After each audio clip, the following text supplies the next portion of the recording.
Chapter 1699, God's Item. Inside the quiet storage room, the evil god's tablet began to transform after Silverwing had agreed to feed it 10,000 evil energy crystals. It had only been the size of a wash basin, but it gradually grew into a 3-meter-tall table. The blurry images and divine runes engraved on the tablet also became clearer as the divine runes and image sharpened. The divine might the tablet radiated increased until Silverwing couldn't even move. It felt as if time had stopped, only sparing his mind after 10 seconds or so. The divine might the tablet gave off disappeared. The tablet itself had also undergone a massive transformation. The originally dark gray tablet was now silver in color. The ambient mana also gathered around the tablet, increasing the mana density around it until it formed a white mist. This mist gradually spread and enveloped the storage room as a whole. What's going on with the mana? Silverwing was indescribably shocked as he looked at the white mist around him. Normally, mana that was so dense that formed a white mist felt incomparably pleasant to players. Players who bathed in this mana would also feel their minds reach an incredible tranquility. However, Silverwing felt no such effects from the white mist in the storage room. On the contrary, he felt exhausted.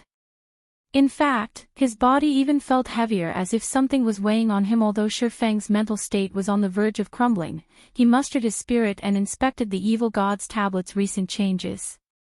Third fragment of evil god's tablet, fragmented legendary rank item. Active skill 1 - Illusory space, when activated, forms an illusory space of 200-yard radius. The illusory space will create a copy of any player that enters. Players can then fight their own copies. The illusory creature has all skills of the copied player and can achieve a 100% skill completion rate. Players can choose to challenge illusory creatures up to the dark gold rank. Duration, 50 minutes. Cooldown, 1 hour. Can be evolved. Requires 1 evil god crystal to evolve. Active skill 2 - Evil god domain. When activated, create a self-contained field around the tablet that is completely separated from the outside world. Time flows twice as fast inside the field than in the outside world. Mana density inside the field is triple that of the outside world. When Evil God Domain is active, illusory creatures will appear inside the space at fixed intervals. Every wave of illusory creatures killed will increase the mana density of the self-contained field slightly. If players are killed by the illusory creatures, their souls will be damaged, and they will be prevented from logging into God's domain for 6 hours. Can be evolved. Requires 3 evil god crystals to evolve. An item created by the evil god. Evil energy crystals can be used to repair the divine runes inside the tablet. Requires 200,000 evil energy crystals to upgrade. This tablet is amazing. Not even legendary items have this kind of ability. Silverwing was astonished as he read the evil god's tablet's new attributes. The tablet had improved far more than Silverwing had expected. The evil god's domain alone was a godlike ability, not to mention how many more advanced combat rooms he could set up with the illusory space's increased radius. Regardless of how far players progressed in God's domain, environments with high mana density would be quite popular. This was because such environments were a great help when players practiced their combat techniques. Not only did the evil god domain create a mana-rich environment, but it could also accelerate the flow of time. 1 hour inside the evil god domain was only the equivalent of 30 minutes in the outside world. For players seeking to improve their combat standards without wasting too much of their precious time, the evil god domain was the perfect solution. While others spent 10 hours training in the outside world, players could achieve the same results in 5 hours within the evil god domain. If the various superpowers learned about the evil god's tablet, they'd definitely gang up and move against Zero Wing. Plenty of superpowers were already envious of the advanced combat rooms. They only refrained from taking action because the cost wasn't worth the potential gains. However, the evil god domain would certainly be the straw that broke the camel's back. The only downside was the illusory creatures that would appear inside the evil god domain. Based on the skill's introductory text, it was obvious that the illusory creatures would grow stronger. As a result, players could only train for a limited amount of time in the evil god domain. When players could no longer fend off the summoned illusory creatures, they'd be forced to leave. If they stayed, and the illusory creatures killed them, they'd suffer a huge loss. It seems I won't be able to let the guild's experts use this casually for a short time, Shurfong thought to himself as he reread the Evil God Domain's introductory text. Zero Wing already stuck out like a sore thumb in God's domain. If he allowed a large number of Zero Wing's experts train in the Evil God Domain, the news of it would quickly reach the various superpowers. Zero Wing had already grown to pose a threat to them, and it was normal that these superpowers would send undercover experts to spy on his guild. If the various superpowers learned about the Evil God Domain, Zero Wing would become embroiled in another struggle. The best course of action was only to allow Fire Dance, Blackie, and the guild's other core upper echelons to train in the Evil God Domain. Any more than that would be too risky. If he wanted all of his guild's experts to use the Evil God Domain, Zero Wing would have to become strong enough for the superpowers to acknowledge its rights to own the tablet. Unfortunately, gaining that recognition would involve a long, arduous process. However, Shurfong wasn't too disappointed. Although he couldn't let too many experts train in the Evil God Domain, he'd have no issues constructing more advanced combat rooms. Illusory space already had a 200-yard range. If the Evil God's tablet were upgraded further, the skill's range would grow. At that time, the skill's range might even cover the entire floor. Although such an outcome would also make the various superpowers all the more jealous of Zero Wing, they wouldn't become so envious that they'd resort to cooperation to attack the guild. After all, the various superpowers all possessed extraordinary foundations. They had their own methods of helping their guild experts improve their skill completion rates. Only, those methods might not be as effective as the advanced combat rooms. The next upgrade costs 200,000 evil energy crystals. Shurfong frowned as he looked at the upgrade condition for the Evil God's tablet. The cost is certainly getting harsher. Zero Wing had killed nearly 100,000 evil demons to collect 10,000 evil energy crystals. Moreover, the guild had only obtained such a harvest due to the fact that evil demons had a higher drop rate for evil energy crystals than evil beasts. However, players didn't often encounter evil demon armies. Collecting 200,000 evil energy crystals would require an insane amount of time, effort, and resources. Wait, it isn't exactly impossible. Shurfong suddenly remembered Ancient Rock City. At this point, Ancient Rock City had become an evil god's branch temple. Over 3 million evil beasts and evil demons fortified the city. If he could kill every one of those monsters, he should be able to collect nearly, if not more than, 200,000 evil energy crystals. If the various major powers and Beast Emperor knew that Shurfong played with the idea of attacking Ancient Rock City, they would most likely think he had lost his mind. While everyone else did their best to avoid the city, Shurfong actually planned to pick a fight with it. Shurfong was thinking of ways to deal with the Evil God's branch temple. A line of small, bracketed words in the Evil God's tablet's attribute panel caught Shurfeng's attention. These two skills can be individually upgraded. When Shurfong saw that he could upgrade the skills with Evil God crystals individually, he was instantly ecstatic. Although Evil God crystals were incomparably valuable, he only had one city that needed a power source. Immediately, Shurfong chose to upgrade Illusory Space. Suddenly, the Evil God crystal in Shurfeng's bag transformed into a streak of light that flowed into the silver tablet. In the next moment, the first of the 6 blurry images on the Evil God's tablet became clear. The image depicted an ancient god fighting a 9-headed magic snake. The closer Shurfong examined the scene, the more immersed in the battle he felt. This is a tutorial for the realms of truth. As Shurfong continued to inspect the image, his heart began to pound. Chapter 1700, Guild's Foundation. Shurfong had already reached the realms of truth's ascension realm. Hence, after examining the first image on the Evil God's tablet, he was certain that it was a tutorial for the realms of truth. Moreover, the tutorial was extremely detailed that even Shurfong gained a lot of inspiration from it. What kind of treasure is this Evil God's tablet? Curiosity filled Shurfong as he gazed at the Evil God's temple. There was very little information on the realms of truth available in God's domain. If not for a fortuitous encounter some time ago, he wouldn't have learned about these realms either. This was just like during his previous life, when he had only known that reaching the realms of refinement could sharpen one's 5 senses and help improve one's skill completion rates and combat technique learning efficiency. However, after grasping the principles behind the realms of truth, he had realized how important these realms truly were. In fact, now that Shifeng had grasped both the realms of refinement and realms of truth, he was confident of defeating 3 or 4 Void Realm experts of the same level simultaneously, even if he didn't have an overwhelming advantage in basic attributes and didn't use any skills or spells. If he said as much to anyone, they'd likely laugh at him for being so overly confident. Most experts would have to flee from a force of 3 or 4 experts of the same realm of refinement, even if their attainment in that realm were higher. Only domain realm experts could take on multiple opponents of the same combat. Standard super guilds were so powerful precisely because they possessed a complete legacy to nurture experts in the realms of refinement.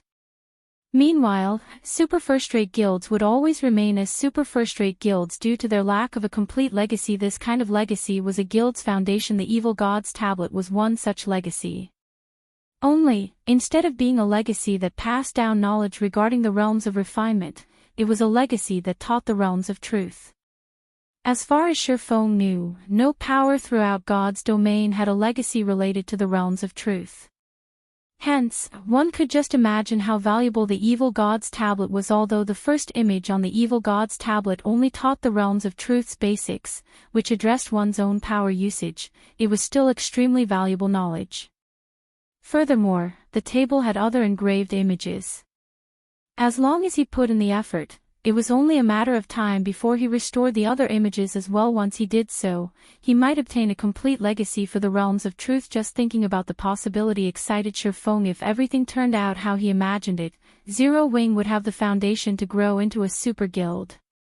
Although this foundation would be different from other super guilds, he did not think that this foundation would be any weaker than theirs.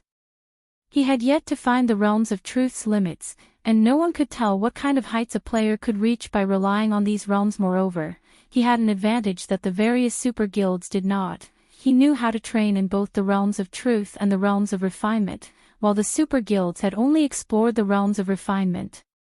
This could be a considerably massive advantage. After Shifeng finished examining the image on the tablet, he inspected its attribute panel again. Sure enough, this Evil God's Tablet is a treasure to nurture experts. Shifeng's eyes glowed when he read the updated introductory text for Illusory Space. Illusory Space. When activated. Skill Effect 1. Players wielding an evil energy crystal and standing within 10 yards of the Evil God's Tablet shall enter the tablet's image with their consciousness, experiencing battle directly. Each evil energy crystal grants 1 complete experience. Skill Effect 2. Forms an illusory space of 200-yard radius. The illusory space will create a copy of any player that enters. Players can then fight their own copies. The illusory creature has all skills of the copied player and can achieve a 100% skill completion rate. Players can choose to challenge illusory creatures up to the Dark Gold rank. Duration, 50 minutes. Cooldown, 1 hour. Can be evolved. Requires 1 Evil God Crystal to evolve.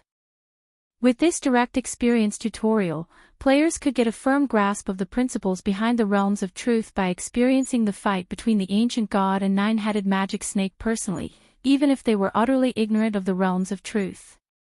This training method was many times more efficient than observing the tablet's image only. Shifeng hadn't expected the evil energy crystal requirement. However, after giving the matter some thought, he found it reasonable. This was a chance to experience the realms of truth directly. This was far better than watching a video. It wasn't unusual for there to be a cost. It seems that I'll need to prepare more evil energy crystals and evil god crystals. Shifeng could not help but reveal a bitter smile as he gazed at the Evil God's Tablet. Previously, he had still been somewhat skeptical about the saying that fortune and misfortune existed alongside each other in God's domain. Now, however, he believed in the saying completely. Originally, the Evil God's Temple's arrival should have been a disaster for both Zero Wing and Starmoon Kingdom. Looking at it now, however, Shifeng found that it was an opportunity. Otherwise, he really wouldn't know where to locate so many evil energy crystals and evil god crystals. After all, only evil demons and evil beasts dropped these items immediately. Shifeng took out an evil energy crystal and activated illusory space to test out the tutorial. Suddenly, the evil god's tablet released a dazzling purple glow. Shifeng then felt as if his entire being were sucked into the tablet. Following which, the scene before him underwent a heaven-defying transformation. By the time Shifeng realized it, he was standing in the middle of a primordial wasteland. Dark, rumbling clouds covered the sky above him. Meanwhile, before him was a 500-meter-tall nine-headed magic snake, which towered like a mountain that released a boundless aura. The power within its breath could likely kill a Tier 5 existence instantly. Each of the nine-headed magic snake's heads contained a different kind of power. When all 9 powers combined, the resulting power could be akin to a natural disaster. In the past, Shifeng had watched the battles of Tier 6 God-ranked experts, and he doubted that those Tier 6 players would even survive 2 or 3 hits from the nine-headed magic snake. Fortunately, the magic snake's horrific aura didn't affect Shifeng in the slightest right now.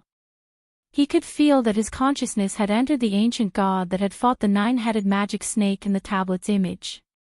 However, although that was the case, he could not move the body. He could only quietly observe and feel the ancient god's actions, following which, the ancient god started his battle against the nine-headed magic snake. However, contrary to expectations, the struggle wasn't intense. Rather, it was a one-sided beating. The ancient god effortlessly evaded or blocked every attack the behemoth sent. Every move the ancient god executed looked like a profound and complex combat technique. Shifeng was utterly mesmerized by the way the ancient god fought. After 10 minutes or so, the tutorial came to an end. Before Shifeng even realized what was happening, his consciousness left the evil god's tablet and returned to his body. Amazing. So, these are the true realms of truth. Shifeng was at a loss for words. Reinbeck had acknowledged that he had grasped the basics of the realms of truth, but compared to the foundations the ancient god taught, the basics he had learned were mediocre at best. If he had to score the basics he had discovered and learned himself, they would only earn a passing mark of 60 out of 100. Meanwhile, the ancient god's basics would score a perfect 100. There were simply too many aspects he needed to improve. Although Shifeng wished to experience the tutorial again, he could only experience the tutorial once each time he activated illusory space. He had to wait until the cooldown was over. However, the 1-hour cooldown was too long for Shifeng. He still had many things he needed to take care of. He had no choice but to give up for now. Moreover, he had gained plenty of inspiration from his first visit. It would take him quite some time to digest all of the newfound information, following which, Shifeng called Judy over to start rearranging the layout of the battle arena's 7th floor. Previously, the evil god's tablet had only had a 100-yard radius. Now, it had increased to a 200-yard radius. The total available area had essentially quadrupled. There was definitely a need to rearrange the floor's layout. After spending around 20 minutes or so deciding on the layout, they ended up squeezing in 40 advanced combat rooms into the evil god's tablet's range. That was more than 4 times of what had been previously available. With this, the battle arena could earn at least 4 times more income from the advanced combat rooms, but Shifeng still wasn't satisfied. He then instructed Judy to increase the advanced combat room's rent, pushing the original cost from 4 magic crystals to 10 magic crystals. Guild leader, I'm afraid that this price far exceeds what most experts can afford. If we go through with this price increase, many experts will give up on renting the advanced combat rooms, Aqua Rose anxiously said when she saw the new price Shifeng offered. Expert players were the advanced combat room's main customers. She had constantly been managing Stone Forest Town's candlelight trading firm and battle arena, so she had a clear grasp of the various experts' daily incomes. The previous price, for magic crystals, was already the limit for many experts. If the advanced combat room's rent increased to 10 magic crystals, even the experts from well-known adventurer teams would have a hard time affording it. If that were the case, these expert players would rather train in the Divine Colosseum instead. Don't worry. Limits are meant to be broken. Moreover, the new advanced combat rooms have a duration of 50 minutes instead of the previous 30 minutes, Shifeng said, chuckling. He did not bother to offer any further explanation. The upgraded Evil God's tablet was nothing like it had been. He had experienced this personally. Meanwhile, after the NPC manager, Judy, published the Advanced Combat Room's new rent, the players in the lobby were stunned. 10 magic crystals. Is Zero Wing trying to rob us? Chapter 1701, Hidden Dragon Rises. Chapter 1701, Hidden Dragon Rises. Zero Wing sure has guts to demand such a price. Do they really think the advanced combat rooms are the only things that can help players improve their skill completion rates? I can purchase a good piece of equipment or train in the Divine Colosseum 10 times with 10 magic crystals. Does Zero Wing think magic crystals are cabbages? When players saw the updated pricing for the advanced combat room on the large screens in the center of the lobby, many expert players thought that Zero Wing had gone mad for magic crystals. Although current players had far more magic crystal sources now, they could still only earn a limited number. Moreover, there were many other things that required magic crystals. 10 magic crystals simply wasn't a tolerable price for expert players. Players weren't even guaranteed to earn so many after an entire day of hard work. How could they possibly spend all of their earnings on gradually training their skill completion rates? The only benefit was that there were 31 more advanced combat rooms available than before. With this, players would not have to wait in line as long. However, the various major powers experts still frowned on the new change. The advanced combat room's main customers were these experts. Although they could afford the current price, it would be a huge burden on their guilds. Their respective guilds also couldn't afford to send them to the advanced combat rooms as often. It was both unwise and not worthwhile. While fighting the illusory creatures in the advanced combat rooms would indeed help them improve their skill completion rates more efficiently, the higher their skill completion rate became, the less effective the advanced combat rooms were. For expert players like them, the improvement from a single training session wasn't worth 10 magic crystals. Unfortunately, there weren't any good alternatives once players reached their standards. One could say that this change put them in a very awkward position. Hold on a minute, they're updating the advanced combat room's introduction. As everyone discussed the new pricing, the battle arena's main screen revealed the new rules for the advanced combat rooms. First, the duration of each session had increased to 50 minutes. Second, Zero Wing's normal members would get a 10% discount to rent the advanced combat rooms. Elite members would get a 20% discount, and core members would get a 30% discount. Moreover, 10 advanced combat rooms would be reserved for guild members. When these new rules were revealed, the crowd in the lobby went into an uproar once again. Meanwhile, the various major powers members turned to Zero Wing's members in envy over the benefits they got to enjoy with the discounts and extended duration. The rental fee Zero Wing's members had to pay was just slightly higher than before. Moreover, there were now exclusive advanced combat rooms for Zero Wing's members. Suddenly, independent experts started to leave the battle arena, one after another, and make their way towards Zero Wing's residence to apply to join the guild. Even many of the various major powers' elite and expert members hesitated when the other large guilds' upper echelons received news of the update. They paled. Zero Wing actually had such a card to play. With this, Zero Wing's rise really will become unstoppable. Now that Zero Wing had solidified its position as Starmoon Kingdom's #1 guild, there was no longer any local guilds that dared to challenge it. This meant that Zero Wing had a monopoly over the best resources in Starmoon Kingdom. Naturally, its guild members would receive more resources than before. With the introduction of this new guild benefit, Zero Wing became significantly more attractive towards their respective guilds' elite and expert members. It was only a matter of time before their guilds started to lose large groups of their members, yet there was nothing their guilds could do to stop it. For a time after news of the updated advanced combat rooms spread, the number of elite and expert players trying to join Zero Wing increased exponentially. Because of this, Aqua Rose, who was trying to organize Zero Wing's harvest from its war with Heaven's Burial and Blackwater, was ecstatic. In less than half an hour since the new advanced combat rooms had been introduced, Zero Wing had received 20,000 plus applications from ordinary players, 5,000 plus applications from elite players, and 200 plus applications from expert players.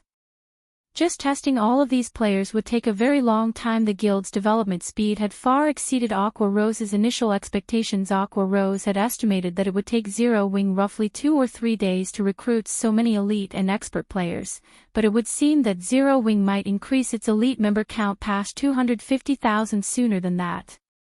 The guild also shouldn't have any problems increasing its expert member count to 5,000. With such high numbers, Zero Wing would surpass many actual first-rate guilds. The only real difference separating Zero Wing from actual first-rate guilds now was the guild's smaller sphere of influence and fewer normal members. However, this couldn't be helped since Zero Wing's recruitment standards were too high. Moreover, first-rate guilds had begun spreading their influence throughout God's domain the day the game launched. Their influence now covered multiple kingdoms and empires. These first-rate guilds had spent countless resources and an absurd amount of wealth to build a sturdy foundation for themselves. Zero Wing, on the other hand, had begun its development in a single city with little to no wealth or resources. Meanwhile, the effectiveness of the Advanced Combat Room's promotion effect had also caught Silverwing by surprise. Guild elites and experts were necessary for a guild's development because guilds needed manpower to manage and protect the new territory it acquired. Simply chasing away the local rulers wasn't enough. If a guild lacked the strength to protect its new territory, some other power would eventually capture the territory. In that case, the guild might as well have not bothered to expand in the first place. Currently, Zero Wing was still able to get by with the number of elite and expert members it had since it had very few territories. In total, the guild only controlled 3 towns and 1 city. In comparison, first-rate guilds controlled over a dozen towns that were spread across multiple kingdoms and empires. However, if Zero Wing started to expand, it would naturally encounter more rival powers. If multiple locations were attacked at the same time, Silverwing wouldn't be able to protect all of his territories even if he were more powerful. Hence, a sufficient number of guild elite and expert members was extremely important. As Silverwing ruminated over Zero Wing's future, Gentle Snow suddenly contacted him and asked, "Guild leader, where are you now?" "I'm in Stone Forest Town." "Has something happened?" Silverwing asked curiously. When Stone Forest Town had been attacked, Aqua Rose had led plenty of the guild's experts to reinforce the town. Meanwhile, Gentle Snow had been responsible for assisting the kingdom's armies against the evil beast army that was invading Starmoon Kingdom. Since the evil god's temple's NPCs controlled these evil beasts, not players, they were much higher leveled. The lowest leveled evil beast was level 60, while the majority of the evil beasts were chieftain rank and above. In addition, quite a few Tier 3 NPCs from the evil god's temple commanded the evil beast army. If Gentle Snow hadn't led Zero Wing's forces to help the kingdom's armies, the evil beast army would have long since broken past the defensive line. If that happened, the evil beasts would devour every resource in their path, growing stronger as they made their way towards Zero Wing City. The number of evil beasts over here has started to decrease.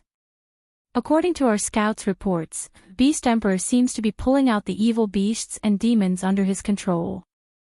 Beast Emperor has sent his monsters to surround the primordial divine ruin.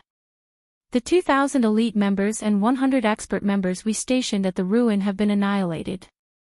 Moreover, Beast Emperor has announced that Zero Wing is prohibited from entering the primordial divine ruin from now on. "It seems that we're his only target," Gentle Snow said, gritting her teeth. The primordial divine ruin had already become a prime location for the various large guilds to acquire weapons, equipment, and combat techniques. Most importantly, it was the only entrance to Primordial City.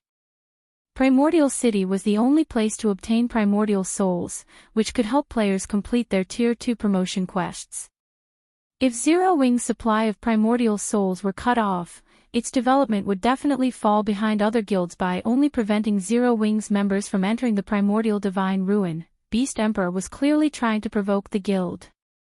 Naturally, the other guilds were more than happy to watch from a distance. Now that Zero Wing had already entered Primordial City and gained an advantage over their guilds, the other guilds wanted to see Zero Wing's members enter the Primordial Divine Ruin even less. Although Gentle Snow wanted to do something about this, the Orc Empire was a neutral map. Even if she notified the kingdom's armies about the evil beasts and evil demons at the primordial divine ruin, the kingdom's armies would not take action. Beast Emperor must really think that no one can touch him just because he's in a neutral map. Surefong could not help but sneer when he heard Gentle Snow's report, killing intent flashing in his eyes. Since he dares try to cut off my path to fortune, I'll cut off his legs. Chapter 1702, Taking Control of the Lost Town. Chapter 1702, Taking Control of the Lost Town. Although Surefong had spoken very softly, Gentle Snow could clearly hear the determination and anger in his tone. Guild leader, we aren't really going to take action, right? Gentle Snow grew anxious at Surefeng's words. That Beast Emperor is obviously doing this to lure us over to the Orc Empire. If we really march our army into the neutral map, we will be beyond the kingdom's protection. Those powerful evil beasts and evil demons will tear us apart easily. If we get dealt a heavy blow now, it will diminish the reputation and prestige we've garnered from the previous war. Although Zero Wing had not suffered any casualties during its battle with Heaven's Burial's armies, it had expended a lot of its resources. In fact, Zero Wing's expenditure in the battle had been astronomical. Other guilds might not have a clear idea of how much the battle had cost Zero Wing, but how could she, a vice-guild leader of Zero Wing, not know? Of the 140,000 magic crystals the guild had prepared for the battle, over 120,000 were spent. With the few magic crystals Zero Wing had remaining, going up Beast Emperor's evil beasts and evil demons would be impossible. Meanwhile, once Zero Wing exhausted its magic crystal reserves and lost the protection of the movement-type defensive magic array, the outcome would be horrendous for Zero Wing's forces. Unlike the evil demons that attacked Stone Forest Town, the evil demons and evil beasts Beast Emperor controlled were all level 60 and above. The majority of those monsters were also at the chieftain rank. Even a Tier 1 player of the same level might not be able to solo a chieftain-ranked evil beast or evil demon.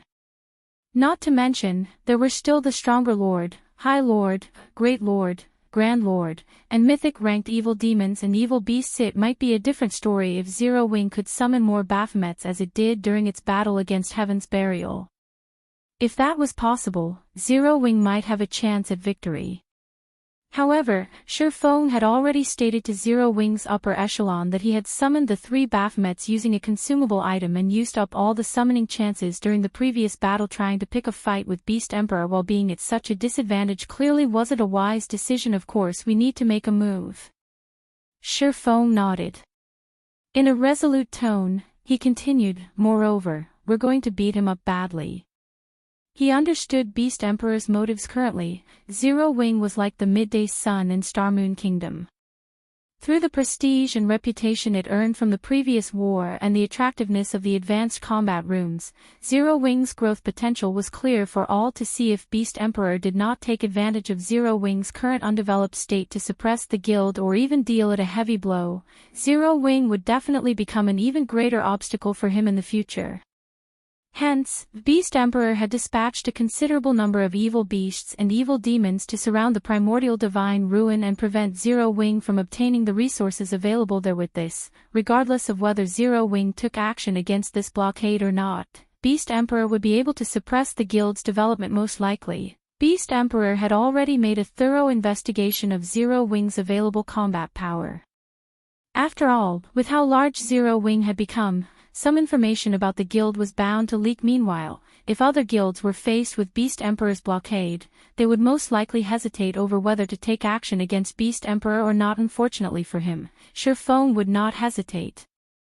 He might not have any way to deal with Ancient Rock City at present, but dealing with the evil demons and evil beasts that had left the protection of the city was not entirely impossible. Notify Aqua and have her gather 1,500 experts at Zero Wing City. It's best if they're trustworthy. It's about time we let Beast Emperor know that the Orc Empire isn't his to monopolize. Surefong instructed 1,500 people? Isn't that a little too few? Gentle Snow was a little confused when she heard Surefeng's words. She had thought that Surefong was planning to mobilize the entire guild to show Beast Emperor who's boss. Yet, now, Shurfong was gathering only 1,500 experts. No, they're more than enough. In any case, have these people gather at Zero Wing City as quickly and as secretively as possible, Shurfong said, revealing a mysterious smile. He then disconnected the call and retrieved the Abyss pendant. Previously, he had used the pendant to record the coordinates of the lost town. Now, he could teleport there directly without having to waste hours going from map to map. Lost towns were towns left behind by ancient civilizations in God's domain. Every one of them was very special. In the past, even the various superpowers of God's domain would fight desperately to claim them. It was naturally best if he secured the lost town in the Boneless Land as soon as possible. Boneless Land, Lost Town. By the time Shurfong arrived back at the lost town, some of the monsters in the town had already respawned.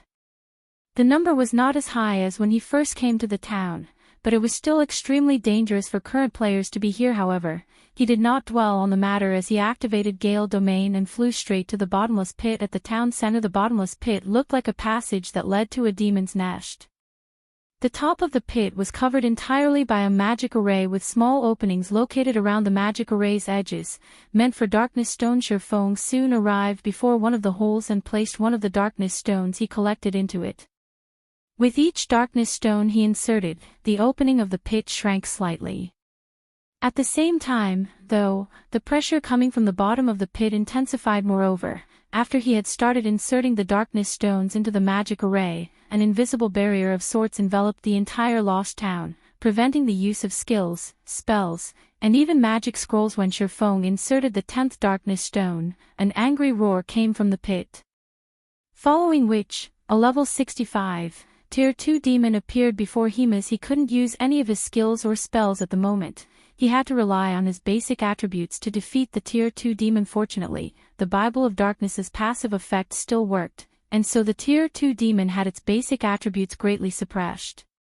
Coupled with the fact that Shurfeng's basic attributes far exceeded what an ordinary Tier 2 player at his level should possess, fighting the demon was a walk in the park.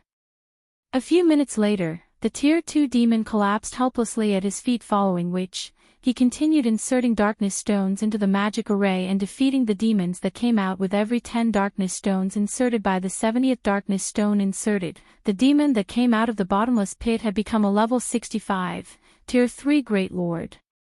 However, with the help of the Bible of Darkness, Shurfong still managed to overwhelm his opponent. When Shurfong inserted the 80th darkness stone, the mental pressure the bottomless pit exerted on him caused even his consciousness to become a little blurry. If other players were standing in his place, they would have long since lost consciousness and been forcibly logged out of the game. With the insertion of the final darkness crystal, a horrific aura surged out from the bottomless pit and washed over the entire lost town, paralyzing Shurfeng's body when it swept over him. Following which, the magic array covering the bottomless pit started rising into the sky and eventually vanished.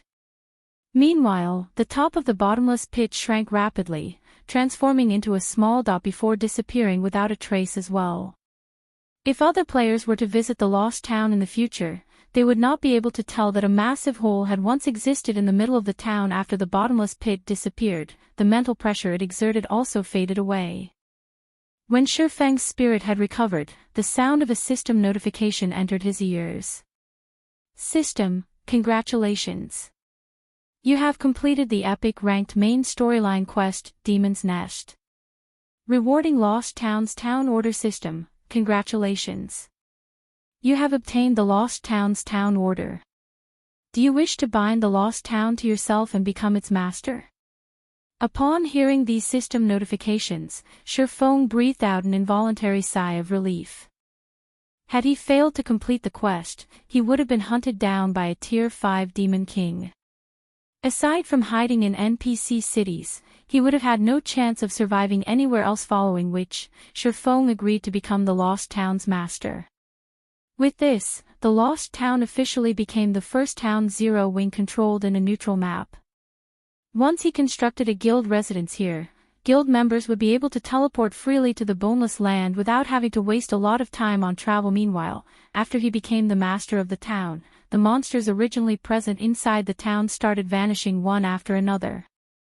Now, players could roam the town without worrying about monster attacks. In addition, all of the town's functions were made available to him around 30 seconds after the monsters had disappeared. NPCs suddenly started popping up all over the town, filling it with life. Meanwhile, Sherfone quickly made his way toward the main goal of his visit, this time the White Tower. Chapter 1703, Extraordinary Tower. Chapter 1703, Extraordinary Tower. The Lost Town's unique ability was the White Tower. After Sherfone had become the Lost Town's master, the defensive magic array protecting the White Tower also vanished.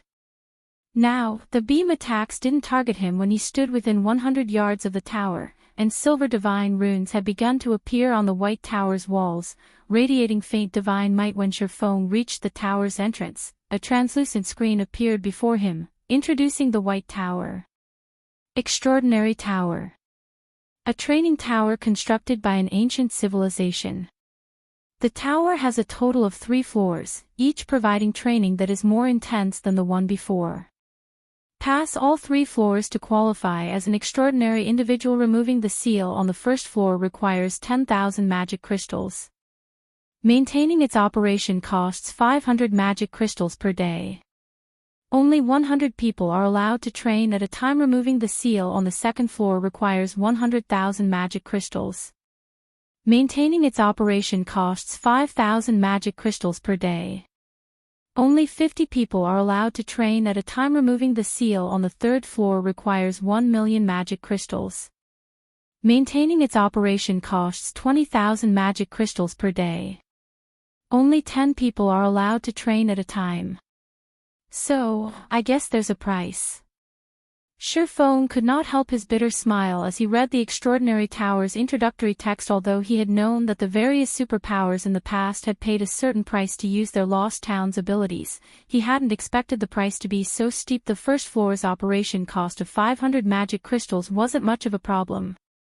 It was the equivalent of charging 5 magic crystals per person per day. However, not only was the price for removing the second floor seal 10 times that of the first floor, but its daily operation cost also increased by 10 times. This expenditure was even enough to drive first-rate guilds crazy. Furthermore, the number of training slots had been halved. It was the equivalent of charging 100 magic crystals per person per day. Meanwhile, super guilds would pale at the cost of unsealing and operating the third floor. Even a super guild would need a considerable time to accumulate the 1 million magic crystals needed to unseal the third floor, and the 20,000 magic crystal operation cost was simply outrageous. Most importantly, only 10 players could train on the third floor at the same time. Not even the current super guilds would dare to play with such a cost. It was the equivalent of spending 2,000 magic crystals for each player for a single day. Not even the word horrific was enough to describe this cost. However, after giving the matter some more thought, Sherfone found it reasonable if players could reach the Void Realm and the higher realms of truth by paying a few hundred magic crystals. Whoever controlled this lost town would become invincible. They could pump out batch after batch of peak experts for an insignificant price. It should be known that even though super guilds had complete legacies for the realms of refinement, the number of people they train at a time was very limited. Only the most talented would be chosen.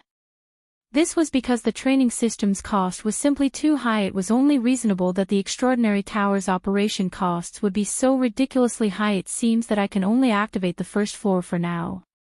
After Sherfone finished reading the introduction, he undid the seal on the Extraordinary Tower's first floor. Although Zero Wing could not afford to unseal the second floor yet, it did not really matter. The first floor was more than enough for now. Aside from himself, no one in the guild had set foot in the realms of truth. After all, by the time a considerable number of guild members had reached the realms of truth, Zero Wing would have accumulated enough magic crystals to unseal the second floor. After Sherfone chose to unseal the first floor, 10,000 magic crystals vanished from his bag. At the same time, the Extraordinary Tower began to transform as if the tower had awakened from its slumber. Some of the divine runes on its walls brightened. The ambient mana then rapidly gathered around the tower, and more divine runes began to light up, continuously expanding its sphere of influence. Initially, the Extraordinary Tower only collected mana from its immediate area, gradually increasing that radius until it enveloped the lost town. It then reached past the town's boundaries to several thousand yards past the lost town's walls. What a powerful mana surge. Is this the lost town's true power? Shurfong was greatly shocked as he watched the flowing, white torrents of mana in the sky. Standing beside the extraordinary tower, Shurfong could feel the mana density around him rapidly increase after absorbing mana for a short moment. The mana density around the tower could rival the magic tower, and it continued to rise. 1 minute. 3 minutes. 5 minutes. After around 10 minutes, the mana torrents began to fade. At this point, the divine runes covering the extraordinary tower shone brilliantly, giving the tower a sacred feeling. In addition, the lost town felt as if it had been resurrected as it brimmed with life. Grass, trees, and flowers grew rapidly all over the town. The mana density had also increased until it slightly surpassed the density in Stone Forest Town. One would find it very hard to believe that just some time ago, the lost town had been desolate and this transformation was only the result of unsealing the first floor. Even Shurfong struggled to believe what he was seeing. If he undid all 3 of the extraordinary tower's seals, what would he see then? After calming his excited heart, Shurfong entered the extraordinary tower. As Shurfong stepped through its doors, he discovered that the tower's interior had undergone quite a few changes. The first floor had felt dull and old during his previous visit, but now, it looked impressive. Everything seemed to glow, and Shurfong felt like he stood in a sports arena's main hall, which could fit tens of thousands of people. Dazzling mana weapons were on display all around him. The sight was mesmerizing. God's domain's ancient civilizations were truly amazing. When Shurfong called up the first floor system interface and examined its listed contents, he was ecstatic. He had only been able to visually inspect the dark environment during his previous visit to the tower's first floor. Even so, he had counted over 10,000 mana weapons. Now that he was the lost town's master, he could inspect any information related to the town. What he learned about the first floor made him realize that he still underestimated the strength and foundation of the ancient civilization that had once ruled over this land. Mana weapons were extremely rare in God's domain, but the first floor hall contained 24,671 of these weapons. There were enough mana weapons here to arm a 20,000-man army. The majority of the mana weapons here were Tier 1, with 1,823 Tier 2 mana weapons, and 12 Tier 3 mana weapons. To Shurfeng's surprise, there were even 2 Tier 4 mana weapons in this hall. He was utterly stupefied. Even after learning about the Lost Town's unique ability, Shurfong had thought that the Demon's Nest quest had been more trouble than it was worth. If Primordial City hadn't activated, he would never have found a way to collect 100 Darkness Stones in time. But now that he had completed the quest and inspected the extraordinary tower's armory, he realized the Demon's Nest quest's reward was far beyond his expectations. Tier 4 mana weapons. Although only Tier 3 players and above could equip these weapons, they'd even perform better than fragmented legendary weapons, and this tower's first floor hall actually contained 2 Tier 4 mana weapons. When the guild's experts eventually reached Tier 3, he could help 2 of them become Apex experts by arming them with these weapons. The upper echelon from an ordinary guild might not realize the benefit of 2 more Apex experts, but Shurfong did. This meant that Zero Wing could occupy more towns and obtain even more resources. Zero Wing would not have to worry about lacking experts to protect its towns. I can't retrieve them. When Shurfong tried to collect the Tier 4 mana weapons through the system interface, the system informed him that he had yet to meet the requirement for such an action. To retrieve the 2 weapons, he had to promote the town to advanced rank. Shurfong could only shake his head and chuckle. Sure enough, the system won't let players obtain Tier 4 mana weapons so easily. However, Shurfong wasn't particularly disappointed.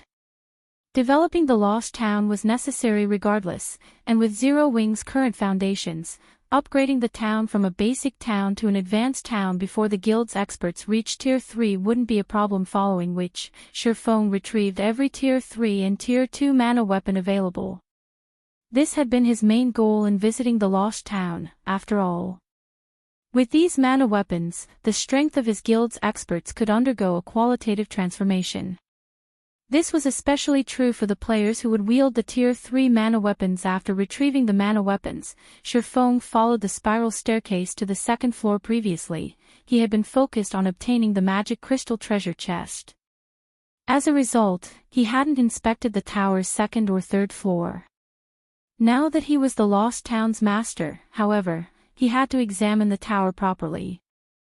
Chapter 1704, Master's Power. Chapter 1704, Master's Power. Once he arrived on the extraordinary tower's second floor, Shurfong discovered that it was still as dilapidated as it had been during his first visit. However, the hall had brightened considerably, and now, Shurfong could clearly see the armored ghosts that wandered the floor as he had left it. The tyrant's soul stood quietly before the spiral staircase leading to the third floor. It's still here? Shurfong frowned at the tyrant's soul. He had assumed that every monster in the Lost Town had disappeared when he had taken control of it, but it would seem that wasn't the case.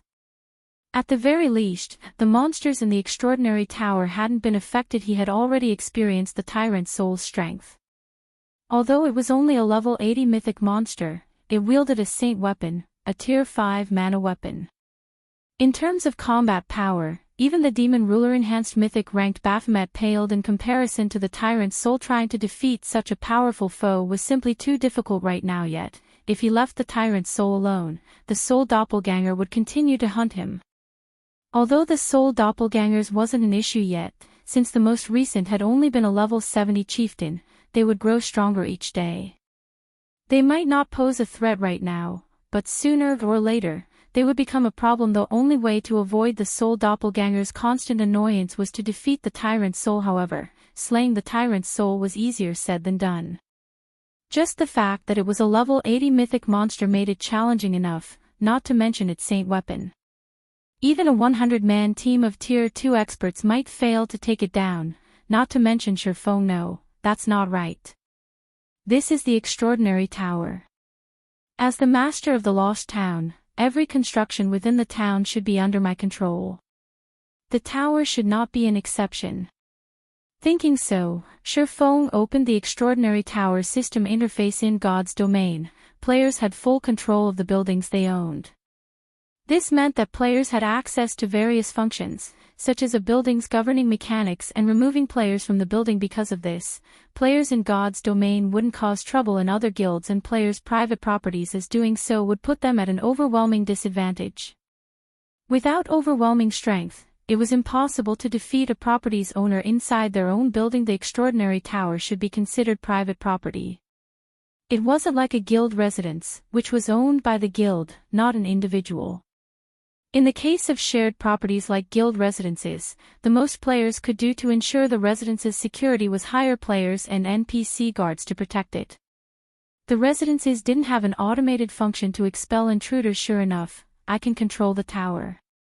Shurfong rejoiced when he discovered that he could manipulate the extraordinary tower's system interface.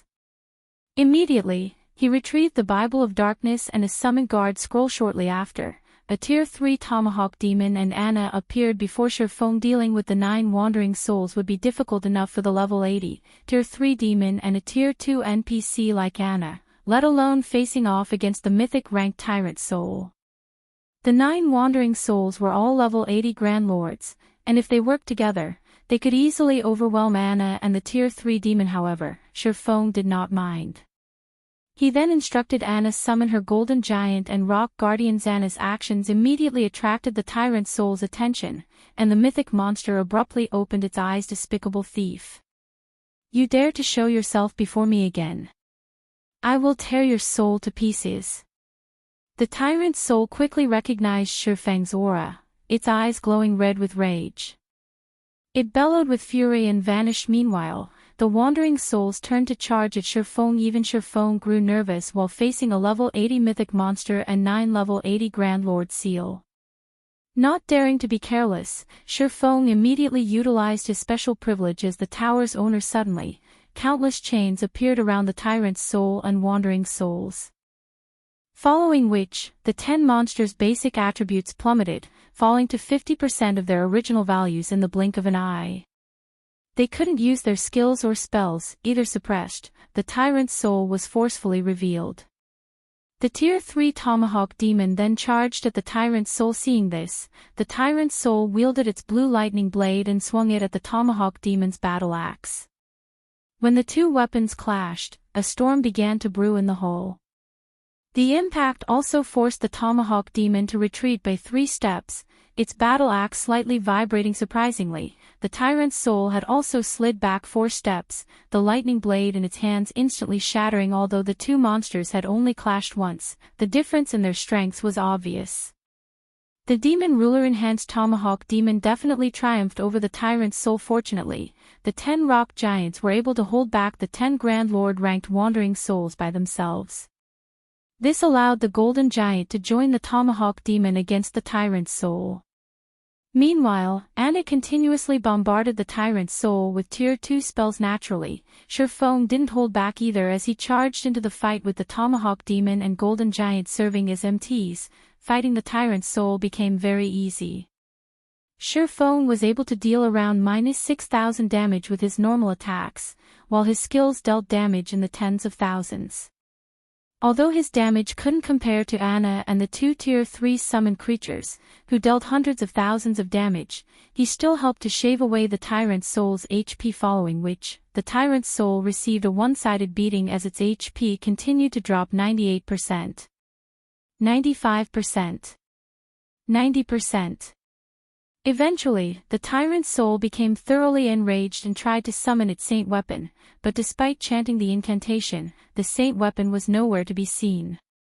As a result, it could only watch helplessly as its HP decreased, with its basic attributes heavily suppressed and unable to use its spells and skills. The Tyrant's Soul was likely the most miserable mythic monster in the game right now. Not even the system had expected Shurfeng to accomplish the near-impossible feat of collecting 100 Darkness Stones and acquire the Lost Town before dealing with the Extraordinary Tower's boss. However, as a result of Shurfeng's unconventional way of acquiring the Lost Town, the Tyrant's Soul couldn't use its abilities.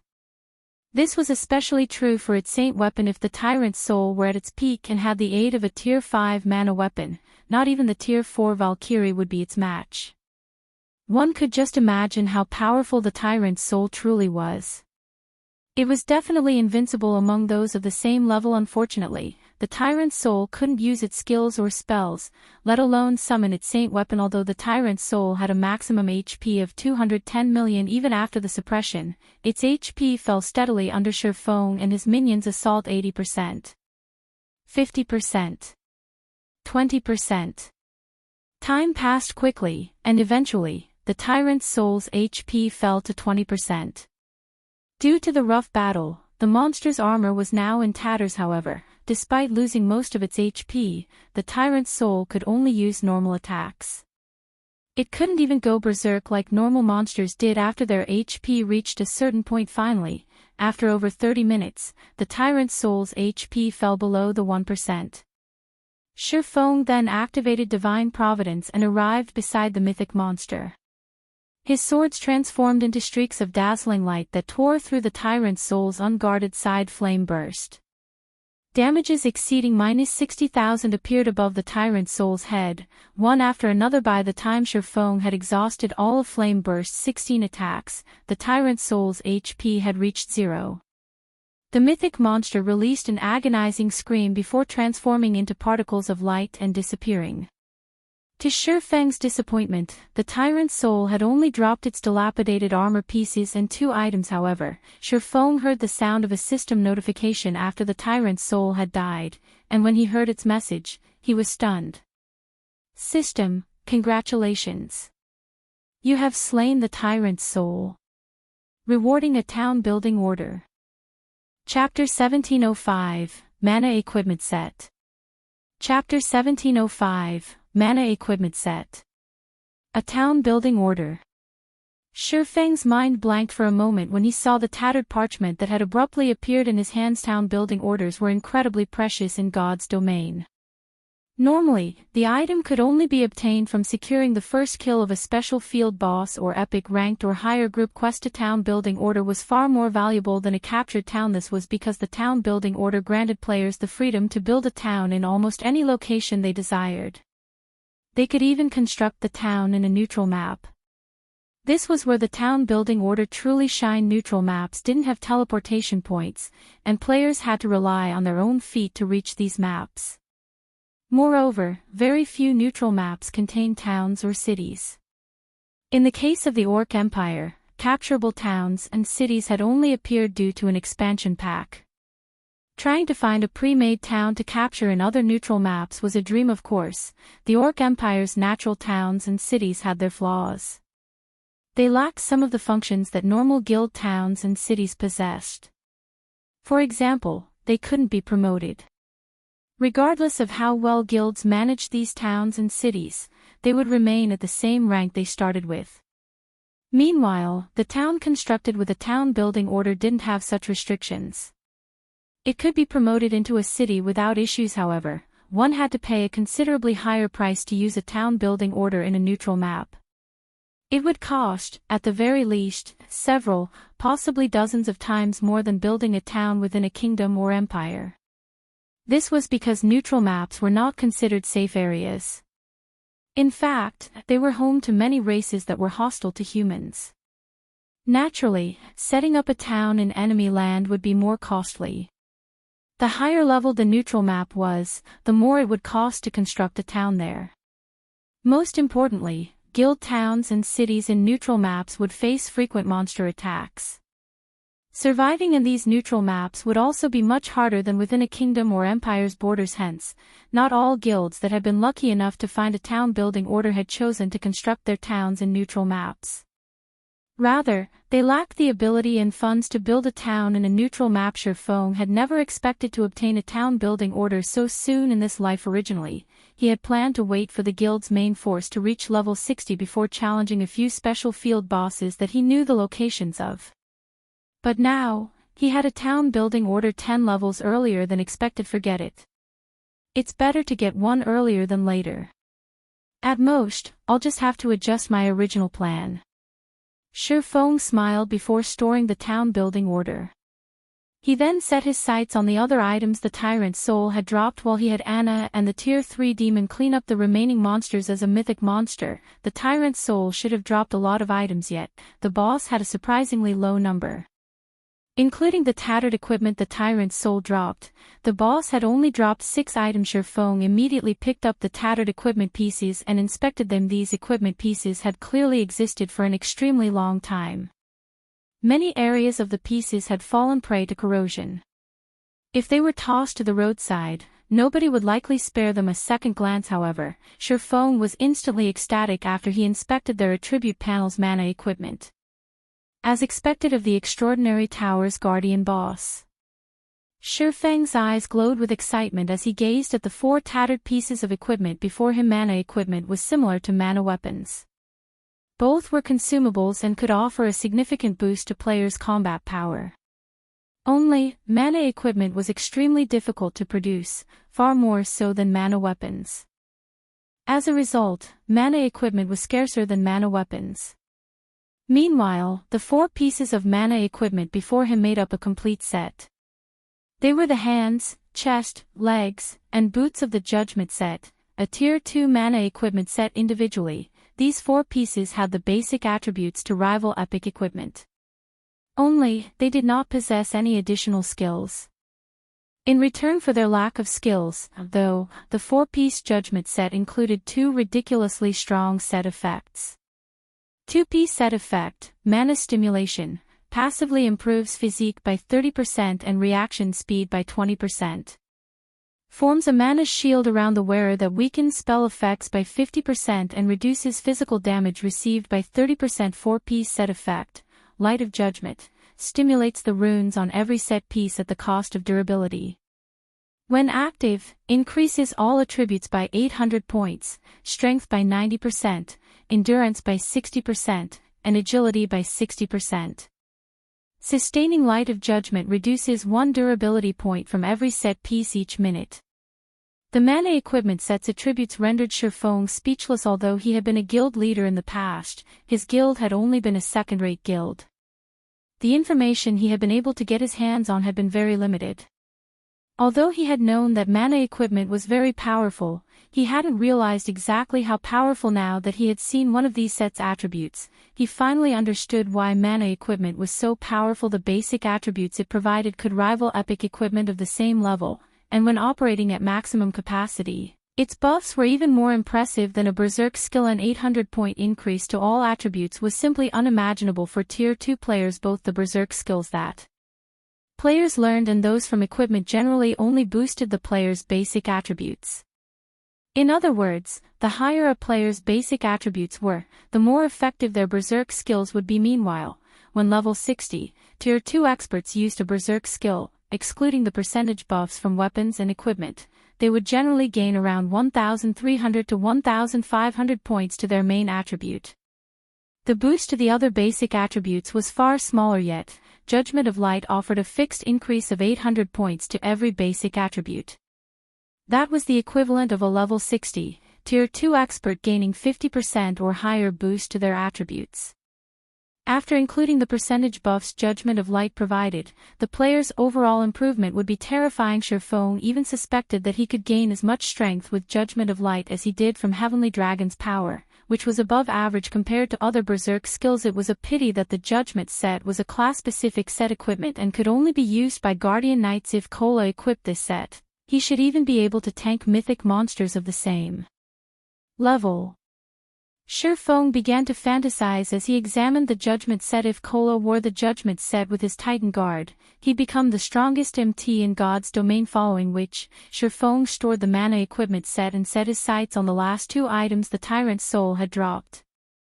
One of them was an old key, while the other was a Tier 4 magic scroll. The Tier 4 magic scroll was a Tier 4 domain scroll, and the key would unlock the magic crystal treasure chest on the tower's top floor. Since he had stolen some of the treasure chest's contents during his last visit, the Tyrant's Soul had learned its lesson and locked it, making it impossible for Shurfong, or anyone for that matter, to steal any more items. Now that Shurfong had the key, though, he could open the treasure chest and retrieve the remaining items. Previously, he hadn't had much time to loot the treasure chest, and in the end, he had only claimed 5 items.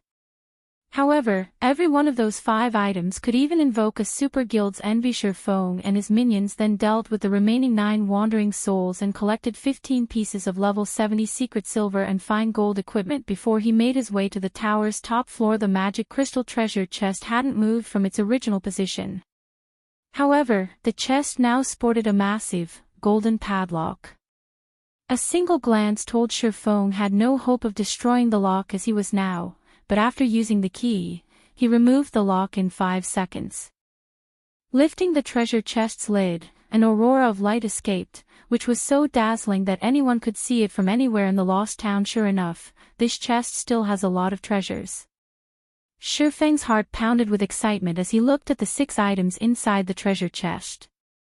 He immediately began to appraise them, one after another.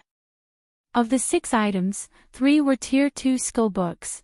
One was a Tier 2 taboo skill for assassins called Indiscriminate Killing, one was a Tier 2 spell for elementalists called Elemental Mirror, and one was a Tier 2 passive skill for rangers called Precision Shooting. The other 3 items included a Tier 3 mana staff, a magic tower design, and the last was the Guardian Puppet Designates. No wonder why the players and powers that obtained gold magic crystal treasure chests had never said a word about their harvests. So, this is why. Realization dawned on Shurfong when he saw the Guardian Puppet design. He had wondered what made the gold magic crystal treasure chests so special that almost no player or power had ever mentioned obtaining one during his previous life. None of the 5 items he had gained during his first visit were enough to tempt a super guild to put everything it had into obtaining one of these treasure chests. However, after taking a look at the Guardian Puppet design, he understood. This Guardian Puppet design alone was many times more valuable than every other item in the gold magic crystal treasure chest. It was so valuable that superpowers would wage an all-out war with each other to obtain it. Chapter 1706, Guild Treasure. Looking at the Guardian Puppet design in his hands, Shurfong could not help but inhale deeply as he began scrutinizing it. In the past, Guardian Puppets were something exclusive to the various superpowers and an extreme few large guilds.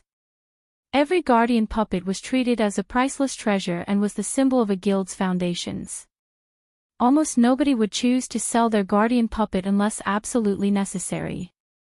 Meanwhile, the ones that got sold had been furiously contested over by countless powers. The guardian puppet had been in great demand because it was ancient technology that had been lost in time.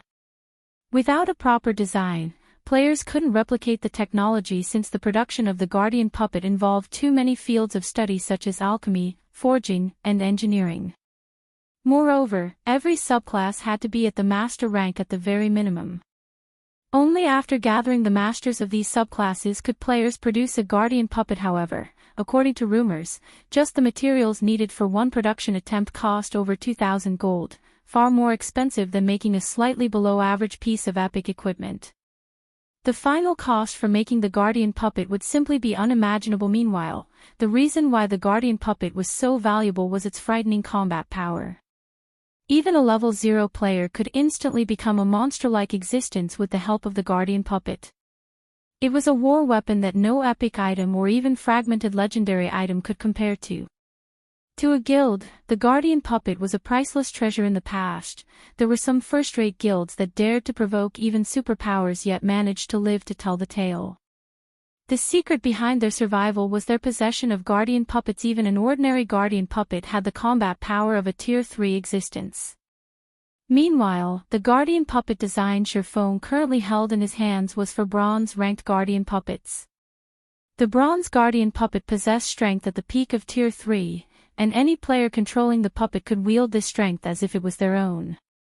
Moreover, unlike summoned creatures, which would disappear after a certain duration, guardian puppets would not disappear unless destroyed. Regardless of how far players developed in God's domain, combat power at the peak of tier 3 would never become obsolete, because many players could not even reach tier 3 as expected of a bronze guardian puppet.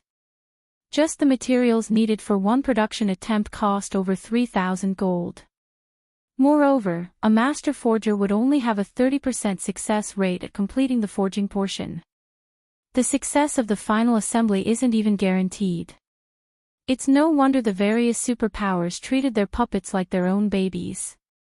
Sherphone was inwardly astonished as he looked at the list of required materials stated on the design. However, after giving the matter some thought, he found the price to be reasonable. The bronze guardian puppet possessed combat power at the peak of tier 3 and could be used indefinitely. If a guild could produce several hundred of these puppets now, it would basically be invincible. After all, there was no level requirement for controlling a guardian puppet. The only limiting factor was one's skillfulness at controlling the puppet. It seems there's a need to place greater focus on Candlelight's development. Sherphone could not wait for the day Silverwing could have its own guardian puppets. Although the materials needed to produce the bronze guardian puppet were rare, aside from the main material, fine Titan ingot, the other materials could be collected in bulk relatively easily. The main problem was the requirement of various kinds of lifestyle masters. Without the necessary lifestyle masters, the odds of producing the guardian puppet were zero. If Silverwing could mass-produce bronze guardian puppets, whether it was in team battles or siege battles, they would become a formidable support since they dealt increased damage to magic arrays and buildings. Moreover, they were much more powerful than tier 3 summoned creatures. Just as Sherphone was figuring out ways to further improve the standards of lifestyle players in the Candlelight trading firm, he suddenly received a call from General Snow. Guild leader, I just received good news. Heaven's Burial, Singular Burial and Lei Jingyang fell out with each other. The guild has already been disbanded. However, Singular Burial joined Blackwater with some of his trusted aides and guild experts. Currently, Singular Burial is bringing his men to the primordial divine ruin. By the looks of it, they plan on reaching Primordial City by relying on various resources Blackwater provided them, Gentle Snow said, smiling. Heaven's Burial's destruction was something she and the rest of Silverwing's upper echelon had anticipated. Only, they had not expected Heaven's Burial to disband so quickly. Caught off guard, they had a hard time taking over the shops located in the various cities Heaven's Burial ruled before, many of which were snatched away by other guilds. However, Heaven's Burial's sudden disbandment also saved Silverwing plenty of trouble. At the very least, there was no longer any need to wage price wars with Heaven's Burial shops in Starmoon Kingdom, nor was there any need to dispatch larger armies to capture Heaven's Burial's guild towns, so they've given up on Starmoon Kingdom and are shifting their focus to Primordial City. Shurfong could not help but chuckle. Looking at Gentle Snow, he asked, "Have you gathered the necessary manpower yet?" "As you've requested, I personally contacted every one of the selected candidates and had them secretly gather at Zero Wing City. Currently, we're just short by a few dozen people before we have the required number," Gentle Snow replied. "Good. Have them gather at Zero Wing City's candlelight trading firm. I'll head over there myself right now. It's about time we gave Beast Emperor and Singular Burial a little surprise," Shurfong said with a nod before disconnecting the call. Even now, Gentle Snow still had no idea what Shurfong intended to do by summoning 1,500 experts. However, she continued notifying the selected experts to gather at Zero Wing City's candlelight trading firm. Meanwhile, after ending the call, Shurfong spent 3,000 gold to have the NPCs in the Lost Town construct a guild residence. At the same time, he hired 100 level 150, Tier 2 NPC guards and 1,000 level 150, Tier 1 NPC guards for town defense. With this, the town should have no problems fending off monster attacks in the short term. Once that was done, he took out a guild transfer scroll and teleported to Zero Wing City's residence. After the heaven-defying battle at Stone Forest Town, the number of players visiting Zero Wing City each day had skyrocketed. Now, the city's player population had already shot past the 4 million mark. Just the entrance fees collected each day totaled roughly 22,000 gold. Not to mention, there was still the income from Stone Forest Town, the candlelight trading firm, and many other enterprises. Now that there was no longer any need to continue placing bounties on Heaven's Burial's members, all that income could be invested into the guild's development. Meanwhile, even after including the guild's various expenses such as providing guild benefits and the guild's expansion, Zero Wing still saved up around 15,000 gold per day. This income could make any first-rate guild crazy with jealousy. For first-rate guilds, just being able to get their guild to operate normally was already a challenging task. Moreover, the guild benefits they offered their members weren't even comparable to Zero Wing's. It would not be an exaggeration to say that no first-rate guild in God's domain could compete with Zero Wing in terms of wealth. After returning to Zero Wing's residence, Shurfong first went to the guild warehouse to retrieve some materials obtained from team dungeons and through trading with the various first-rate guilds. Then, he started producing magic array scrolls for the Divine Beast's Descent magic array. Once he completed 2 sets, he took out the 2 remaining elemental sources from his bag and combined them with the magic array scrolls. Suddenly, the 2 sets of magic array scrolls started evolving. Originally, Divine Beast's Descent was an intermediate magic array, but after the fusion was completed, the magic arrays exuded an aura that was even more powerful than advanced magic arrays. Following which, Shurfong stored the 2 sets of magic array scrolls and left for the candlelight trading firm. By the time he arrived at Zero Wing City's candlelight trading firm, Gentle Snow and the others were already waiting for him. Currently, the lounge on the 2nd floor was filled with players, every one of whom was curiously wondering why their vice guild leaders had gathered them here today. However, when they saw Shurfong, who was currently disguised as Black Flame, enter the lounge, the entire room suddenly fell silent. Guild leader. Why is the guild leader here? Were we gathered here today under the guild leader's orders? Everyone in the lounge could not help but discuss Shurfeng's sudden appearance, excited expressions on their faces. I believe you all must have heard that our brothers stationed over at the Primordial Divine Ruin have been surrounded and killed by evil demons and evil beasts. In fact, Beast Emperor, the person controlling those monsters, has even announced that Zero Wing's members are forbidden from setting foot into the Primordial Divine Ruin, and any who dare do so will be killed without question. Although that place isn't our guild's territory, I feel that we should still make a response.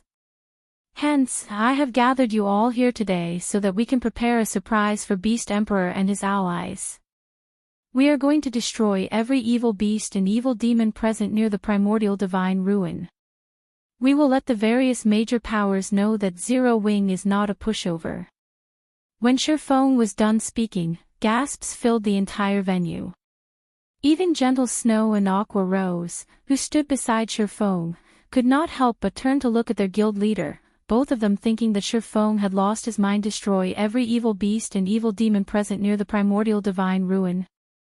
How can such a feat possibly be accomplished? Chapter 1707, Tier 2 Legion. Chapter 1707, Tier 2 Legion. The silence persisted for a short moment before a commotion erupted inside the lounge. Everyone felt that Sherfang's intentions were too crazy. Setting aside how many evil beasts and evil demons were present around the primordial divine ruin, just the mythic evil beasts and mythic evil demons, there would be more than enough to annihilate their team of 1,500 players. Not to mention, they were attacking in enemy territory, which meant plenty of enemy reinforcements. I'm sure you all are worried and afraid. If you feel that you are not up to it, you may leave. I won't force any of you to take part in this operation. After all, the operation this time is indeed very dangerous.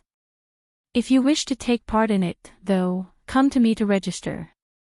Note that you will also have to sign a confidentiality contract to take part in this operation, Sherfong said in a calm tone after carefully observing everyone present. The reason why Zero Wing was contesting with other guilds over various resources was to provide its members with better benefits. Meanwhile, the majority of the resources obtained would go to elite and core members of the guild. If the guild's core members were not even willing to put themselves at risk for the guild, then when the guild faced greater pressure in the future, nobody would know what kind of actions these core members would take. Thus, there was naturally no need for the guild to continue nurturing such ungrateful core members. Previously, when Zero Wing was still in its infancy, he could tolerate feeding the guild's elite and expert members without asking much in return. However, now that Zero Wing was no longer in its infancy and had already stepped onto the path of becoming a superpower, the guild would need much more resources than before to continue developing. His latest acquisition, the Lost Town, only made the guild even more desperate for resources.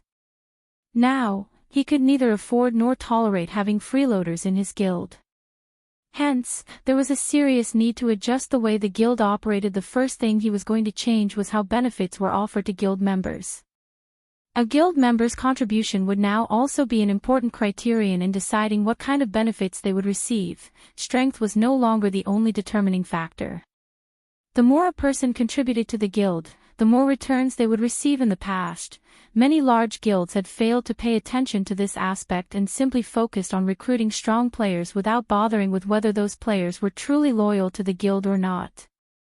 As a result, when the guild faced an insurmountable foe, it crumbled even before the battle had begun. In contrast, some small guilds with average strength were able to unite their members to fight against first-rate guilds and maintain a considerably large territory for themselves. Sherfong planned to institute the changes starting with this operation. After he was done speaking, everyone present fell into a daze for a while. At this time, Gentle Snow, Aqua Rose, and the other core members in the upper echelon of the guild quickly realized what Sherfong was trying to do. Hence, they kept their mouths shut and quietly watched from the sides. We'll definitely get ourselves killed by going over there. Wonderful.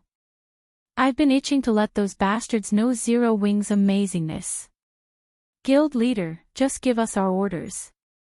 For a time, everyone present discussed among themselves. The members of the guild's main force then went up to Sherfong to register. Only a small number of players that were recently promoted into Dark Gods members hesitated over their decision. After the registration process continued for around a dozen minutes, Gentle Snow and Aqua Rose could not help but breathe out a sigh of relief. Of the 1,500 players they gathered, over 1,400 had registered to join the operation, with only several dozen players declining. However, this situation also served as a stern reminder to the two of them.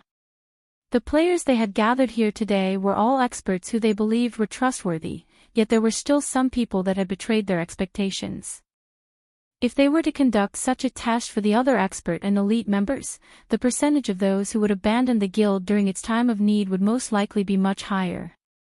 Meanwhile, many more expert and elite players would be joining the guild in the future. There are over 1,400 people remaining.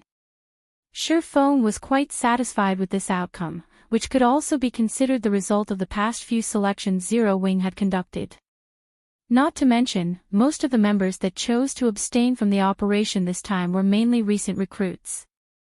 Following which, he turned to look at Aqua Rose and Gentle Snow and said quietly, "From today onward, start restructuring the guild ranks.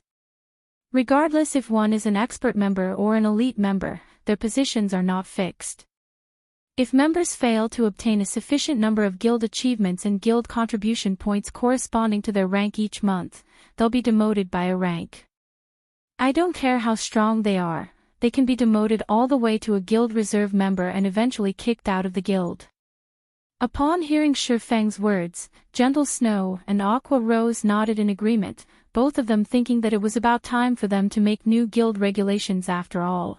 The current Zero Wing was no longer the same Zero Wing as before previously, as Zero Wing was lacking manpower and was constantly waging war with other guilds. They had no choice but to offer excellent and tempting benefits with lax conditions in order to keep the guild alive. In contrast, first-rate guilds got to develop in a stable environment for long periods. Not only were their rules and regulations clearly defined, but their contribution and achievement systems were also perfected.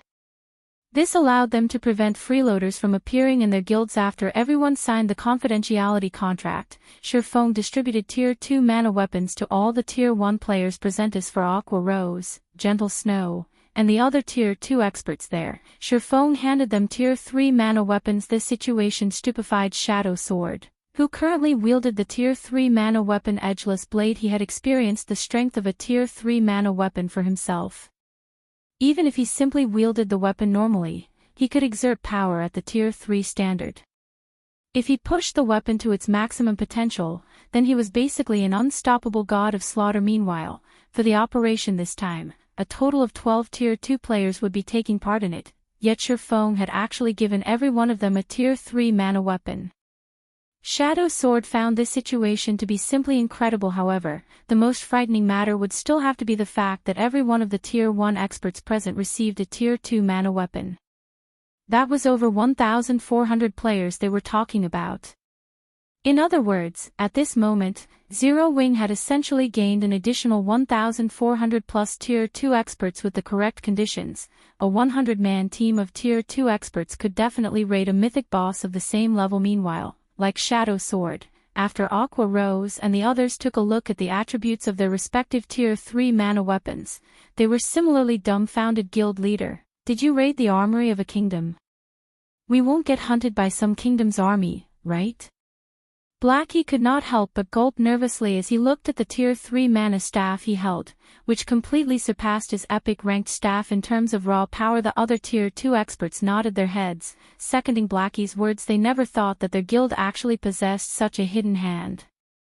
Even those in the upper echelon like themselves were utterly clueless about this. Just by holding the Tier 3 mana weapons, they could feel that their combat power had increased drastically. At the very least, the raw power of their attacks should be at the Tier 3 standard already. Although they did not possess the physique and skills of a Tier 3 player, they were still confident that, unless their opponent was fully geared in epic equipment, they could easily stomp on any Tier 2 expert right now. At this moment, Aqua Rose and Gentle Snow finally understood why Shifeng would try to annihilate the evil beasts and evil demons around the primordial divine ruin with such a small number of players.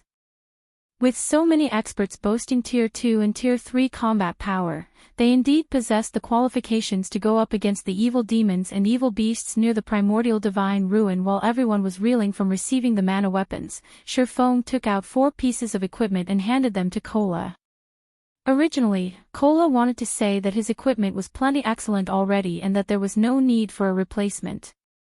However, once he inspected what Shifeng gave him, his eyes nearly fell out of their sockets. Without hesitation, he removed the level 50 fine gold set equipment he was wearing and replaced them with the mana equipment set from Shifeng. The moment Kola equipped the mana equipment set, the feeling he gave off transformed abruptly. Right now, Kola's aura gave even Aqua Rose and Gentle Snow intense pressure.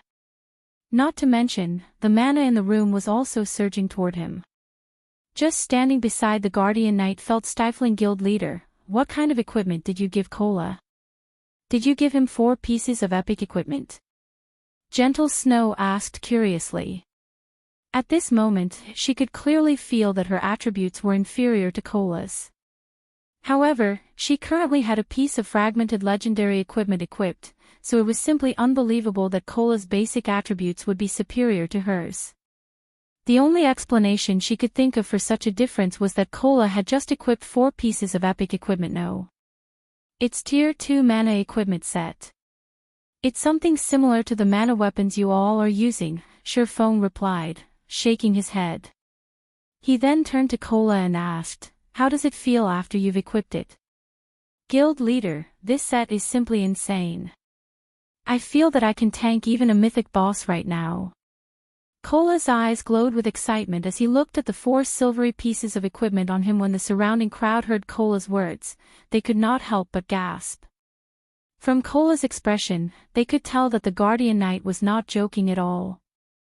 However, realizing this only served to shock them even more, 4 pieces of mana equipment were actually enough to create an MT capable of tanking a mythic boss of the same level.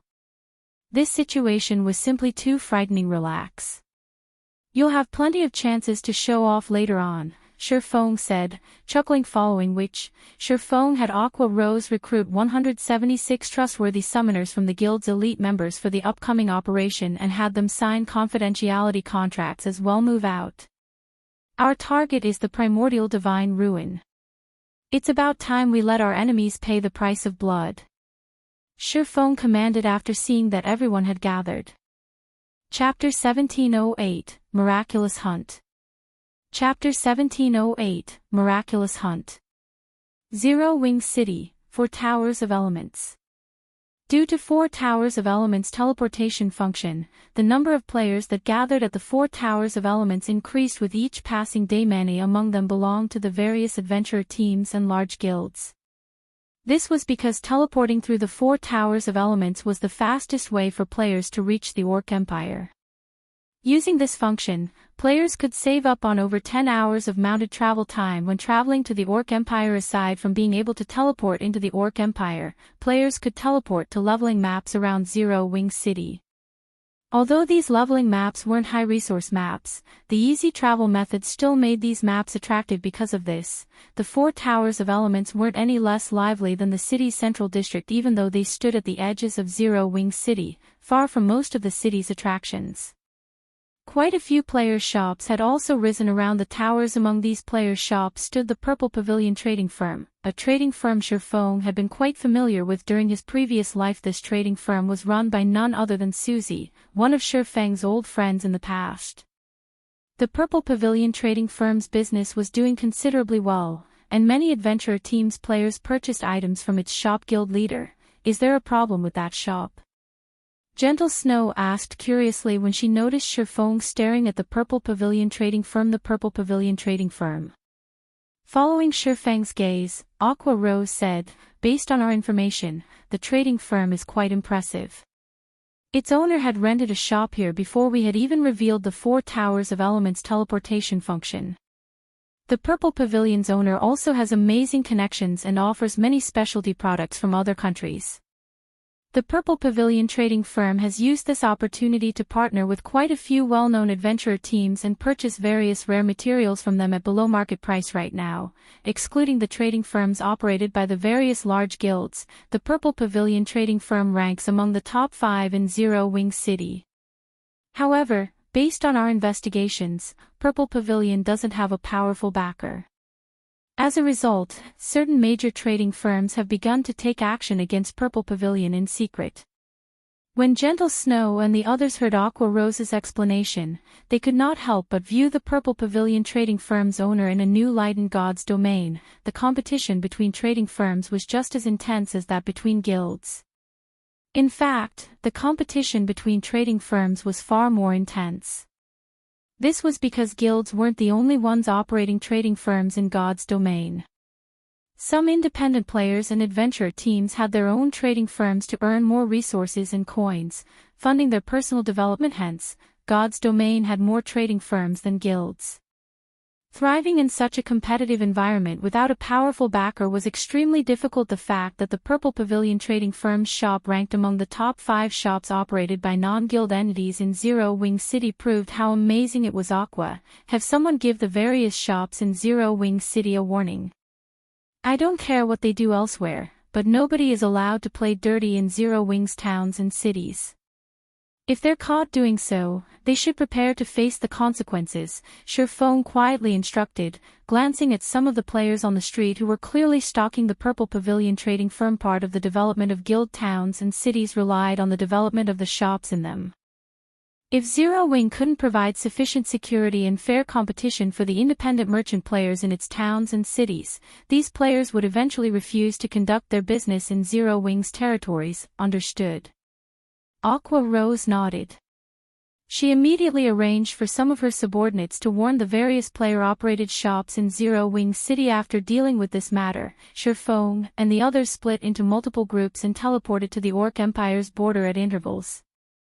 For this operation, Shurfong didn't just have his team members sign the confidentiality contract to keep their mouths shut about the mana weapons to avoid attracting other guilds' attentions.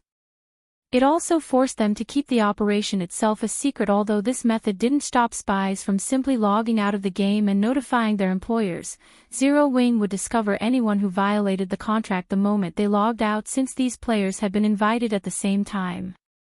Unless these spies wanted to blow their cover and lose all of their progress in the game thus far, they wouldn't dare log out after arriving in the Orc Empire. Everyone gathered in a predetermined location.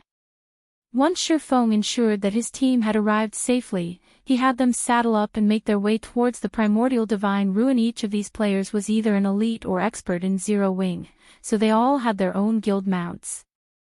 A legion of majestic thunder wolves quickly traversed the Orc Empire's barren lands, and as it passed, the areas it left behind looked as if they had been ravaged by a powerful storm. However, even amongst this legion of majestic beasts, Shurfeng's demonic flame tiger stood out like a sore thumb. Although the demonic flame tiger had shrunk to 3 meters in height after its evolution, eye-catching, pitch-black flames and arcs of silver electricity danced along its paws. The demonic flame tiger also radiated an aura that rivaled that of a High Lord. It was difficult not to notice the beast when other players encountered Zero Wing's legion. They grew nervous. This was because the orcs in the Orc Empire also rode gigantic battle wolves and battle tigers. At first, these players assumed that the Orc Empire's armies had ambushed them, and they had nearly turned and fled. However, after getting a closer look, they realized that the mount's riders were human, not robust orcs. Seeing this, they relaxed and sighed with relief. Crap. Who are those people? Almost all of them are using the same type of mount. Don't they look like Zero Wing's Thunder Wolves? Those Thunder Wolves are seriously cool. I wish I had one. Zero Wing. That shouldn't be possible. Those players are heading toward the primordial divine ruin, which is surrounded by evil beasts and evil demons. If they are Zero Wing's members, aren't they just heading towards their deaths?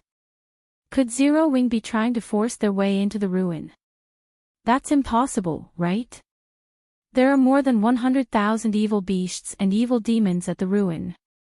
They'd even wipe out an army of several thousand experts in the blink of an eye. If not for that beast emperor wanting to avoid provoking every major power in the Orc Empire, he could easily stop anyone from entering the primordial divine ruin with his monster army. Zero Wing shouldn't be underestimated, either. The guild had already defeated Heaven's Burial's evil demon army. I've watched the recordings of that battle. Zero Wing had even faced down mythic-ranked evil beast and demons. Didn't you see Zero Wing summon those mythic monsters? There's no way Zero Wing can summon such powerful monsters again easily. The players that noticed Zero Wing's force discussed the guild's actions heatedly. News that Zero Wing had dispatched a force to the primordial divine ruin quickly spread. After all, it would be difficult for such a powerful army to avoid notice for long. Soon, the various major powers waiting to enter the primordial divine ruin began to discuss the matter as well. Zero Wing is taking action so soon. Is Zero Wing insane? Don't they know that there are over 100,000 evil demons and evil beasts guarding the primordial divine ruin? Zero Wing's actions confused all of the various large guilds' upper echelons. Brother Singular, like Beast Emperor has said, Zero Wing really couldn't hold back and has come running to us on its own. This is a good opportunity for us to take our revenge, Falling Fire said, a cold glint flashing in his eyes as he read the report his subordinate just sent him. We only lost because we didn't fully understand Zero Wing and fought them on their home turf. However, our battlefield will be set in the Orc Empire this time. We also have 8 mythic monsters under our command. Even if Zero Wing can summon more of those high demons to suppress our mythic monsters, we'll have plenty of Grand Lords and Great Lords to spare. We can annihilate this Zero Wing forces. Zero Wing. Singular Burial gnashed his teeth in anger when he heard the mention of the guild. His eyes turned bloodshot and he growled, I won't let any of your members return alive this time. Zero Wing had thoroughly destroyed Heaven's Burial in their last battle. All of the time and effort he had invested in his guild's development had gone to waste, just like that. Now, hatred for Zero Wing consumed his thoughts. The evil demons and evil beasts encircling the primordial divine ruin were a suggestion he had made to Beast Emperor. He had done so to cause as much trouble for Zero Wing as possible, impeding the guild's development. As soon as Singular Burial finished speaking, a spatial gate opened above him. Once the spatial gate opened fully, cloaked figures atop mounts jumped out, one after another. When these cloaked figures landed, everyone recognized the mounts as Zero Wing's Thunderwolves. What's going on? Zero Wing's members actually dared to charge straight into the evil demons and evil beasts' encirclement. Are they seeking death? Everyone gaped at Zero Wing's members when they realized who had emerged from the spatial gate. They had assumed that Zero Wing was simply putting up a strong front by marching into the Orc Empire. Even if Zero Wing truly intended to take action, the guild would employ hit-and-run tactics and target small groups of evil beasts and evil demons at most. However, the fact that Zero Wing's members had jumped straight into their enemies' ranks via a spatial gate left them utterly baffled. Before anyone could react, Shifeng's gaze shifted toward the nearby Blackwater members. Kill them. Chapter 1709. Might have one hit. Zero Wing's sudden appearance had shocked the players at the primordial divine ruin. Shifeng's command to attack Blackwater's members only intensified their surprise. This is crazy. Zero Wing must be insane. They've actually barged into the evil demons and evil beasts' encirclement to attack Blackwater. The members from the various major powers and adventurer teams were stupefied as they watched Zero Wing's members charge into Blackwater's on their mounts. At a glance, it was clear that Zero Wing had dispatched less than 2,000 members to the primordial divine ruin. Even if all of them were experts, Blackwater's forces weren't to be trifled with. Although Blackwater had recently suffered a major loss, it had recruited many of Heaven's Burial's expert and elite members. The guild had sent 4,000 experts and 6,000 elites to the ruin this time, and the lowest leveled among them was level 49. Every one of these 10,000 players also wore top-tier equipment. An army of fewer than 2,000 experts stood no chance against Blackwater's forces. Moreover, the evil demons and evil beasts currently surrounded the primordial divine ruin. It wouldn't be long before these monsters arrived to support Blackwater's army. Zero Wing would have more opponents than just Blackwater's army. They would have to face 100,000 plus monsters as well. While the various large guilds wondered why Zero Wing had enacted such a ludicrous plan, the guild's mounted forces had almost reached Blackwater's members. Bastards. Falling Fire cursed as he commanded his players to fall into formation. Fortunately, the players Blackwater had dispatched to raid the primordial divine ruin were all well trained, and the 10,000-man army quickly took up arms. The 500-plus shield warriors and guardian knights formed 2 rows at the front, raising their shields as they prepared to stop their enemy's advance. Meanwhile, the clerics, oracles, and druids at the rear of the army began to cast their buffs on the army's MTs. Now, the 2 human walls formed between the army and Zero Wing's members could even stop dozens of great lords of the same level, not to mention charging players. Meanwhile, the ranged forces between the shield warriors and guardian knights began to cast their offensive spells. Blackwater's army had far better reaction speed, combat standards, and far more combat experience than the various adventurer teams who fought others in the fields. The entire army moved as one, utterly organized. However, the Berserkers leading Zero Wing's charge paid the Blockade before them little heed. They didn't even bother to wait for their own Shield Warriors and Guardian Knights to catch up as they plowed into Blackwater's formation the moment before Zero Wing's 100-plus Berserkers clashed with Blackwater's MTs. A hint of excitement could be seen flashing in their eyes as they tightened their grips on their weapons. Suddenly, silver runes began to form on their weapons, and the ambient mana gathered around the Berserkers' weapons. Without hesitation, the Berserkers swung their weapons at the massive shields before them. Boom. Boom. Boom. A series of loud explosions echoed throughout the area as the Berserkers struck the enemy's shields. Impossible. When Blackwater's MTs received the Berserkers' attacks, they felt as if they had been hit by a truck. Not only did their shields tremble violently and their arms go numb, but they were also forced to take 2 or 3 steps back before they could stabilize themselves. However, before these MTs could regain their postures, Zero Wing's Berserkers swung their weapons again, forcing these MTs backward once more. After 3 consecutive attacks, Zero Wing's Berserkers had broken holes in Blackwater's defensive line. The Berserkers then dashed toward the ranged players like frenzied beasts. Zero Wing broke through. The various major powers watching from a distance could not help but gape at the scene. Just 100-plus Berserkers had torn apart 2 defensive lines formed by over 500 level 49-plus Shield Warriors and Guardian Knights. The clash between these melee players had lasted less than 2 seconds. It was as if Blackwater's Shield Warriors and Guardian Knights were made of paper and could barely take a hit. However, the players from these major powers knew that Blackwater's MTs all wore excellent equipment. The weakest piece they'd have on them would be level 45 fine gold rank. MTs of such caliber could easily join the various large guilds' main forces. As for their combat standards, they were all elite and expert players. A blockade of such powerful MTs shouldn't have a problem fending off a charge of dozens of great lords of the same level, yet it had shattered when assaulted by Zero Wing's 100-plus Berserkers. No matter how they looked at the situation, they simply could not bring themselves to believe it. What these players didn't know was that although these Zero Wing Berserkers were only Tier 1 players, they could unleash Tier 3 power when they maxed out the Tier 2 mana weapons in their hands. Blackwater's defensive lines might be able to stop several dozen great lords of the same level, but it definitely couldn't stop the combined charge of over 100 great lords' melee units. Stop them. Do not let them reach our ranged unit. Falling Fire hurriedly commanded when he noticed Zero Wing's Berserkers approach. However, before Falling Fire could even finish his words, one melee fighter from Blackwater after another was thrown into the air. Even when Blackwater's level 50 Berserkers tried to stop Zero Wing's Berserkers, the latter easily pushed them back. They lost a significant amount of HP when they crossed blades with Zero Wing's Berserkers after repulsing Blackwater's melee players. Zero Wing's Berserkers charged toward Blackwater's ranged force like a sharpened sword.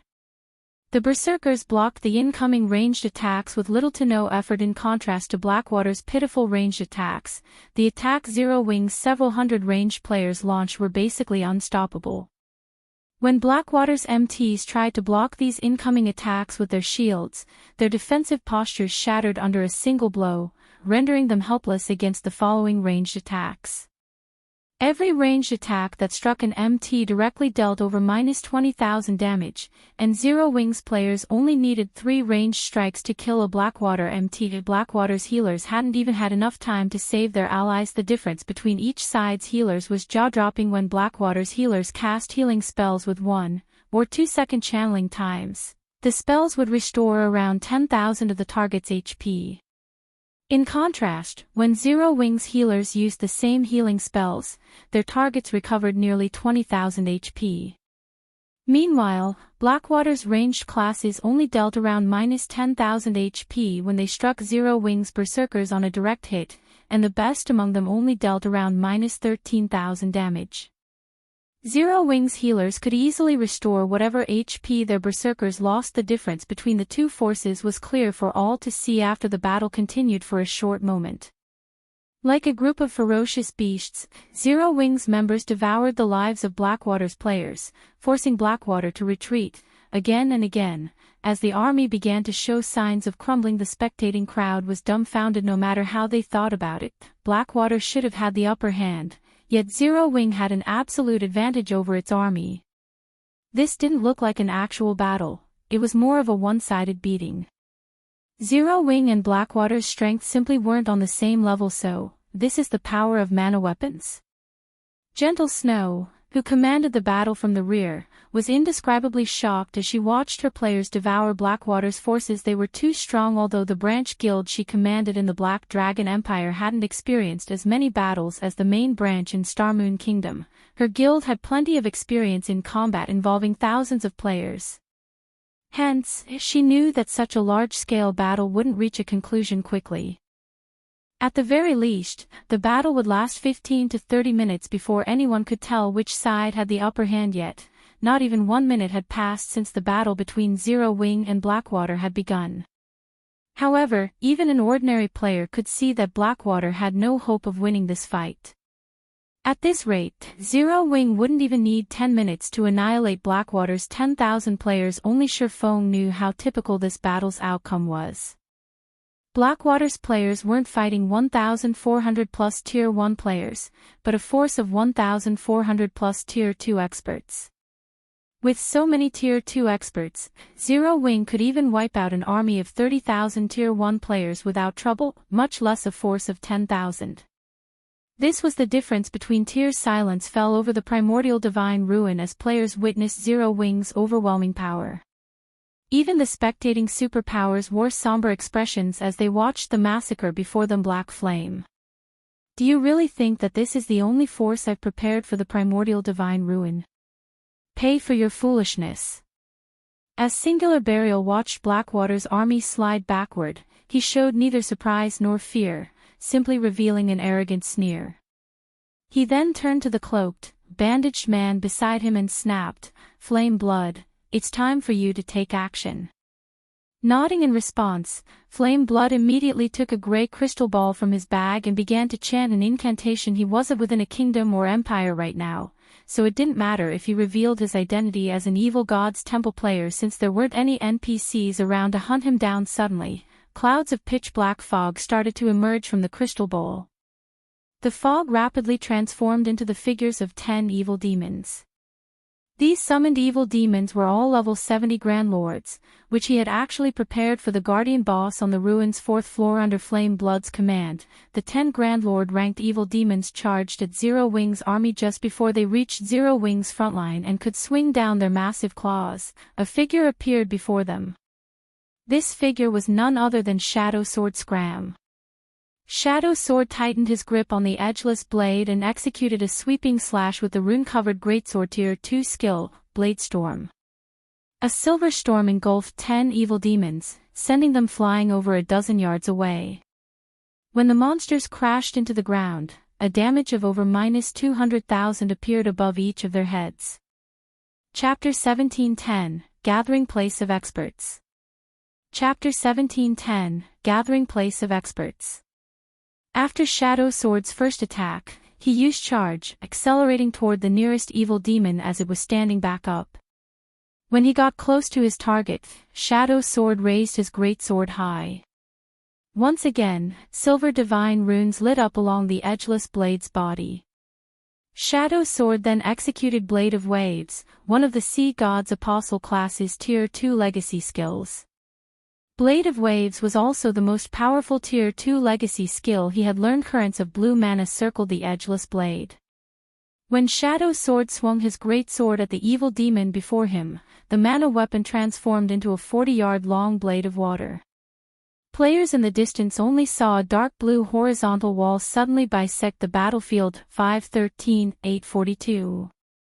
A frightening amount of damage appeared above the evil demon's head when the water blade cut through its body. The blade also slammed into other players, and whether they wore plate armor or cloth, all of their HPs plummeted to 0. Their cleaved bodies then transformed into particles of light and disappeared from the battlefield. After the attack, the evil demon that took the hit fell into a heavily injured state, his combat power drastically decreasing. The surrounding Blackwater members expressed their shock and terror when they saw this strong. Too strong. Not only had Shadow Sword repelled 10 Grand Lord ranked evil demons with one attack, but his follow-up attack had also heavily injured one Grand Lord ranked evil demon and killed over a dozen players. Even Shield Warriors and Guardian Knights had died instantly. How is he so powerful? Confusion filled the experts from the various major powers as they watched Shadow Sword from a distance. Even if Shadow Sword were a Tier 2 Berserker and had used a Berserk skill, his damage should not have been so frightening. He should have been lucky to hold his ground against a Grand Lord ranked evil demon, yet even without activating a Berserk skill, Shadow Sword had heavily injured the Grand Lord.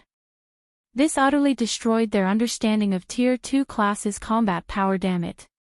Flame, split the other evil demons up and have them attack independently.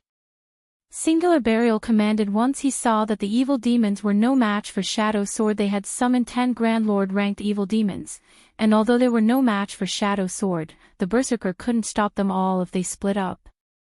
The evil demons Shadow Sword didn't target could continue to slaughter Zero Wings members. Hearing Singular Burial's command, Flame Blood had the other 9 evil demons circle Shadow Sword. However, as these evil demons began to move, Kola landed between 3 of them and used Justice Roar, forcing all 3 to focus on him and no one else. The 3 taunted evil demons immediately brandished their claws at Kola.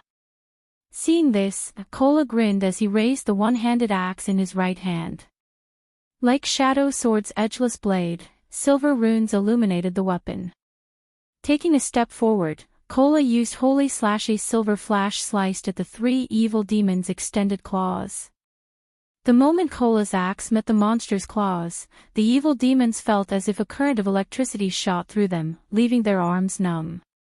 All 3 evil demons were forced to retreat by several steps, and the difference between their strength and Kola's was obvious at a glance. Meanwhile, Gentle Snow, Fire Dance, Flying Shadow, Yi Wumian, Turtle Dove, and Rampant Blade suppressed the other 6 Grand Lord ranked evil demons.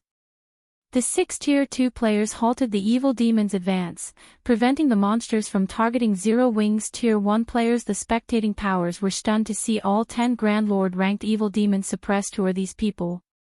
The various major powers and adventurer teams members were curious and awed as they watched Shadow Sword and his companions. They immediately began to look into the identities of these Tier 2 players from Zero Wing. The various large guilds and adventurer teams present were no strangers to Grand Lord ranked monsters, but they usually needed 100-man teams to raid such monsters. Yet, Shadow Sword and the others actually soloed the evil demons. Moreover, they had the upper hand in the battle. This was simply unbelievable. The moment these various powers received their investigations results, they were flabbergasted. Aside from Gentle Snow, the other Tier 2 players were practically unknown in God's domain. Although these players had shown up in Zero Wing's past battles, none of them had ever displayed such frightening power. Because of this, the players from these major powers and adventurer teams began to wonder if Shadow Sword and the others had deliberately hidden their strength all this time. But after today, there was no doubt that these players would become famous in God's domain. Their performance today was simply too shocking. While Shadow Sword and the other Tier 2 players suppressed the Grand Lord ranked evil demons, Zero Wing's other members were free to slaughter Blackwater's players without worry. Aqua Rose, Blackie, Violet Cloud, and Alluring Summer, in particular, struck like humanoid defense turrets. All 4 of them wielded Tier 3 mana staffs, which allowed their spells' power to rival Tier 3 spells. Against Tier 1 players, these spells were one-shot, one-kill attacks. Not even blocking these spells could save the targeted players. When the 4 used AoE spells, each of their attacks could slay dozens of players. Of those present, only Blackwater's Tier 2 experts barely survived Aqua Rose and the others' attacks. However, none of them could approach the 4 casters either, since doing so would be suicidal. As he watched the one-sided battle, Singular Burial's complexion turned ashen, and the corner of his eyes twitched. He had visited the primordial divine ruin, this time with his closest aides and experts that had originally belonged to Heaven's Burial. These players were supposed to serve as the foundation of his rise through Blackwater. Now that Zero Wing's members had massacred his subordinates, his chances of rising in his new guild had significantly decreased. Although he wanted to do something to stop the massacre, he had enough trouble with the level 50 youth before him. No matter how he struggled, he couldn't get past the youth's defense. To make matters worse, his opponent was only a Tier 1 Berserker, while he was a bona fide Tier 2 Ranger. Yet, the Berserker's Tier 1 skills had actually repelled his Tier 2 skills. This maddened Singular Burial, on the other hand, Zipping, also known as Silent Blade, grew increasingly excited as he fought Singular Burial. He had never felt this wonderful before. The combination of a Tier 2 mana weapon and the level 50 magic light set had granted him an absolute advantage in basic attributes over his opponent. From time to time, he even caught Singular Burial by surprise when he used his mana weapon's ability. In addition, through his battle with Singular Burial, someone who had entered the refinement realm long ago, Zipping was able to recognize many of his flaws. If not for his advantage in basic attributes and Tier 2 mana weapon, the enemy ranger would have likely killed him already. Guild leader, these people from Zero Wing are too powerful. At this rate, we'll be wiped out before the evil beast army arrives. Daybreak Fog, who was similarly entangled in a fierce battle, told Singular Burial anxiously through a private chat. Hearing Daybreak Fog's worry, Singular Burial glanced at Blackwater's members, who were continuously slaughtered. Suddenly, a sense of helplessness doused the killing intent burning in his heart. However, just as Singular Burial was about to respond, he noticed a black figure weaving across the battlefield and killing Blackwater's experts with inhuman speed. The figure moved so quickly that by the time Blackwater's experts noticed someone before them, a blue flash filled their vision. Once the blue flash disappeared, the targeted experts collapsed lifelessly to the ground. Black flame. Singular Burial bellowed with rage, a gut-twisting envy filling his heart as he watched the rapidly moving black figure. Zero Wing was clearly a guild that had been established without a background or backers, yet the guild had gained one powerful expert after another. Fire Dance, Shadow Sword, Flying Shadow, Cola, Violet Cloud, Alluring Summer. Even super guilds sought to recruit these experts, yet they had gathered in Zero Wing. Moreover, the unknown Berserker youth before him also possessed immense talent. Singular Burial could not understand why so many obscure experts had gathered in Zero Wing, yet he had failed to recruit even one such expert for himself. While Singular Burial screamed his lungs out, Shurfong vanished from the battlefield. In the next moment, Shurfong reappeared before Singular Burial. Singular Burial, your era has ended. Shurfong growled as he swung down his sacred sword. Although Singular Burial had responded quickly, Shurfeng's appearance had been too abrupt. Even though he had immediately thought of using the Ranger class's escape skill to put some distance between himself and Shurfong, in the face of the Tier 2 taboo skill, Instant Strike, he was a split second too slow to get away. After receiving the one attack, Singular Burial's HP, which was over 50,000, instantly fell to 0. Chapter 1711, Blackwater defeated. Chapter 1711, Blackwater defeated. When Singular Burial reluctantly collapsed and dropped an icy blue longbow on the battlefield, the surrounding Blackwater members were dumbfounded and turned to stare at Shurfong. A moment ago, Singular Burial had 100% of his HP, yet after one of Shurfeng's attacks, the Ranger had lost it all suddenly. A chilling sensation assaulted Blackwater's members. If even a Tier 2 player like Singular Burial could not withstand a single hit from Shurfong, it went without saying Shurfong could kill Tier 1 players like them with a casual swing of his blade. To Black Flame. Falling Fire's expression darkened as he glared at Shurfong. His combat standard was recognized as one of the best in Blackwater. There were only a handful of people in the guild that he had to admit were superior. However, despite having such a high combat standard, not even he was confident in keeping up with and blocking the attack Shurfong had used against Singular Burial. Shurfeng's attack was simply too fast, but it wasn't just because of his high attack speed. HS neutral response time and physical acceleration were also ridiculously fast. After heaving a deep sigh, Falling Fire commanded, "Everyone, retreat." Due to Shurfeng's display of overwhelming strength, his team members' morale had received a huge boost. Zero Wing's members now fought with more passion and skill than before. In contrast, the morale of Blackwater's members plummeted. Now, this battle's outcome could not be any more obvious.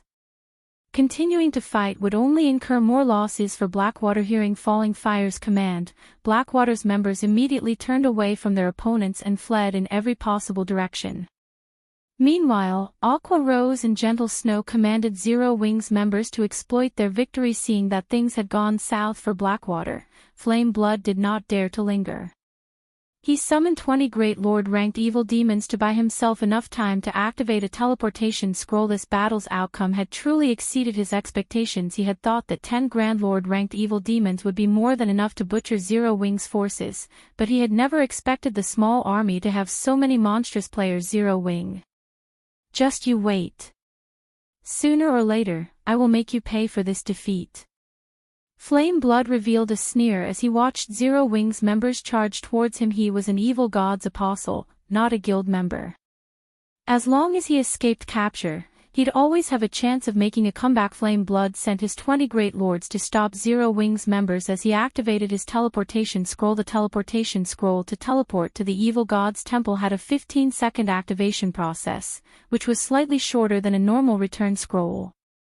With the power of 20 Great Lords at his side, he could easily buy enough time to get away. However, when the 7th second ticked by, Flame Blood noticed a slowly approaching figure out of the corner of his eye. This figure was none other than Shurfong. Flame Blood couldn't help his growing anxiety as he watched Shurfong approach.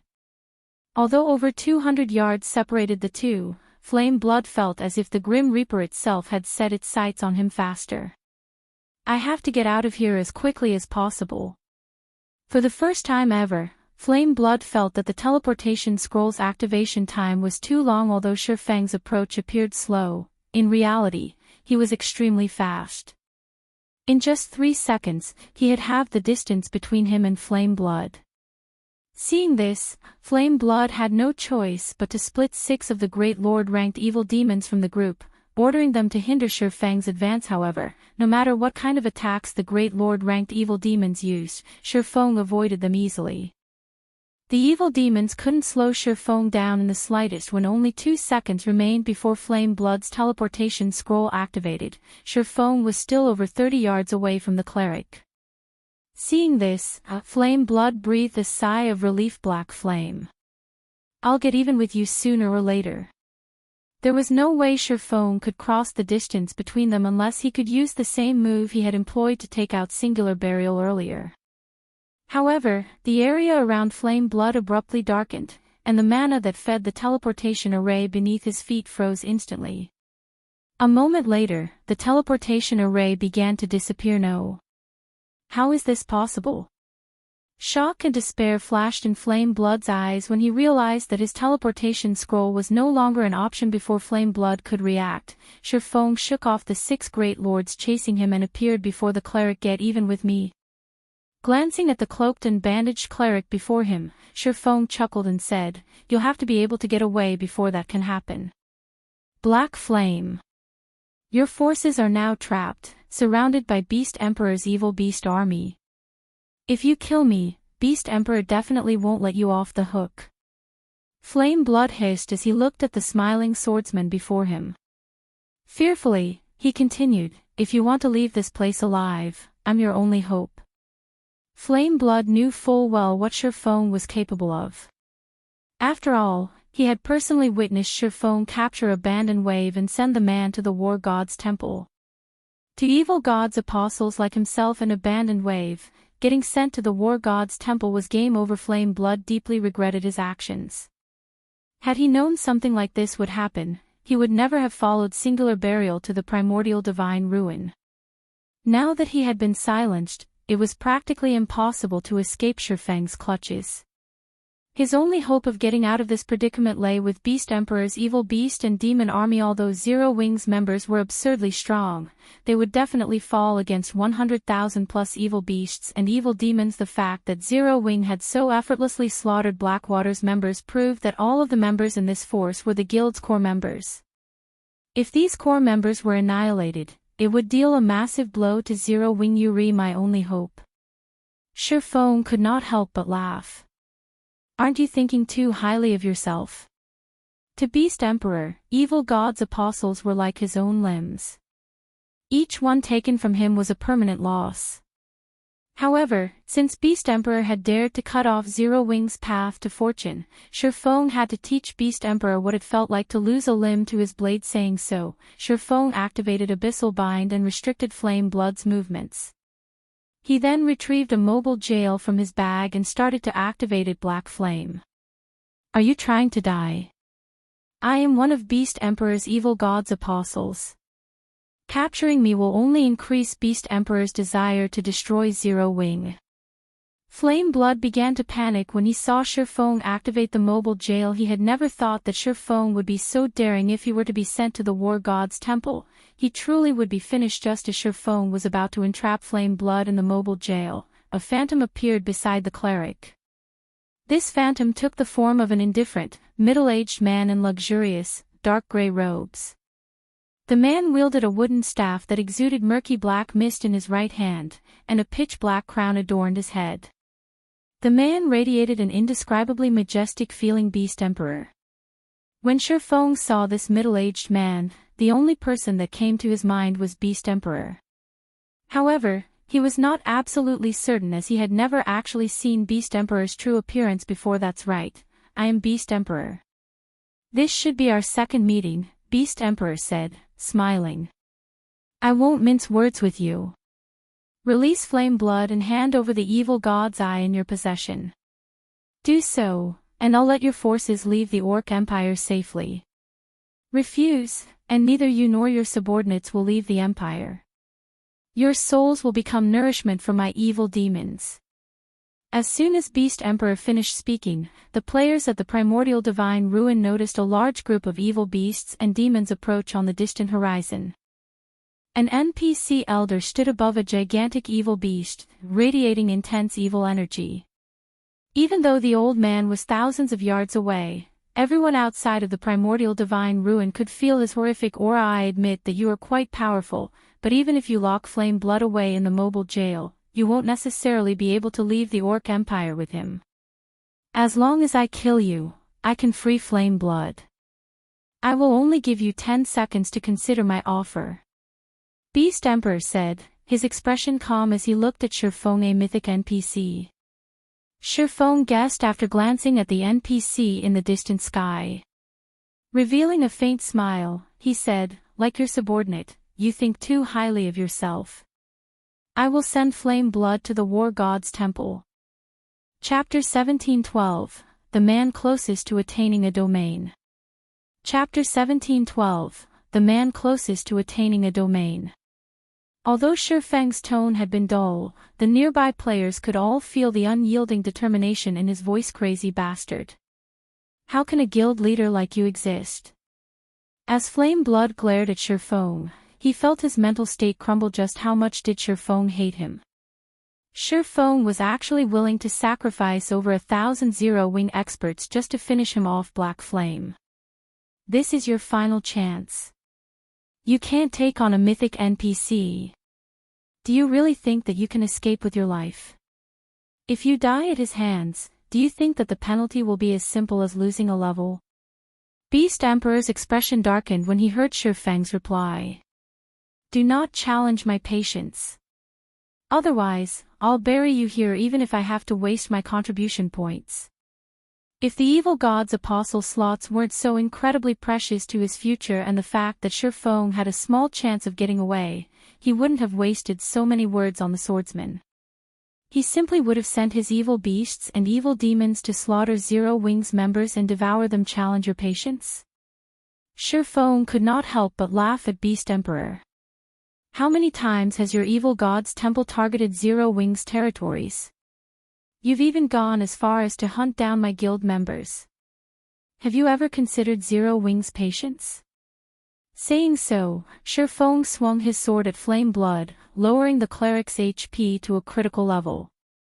He then activated the mobile jail and entrapped the bound cleric. Beast Emperor gnashed his teeth in rage as he watched Flame Blood disappear into the mobile jail. Suddenly, the evil beasts and evil demons standing on the distant horizon released deafening roars. They then charged toward the primordial divine ruin. The various powers' upper echelons wore somber expressions as they watched the 100,000 plus evil beasts and evil demons surge towards them. These evil beasts and evil demons were far from just random monsters. Every one of them was level 60 or higher, and the majority of them were chieftain rank and above. Only a small number were elites and special elites. Moreover, 8 of them were mythic ranked. Such a force was more than enough to destroy a town, not to mention an army of fewer than 2,000 experts. When the evil beasts and evil demons began their charge, the NPC elder flew into the sky and waved his staff. Suddenly, a beam of gray light shot out of the staff and toward the clouds above the old man. When the beam of light was roughly 100 yards above the NPC, it burst. Ripples of gray light spread across the sky, turning the once blue view a dull gray. It looked as if evil energy had enveloped the entire world. What's going on?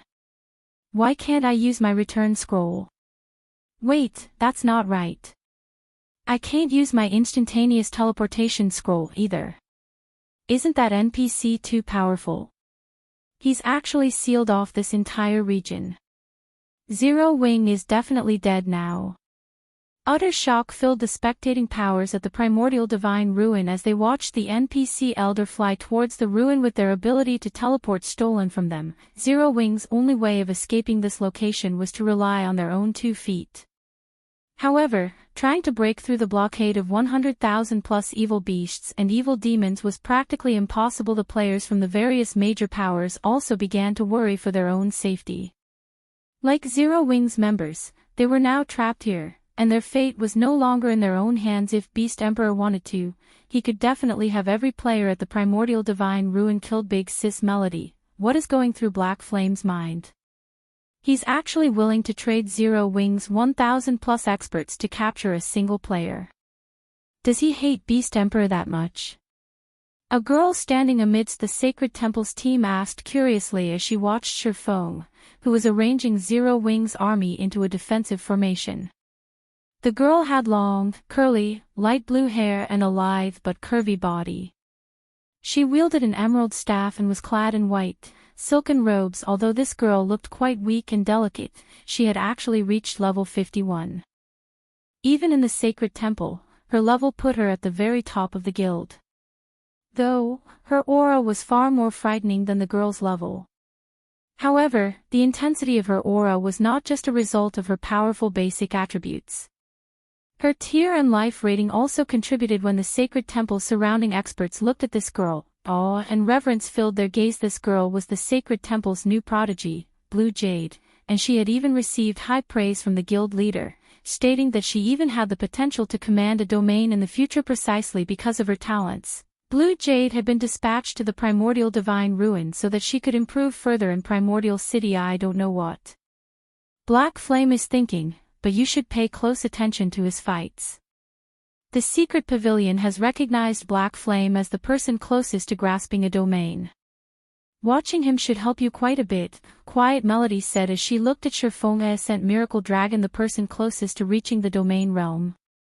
Blue Jade asked in astonishment. Miracle Dragon is old news. The various superpowers have already recognized Black Flame as the person closest to reaching the domain realm, Quiet Melody patiently explained. The techniques Black Flame has displayed thus far are simply amazing. He has even defeated domain realm experts. The various superpowers have even wondered whether or not he has already obtained a domain, but after a detailed investigation, they concluded that he's only as strong as domain realm experts. He doesn't actually have a domain yet, though he is extremely close to obtaining one. He can actually rival domain realm experts without a domain. He's actually that powerful. Blue Jade was skeptical about Quiet Melody's claim. If Shifeng were so impressive, he should recognize his situation for what it was. Yet, Shifeng had made the most unbelievable decision, provoking Beast Emperor instead of saving his companions' lives. While Quiet Melody and Blue Jade discussed Shifeng, the other powers' upper echelons grew nervous. Beast Emperor's monster army was getting closer, and now, it was less than 1,000 yards away. 2 level 80 mythic evil demons and 6 level 80 mythic ranked evil beasts led the monster army. Just looking at these monsters, even from so far away, made these players shudder against such a powerful army of monsters. Zero Wing's forces would likely face annihilation even if the guild had tens of thousands of experts and hundreds of thousands of elite players present. Even if Zero Wing could summon 3 more high demons, there was no escaping its fate. Although the Baphomets Zero Wing had summoned were indeed incredibly strong, the army of evil beasts and evil demons the guild faced this time was much stronger. There were plenty of great lords and grand lords in this force. By the time the high demons defeated the mythic evil demons and mythic evil beasts, the great lords and grand lords would have devoured Zero Wing's members already. Black Flame. Pay for your foolishness. Beast Emperor, who followed the situation at the primordial divine ruin from ancient rock city's evil god's temple, sneered he had spent 7,000 evil god's temple contribution points for the mythic NPC to seal the primordial divine ruins map. This seal prevented players from both teleporting out and physically crossing the map's borders. The evil god's temple contribution points were no less precious than the war god's temple merit points. With 7,000 merit points, players could purchase a high-quality epic item from the War God's Temple. Yet, he had spent so many points just to prevent Shurfeng's escape. Although the sealing barrier was not particularly strong, it would not be easy to break out of either. During the time it took for Zero Wing to destroy the barrier, his evil beasts and evil demons could annihilate the guild's army several times over. The 100,000 plus evil demons and evil beasts grew closer to Zero Wing's army, and seeing this, the guild's members couldn't help but grow nervous. They felt stifled as they watched the monsters approach, the auras the monsters radiated becoming increasingly frightening. However, when less than 200 yards separated both sides, a magic barrier appeared and enveloped Zero Wing's army. This barrier was the result of none other than the movement-type defensive magic array. Good summoners, summon the divine beasts. Shurfeng commanded as he stared at the monster army before him. Chapter 1713, Divine Dragon's Might. Chapter 1713, Divine Dragon's Might. When the Divine Beast's Descent magic arrays activated, 2 pillars of golden light rose from inside the movement-type defensive magic array. The 2 light pillars pierced the sky and cast a dazzling glow over the primordial divine ruin. The light pillars also purified the overflowing evil energy in the area and returned a massive fraction of the gray sky to its original blue color.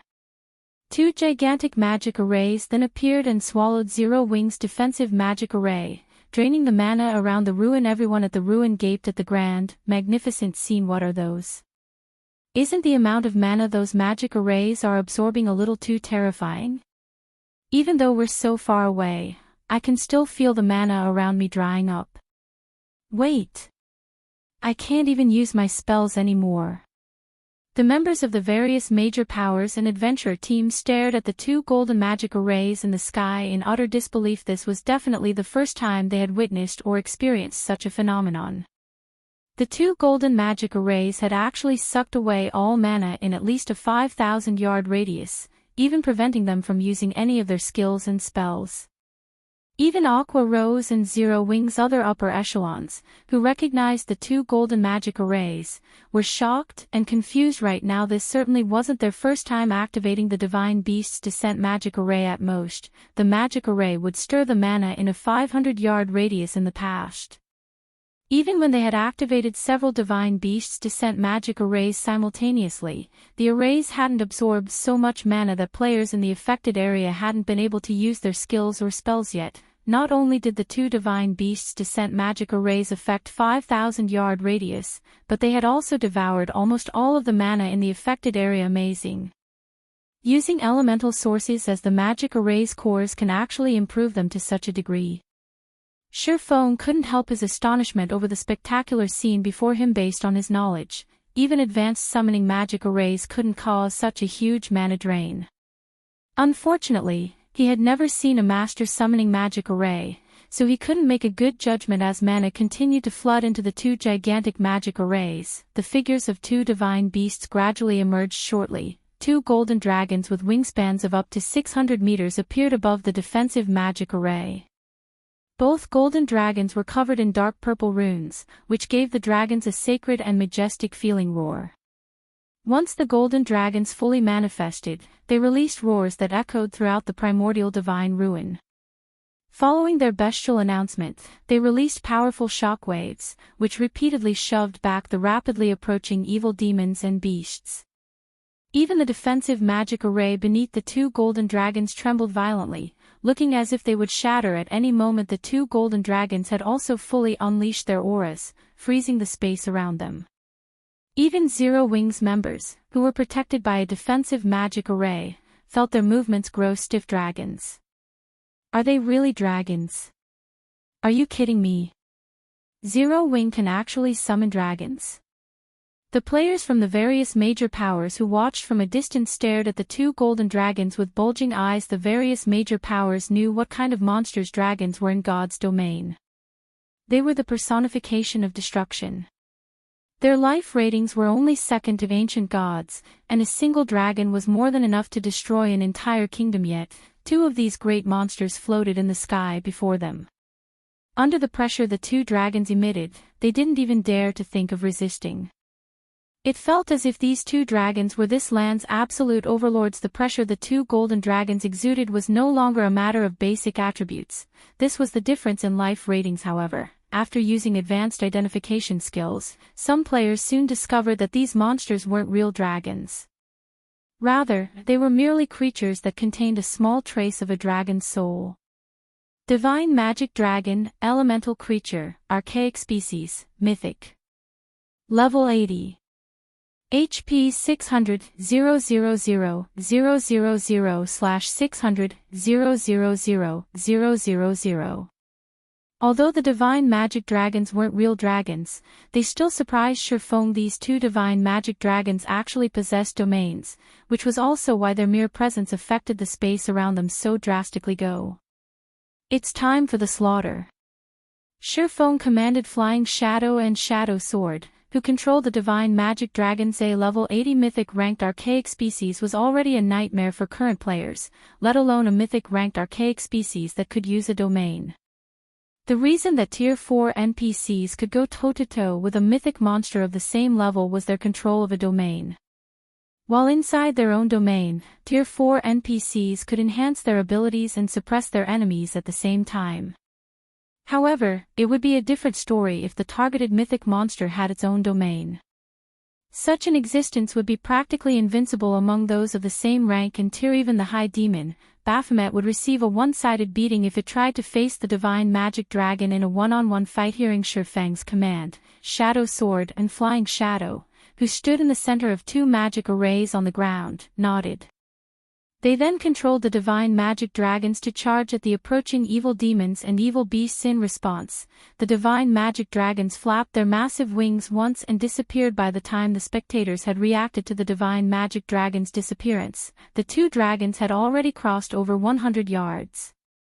After 2 seconds, one of the two dragons arrived before a mythic evil demon. Before the 150-meter-tall Divine Magic Dragon, the 5-meter-tall level 80 mythic evil demon looked like an ant. The dragon then swiped its claw at the evil demon before it, and as its claw passed, numerous tears ripped apart space. Although the mythic evil demon tried to dodge the attack, its movements were sluggish due to the pressure from the dragon's claw. The dragon's domain also suppressed the mythic evil demon in every aspect. Not only did the domain decrease the evil demon's basic attributes, but the evil demon's reaction speed had also slowed. In addition, the Divine Magic Dragon's claw was frighteningly fast. In the end, the mountain-like claw struck the mythic-ranked evil demon before it could even begin to move out of the way. Boom. The mythic evil demon's body immediately sank into the ground under the immense force, 30-meter-long cracks splitting the ground around it. All nearby chieftain-ranked evil demons and evil beasts died instantly, and only those at the Lord rank and above managed to survive.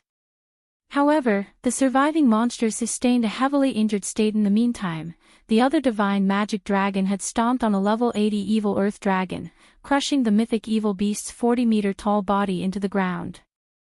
The Divine Magic Dragon then swiped its tail, flattening the ground around it and sweeping away a large number of low-ranked evil beasts and evil demons.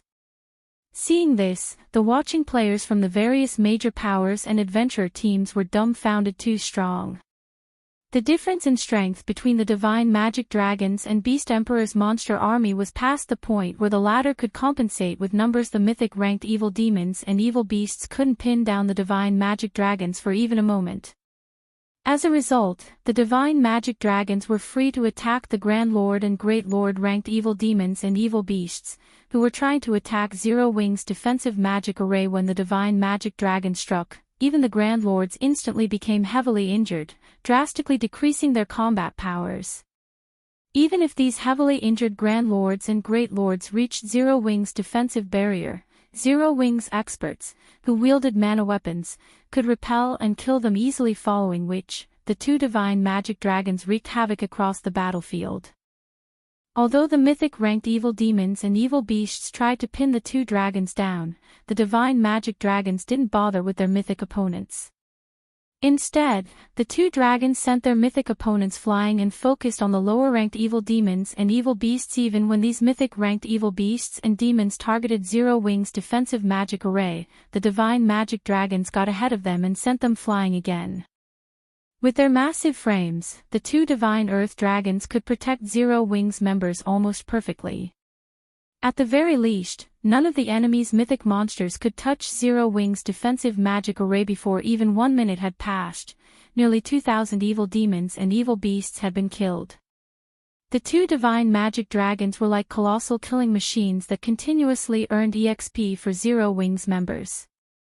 So, this is why Zero Wing was so confident. Watching Zero Wing's forces rapidly wear down the evil demon and beast army, the various major powers finally understood why Zero Wing had dared to dive into enemy territory with so few members. Black Flame.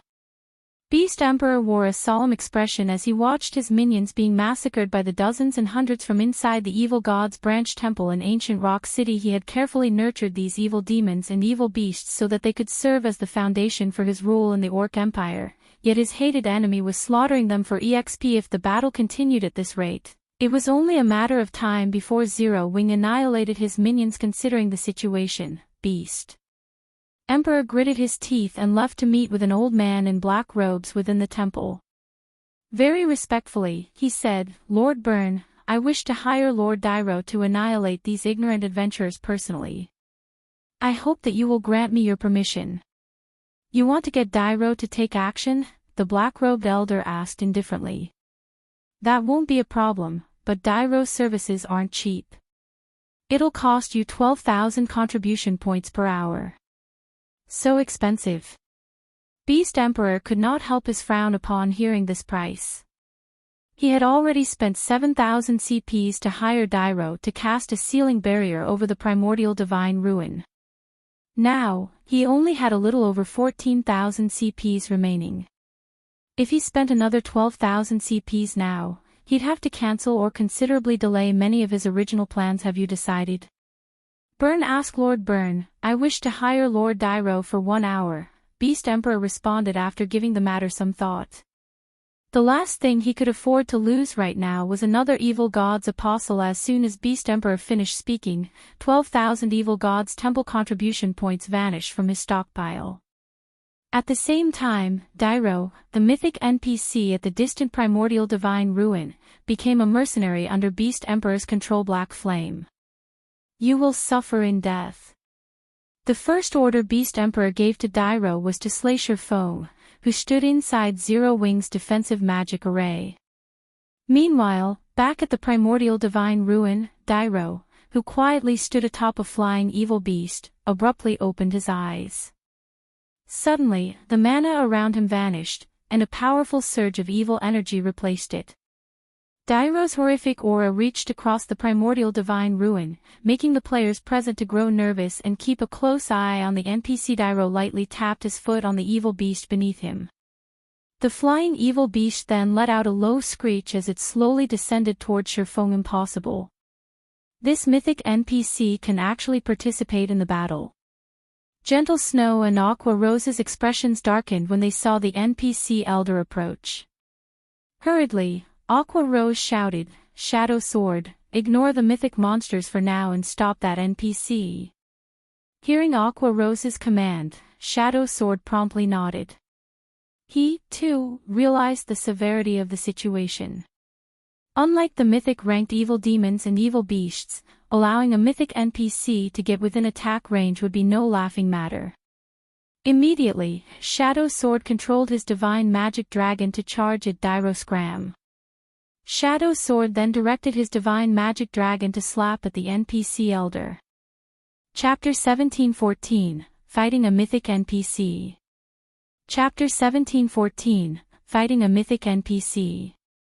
This Beast Emperor can actually convince a mythic NPC to join the fray. Is this a joke? That's a Tier 4 NPC we're talking about. The various major powers and adventurer teams members at the Primordial Divine Ruin stared with wide eyes as they watched Dairo descend to the battlefield, their hearts palpitating in fear and shock. None of these players were strangers to Tier 4 NPCs. Tier 4 NPCs ruled over every major NPC city in the various kingdoms and empires, and anyone who had met such an NPC would know just how powerful they were in God's domain. Players were able to face monsters of a higher tier due to having more skills, spells, and combat techniques. With this advantage, players could exploit powerful monsters' weaknesses and defeat them. Despite having lower basic attributes, however, NPCs had no such weaknesses. Unlike monsters, both the quality and quantity of NPCs' skills and spells was far superior to players. They were capable of executing many complex combination attacks with these skills and spells, making them far more difficult to deal with than monsters. To make matters worse, although NPCs' basic attributes were lower than monsters of the same rank and tier, they were still overwhelmingly higher than players. After Dairo opened his eyes, the pressure he gave off made him feel like an entirely different entity than before. The evil energy Dairo radiated was so incomparably dense that the evil energy corroded the space around him. Players over 2,000 yards away could clearly feel this man's aura. If players felt as if they had been submerged in a pool of water as the mythic evil demons and mythic evil beasts' auras had washed over them, then Dairo's aura felt as if they had been dumped into a pit of quicksilver.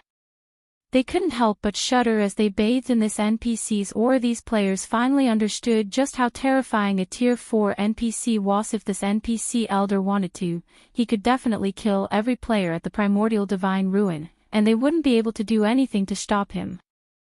As the various powers and adventurer teams members were in shock over Dairo's aura, a massive figure suddenly appeared before Dairo.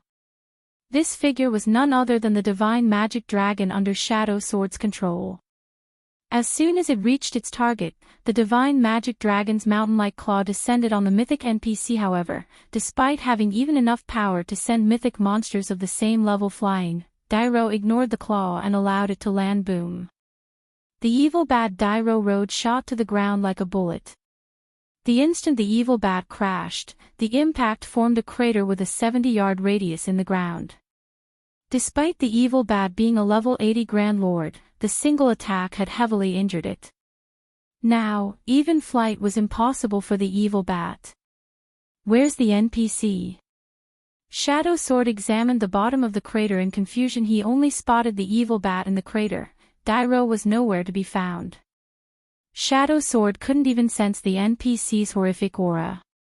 It was as if the old man had vanished. A second later, a figure appeared in the evil bat's original location, which was none other than Dairo. The old man was in the midst of chanting an incantation, having already written numerous lines of divine runes. As Dairo continued to cast his spell, a magic array formed behind him, absorbing a tremendous amount of evil energy from its surroundings. A short moment later, the space before the array ruptured, creating a black hole that absorbed every form of energy available in its vicinity. Sensing the growing strength of the magic array's aura, Shadow Sword's expression darkened. He could easily tell how powerful Dairo's spell would be. It was definitely stronger than Tier 4 large-scale destruction spells. If this spell struck the divine magic dragon he controlled, the attack would undoubtedly send the dragon flying. If that happened, Dairo would have an opportunity to attack the movement-type defensive magic array, and the consequences would be unimaginably dire. Shadow Sword swiftly used the Tier 4 skill, 5 Thunder Fingers, aiming the cone attack at Dairo as the divine magic dragon's claw sped towards the NPC. countless arcs of electricity extended from the tip of its digits and reached for Dairo. However, as if he had prepared for this attack, Dairo lightly tapped the butt of his staff at the air before him. In response, a gray, threefold magic array appeared before the old man, protecting him from the dragon's attack. Tier 4 defensive spell, Dark Hunt. Double speed casting. Everyone gaped in shock as they watched Dairo, who was still casting his first spell. The magical class players were especially stupefied. Double speed casting was a feat that many magical class players worked to achieve. Unfortunately, very few magical class experts could actually do it. Moreover, the higher a spell's tier was, the more difficult it would be to double cast, not to mention double speed casting. Even tier 2 peak experts had great difficulty double speed casting 2 tier 2 spells, yet Dairo could cast 2 tier 4 spells simultaneously. The NPC's spellcasting was already on par with peak experts. Dairo's threefold magic array instantly stopped the incoming arcs of electricity. None of the arcs had managed to deal any damage. Seeing that Dairo was about to complete his first spell, Shadow Sword hurriedly directed his divine magic dragon to attack the NPC from another direction. Dark Hunt could only block attacks from one direction.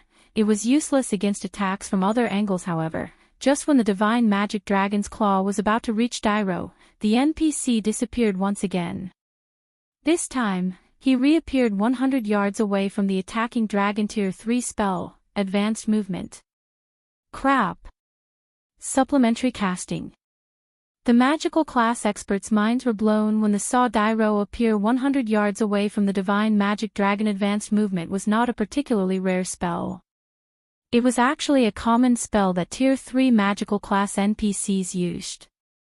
What was truly astounding was the way Dairo had used the spell. In a way, supplementary casting was similar to double casting, but rather than channeling two spells at the same time, one could abruptly cast the second spell midway through casting their first spell when supplementary casting. This technique was even more difficult than double speed casting. Meanwhile, before the divine magic dragon could reach Dairo to launch another attack, the NPC finished writing the last line of divine runes for his spell. A sneer twisted Dairo's wizened face. Do you think you can stop me, the dark wizard Dairo, with a lowly summoned creature?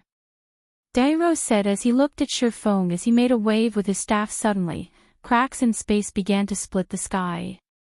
Boundless evil energy then flooded out of these cracks and gathered at the tip of Dairo's staff. After gathering enough evil energy, Dairo created 21 pitch-black spears around him with another wave of his staff. Silver arcs of electricity crackled along these spears. Tier 4 Curse, Destruction Spear. Go! Dairo waved his hand. The 21 pitch-black spears flew towards the divine magic dragon as the product of a tier 4 curse. Each pitch-black spear carried a frightening amount of power. When Shadow Sword tried to attack the spears with the divine magic dragon, repelling one spear actually pushed the dragon back slightly. The strength within the pitch-black spears was actually on par with the dragoness. Although both sides had equal strength, there were 21 pitch-black spears.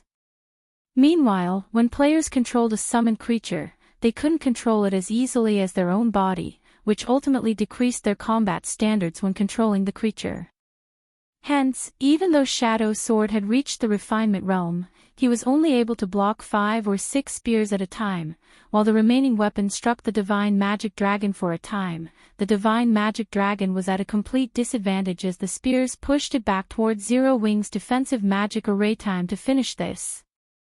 Dairo waved his staff again, joining 2 of the pitch-black spears into one weapon and striking at the divine magic dragon, the attack carrying far more strength than the individual summoned weapons. However, just before the combination attack reached the divine magic dragon, suddenly, a flash of black light bloomed before the divine magic dragon.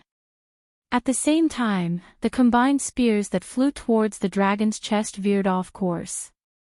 The 2 weapons then split as they brushed past the scales on the dragon's sides harmlessly. This confused Dairo slightly. What's going on? The dragon dodged the attack. No, that's not it. Look at Zero Wing's summoning array. Ha! Isn't that black flame? The spectating crowd was dumbfounded for a moment by the sudden development. They failed to understand how the divine magic dragon had become powerful enough to stop the pitch-black spear's combination attack. However, some players with keen eyesight quickly noticed that Shadow Sword was no longer standing in the summoning array for the divine magic dragon. Shurfong had actually taken his place. Black Flame. Do you think you can change this outcome just by switching controllers? Beast Emperor could not help but laugh when he saw Shurfong controlling the divine magic dragon. Summoned creatures were not as easy to control as a player's body. Naturally, a domain realm expert would have far more control of a summoned creature than a refinement realm expert. The realms of refinement improved a player's 5 senses, but players simply couldn't merge their senses completely with a summoned creature's. As a result, one's combat power when controlling a summoned creature was considerably limited. They changed controllers. Dairo muttered as he glanced at the distant summoning array. As a mythic NPC, his intellect was incredibly high. Hence, he was quickly able to assess any changes on the battlefield. However, the surprise in Dairo's eyes quickly faded, replaced by ridicule. Foolish mortals, do you think you can stop my destruction spears because you've gained more control of a lowly summoned creature? All you've done is prolonged your suffering. Saying so, Dairo combined 20 spears into 10 pairs, attacking Shurfong with all of them at once. Seeing the 10 incoming attacks, Shurfong executed Sword's Orbit with the divine magic dragon's claws. Dang! Dang! Dang! A series of clangs echoed throughout the primordial divine ruin. In the end, Shurfeng's dragon knocked every one of the 20 destruction spears aside. The spears hadn't even budged the dragon an inch, much less damaged the divine magic dragon. Chapter 1715, Miraculous Effect of the Realms of Truth. Chapter 1715, Miraculous Effect of the Realms of Truth. He blocked all of the attacks. How is that possible? All of the players at the primordial divine ruin were experts. Quite a few of them were even refinement realm experts, so they all recognized how impressive the technique Dairo had just executed was. In their opinions, Dairo's 10 combination attacks were simply splendid. Even if there was no difference in basic attributes, the refinement realms among the spectating crowd weren't confident in blocking all of those attacks without backing up in the slightest. Their likelihood of success would be even lower if they had to do so with a summoned creature. Yet, not only had Shurfong successfully blocked every one of Dairo's attacks, but he had also done so with the divine magic dragon. His control is amazing. Shock flashed in Blue Jade's eyes as she watched the divine magic dragon in the sky. So, this is the strength of the expert closest to achieving a domain. As a Tier 2 summoner, she had a much clearer idea of how difficult it was to control a summoned creature than other players. It was practically impossible for players to control a summoned creature as well as they did their own bodies. This fact held true even for herself. Despite reaching the flowing water realm, her combat standards with a summoned creature were barely at the Trial Tower's 6th floor. Even if she made a breakthrough and reached the Void Realm, she was only confident in raising her combat standard, when controlling a summoned creature, to the middle stage of the Trial Tower's 6th floor. Yet, Shurfong could actually reach the refinement realm with the divine magic dragon. This was simply unbelievable. Meanwhile, hovering in midair, Dairo stopped trying to defeat his opponent via quality of attacks after watching his first volley fail. Instead, he had the 21 destruction spears attack simultaneously from different directions. Suddenly, numerous streaks of pitch-black light threatened to devour the divine magic dragon. This bastard. He was actually holding back against me. Shadow Sword tightly balled his fist, frustration filling his gaze as he watched the destruction spears dance in the air. When he had controlled the divine magic dragon, Dairo's attacks with the destruction spears had been very straightforward. The NPC hadn't used any particular techniques. Now, however, the destruction spears moved in a coordinated and well-choreographed pattern. These movements were obviously the result of some sort of combat technique. Even if there weren't a difference between Shadow Sword and his opponent's attributes, he felt that he'd be lucky to block a handful of the spears if he tried to defend against the coordinated attacks personally. As the destruction spears were about to plow into the divine magic dragon, Shurfong decided to charge forward. Rather than retreat, he controlled the divine magic dragon to fly headfirst into the approaching spears. What is he trying to do? Shifeng's actions dumbfounded the spectating crowd. Although the destruction spears couldn't kill the divine magic dragon, if all 21 spears struck the summoned creature, the impact would certainly send it flying several hundred yards back. If that happened, Dairo would have plenty of opportunities to destroy Zero Wing's defensive magic array. However, as everyone assumed that Shifeng was trying to force his way through the attacks, the divine magic dragon began to maneuver agilely around the spears and rapidly closed the distance between it and Dairo.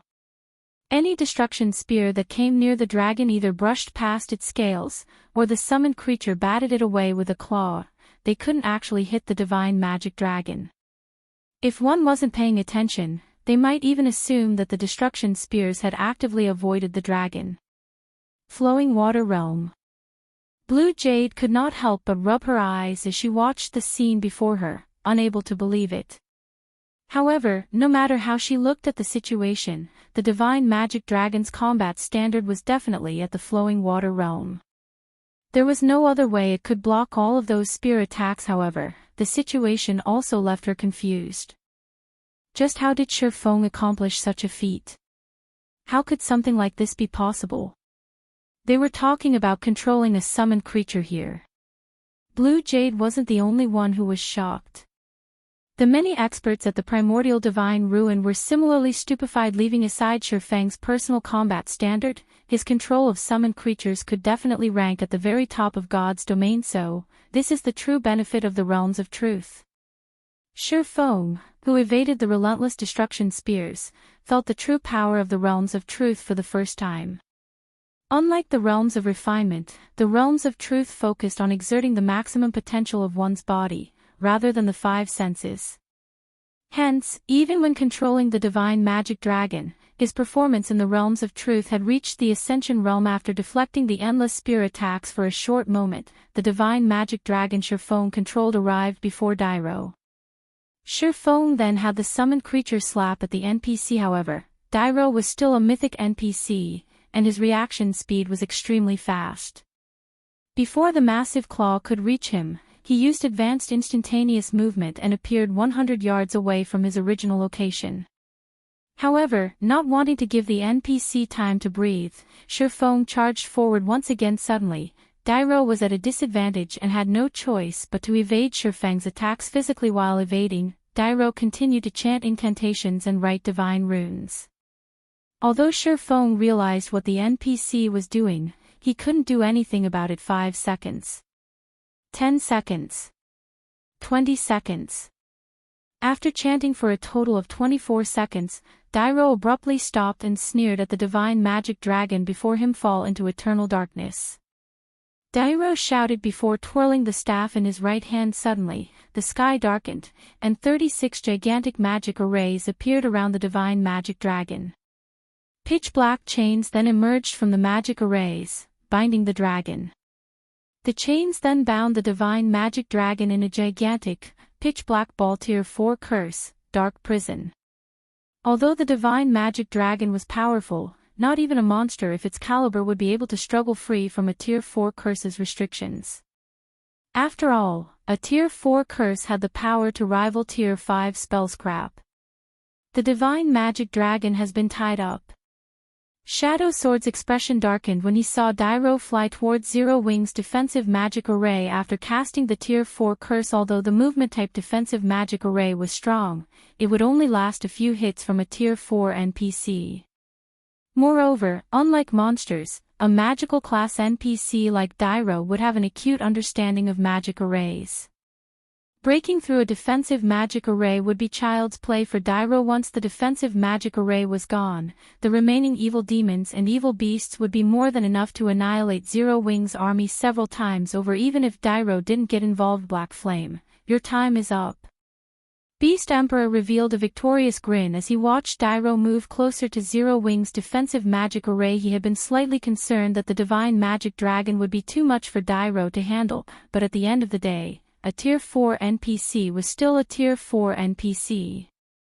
Although Dairo was no match for the divine magic dragon in a direct confrontation, he would have no trouble binding it for a short time, just long enough for Dairo to wipe out a bunch of Tier 2 players. This made Zero Wing's members in the defensive magic array nervous. Elsewhere, two mythic evil beasts had managed to force their way past Flying Shadow's divine magic dragon.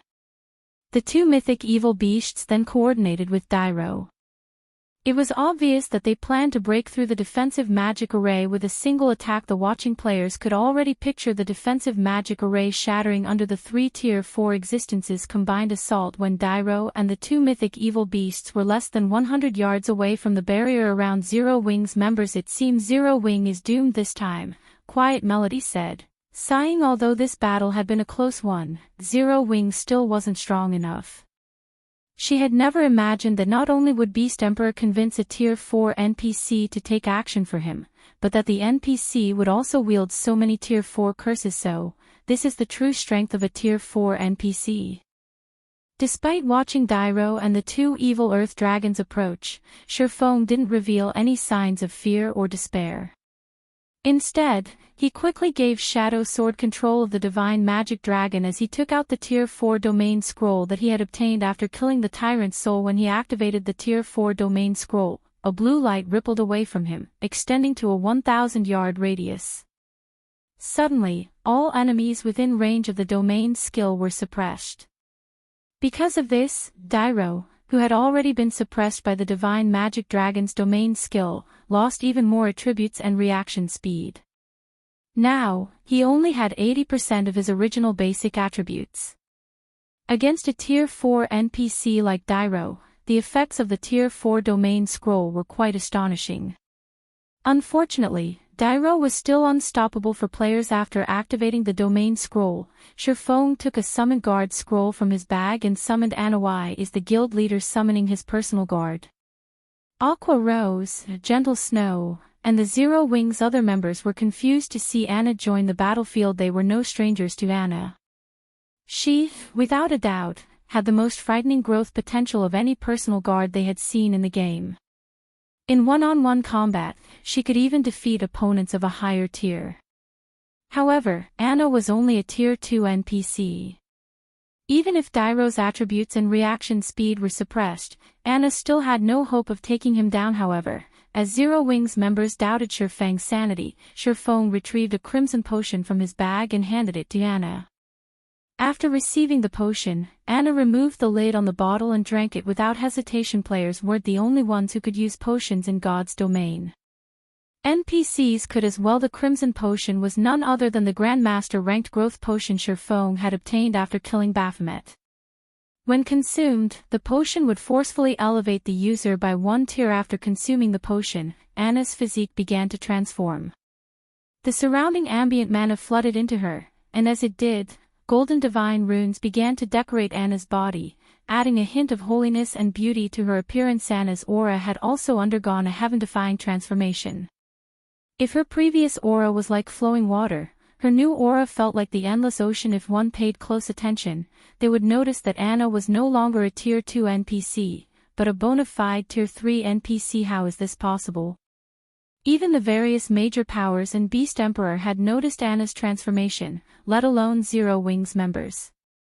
After all, her rise from a Tier 2 NPC to Tier 3 had caused quite the commotion. Alright, let's begin the second round. Shurfong smiled at the approaching Dyro. Chapter 1716, Tier 3 Anna. Chapter 1716, Tier 3 Anna. A Tier 3 Personal Guard. Beast Emperor, who watched the battle through a crystal ball in the Evil God's Branch Temple, was slightly surprised when Anna appeared beside Shurfong. However, his surprise quickly turned into a sneer as he said, "Do you really think that a measly Tier 3 personal guard can stop a Tier 4 NPC?" To put it simply, personal guards were hired NPCs in God's domain. However, since they were enhanced through a contract, personal guards' basic attributes were slightly higher than ordinary NPCs of the same level. Although Anna had been promoted to Tier 3, she was only slightly stronger than other Tier 3 NPCs. She might be invincible against current players, but she was still far from being able to contend with Tier 4 existences. Meanwhile, when the Tier 4 Cursed Dark Prison was used on ordinary mythic monsters of the same level, it could trap the monster for at least an hour. Although the Divine Magic Dragon was extremely powerful, Beast Emperor guessed that the Dark Prison should hold it for at least 20 minutes. Although no one could damage the sealed monster during that time, it couldn't do anything either. Meanwhile, relying on a Tier 3 personal guard to distract a Tier 4 NPC like Dairo was a joke. Beast Emperor wasn't the only one who thought so. Every player at the Primordial Divine Ruin agreed with the sentiment. Although only one tier separated Tier 3 and 4, the gap between the tiers' strength increased with each subsequent tier. In front of a Tier 4 NPC, a Tier 3 NPC didn't even qualify to buy Tamiya's Dairo, and the two level 80 evil earth dragons drew closer. Anna began to chant an incantation from within Zero Wing's defensive magic array. With her left hand, she swiftly drew line after line of divine runes in the air. Shortly after, two colossal magic arrays, one white and one black, appeared beside Anna. The ambient mana then began to flow towards the arrays, and Zero Wing's members could feel the mana density increase around them by several times. Double speed casting. That personal guard is quite good. She actually knows how to double speed cast. It's a pity that she's going to die here today. When the various major powers upper echelon saw Anna double speed cast, envy gripped their hearts. While NPCs were indeed powerful, there were significant differences between the magical class. NPCs capable of double casting were already extremely rare, not to mention NPCs capable of double speed casting. This was also why they had been so surprised to learn that Dairo could both double speed cast and supplementary cast. If a personal guard grasped these techniques, they would have an advantage over other NPCs when they reached higher tiers. Take Dairo, for example.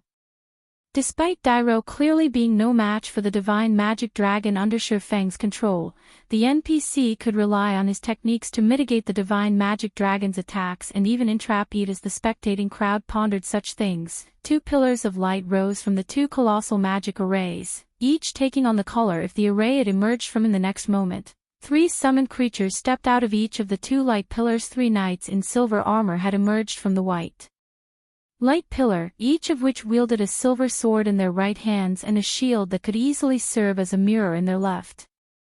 Knight of Light, elemental creature, Grand Lord. Level 80. HP 60,000/60,000,000. Meanwhile, three mages in deep black robes stepped out of the black light pillar. Each of the mages carried a staff that was shrouded in black mist. The crystals embedded in the top of the staves radiated four different colors. Envoy of Darkness, elemental creature, Grand Lord. Level 80. HP 45,000/45,000,000. Tier 3 spell, Light Summoning. Tier 3 spell, Darkness Summoning. If players used the Grandmaster ranked growth potion, they'd only rise by a single tier, but if an NPC used the potion, that'd be a different story. After Anna rose to Tier 3, she had learned all of the Tier 3 spells she would know after truly being promoted to Tier 3. Hence, right now, she was a bona fide Tier 3 existence. The growth potion's only flaw was its short duration of 15 minutes. Once the potion's duration ended, Anna would revert to her original state. Hence, players had only used these potions in crucial moments in the past. They could not be treated like trump cards in guild wars or siege battles. What a powerful personal guard. The instant the 6 level 80 Grand Lords appeared beside Anna, silence fell over the spectating crowd. Nobody had thought that Anna was actually strong enough to summon 6 Grand Lords of the same level. With this, she was basically invincible among Tier 3 existences. Before the spectating crowd could recover from their shock, Anna controlled the Knights of Light and Envoys of Darkness to charge out of the defensive magic array and attack Dairo and the two mythic evil beasts. In the next moment, the Knights of Light vanished, reappearing instantly around their mythic ranked targets. Once the knights surrounded their opponents in a triangular formation, they raised their shields before them. Suddenly, a magic array of light manifested beneath each of the knights, linking with each other to form a prism of light that trapped Dairo and the mythic evil beasts. Immediately, Dairo and the evil beasts' basic attributes fell once more. Now, the three mythic existences only retained 60% of their original attributes. Moreover, they couldn't break free of the magic barrier unless they killed the Knights of Light. By the time the Knights of Light had finished, the Envoys of Darkness had also completed their spell's chants. Pitch-black mist began to rise from the ground within the barrier, binding Dyro and the evil earth dragons. Although the mist did not reduce the three mythic existences' basic attributes in the least, it did reduce their reaction speed and movement speed by 50%. By the time the Knights of Light and Envoys of Darkness had further suppressed Dyro and the mythic evil beasts, Anna had finished chanting the final verse of her incantation Tier 4 spell, Yin-Yang Cycle. Under her command, a dual-colored magic array appeared in the sky, and 36 gigantic swords emerged, 18 of which were a silvery white, while the other 18 were an abyss black. These 36 swords then descended on Dyro and the two evil earth dragons. Despite seeing the approaching swords, the two mythic evil beasts showed no intention of dodging the weapons. Instead, they swiped their claws at the incoming attacks. However, the moment one of evil beast's claws met one of the silver swords, the impact flung its claw backward, bending its arm at an awkward angle. When the other evil beast touched a black sword, the sword passed through its claw and struck the evil earth dragon, dealing over -1 million damage. As the 36 swords fell, one after another, the two mythic evil beasts screamed in pain and their HPs plummeted. Although the two evil beasts wanted to escape, the falling swords pinned them in place naturally. Dyro didn't dare to block any of these swords. Rather, he used spells to help him evade the attacks. He didn't have any spare energy to strike at the Knights of Light, much less attack Zero Wing's defensive magic array. Even after another 10 seconds of this bombardment, Dyro and the two evil earth dragons still couldn't free themselves from Anna's assault.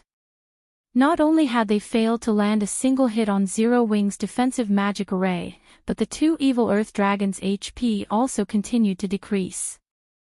Are my eyes playing tricks on me? Is that woman really a Tier 3 personal guard? Everyone watched Dyro and the mythic evil beast struggle with shocked expressions. Although Shifeng's domain scroll had suppressed Dyro and the evil beasts, significantly reducing their combat powers, a mere Tier 3 NPC shouldn't have any hope against them by herself, yet Shifeng's personal guard successfully faced them alone. Aside from the word strong, the spectating crowd truly had no other way to describe Anna. Despite Anna standing alone, her skills made her look like a team of NPCs. So, this is the strength of an epic personal guard. Shifeng was just as shocked to see Anna overwhelm Dyro and the two evil beasts. He had never thought that Anna could really go up against Tier 4 existences at Tier 3 with Anna's constant intervention. Even after over a minute, Dyro couldn't attack the Knights of Light. In fact, the Tier 4 NPC's HP had even begun to decrease as he failed to keep up with Anna and the Envoys of Darkness's attacks. As he watched, Beast Emperor's eyes became bloodshot. However, he still wasn't particularly worried about this situation. With how powerful the potion Anna had consumed was, the potion's effects should not last very long. Once the potion's effects ended, Anna would have no power over Dyro. 1 minute. 3 minutes. 5 minutes. However, contrary to everyone's expectations, Anna remained powerful throughout the entire battle. She showed no signs of weakening in the least. After Forbidden Domain's cooldown had ended, Shifeng cast the skill on Dyro's dark prison. Without hesitation, the giant ball of pitch-black chains shattered instantly. The 36 pitch-black magic arrays around the ball also disappeared.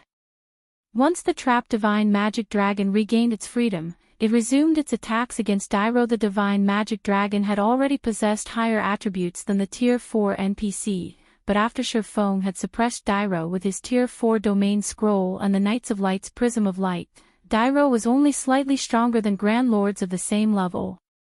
As a result, the difference between the divine magic dragon and Dyro became even more obvious.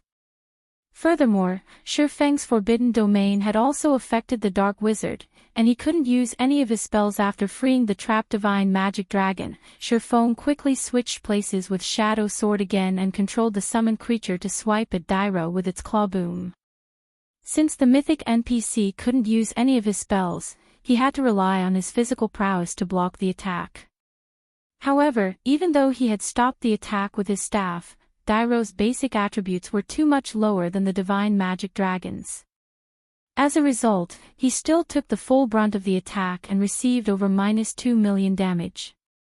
To Dairo, whose maximum HP was only at 60 million right now, that blow had taken 1/30th of his HP. Taking advantage of Dairo's helplessness, Anna followed the divine magic dragon's attack with a tier 4 spell, dealing over -7 million damage to the silenced NPC. While 60 million HP might seem like a lot to players, to the divine magic dragon and Anna, this much HP was nothing. After 6 seconds of constant struggle, Dairo eventually removed the silence debuff. However, he only had 1/3 of his HP remaining by this point. To make matters worse, although Dairo could again defend himself with powerful spells, the massive difference in attributes between himself and the magic divine dragon was beyond the reach of spells. As a result, the enemy dragon broke through his defense, again and again, and his HP visibly decreased. Finally, when less than 1 minute remained on Anna's growth potion, Dairo's HP hit 0. The NPC elder then collapsed to the ground with a face of frustration and reluctance. Chapter 17:17, Shocking Numerous Countries. Chapter 17:17, Shocking Numerous Countries. As Dairo died, the dark gray evil energy consuming the sky above the primordial divine ruin faded. The land once again bathed in the sun's glaring rays. Many of Zero Wing's army abruptly leveled up as the Tier 4 NPC awarded more abundant EXP than any ordinary mythic monster. Unlike mythic monsters, the NPC dropped only 2 items when he had died. After these 2 items appeared, the evil energy surrounding the old man's body quickly dissipated, and shortly after, his body transformed into ash that scattered with the wind. He died. A Tier 4 NPC was killed, just like that. Everyone at the primordial divine ruin watched Dairo's disintegrating corpse in utter disbelief. After playing God's Domain for so long, everyone was terrifyingly familiar with the strength of Tier 4 NPCs. They were powerhouses that could guard and rule over major NPC cities. They were definitely invincible to current players, yet players had just slain one such NPC. This situation had overturned everything they thought they had known about God's Domain. How is this possible? That's a Tier 4 dark wizard we're talking about. Beast Emperor's countenance twisted as he stared at Dairo's corpse through the gigantic crystal ball in the Evil God's branch temple. He had spent nearly all of his Evil God's temple contribution points to get Dairo to participate in the battle. Aside from getting rid of Zero Wing, he also wanted to give the various superpowers a warning. He wanted everyone to know that the Orc Empire was his territory, yet both his main and side objectives had failed. Back on the battlefield, the players from the various major powers and adventurer teams weren't the only ones shocked by Dairo's death. Even Zero Wing's members stared at the NPC's corpse with dumbfounded expressions. Did we succeed? Aqua Rose muttered, finding what had just happened a little hard to believe. Relax. He's dead. Although Tier 4 NPCs are powerful, they're not invincible. Everyone, continue killing the evil demons and evil beasts. The battle is not over yet, Shurfong said, chuckling. Shadow Sword, come take back control over the dragon. While Tier 4 NPCs were very powerful, they were not insurmountable. As players reached higher levels and gained more strength, some would even take out the level 200. Tier 4 NPCs that protected major NPC cities, let alone a lowly level 80, Tier 4 NPC understood. Shadow Sword snapped out of his daze and nodded. Once Shadow Sword took control back, Shurfong activated Gale Domain, transforming into a blur as he dashed towards Dairo's ashes. NPCs like Dairo rarely dropped loot, which was why players weren't usually interested in killing God's Domain's NPCs. Not only were NPCs built to counter players, but they also didn't drop much loot even after they died. Normally, players wouldn't bother with such a thankless task unless they had no other choice. As for the Tier 4 NPCs that protected cities, they almost never dropped loot. And due to the city's magic arrays, these NPCs would command even more combat power.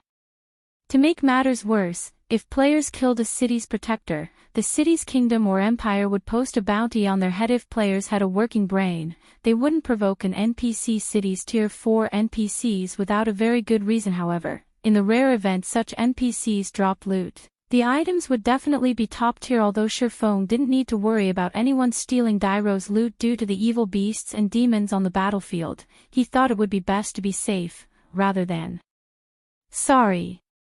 On the off chance that some suicidal players decided to give it a go, reclaiming the loot would be troublesome. The two evil earth dragons were still trapped in the Knights of Light's Prism of Light, and Anna and the divine magic dragon had them thoroughly pinned down. This allowed Shurfong to reach Dairo's partly disintegrated corpse easily.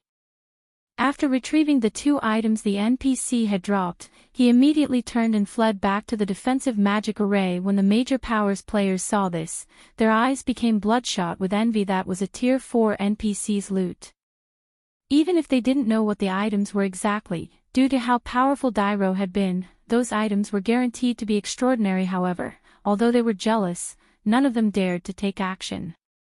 Whether the divine magic dragons or Anna's level 80 Knights of Light and envoys of darkness came after them, all of these beings were ridiculously powerful.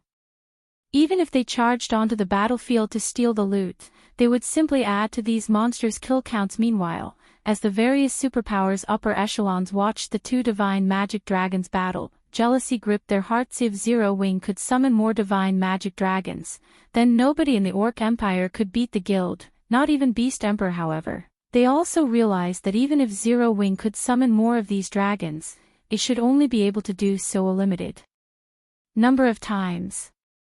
It was even possible that Zero-Wing only had these two summoning arrays.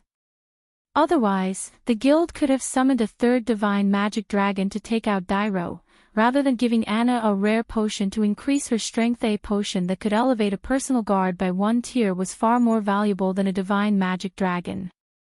Each of these dragons required 88 summoners, which had to be protected at all times. On the other hand, the potion Anna had consumed could be carried and used without such challenging restrictions. Of course, that was just an assumption. They'd have to investigate the situation slowly through their spies and Zero-Wing to learn the exact truth of the matter, but it was safe to say that from today on, no one would dare to provoke Zero-Wing at the primordial divine ruin. When Shurfong returned to the defensive magic array, he continued to command Zero-Wing's army as they slaughtered the evil beasts and demons. After they killed 2 mythic evil beasts and 30,000 plus lower-ranked evil beasts and evil demons, Beast Emperor finally gave up and recalled his minions from the primordial divine ruin. Even Beast Emperor is helpless against Zero-Wing. Falling Fire, who watched the battle from a safe distance with a magic mirror, frowned as he watched this outcome. He had planned to send Blackwater's army back to the ruin after Beast Emperor had severely wounded Zero-Wing's forces, but it seemed that his plan was no longer viable. Sure enough, Zero-Wing still won. Amazing. This is simply amazing. Zero-Wing actually forced back an army of 100,000 plus evil demons and evil beasts with a little over 1,000 players. With this, Beast Emperor has lost his position as the Orc Empire's overlord. The spectating crowd at the primordial divine ruin could not help but shudder with excitement as they watched the evil demons and evil beasts frantically flee. Zero-Wing had come to the primordial divine ruin with fewer than 2,000 players, yet not only had it defeated Blackwater's 10,000 strong army, but it had also pushed back a force of 100,000 plus monsters. In the midst of the battle, Zero-Wing had even killed a tier 4 NPC and 2 tier 4 evil beasts. The watching players finally understood just how powerful Zero-Wing was. The various superpowers, in particular, felt a sliver of fear as they watched the guild. At the very least, they didn't want to make an enemy of Zero-Wing within the Orc Empire's boundaries. After all, nobody could say for certain that Zero-Wing couldn't summon more divine magic dragons. As the battle ended, news of Zero-Wing's shocking victory at the primordial divine ruin quickly spread to the kingdoms and empires neighboring the Orc Empire. Meanwhile, this news didn't only reach the ears of the various large guilds, as even ordinary players learned of the battle. The news had reached so many players because many of the players at the primordial divine ruin were from adventurer teams. As well, many of these adventurer teams members began to upload the videos they had recorded of the battle to their respective countries' forums. Crap. Is this really a battle between players? Why does it feel more like a battle between NPCs? Quick, look. Isn't that a tier 4 NPC? What? Zero-Wing even managed to kill a tier 4 NPC. Due to this masterpiece of a battle, Zero-Wing's fame in the various kingdoms and empires rose significantly. Many players even began to consider joining Zero-Wing for a time. Countless players swarmed towards White River City and Zero-Wing City. Black Flame. Don't think that you've won the war just because you've won this battle. A cold glint flashed in Beast Emperor's eyes as he read the forum posts. Since you've severed one of my limbs, I'll make sure that Zero-Wing never sets foot in the Orc Empire again. He admitted that his evil demon and evil beast army had been defeated, and the loss had been significant. However, he knew very well that the divine magic dragons were summoned creatures. They could only exist for a limited amount of time. Once that duration ended, he could simply send his minions back to the primordial divine ruin and slaughter Zero-Wing's army. Even if Zero-Wing could summon the divine magic dragons again, he could just order another retreat and attack at a later time. He had more than enough evil demons and evil beasts to bleed Zero-Wing dry. Starmoon Kingdom, White River City. After seeing that the battle was over, Shurfeng used a return scroll to return to White River City. However, Shurfeng did not head directly to the War God's Temple. Instead, he visited White River City's Adventurers Association. In a VIP room on the Adventurers Association's second floor. When one of the association's senior administrators entered the room, he greeted Shurfeng, who rested on a sofa, and asked, "Lord Protector, how may I be of service today? I wish to build a town and a neutral map outside of the kingdom, and I need the Adventurers Association's help," Shurfeng said, nodding. He then revealed the town building order he had acquired from the Lost Town. Chapter 1718, Building a Neutral Town. Chapter 1718, Building a Neutral Town. Inside the luxurious VIP room, the NPC senior adopted a more respectful attitude towards Shurfeng upon watching the swordsman pull a tattered piece of parchment from his bag and place it on the table. Following which, the NPC inspected the parchment carefully. Although the town building order was nowhere near as valuable as a Starmoon Kingdom city building order on its own, it could rival, even surpass, the value of the Kingdom City building order depending on how it was used. This was because the town building order didn't have location restrictions. One could even construct a town in a neutral map if they wished to. Neutral maps were not under any kingdom or empire's jurisdiction, so building a town in one of these maps was akin to securing rule over the map. On the other hand, while the Starmoon Kingdom city building order was indeed very valuable, the city built had to be constructed within Starmoon Kingdom's borders. In other words, the city would still be under the kingdom's jurisdiction and would be largely influenced by the kingdom. The simplest example of such influence was the monthly management fee towns and cities had to pay the kingdom. For a basic city like Zero-Wing City, players had to pay a monthly management fee of 30,000 gold. If the city were promoted to an intermediate or advanced city, the fee would increase by several times. However, if a town or city were constructed in a neutral map, players wouldn't be required to hand over an exorbitant management fee to any kingdom or empire. Instead, players only had to pay a small management fee to the system. Of course, such a benefit had a huge drawback: the lack of safety. Towns and cities within a kingdom or empire were under that kingdom or empire's protection. Monster attacks were the greatest threat these towns and cities would have to face. However, monsters weren't the only threat in a neutral map. Raids from other races would be commonplace, as well. If a guild weren't strong enough, building a town in a neutral map would simply be a waste of manpower and resources. In fact, guilds had often overestimated their strength during Shurfeng's previous life, constructing towns in neutral maps, which were subsequently destroyed. However, this drawback included another benefit, which was the greatest benefit of building a town in a neutral map. Since neutral maps were not under a kingdom or empire's jurisdiction, guild towns and guild cities in neutral maps could trade with other races. God's domain had many different races. Aside from creatures with low intellect, which only knew how to slaughter other beings for survival. There were intelligent races that could communicate with players, such as dwarves, elves, orcs, half-elves, and half-orcs. Only, these races were prohibited from entering guild towns and cities within kingdoms and empires' borders. At most, players might encounter these races in NPC towns and cities, but even then, these races would only conduct basic trade with players. However, these foreign races produced many products that were better than those made by human hands. Moreover, each race had their own specialty products that would be of great help to players' survival when fighting in the fields. Take dwarven-made weapons and equipment, for example. As the dwarves had better techniques and special forging methods, their weapons and equipment performed far better than human-made products. Meanwhile, guild towns and neutral maps weren't prohibited from trading with foreign races. As long as a town were attractive enough, it could inspire members of the foreign races to visit. Aside from trade, players could also employ foreign races to serve as the town's soldiers. Unlike human warriors, these races' warriors generally specialized in a particular aspect. Hence, guilds that had towns and neutral maps in the past had hired foreign races' warriors to protect their towns because of these aspects. Although neutral towns didn't seem any different than ordinary guild towns, they could actually function like miniature kingdoms in neutral maps. Although the neutral town couldn't compare to kingdoms and empires in every aspect, it had the qualities to become one Lord Protector. I have ascertained that there are no problems with your town building order. May I know where you wish to build your town? The NPC administrator respectfully asked as he stored the town building order. He then took out a crystal ball and placed it on the table. In the next moment, a map of God's domain appeared in the crystal ball. Here, Silverwing said as he pointed at the Orc Empire's primordial divine ruin. Constructing a town in a neutral map wasn't like building one in a kingdom or empire.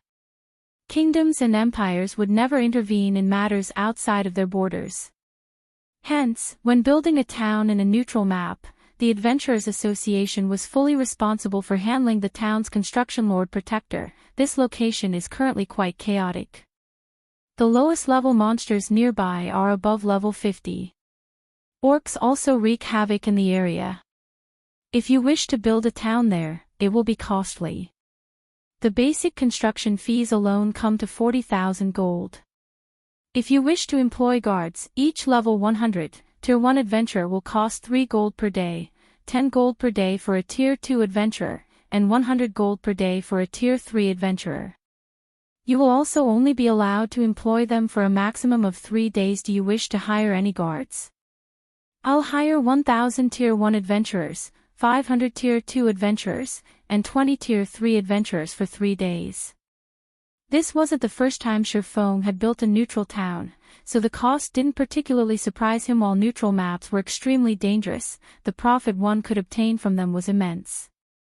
Hence, towns in neutral maps were only given 3-day protection periods. Not only were these NPC guards expensive, but their levels wouldn't scale along with players, remaining only slightly higher than the local monsters. These NPC guards were mainly there to repel monster and foreign race assaults, not players. Silverwing had recently earned a fortune from selling the equipment it had obtained after killing Heaven's Burial and Blackwater's members. It also had the profit from Stone Forest Town and Silverwing City. However, since a large part of the money had to be invested in the guild's development, Silverwing only had a little over 80,000 gold in the bank right now. The construction alone cost 40,000 gold, which was many times higher than building a town within Starmoon Kingdom. With how expensive the adventurers were, Silverwing didn't dare to hire too many at once. Furthermore, if a town wished to survive in a neutral map long-term, relying on temporary guards definitely wasn't a viable solution. Hence, the guild had to set some money aside to build static defenses in the town, as well. Alright. Your total bill comes to 70,000 gold. No discounts are available at this time, the NPC administrator said, nodding. Once you complete the payment, the Adventurers Association will send our people to the chosen location within 1 minute. It will take them roughly 20 minutes to complete the town's construction. 20 minutes. The senior administrator's explanation surprised Silverwing a little. He had never thought that the town's construction would take so long. When the Adventurers Association constructed a town in a nearby neutral map, it normally completed the construction within 10 minutes. Unlike cities, towns had fewer facilities and structures, after all. But his town required twice as long to construct. One could just imagine how dangerous the area around the primordial divine ruin was right now. However, Shurfong did not give the matter much thought. He handed 70,000 gold to the NPC and departed from the Adventurers Association. He then headed to the War God's Temple to earn himself some merit points. While Shurfong was on his way to the War God's Temple, he received a call from Aqua Rose Guild leader. Another problem has cropped up at the primordial divine ruin. As soon as we left the ruin, Beast Emperor sent his evil beasts and evil demons to surround the ruin again. We still can't send our elite members to garrison in the ruin, Aqua Rose reported with a somber expression. She hadn't expected Beast Emperor to be so shameless, making such a move. One of Beast Emperor's subordinates has also contacted us, informing us that he won't stop harassing us at the primordial divine ruin unless we release Flame Blood. Although Beast Emperor's actions were shameless, Zero Wing couldn't do anything about it. Zero Wing only had 2 magic arrays that could summon divine magic dragons, and both had been used during the previous battle. Now that Zero Wing had nothing to counter the evil beast and demon armies, sending in a player army would be suicidals prepared to fight to the bitter end. Shurfong could not help but chuckle. Since that is the case, let him have his fun. We'll see how long he can continue his struggle. But what about Primordial City? Aqua Rose could tell that Shurfong was determined to destroy Beast Emperor thoroughly. However, Primordial City played a key role in helping Zero Wing's members reach Tier 2. Just ignore him, Shurfong said. For now, gather every architect in the Candlelight trading firm and have them gather in the guild residence. Then, contact Melancholic and tell her to prepare these materials for me. I'll need them in a moment.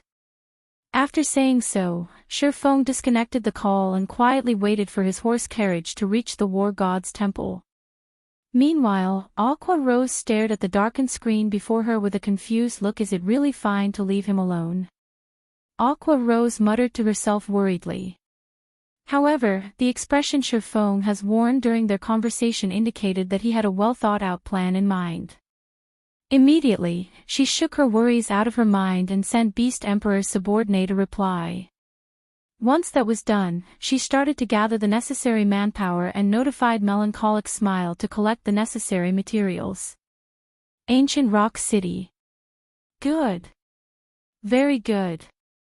When Beast Emperor received Aqua Rose's reply via his subordinate, his complexion turned frighteningly ashen, and killing intent radiated from his entire body. He had never thought that Shurfong would be mad enough to fight him to the bitter end. Just as Beast Emperor was about to declare a war of annihilation on Zero Wing, the sound of a system notification reached his ears. System announcement: congratulations to Zero Wing for being the first guild to construct a town in a neutral map. Rewarding 30,000 guild popularity and 10,000 popularity to the new town. Chapter 1719, Zero Wing's Town. Chapter 1719, Zero Wing's Town. A town in a neutral map. Beast Emperor stared at the system announcement, stunned. He wasn't unfamiliar with the town's construction. After all, many guilds had constructed towns within the various kingdoms and empires before. However, the building a town in a neutral map held an entirely different meaning. Neutral maps lacked teleportation points. Players could only rely on their own power to travel to neutral maps. If a guild constructed a guild town in a neutral map, its guild members could guild transfer scrolls to teleport to said town once it had a guild residence, saving plenty of travel time. Moreover, unlike a captured town, which had a fixed location, the owner could construct their town wherever they wished. Neutral maps were rich in resources, but the various major powers had only captured pre-made towns thus far. Nobody had successfully built a town in a neutral map yet. Even so, these powers had reaped plenty of benefits from their captured towns. If they could build a town in a strategic location and occupy it, they could definitely secure more resources. Meanwhile, at the Orc Empire's primordial divine ruin, the players from the various major powers and adventurer teams, who were preparing to fight for the ruin's entry slots, were watching towards the southwest, an indescribable shock filling their gazes suddenly. A town had popped up in the highlands southwest of the primordial divine ruin. Combined with the previous system announcement, any fool would realize that this constructed town belonged to Zero Wing. Am I dreaming? How is this possible? Zero Wing is so awesome. The guild even had the means to construct a town here. Looking at the fully formed town, the various large guilds at the primordial divine ruin looked on with envy. Meanwhile, the eyes of the various adventurers glowed with excitement. Having a town so close to the primordial divine ruin was a dream. The primordial divine ruin was an important resource, which the various major powers competed for. These powers had even expended endless manpower and resources just to get more members into the ruin. Now that Zero Wing had built a town beside the primordial divine ruin, the guild would have a massive advantage over the other powers when competing for entry slots. First, Zero Wing could easily mobilize a large number of guild members to the primordial divine ruin. Zero Wing's members would not have to face hours of travel. Second, the players that Zero Wing garrisoned in the ruin wouldn't have to worry about repairing gear and replenishing supplies. The primordial divine ruin wasn't a town, and even though it offered hotels for players to rest in, there were a limited number available. Moreover, the cost was beyond exorbitant. Not even large guilds could necessarily afford for thousands of their members to rent rooms from the hotels, yet if players set up camp outside of the ruin, their stamina and concentration recovery would be incredibly slow. This prevented them from grinding the surrounding monsters and leveling up efficiently. However, towns were a different story.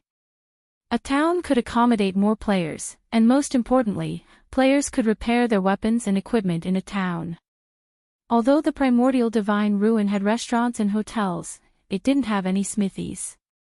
Hence, players would have to return to their respective towns and cities to repair their gear after grinding around the ruin for some time. With these two advantages, Zero Wing could secure a powerful position in the competition over the primordial divine ruin's resources. While the various large guilds were furious over Zero Wing building a guild town next to the ruin, the various adventure teams were elated. The participating adventure teams were still far weaker than the various large guilds in the competition for entry slots.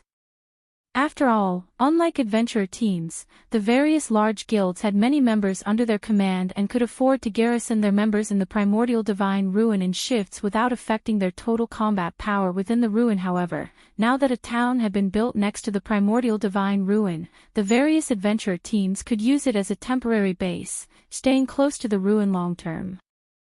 With this, the various adventurer teams could compete with the various large guilds on a more even playing field. Meanwhile, news of Zero Wing's new town in the Orc Empire quickly spread to the neighboring kingdoms and empires. For a time, the various large guilds and independent experts were all talking about Zero Wing. Zero Wing's rise is certain now. Not only does the guild have the advanced combat rooms and a guild city, but it also has built a town right beside the Orc Empire's primordial divine ruin. That's right. I heard that many independent experts have chosen to join Zero Wing to better develop themselves. Apparently, not only has the guild reserved specific advanced combat rooms for its members, but Zero Wing members can also learn the guild's combat techniques for a much lower price than non-guild players.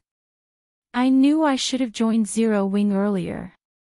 Many independent experts from the various kingdoms and empires neighboring the Orc Empire were tempted to join Zero Wing after learning about the guild's latest achievement. They hadn't known much about Zero Wing previously, and those that had known hadn't had a particularly optimistic view of the guild. However, that had all changed after the guild's overwhelming victory against Blackwater and Beast Emperor. Now that Zero Wing had constructed a guild town beside the primordial divine ruin, even a fool could tell that the guild had a very high chance of becoming a super first-rate guild in the future. Many expert players targeted super first-rate guilds. If one could become an internal member of such an organization, they'd be able to live a life free of worry in the real world. However, super first-rate guilds had plenty of expert players, and only a limited number of people could become internal members. Hence, the competition within super first-rate guilds was intense. However, if players joined a guild that had the potential to become a super first-rate guild, even if they were only ordinary experts, they still had a high chance of becoming an internal member. Thinking about the potential benefits, many of the various kingdoms and empires' experts hurried towards Starmoon Kingdom for a time. More players gathered before Zero Wing's residence in White River City and Zero Wing City, allowing the guild to recruit another large batch of elite and expert players. Meanwhile, when Aqua Rose, who was gathering the architects Shurfeng had requested, found out about Zero Wing's new town, realization dawned on her. She was also instantly overjoyed now that Zero Wing had a guild town beside the primordial divine ruin. The guild would have a much easier time collecting combat techniques and entering Primordial City. Most importantly, the town would bring in a massive amount of income for Zero Wing nowadays. A large number of players grinded and leveling in the Orc Empire. All of these players were elites and experts from the various kingdoms and empires, and they all had plenty of resources. Meanwhile, there were only a few guild towns in the Orc Empire. Furthermore, Ancient Rock City, which had been a hub for players, had become an evil demon nest. This further limited the number of rest areas for players now that a new guild town had popped up beside the primordial divine ruin. Tons of expert and elite players would swarm the town, giving Zero Wing access to all sorts of rare resources. The guild's new town would likely be even more profitable than Stone Forest Town, and for Zero Wing's members, this was a golden opportunity to visit the Orc Empire to grind. Their leveling efficiency in the neutral map would definitely be faster than grinding in Starmoon Kingdom. Meanwhile, Shurfeng, who sat in an advanced horse carriage as he headed towards White River City's War God's Temple, remained wholly ignorant of the commotion Zero Wing's new town had caused. All he knew was that his new town's construction had been completed. The system had also notified him that he needed to inspect the town and complete the handover procedures. However, Shurfeng wasn't focused on his newest town, but on the contents of his bag. While he had been embroiled in battle, he hadn't had the chance to inspect his harvest. Now that things had settled down, he had to go through the items. After all, he had obtained much from the battle at the primordial divine ruin. Not only had Zero Wing's army killed a large number of Blackwater experts, but it had also taken down 2 mythic evil beasts and a mythic ranked NPC. Among the top-tier equipment Blackwater's experts had dropped, the best had to be the magic weapon from Singular Burial. The magic weapon was a longbow called Firmament Striker. Magic weapons were even rarer than epic weapons. They were also much stronger than epic weapons. Unfortunately, wielding a magic weapon came with some severe risks. The 2 mythic-ranked evil beasts had also dropped splendid items. The monsters had dropped a growth-type epic-ranked mage robe and an evil energy potion recipe, an advanced alchemy recipe. The evil energy potion was a precious potion that when consumed, increases players' strength attribute by 15% and gave its user a certain amount of evil energy resistance for 2 hours. Naturally, the potion's main material was evil energy crystals. However, these items did little to hold Shurfeng's attention as he was most eager to find out what the mythic NPC, Dairo, had dropped. Mythic NPCs rarely dropped items, but when they did, the items were definitely top-tier. Following which, Shurfeng retrieved the 2 items Dairo had dropped from his bag. He then appraised them with omniscient eyes. Chapter 1720, Evil God's Inheritance. Chapter 1720, Evil God's Inheritance. When Shurfeng started appraising the 2 items Dairo dropped, the mana density inside the closed carriage rapidly increased. Like 2 hungry beasts that had just woken up, the 2 items absorbed the ambient mana around them ravenously. This situation surprised Shurfeng somewhat. He had never thought that the 2 items Dairo dropped would be so amazing. Right now, the mana density in the carriage was slightly above even that of Stone Forest Town. The mana absorption process eventually stopped after about 10 seconds. The situation inside the carriage then quickly reverted to its original state. Previously, the 2 items Shurfeng obtained had been sealed, which gave them the appearance of purplish gold crystal balls and made it impossible to discern their identity. In fact, the only information Shurfeng got when he tried inspecting the items was their name, sealed crystal ball, and nothing else. Meanwhile, upon seeing the 2 unsealed items, Shurfeng could not help but be stunned. Of the 2 items, one was a broken longsword, and the other was a gemstone that radiated 5 different colored glows. Evil God's Inheritance, One-Handed Sword. A treasured sword that the evil god once used. However, the sword was destroyed in a battle, shattered into 3 pieces. Although the evil god's treasured sword was destroyed, the power of the evil god contained inside it remains intact. As long as one gathers all 3 fragments, it is possible for the sword to regain its past glory. This piece is the broken hilt of the sword. By permanently sacrificing 10 points of all attributes, the user may execute 1 slash with the sword. Although this sword has been severely damaged, it can still exert 1/10 of its original power. When this fragment is within 1,000 yards of other fragments, the fragments will resonate with each other. Drops upon death cannot be traded. Limit Gemstone, Epic Consumable. Can be embedded into a weapon or equipment to permanently improve it. Can be used on only epic ranked items or below. Shurfong shuddered involuntarily as he looked at the descriptions of these 2 items, his eyes glowing with excitement. Although he had long since known that the loot of a Tier 4 NPC would be extraordinary and certainly superior to epic items, he had never imagined that Dairo would drop these 2 items. The evil god's inheritance was a weapon the evil god had used frequently when it was still intact. In its complete form, it should be a legendary weapon at the very least.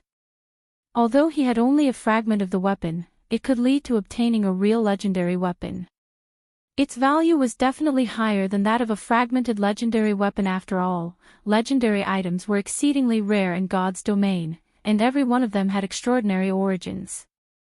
Not to mention, most of the clues players found that were related to legendary items were usually fake. Meanwhile, the most valuable aspect about the evil god's inheritance was the fact that it could be used. Even though it was capable of exerting only 10% of its original power, that was 10% of a legendary weapon's power, not something a fragmented legendary weapon could hope to compare to. Only, the price to use the weapon was a little steep, let alone other players. Even Shurfong would feel a sting if he had to pay 10 points in all attributes just to swing the weapon once. As for the other item Dairo dropped, it was something Shurfong had only ever heard about before. During his previous life, the Limit Gemstone had appeared in an auction hosted by a super guild. However, the Limit Gemstone sold back then wasn't supplied by the hosting super guild. Instead, it was an item some other player had put up for trade. When this item appeared during the bartering session of the auction, it had immediately caused an uproar at the auction venue. After all, the best weapon and equipment that peak experts could get their hands on back then were only epic rank.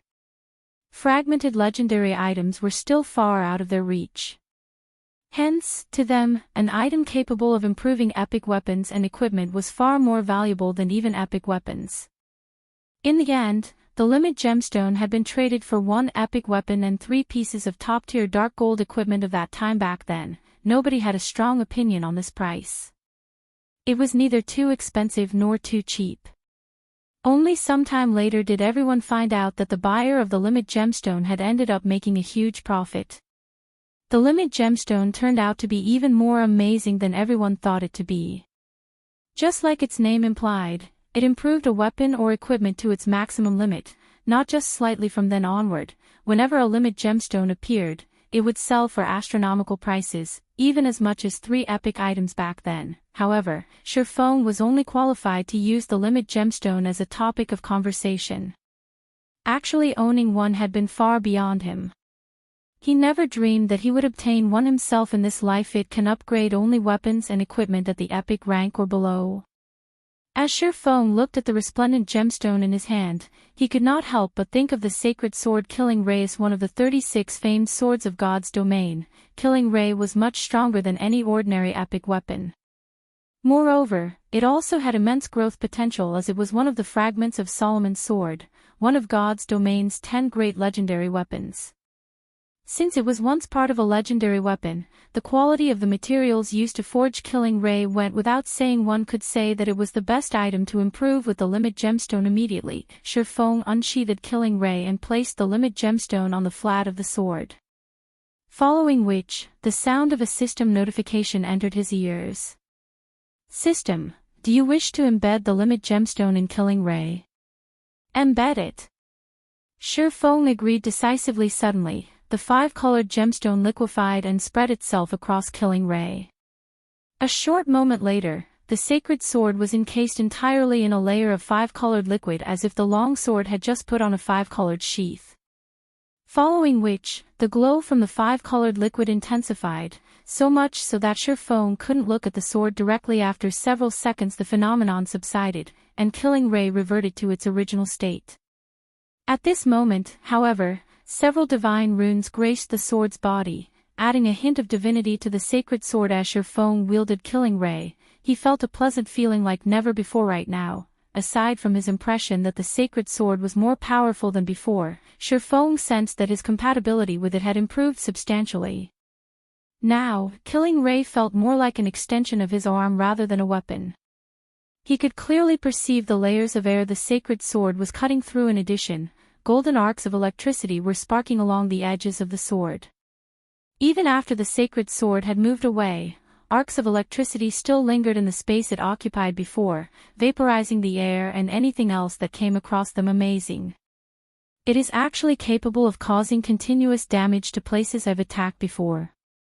Is this the true power of Killing Ray? Shurfong was astonished as he looked at Killing Ray. Epic weapons and equipment were extremely rare in God's domain.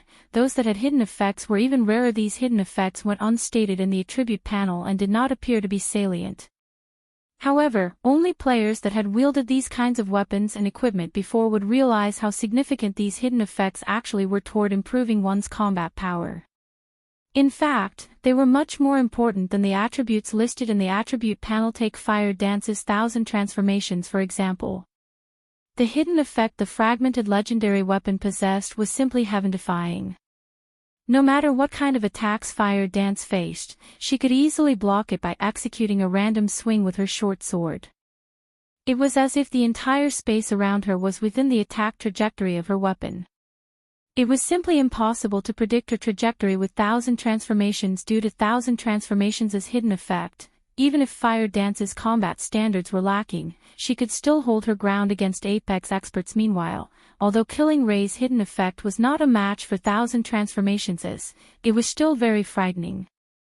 Being able to cause damage to places he had attacked before would undoubtedly increase his DPS significantly if utilized properly. He could even seal his opponent's movements, preventing all retaliation. Killing Ray's hidden effect would pose trouble even for Void Realm experts, not to mention other experts. After playing with Killing Ray's hidden effect for a while longer, Shurfong could no longer hold back, tapping open the Sacred Sword's attribute panel. He was very curious to find out just how much Killing Ray had improved. Chapter 1721, Upgraded Sacred Sword. Chapter 1721, Upgraded Sacred Sword. After Shurfong opened Killing Ray's attribute panel and read it, he could not help but gasp. Killing Ray, One-Handed Sword, Sacred Sword, Epic Rank. Level 30, Level 120. Equipment Requirement, Strength 1200, Agility 1000. Attributes adjust according to user's level. Attack power plus 2440, level 65. Strength plus 173, agility plus 165, endurance plus 162. Attack speed plus 25. Ignore 30% of the target's defense when equipped. Strength increased by 20%, agility increased by 15%, and attack speed increased by 10%. Ignore levels plus 20. All sword skills plus 3 levels. All item level requirements reduced by 5 levels. Attacks have a 40% chance to trigger the lightning effect, increasing initial attack speed to 50% of the maximum and damage by 260%. Additional skill 1 dash. Summon Lightning. Summons lightning to deal 600% lightning damage to enemies within a range of 20 yards and inflict the numb effect for 5 seconds. Afterward, attack range increased by 20 yards for 30 seconds. Cooldown, 5 minutes. Additional skill 2 dash. Thunder God's Descent. Become immune to all control skills. Movement speed and attack speed increased by 150%, damage increased by 50%, and all damage received decreased by 60% for 30 seconds. Cooldown, 1 hour. Additional skill 3 dash. Lightning Slash. Imbue the power of lightning on the body of the sword, increasing strength by 330% and attack speed by 100% to execute a frontal attack that covers an area of 3 by 80 yards. Cooldown, 15 minutes. A sacred sword created by the godsmith Arnold using a piece of mysterious sword fragment. Killing Ray is one of the 36 famed swords of God's domain, ranking 20th. It was once a sword used by the Thunder Emperor Kaiser. Allows the wielder to have the speed of lightning. When fighting against dark creatures, damage increased by 100%. Can be evolved. Cannot be destroyed. For a moment, Shurfong even suspected that his eyes were playing tricks on him. Not only had Killing Ray's equipment requirement increased by a significant margin, but even its attack power had risen drastically. At level 65, its attack power already exceeded 2,400, close to rivaling the attack power of an epic two-handed weapon of the same level originally. Killing Ray was already a top-tier epic weapon. After being upgraded by the Limit Gemstone, its basic attributes had improved by 20%. Even the other effects were 5% better. The weapon's skills had also been strengthened to a certain degree, and there was even the addition of a new skill, Lightning Slash. Although Lightning Slash did not deal a lot of damage, the increase in strength it provided was crucial to expert players because higher strength allowed players to suppress their opponent and create gaps to land a fatal blow. With my current attack power, I can most likely break through even a tier 2 MT's defense. Shurfong was startled as he looked at his own statistics in God's domain. Even if players landed a direct hit on another player's body, their target's defense would weaken their attacks, preventing 100% damage dealing. To deal 100% damage with an attack, a player would have to overcome their opponent's defense limit, which was determined by a player's defense value and armor type. Even at the same defense value, different armor types would grant different defense limits. For example, at the same defense value, the defense limit of plate armor would greatly exceed that of cloth armor. However, once a player's strength and attack power reached a certain measure, they could break through even an MT's defense limit and deal 100% damage with their attacks. After achieving such a measure of strength and attack power, what kind of armor one's opponent wore would no longer matter. Just as Shurfong was getting a feel for Killing Ray's newfound power, the advanced horse carriage he was riding finally arrived at the entrance of the War God's Temple. Currently, the War God's Temple was as lively as ever. The number of players visiting the temple was not the slightest bit lower than that of the city's auction house and of the Adventurers Association. However, in Shurfeng's opinion, the traffic at the War God's Temple was still relatively low. The War God's Temple was the protector of the entire continent of God's domain. As players reached higher levels, they would come across the dark forces, such as demons, evil demons, and abyssal creatures, more frequently. Moreover, after players got promoted to Tier 2, so long as their War God's Temple reputation points reached 300, they could receive special quests to deal with these dark forces. These quests generally awarded plenty of merit points, in addition to some special resources. Meanwhile, after players accumulated 500 reputation points with the temple, they could start accepting large-scale crusade quests, which required players to target the gathering points for the dark forces. In the past, this was the type of quest that the various large guilds enjoyed accepting the most because at least half of the town-building orders they obtained originated from these crusade quests. If a large guild wished to have a better time developing in neutral maps, they would shift their focus to the War God's Temple. Currently, most of the players visiting the War God's Temple were independent players. Only a small minority were guild players. In the future, however, the situation would be reversed, with a large majority of the players visiting the War God's Temple being members of large guilds. As soon as Shurfong arrived at the main entrance of the War God's Temple, he attracted the attention of the nearby players. Crap. That's a 6-wing bronze-ranked guild emblem. That person must be a member of Zero Wing's main force.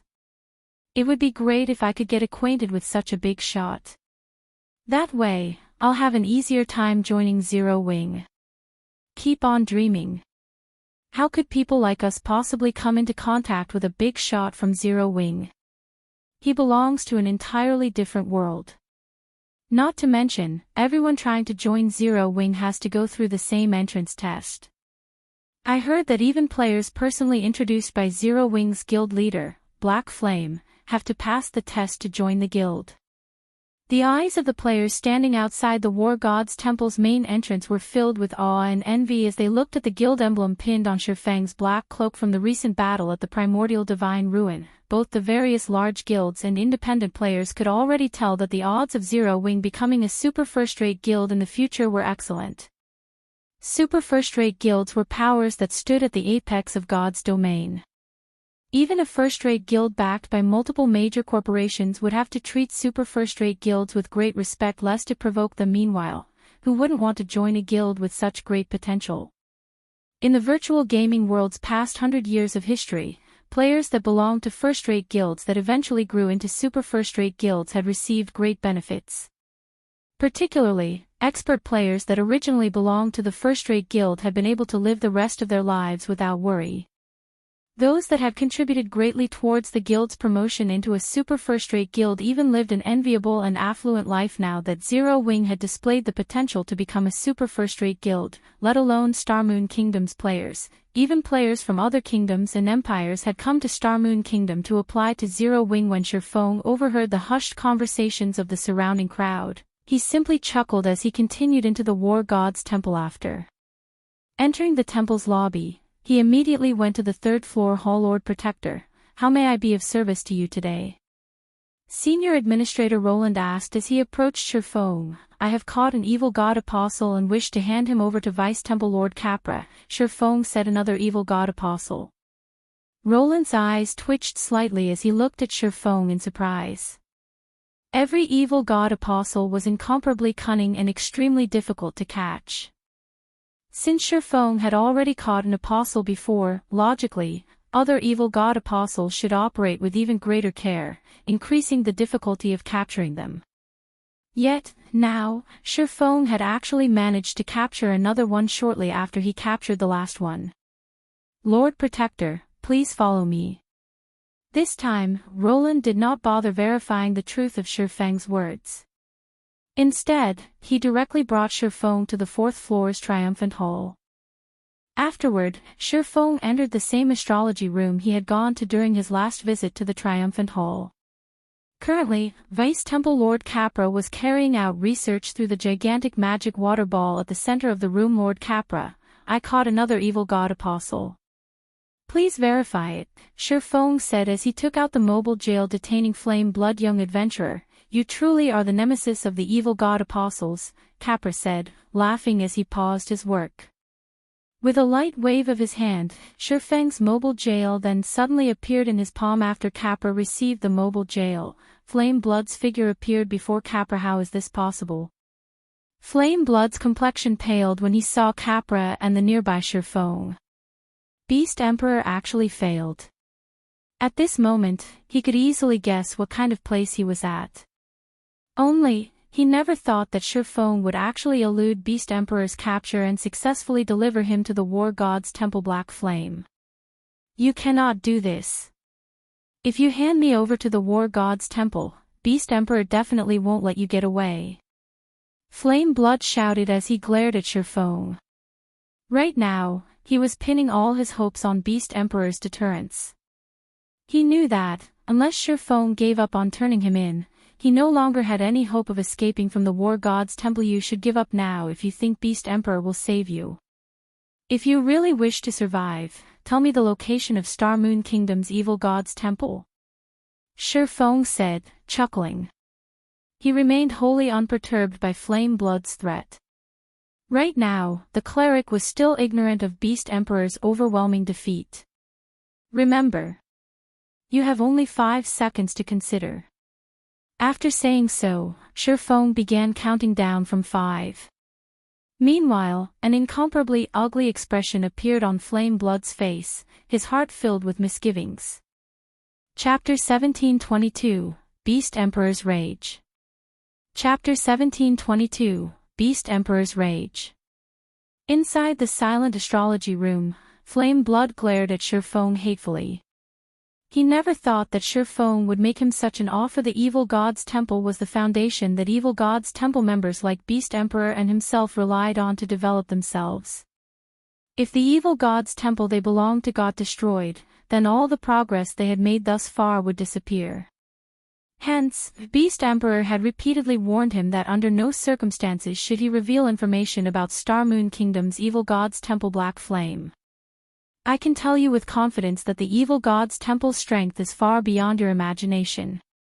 As long as the evil beast army breaks through the Starmoon Kingdom's defensive line, at that time, not to mention Stone Forest Town, even Zero Wing will turn into nothing. If you let me go, Beast Emperor might give up on invading Starmoon Kingdom and target other kingdoms instead. If you hand me over to the War God's temple now, you'll only anger Beast Emperor further and force him to spend all his evil god's temple contribution points to hasten the invasion of Starmoon Kingdom. Do you really wish to see your entire guild crumble together with me? Only if you let me go will Beast Emperor give up on invading Starmoon Kingdom. Otherwise, it is only a matter of time before the entire Starmoon Kingdom falls. Flame Blood repeatedly implored Shurfong to release him with indescribable anxiety on his face. Although Vice Temple Lord Capra was not a Tier 4 NPC, he was still a level 180, Tier 3 Great Mage, many times stronger than a level 80, Tier 4 NPC. Meanwhile, the intense pressure he gave off was enough to evoke deep despair in Flame Blood at this moment. Flame Blood could only rely on the invasion of the evil god's temple to threaten Shurfong. NPCs led the invasion. The quantity and quality of evil beasts and evil demons participating in it were also far beyond what any single evil god's temple player could control. Current players simply had no chance of stopping the invasion. At this time, there were only two viable methods to do so. The first was to have Beast Emperor put a halt to the invasion of Starmoon Kingdom. The second was to destroy Starmoon Kingdom's evil god's temple. The location of the evil god's temple was of utmost importance to evil god's temple members. Before Flame Blood was officially made into an evil god apostle, Beast Emperor had made him sign a contract preventing him from revealing any details about the temple.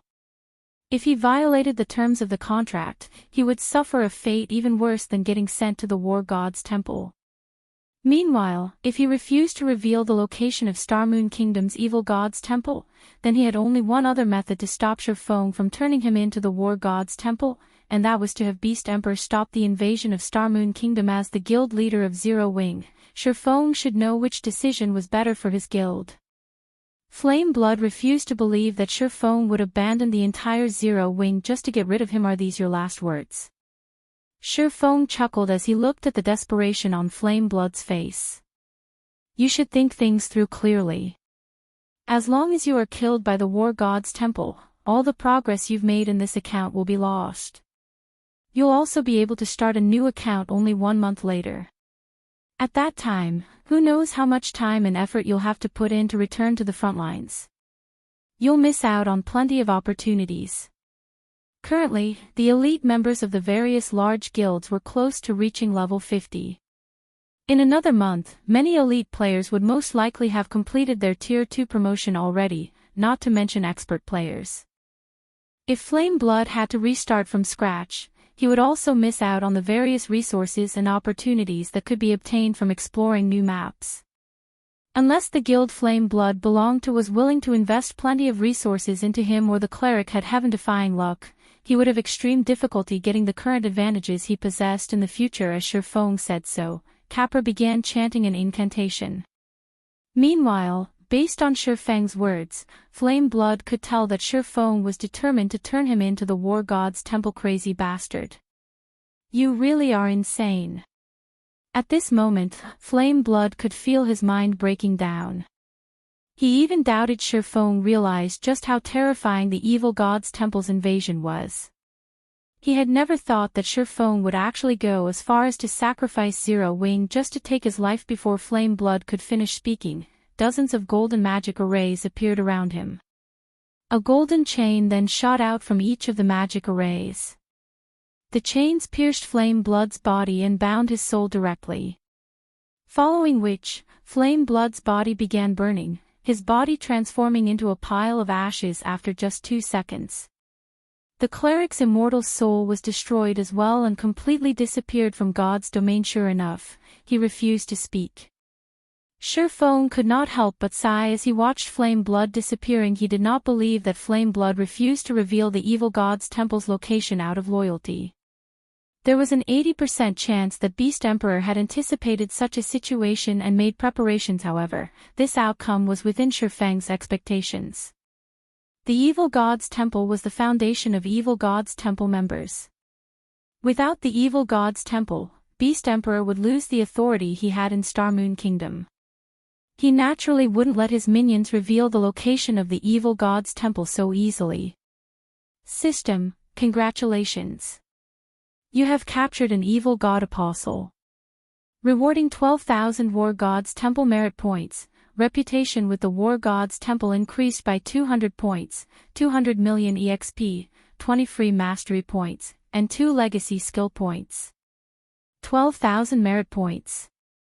Sherfone was a little surprised when he read the system notification he was only awarded 10,000 merit points the first time he captured an Evil God Apostle. He actually received 2,000 more points than the previous time. However, he had quickly discovered that, while the merit points he obtained had increased, the free mastery points and legacy skill points awarded had decreased by a significant margin. Previously, he had gotten 50 free mastery points and 5 legacy skill points. Now, he had received only 40% of the previous amounts compared to obtaining an additional 2,000 merit points. He would rather have the 30 free mastery points and 3 legacy skill points. Meanwhile, after Flame Blood's permanent disappearance from God's domain, Beast Emperor, who was currently controlling his evil demon army from the Evil Gods Branch Temple at Ancient Rock City, received a system notification informing him about it. Black Flame. Beast Emperor bellowed, his expression twisting. Since you dare destroy my path to promotion, I'll have your Zero Wing go down with me as well. He was granted only 5 Evil God Apostle slots. Now that he had permanently lost 2 of them, he would have a much more difficult time developing himself further at this moment. The man standing beside Beast Emperor spoke up. Boss, Black Flame is simply too arrogant. Why don't I mobilize my evil beast and evil demon armies in the Purple Thorns Kingdom and have them destroy Zero Wings Town at the Primordial Divine Ruin? That'll teach Black Flame a good lesson. This man had a tough appearance and was clad in silver scale armor. Unlike other Evil God Apostles, this man did not wrap himself in bandages. Instead, like Beast Emperor, he did nothing to hide his skin tone. Meanwhile, if one were to use an advanced identification skill on this man, one would discover that not only was he a level 52 Berserker, but he was even in possession of the Tier 2 hidden class Savage Warrior. No. That town is still in its protection period right now. Although the NPC guards there aren't as high-leveled as the NPC guards available inside a kingdom, they are still level 100 NPCs. There are also 20 Tier 3 NPCs. Even 10 level 80 mythic ranked evil beasts wouldn't be enough to break the town, Beast Emperor said, shaking his head. What we need to do for now is wait. Based on the information Blackwater sent me, the town's protection period is only 3 days. During these 3 days, properly prepare yourself, Wind. Once the town's protection period is over, we'll attack. Boss, rest assured. I guarantee that Zero Wings Town will be flattened as soon as its protection period is over. The silver-armored man named Windhunter said with a confident smile on his face. Beast Emperor nodded in response to Windhunter's words. He had a lot of confidence in the man before him. Windhunter was not only his closest confidant but also the first person he had turned into an Evil God Apostle. Contrary to everyone's expectations, Starmoon Kingdom wasn't Beast Emperor's main headquarters, which was actually the Purple Thorns Kingdom. Windhunter had been operating in the Purple Thorns Kingdom for a very long time already, building up a foundation for himself that simply wasn't something newly minted Evil God Apostles like Abandoned Wave and Flame Blood could hope to compare to. Meanwhile, back inside the astrology room in the War Gods Temple, Sherfone had realigned his thoughts. Although he had failed to obtain the location of Starmoon Kingdom's Evil Gods Temple, he still managed to garner some information regarding the invasion of Starmoon Kingdom, which was the fact that Beast Emperor first needed to have enough Evil Gods Temple contribution points to advance the invasion. Without sufficient contribution points, the invasion would have no way of breaking through the kingdom's defensive line to Sherfone. This was undoubtedly good news. At the very least, he would not have to worry about the invasion progressing into the kingdom anytime soon. After all, Beast Emperor should have spent a lot of his contribution points on the previous battle at the Primordial Divine Ruin. Shifeng refused to believe that Beast Emperor had managed to get a Tier 4 NPC to take action for free. With this knowledge in mind, what he needed to do now was strengthen himself as quickly as possible and find the location of the evil god's temple, following which, Shifeng approached Capra and asked, "Lord Capra, I have an evil god's eye here. May I know if the war god's temple is able to repair it for me?" Chapter 1723, Complete Evil God's Eye and Evil God's Eye. A hint of shock flashed across Capra's wizened face as he stared at Shifeng. Clearly excited, he asked, "Did you really obtain an evil god's eye?" Seeing the excitement and passion on Capra's face, Shifeng retrieved dark gray, runic crystal ball from his bag. As the crystal ball appeared in the room, it began to leak small traces of evil energy. This crystal ball was none other than the evil god's eye that he had obtained after destroying the evil god's sealing magic array. The moment Shifeng revealed the evil god's eye, Capra's gaze sharpened as he examined the crystal ball. If Shifeng hadn't known that good-aligned NPCs wouldn't steal from players, he wouldn't have doubted that Capra would have snatched the evil god's eye from him without hesitation. It's actually real. Capra became even more excited after a detailed inspection of the item. He then shifted his gaze back to Shifeng and said, "Although this evil god's eye has been damaged, it is still very valuable. It's also the material I've been searching for. If you are willing to sell this evil god's eye to me, I will offer you this elemental crown and 5,000 merit points." Capra grinned as he retrieved a crown studded with 7 resplendent gemstones. Shifeng could feel the mana around him grow restless the moment the crown appeared in the room. A fragmented legendary item. Shifeng could not help but gasp when he saw the elemental crown. He had never thought that Capra would be so generous. If he obtained the elemental crown now, he could instantly transform one of Zero Wing's members into a peak expert. Moreover, Capra had also offered an additional 5,000 merit points. That was nearly the price of an epic item. Of course, you can choose to repair the evil god's eye. However, doing so will be incredibly expensive. In addition to 15,000 merit points, you'll need 100 mana stones and 3 units of 7 luminaries crystal. Shifeng was inwardly astonished. He hadn't expected the repair costs for this item to be so exorbitant. Generally, players could only obtain mana stones from raiding team dungeons, but even 100-man Hell Mode team dungeons had very low drop rates. As for the 7 luminaries crystals, it was likely that not a single guild had even 1 unit at this stage of the game. You can take your time to consider your options.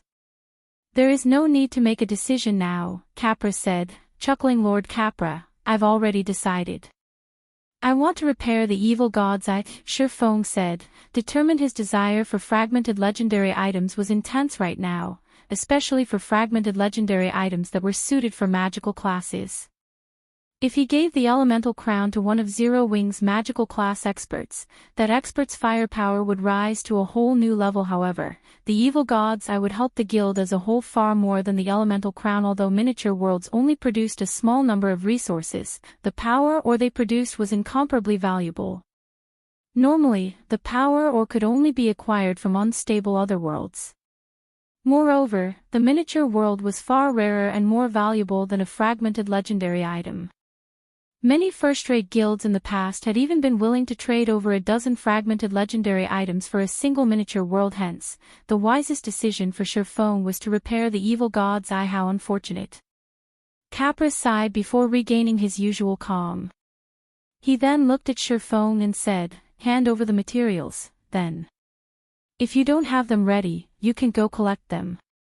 You can find me again once you have the required materials." Shifeng nodded in response. He then left the war god's temple and rushed to the candlelight trading firm. Others might struggle to gather 100 mana stones and 3 units of 7 luminaries crystal, but the task wasn't difficult for Shifeng in the least.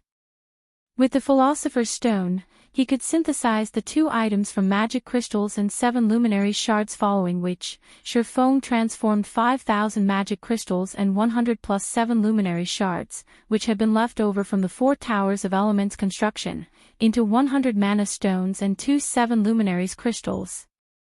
He then hurried back to meet with Capra. When Capra saw that Shifeng had the required materials, he gave the swordsman a serious look before asking, do you really wish to repair the evil god's eye? System: repairing the evil god's eye will cost 15,000 merit points. As you have 3,700 War God's Temple reputation points, you can pay 20% of the merit points with coins. Do you wish to pay with coins? System: based on the system's analysis of the current market, each merit point is worth 2 gold, 10 silver. Do you wish to proceed? Yes. Shurfeng answered without hesitation. He currently had over 12,000 merit points. If he paid 3,000 merit points with coins, he would have just enough merit points to repair the evil god's eye instantly. 6,300 gold vanished from Shurfeng's bag after Kappa received the materials. He began to chant an incantation and write line after line of divine runes. The ambient mana and Kappa's runes then gradually flowed into the evil god's eye, which hovered before the Vice Temple Lord. As this process continued, Shurfeng could see the runes on the surface of the evil god's eye sharpen. The density of the evil energy the dark gray crystal ball radiated also increased when every mana stone and 7 luminaries crystal had merged with the evil god's eye. The runes on the orb released a dazzling, gray glow. As he watched the dark gray crystal ball, Shurfeng could feel a dangerously malicious intent radiating from it. At this point, the evil god's eye stopped leaking evil energy. Now, it merely looked like a crystal decorated with mysterious runes. Alright, I've repaired the evil god's eye. Hopefully, you can utilize it properly. Make sure that you don't let those from the evil god's temple find out that you have it. Otherwise, they'll use everything in their power to destroy you, Kappa warned as he reluctantly handed the evil god's eye back to Shurfeng. When Shurfeng received the evil god's eye, he felt an immense weight in his hands. Rather than an ordinary crystal, he felt as if he had just received a miniature mountain. If he weren't a Tier 2 player with over 1,500 points in his strength, he might not even be able to carry the fist-sized crystal ball. It's so heavy. So, this is the intact evil god's eye. As he held the evil god's eye, Shurfeng inspected the item's attribute panel. Evil god's eye, fragmented legendary rank item. This item had been created by the evil god for the specific purpose of opening a path through the world's barrier. The evil god's eye contains a sealed miniature world, and can be used as a conduit to transfer the miniature world's power to the outside world. The evil god's eye also grants its holder sovereignty over the miniature world within additional skill 1-. World's power can be used as a magic array's power source, improving the magic array's effects by a maximum of 120% cooldown, 48 hours. Additional skill 2-. Teleportation pathway opens a pathway to the sealed miniature world. The pathway lasts for 10 minutes cooldown, 96 hours. Amazing!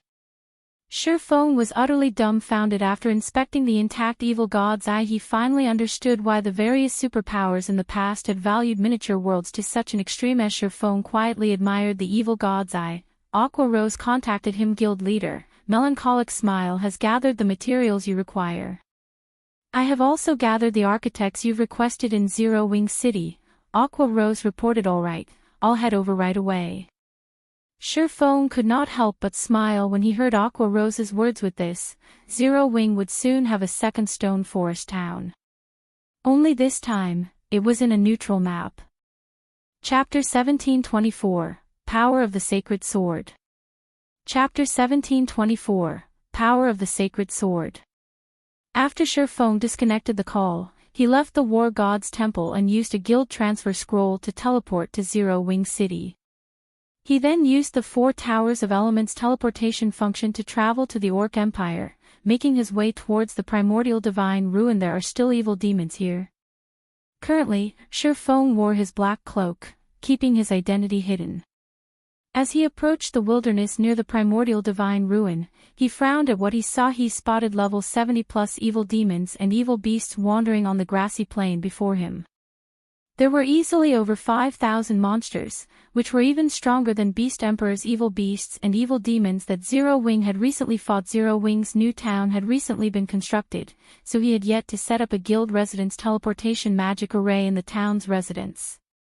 Hence, he had rushed towards the primordial divine ruin to complete the town's handover procedures and set up the teleportation array. Fellow friend, I take it that you haven't visited the Orc Empire recently, huh?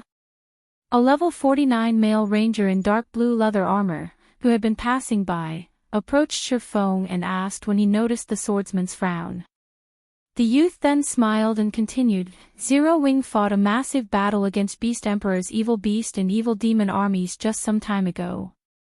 Although Beast Emperor was defeated and eventually forced to retreat, he didn't give up on his mission to keep Zero Wing from visiting the ruin. On the contrary, he sent a massive group of stronger evil beasts and evil demons from ancient Rock City to surround the primordial divine ruin.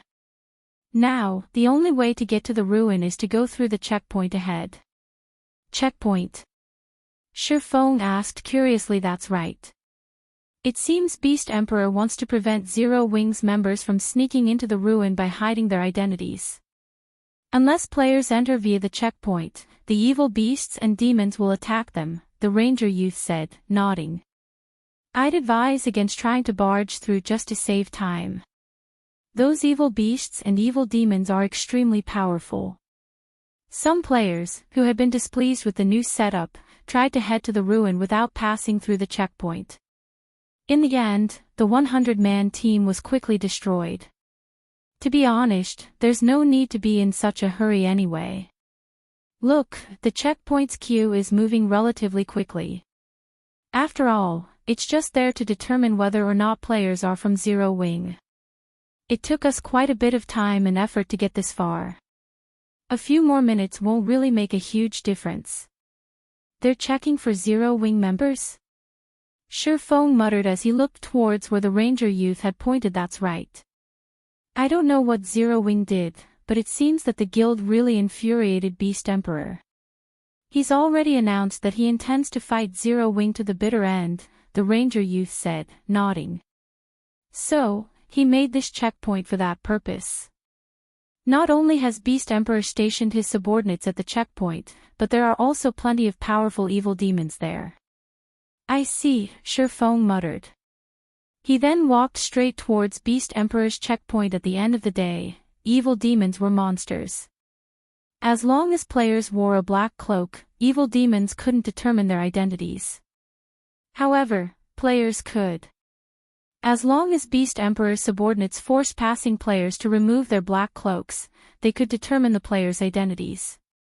Although Zero Wing's members could avoid discovery by hiding their guild emblems, doing so would seem like the guild's players were afraid of Beast Emperor. Fellow friend, where are you going? That's not where the end of the line starts. The ranger youth called out as he watched Shurfong walk straight towards the checkpoint. If you don't follow the rules and try to skip the queue, they'll definitely kill you. It's fine. I'm the Zero Wing member they're looking for, Shurfong casually replied as he waved a hand. As Shurfong finished his statement, he accelerated and vanished. The Zero Wing member. Shurfeng's reply dumbfounded both the ranger youth and his companions. What was going on? One of Zero Wing's members actually dared to rush towards Beast Emperor's checkpoint. Moreover, that member approached the checkpoint by himself. Didn't the swordsman realize that hundreds of evil demons guarded the checkpoint? Beast Emperor had even stationed a mythic-ranked evil demon there. Such a force would even annihilate a 100-man expert team in the blink of an eye. When the ranger youth and his companions finally recovered from their daze, they chased after Shurfong to stop his insane actions. They were all independent players, and in a fight between Beast Emperor and Zero Wing, they were strong supporters of the guild. Not only was Beast Emperor's attitude overbearing, but he was also an evil god's temple member who saw players as potential sacrifices. On the surface, they lacked the courage to condemn Beast Emperor's actions, but inwardly, they hated him to the bone. However, the ranger youth and his companions were simply too slow to catch up to Shurfong. After a few seconds of running, Shurfong had already reached the checkpoint and had been discovered by Beast Emperor's subordinates. Who are you? Don't you realize that this is a checkpoint? Everyone must queue up and remove their black cloaks to pass through, a level 50 shield warrior in silvery gray armor shouted at Shurfong. Although Zero Wing had defeated Beast Emperor's army once before, the Orc Empire was still the evil god's temple's territory. As Beast Emperor's subordinates, Even Super Guild's members had to treat them with respect. Even a peak expert would have to lower their head in the Orc Empire. Me? Smiling leisurely, Shifeng responded, I'm one of the people you are looking for. Saying so, Shifeng took a step forward. With his extraordinary attributes, the swordsman arrived before the level 50 shield warrior in an instant. He then unsheathed Killing Ray and swung it Hua. A blue flash bloomed before the shield warrior. The level 50 shield warrior immediately collapsed to the ground, lifeless. Even after dying, he hadn't reacted to what had just happened. When the shield warrior's corpse hit the ground, a level 45 fine gold ranked armor piece dropped beside him. He died. Who is that? He's so powerful. Has that swordsman lost his mind? I think I heard that guy mention that he's a member of Zero Wing. The thousands of players in the queue were dumbfounded by what had just happened. They couldn't believe their eyes whether or not Shifeng had told the truth about being from Zero Wing. The fact that he had killed a level 50 shield warrior with a single slash was incredibly shocking. A level 50 shield warrior, even at tier 1, would have close to 50,000 HP. Shield warriors also had far more defense than other classes. They had passive skills that reduced incoming damage, as well. Even a great lord of the same level couldn't instant kill such a shield warrior, yet Shifeng had accomplished exactly that. Beast Emperor's 13 other subordinates a short distance away were similarly stupefied. They had never expected someone to be foolish enough to attack the checkpoint alone. Hundreds of evil demons surrounded the checkpoint, including a level 80 mythic evil demon. Even peak experts would be utterly powerless against a mythic evil demon. At the very minimum, players would need a team of 1,000 experts to pin one down bastard. Beast Emperor's subordinates bellowed in rage when they noticed that Shifeng had actually picked up their companion's equipment and stored it. They immediately unsheathed their weapons and charged at the offending swordsman. In their opinion, Shifeng must have used some sort of skill to instant kill their shield warrior companion, and such powerful skills had very long cooldowns. Shifeng should not be able to use it again for the next several minutes. Every one of the dozen or so subordinates at the checkpoint was a level 50 expert. Moreover, the dead shield warrior only ranked among the lower half of their group in terms of strength and equipment. Even if they weren't a match for Shifeng, they could still involve the nearby evil demons. However, when only 15 yards separated Shifeng and the 5 melee experts, who led the charge, Shifeng abruptly disappeared. By the time the 5 melee experts realized Shifeng was gone, he reappeared right in front of them. No. Finding Shifeng before them so suddenly, the 5 melee experts panicked, trying to focus on full defense, but Zero Wing's top swordsman didn't give them the opportunity to defend themselves as he brandished Killing Ray Shadow Blade. Suddenly, 10 sword lights, 1 blue and 9 black, sliced at the 5 melee experts before they could react. The experts' HP plummeted rapidly, reaching 0 in a fraction of a second. All 5 melee experts then hit the ground simultaneously. Wait. That's Shadow Blade. He's Black Flame, Zero Wing's guild leader. Chapter 1725, Fighting a Mythic with Brute Force. Chapter 1725, Fighting a Mythic with Brute Force. Shadow Blade. Is he really the Sword King? Surprise overcame the thousands of players in line for Beast Emperor's checkpoint when they saw the 10 sword lights and the 5 melee players. Everyone here knew of Black Flame, especially after Zero Wing's battle with Heaven's Burial at Stone Forest Town.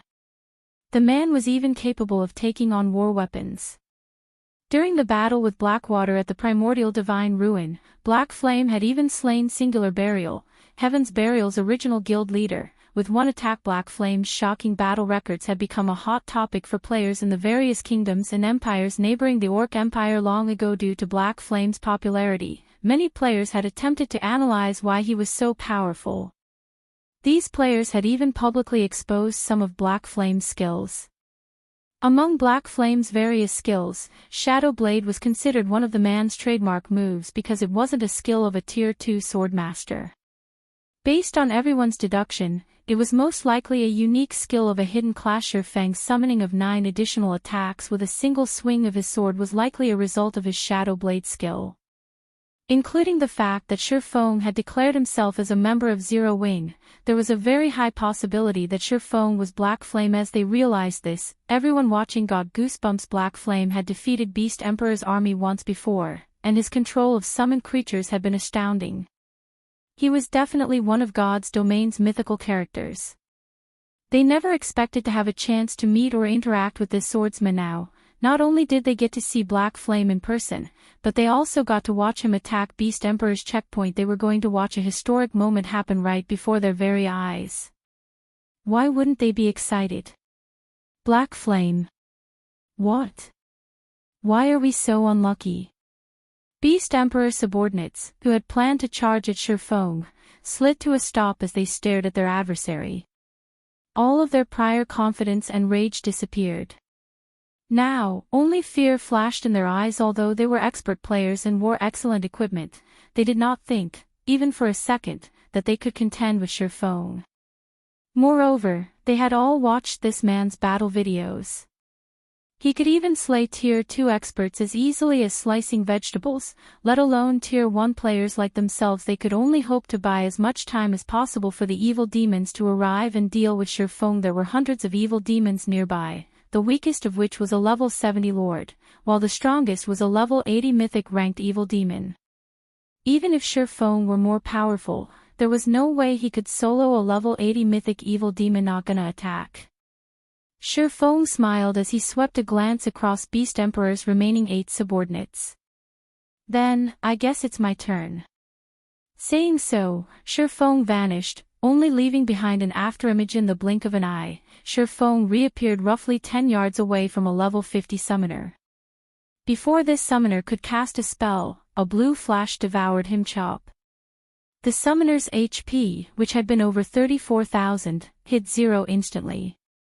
The summoner's vision then darkened as his body collapsed, a pair of level 45 dark gold ranked gloves dropping beside his corpse. After Feng unhurriedly pocketed the pair of gloves, he made his way to the level 50 ranger nearby. Although the level 50 ranger had reacted by activating his backward leap skill, Feng had swung Killing Ray before the skill could take effect. Thundering Flash. One of the 4 streaks of lightning that emerged from the sacred sword devoured the ranger, who turned into a pile of ash and left behind a pair of pants. The other 3 streaks of lightning assaulted 3 other subordinates. Aside from the one elementalist that activated his life-saving skill in time, the lightning tore the life from the cleric and oracle, robbing them of all of their HPs as if space itself had frozen. Silence dominated Feng's surroundings. Crap. Is he even a human? Aren't Thundering Flash's 4 strikes supposed to move in the same direction? Is this a joke? Thundering Flash can actually be used like this.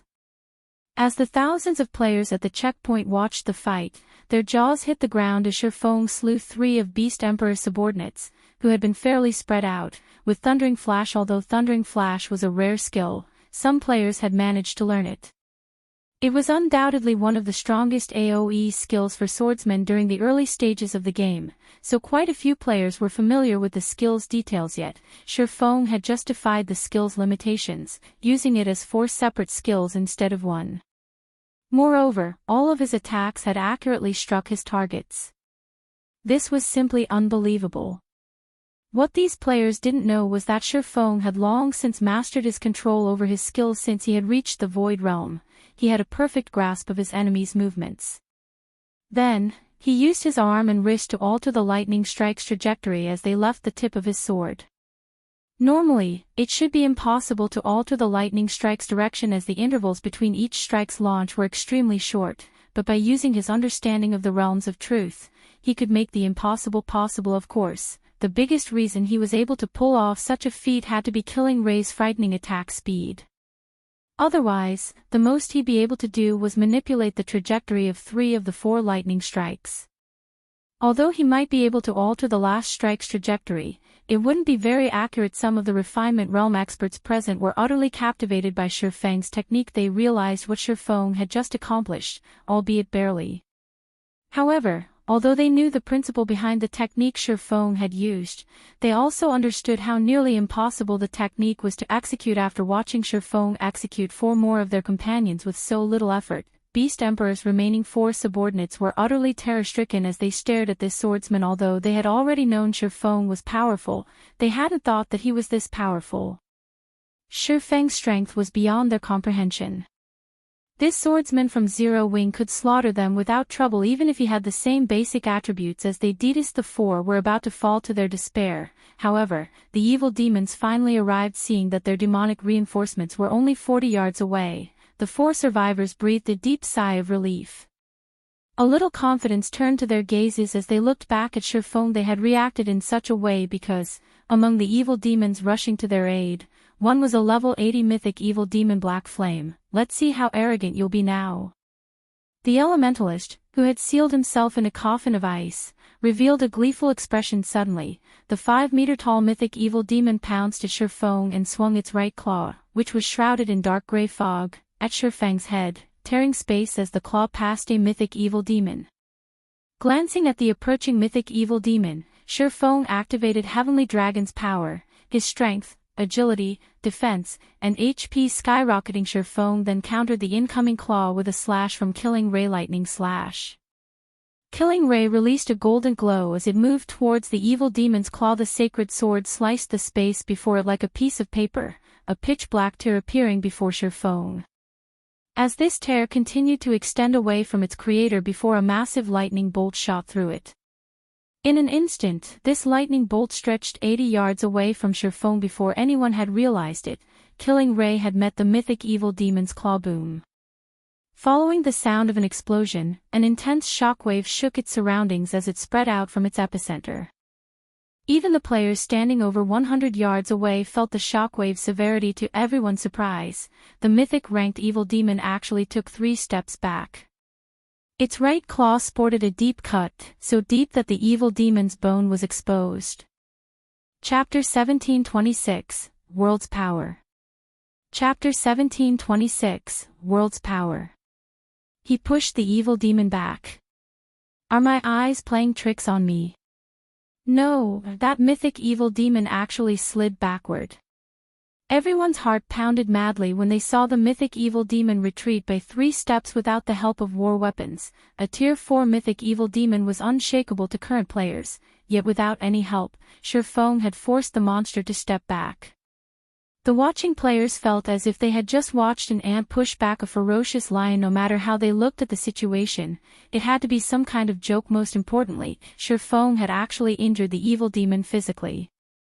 Although he had only left a cut behind on the evil demon's claw and arm, it was astounding. It wasn't even possible to injure a mythic-ranked monster with a Tier 3 large-scale destruction spell, but Shifeng had done so by relying on his own strength. Even Beast Emperor's subordinates gaped in shock at the wound Shifeng had left on the mythic evil demon's claw, not to mention the thousands of spectators. The cut was so deep that it revealed bone. Moreover, faint arcs of golden electricity danced around the wound, causing further damage. The evil demon couldn't even move the claw since it had been subjected to a paralyzed state. Seeing this, the shreds of joy and confidence that had returned to Beast Emperor's reaming subordinates instantly vanished. A chilling sensation then assaulted their minds, making them shudder when they looked at Shifeng now. They felt as if they were staring down a primordial beast.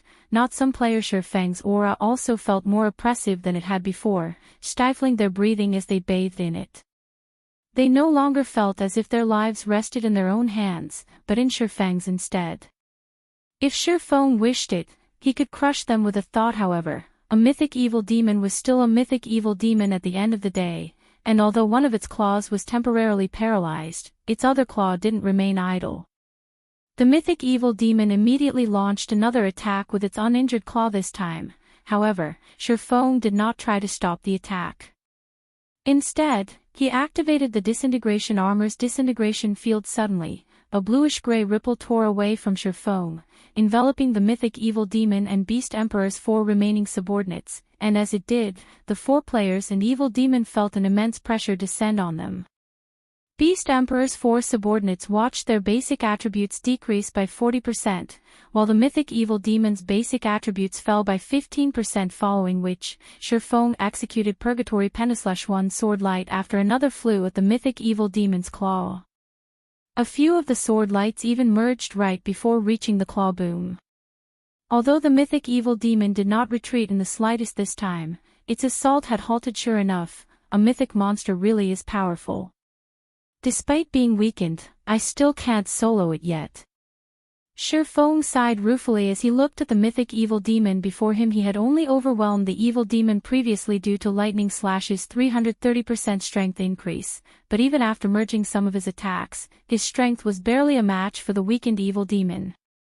After this, aside from activating Twofold Berserk, he had no means of taking the mythic evil demon head-on. Obviously, Twofold Berserk wasn't viable for this situation. Twofold Berserk only had a 20-second duration, but even after being weakened, the mythic evil demon still had a maximum HP of 127,500,000.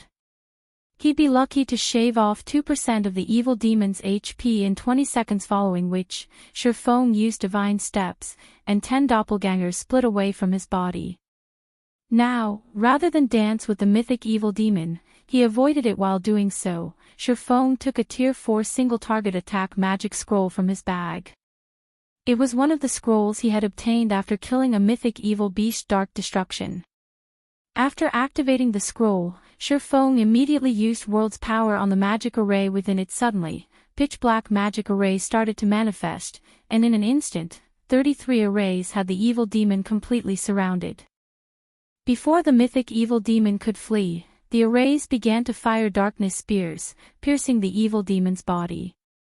The 33 magic arrays quickly transformed the mythic evil demon into a porcupine. The mythic ranked evil demon's agonized screams were all anyone could hear. After another 2 seconds, every darkness spear in the evil demon's body exploded, instantly stealing over 8 million of the evil demon's HP. After the massive explosion, the mythic evil demon was in an incomparably miserable state.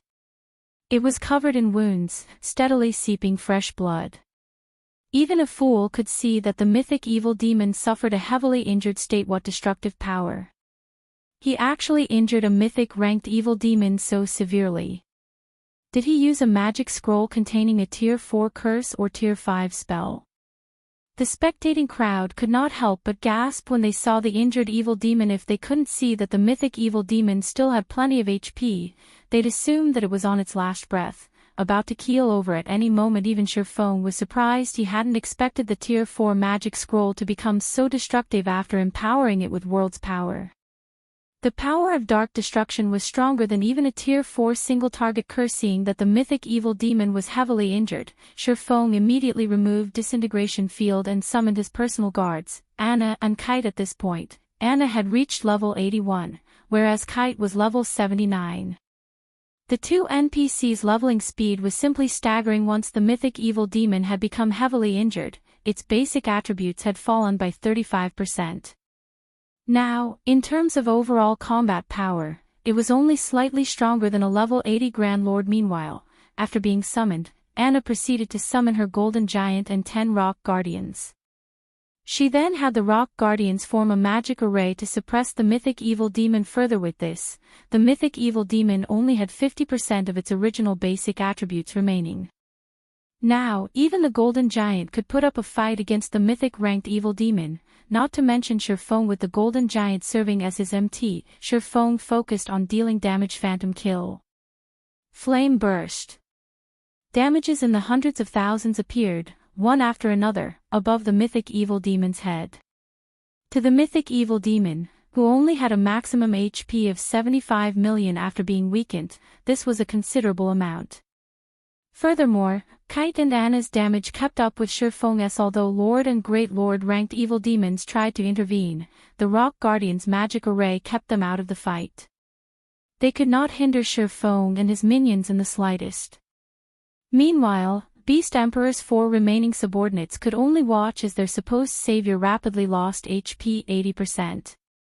60%. 20%. When the mythic evil demon's HP fell to 20% and was about to enter a berserk state, Anna reacted by casting Chains of Light. Not only did the spell negate the evil demon's berserk state, but it also weakened the monster even further. Without the boost from its berserk state, the mythic evil demon couldn't free itself from this one-sided beating, and its HP continued to fall. 20%. 10%. 5%. When the Mythic Evil Demon only had 1% of its HP remaining, Shurfeng activated Divine Providence. He then activated Instant Strike and appeared before the Evil Demon Sword's orbit. Suddenly, a series of blue stars bombarded the Mythic Evil Demon, plundering its final strand of HP. As the Mythic ranked Evil Demon died, a golden flash enveloped Shurfeng. He had finally risen from level 65 to level 66. At the same time, 3 crimson balls of light emerged from the evil demon's corpse and hit the ground. When the watching crowd outside of the magic array saw the mythic evil demon's motionless corpse, their minds went blank. Chapter 1727, Blockade Destroyed. Chapter 1727, Blockade Destroyed. After seeing the mythic evil demon fall, Beast Emperor's 4 remaining subordinates were overwhelmed by their fear and despair. Although they had expected this outcome after watching Shurfeng and his personal guard suppress the mythic evil demon, they couldn't help but shudder after watching the monster actually collapse at the swordsman's feet. To God's domain's current major powers, Tier 4 monsters were still insurmountable. Even super guilds had to expend a lot of time and effort to prepare and ensure that they killed one. Yet, Shurfeng had accomplished this feat by relying on his own power and his 2 personal guards. Normally, if someone told them about such a situation, they'd laugh, assuming that the player was joking, but after such an impossible feat had occurred before their very eyes, they had no choice but to believe it. Regret filled their hearts. Had they known that something like this would happen, they would never have volunteered to work at the checkpoint. They had assumed that inspecting players that entered the primordial divine ruin would be a relaxing, glorious task. After all, even players from the various superpowers would have to lower their heads before them. How often did anyone get to brag about that? Now, however, the only thing awaiting them was death. Before the 4 could even turn and flee, Kite had appeared and finished each of them with a single hit. In the meantime, Shurfeng had arrived beside the mythic evil demon's corpse and collected the 3 items it had dropped. He then commanded Anna and Kite to kill the other evil demons outside of the magic array without the threat of the mythic evil demon. The level 70+ evil demons were easy pickings for the 2 personal guards. The fight with the remaining monsters had been so easy that Shurfeng hadn't even needed to use another berserk skill after Heavenly Dragon's power had ended. He only needed to support his personal guards from the side. Whenever his personal guards' HPs fell below a certain point, Shurfeng had simply activated the 7 Luminaries' Rings life domain to recover their HP to full. For a time, Shurfeng, Anna, and Kite slaughtered the hundreds of evil demons around them, further dumbfounding the spectating crowd that was several hundred level 70+ evil demons they were talking about. Moreover, the weakest among them was a lord. Even an army of 10,000 elite players would have trouble against such a force, yet Anna and Kite ended these evil demons as if they were farming common monsters. So strong. Black Flame's personal guards are awesome. They should both be fine gold rank. I've seen fine gold personal guards before, so I am certain that fine gold personal guards are definitely not that powerful. I'm willing to bet that the female summoner is dark gold rank. I doubt even super guilds have dark gold personal guards. It would be great if I had a personal guard like that. I'd have such an easier time grinding and raiding bosses. Keep dreaming. Do you know how much secret silver personal guards are selling for? Nobody will even sell them for 2 or 3 epic items. If there's a fine gold or dark gold personal guard on the market, even super guilds will do everything they can to get their hands on them. Once the crowd of players snapped out of their daze, they turned to look at Anna and Kite, who stood beside Shurfeng, with passionate gazes. They all felt a vicious jealousy tear at their hearts. The combat power Shurfeng had displayed was indeed frightening. Even without a berserk skill, the man could go toe-to-toe with a great lord-ranked evil demon. Even experts like them dreamed of wielding that kind of power. However, compared to Shurfeng's strength, Anna and Kite's combat power was monstrous. This was especially true for Anna. Many of the players present were experts, and quite a few of these experts usually commanded their guild's dungeon raids. Hence, they recognized the factors that contributed to Shurfeng's victory over the mythic evil demon. The first factor was the Tier 4 magic scroll Shurfeng had used to injure the mythic evil demon and significantly lower its combat power. Anna was the second factor. The Tier 3 Golden Giant Anna had played a vital role in tanking the mythic evil demon. Meanwhile, her summoned rock guardians had formed a magic array that had suppressed the mythic-ranked evil demon further. Without these two factors, Shurfeng wouldn't have been able to defeat the mythic evil demon. After watching this battle, the spectating crowd realized how important personal guards truly were. Even if a player were weak, they could rise to prominence in God's domain as long as they had sufficiently strong personal guards. When the various adventurer teams members, in particular, saw Anna and Kite, they felt as if doors to an entirely new world had opened before them. Personal guards, huh? Send the battle video to the commander immediately. With this, our Blazing Owl adventurer team will have a chance of becoming a top adventurer team in the future. The players from the various adventurer teams burst into action. Some players, who commanded their own adventurer teams, immediately ordered their members to do everything they could to find high-quality personal guards. Unlike large guilds, adventurer teams generally had very few members. As a result, these teams struggled when organizing dungeon raids.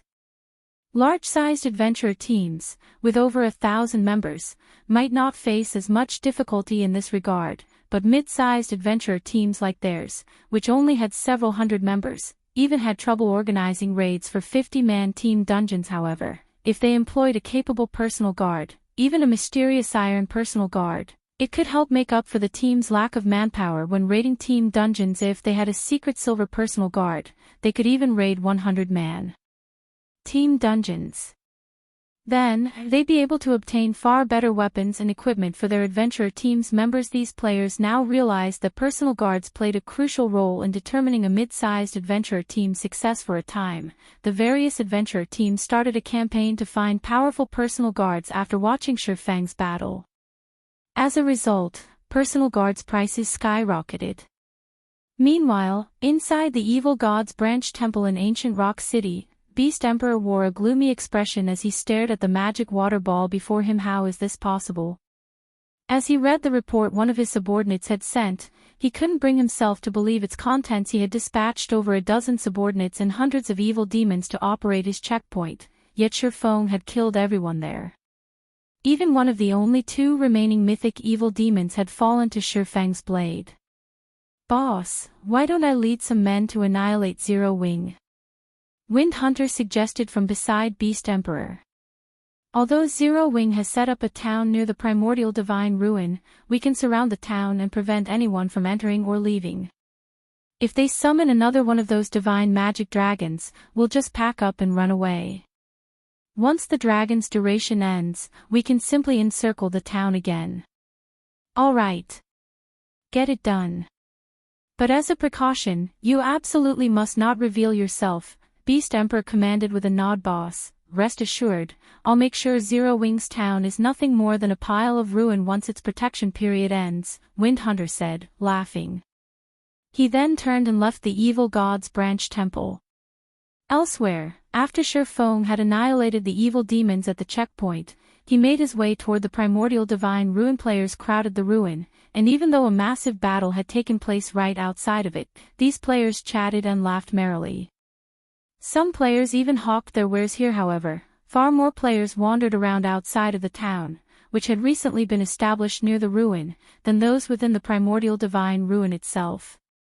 All of these players examined Zero Wing's new town with curiosity and anticipation. As everyone watched, Shurfeng rode his demonic flame tiger towards the town that had the protection of level 100 NPC adventurers.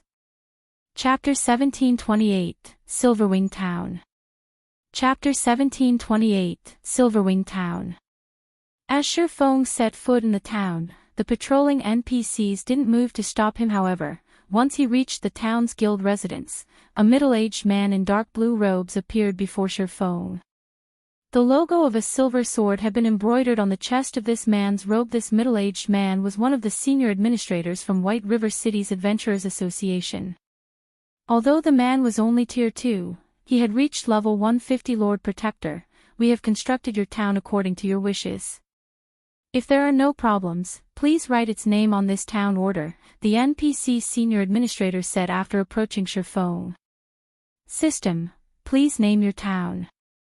If you fail to do so within 5 minutes, a name will be automatically generated. A name, huh? After Sherfong accepted the town order and pondered for a short moment, he entered the name of his new town on the town order Silverwing. Since there was already a Zero-Wing city in Starmoon Kingdom, he couldn't name the town Zero-Wing Town. Meanwhile, as this town developed as a neutral town, it would definitely become well known. Hence, to ensure that everyone knew that it belonged to Zero-Wing, and to increase the guild's popularity, Sherfong decided to name the town based on Zero-Wing's guild emblem, the silver, six-winged emblem. System, naming successful. Your town is now Silverwing Town. Once Sherfong named his new town, the nearby players watching received a system notification. System, you have discovered Silverwing Town. When the surrounding players tried to inspect the town, a window popped up, stating that the town belonged to Zero-Wing and wasn't yet open to the public. Since the town wasn't open to the public, the town's NPC guards would kill any outsider that ventured too close. Sure enough, it really is Zero-Wing's town. Zero-Wing is set for life. With their town right next to the primordial divine ruin, any guild or player that wants to explore the ruin will likely have to gather in Silverwing Town. Zero-Wing's development will definitely soar now. I know, right? Aside from Silverwing Town, there isn't anywhere to rest near the primordial divine ruin. Zero-Wing will make a fortune on the repair fees alone. For a time, the various large guilds and adventurer teams were truly jealous of Zero-Wing. Many guilds had already shifted the focus of their development to neutral maps, and as a result, neutral towns had become astronomically valuable. This was even more true for a neutral town beside a primordial divine ruin. Silverwing Town's value could likely rival that of 4 or more ordinary neutral towns. Meanwhile, the scouts, the various large guilds and adventurer teams had stationed to watch the new town beside the ruin, immediately reported the latest development to their superior Silverwing Town. Cuttlefish, one of Crimson Emperor's elders, caressed his white beard as he looked at Silverwing Town from a short distance away. Uncle Cuttlefish, many guilds are trying to partner with Zero-Wing right now. Should we send someone to contact the guild as well? A level 51, Tier 2 Berserker beside Cuttlefish asked. The Berserker wore dark red armor and carried a double-edged battle axe. No, let's wait for a while, Cuttlefish said, shaking his head. Although Zero-Wing has built a town beside the primordial divine ruin, Beast Emperor isn't someone to be taken lightly. Moreover, this is a neutral map. There is simply too much profit involved with Silverwing Town. Even if Beast Emperor doesn't make a move, I doubt that the other superpowers will sit still. Whether or not Zero-Wing can keep its town after the protection period is uncertain. Hearing Cuttlefish's thoughts, realization dawned on the Tier 2 Berserker. At the same time, a hint of pity also surfaced in his gaze as he looked at Silverwing Town. God's domain was a cruel place. In God's domain, holding a treasure without the power to protect it was a sin. Although Zero-Wing had shown the world its extraordinary strength, this kind of power was short-lived. Powerful tools couldn't be used indefinitely. Like Zero-Wing, many such guilds had risen in the virtual gaming world in the past, and they had been incredibly successful, developing rapidly by using various means and resources. Unfortunately, due to their lack of a sturdy foundation, they had become a target for stronger forces, struck down before they could become a superpower. Whether or not Zero-Wing protected Silverwing Town could be considered a test for the guild. Meanwhile, after Sherfong entered Silverwing Town's guild residence, he began to set up the guild residence teleportation magic array. Once he finished and made teleportation to Silverwing Town via guild transfer scrolls possible, he instructed Aqua Rose to bring all of the architects he had requested and a large number of elite members to the town. When the group emerged from the guild residence, seeing Silverwing Town for the first time, they could not help but grow excited, especially the elite members. With Silverwing Town, they'd have a much easier time getting into the primordial divine ruin. After all, the town was so close to the ruin. Their guild would have a massive advantage over the other powers when contesting over entry slots. Even elite members like them might get the chance to enter the ruin, not to mention the guild's expert players. If they were lucky, they might even get to visit Primordial City Guild leader. Everyone's here. We can begin constructing the hotels and smithies right away, Aqua Rose excitedly reported as she walked up to Sherfong. Although Zero Wing had earned quite a lot of coins through Zero Wing City, coins were only coins. A lot of coins didn't necessarily equate a lot of resources. Furthermore, Zero Wing's range of influence was much smaller than first-rate guilds and superpowers. This greatly limited the guild's ability to collect and purchase resources. However, Zero Wing now had Silverwing Town. With a treasure trove of resources like the primordial divine ruin right beside the town, Zero Wing would have a much easier time acquiring the resources it needed. Most importantly, players had long since passed the Stoneclaw Mountains level range. As a result, Stone Forest Town's popularity had started to wane. Nowadays, Stone Forest Town's development was entirely reliant on its battle arena and advanced auction house. Its ability to collect resources was growing weaker. The rise of Silverwing Town just so happens to make up for this flaw. Good. Sherfong nodded approvingly, following which, Sherfong arranged the basic and intermediate architects to start constructing the town's hotels and smithies.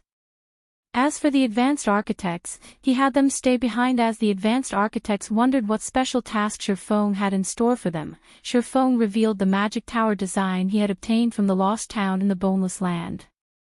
Seeing the design, the eyes of the advanced architects glowed with excitement and surprise. Even Aqua Rose was dazed when she saw the design. She was very familiar with the magic tower's power. It was thanks to the magic tower that Stone Forest Town had developed to its current state. However, the magic tower design was a consumable, and each design only allowed players to build 5 magic towers. Unfortunately, Zero Wing had expended all 5 of its last design's uses. Although they had done their best to find another magic tower design, their search hadn't borne fruit thus far. Even the various super guilds struggled to find one for themselves, yet Sherfong had just revealed a new magic tower design. Your task this time is to complete the magic tower's foundations. I'll handle the core manufacturing personally, Sherfong said as he glanced at the dozens of advanced architects before him. Guild leader, may I know how many magic towers we'll be building in Silverwing Town? An advanced architect asked curiously. We're building all 5. Sherfong said the players before Sherfong gasped, and even Aqua Rose stared at her guild leader with wide eyes. These were magic towers they were talking about. Even one magic tower was enough to forge a popular battle arena. They had only constructed 3 magic towers in Stone Forest Town to protect the town from invasion. Spending a full magic tower design on Silverwing Town was simply extravagant. Chapter 1729, Building Up Silverwing Town. Chapter 1729, Building Up Silverwing Town. Guild leader, both the battle arenas in Stone Forest Town and Zero Wing City are crowded with players right now. If we split some of these magic towers to our other locations, we'll definitely increase our profit margins from both battle arenas. Silverwing Town is only basic rank right now. It can only accommodate so many players at a time. It wouldn't be wise to build all 5 magic towers here, Aqua Rose advised. Moreover, concentrating all of our resources in a single location won't be good for the guild's development. If we share some with the branch guild in the Black Dragon Empire, developing Snow's side will proceed far more smoothly. Zero Wing was the #1 guild in Starmoon Kingdom, but that wasn't the case in the Black Dragon Empire. Not only did the empire have plenty of large guilds, but it also had more than enough first-rate guilds. The competition between guilds in the empire was intense. Although large-scale guild wars weren't frequent, small skirmishes involving teams of hundreds occurred almost daily. If Zero Wing wished to increase its influence in the empire, it would have to get involved in even more skirmishes. Meanwhile, this would no doubt increase the guild's expenditure. After fighting in multiple and consecutive large-scale wars, Zero Wing had exhausted most of its savings. Unlike other kingdoms and empires' various large guilds, Zero Wing no longer had a reserve of funds and resources it could rely on to develop steadily. The situation in the Black Dragon Empire was much more stable than in Starmoon Kingdom. Aside from small skirmishes, the guilds in the empire didn't really encounter a lot of problems in their development. As a result, the guilds there developed much quicker than the guilds in Starmoon Kingdom. The Empire's guild players had much higher equipment level and quality than that of Starmoon Kingdom's guild players. Many of the Empire's guild experts had also begun challenging their Tier 2 promotion quests. In fact, the first-rate guilds there had even started raiding level 50 super large-scale team dungeons. There's no need for that right now. Silverwing Town takes precedence over everything. When we have enough resources, try to build as many defense turrets in the town as possible, Shifeng said, shaking his head. While Silverwing Town has already been established, it's still uncertain if Zero Wing can actually defend it. Although there were plenty of resources available in the Black Dragon Empire, the Orc Empire's primordial divine ruin was much more important. It might be a different story if the Orc Empire's primordial divine ruin was an ordinary one, but housing a passage to Primordial City increased its value by several times. Stone Forest Town couldn't compare to Silverwing Town's potential value previously. Stone Forest Town had only managed to attract so many players because the Stoneclaw Mountains turned into a regional dungeon. After players reached level 50, the Stoneclaw Mountains weren't accessible to them.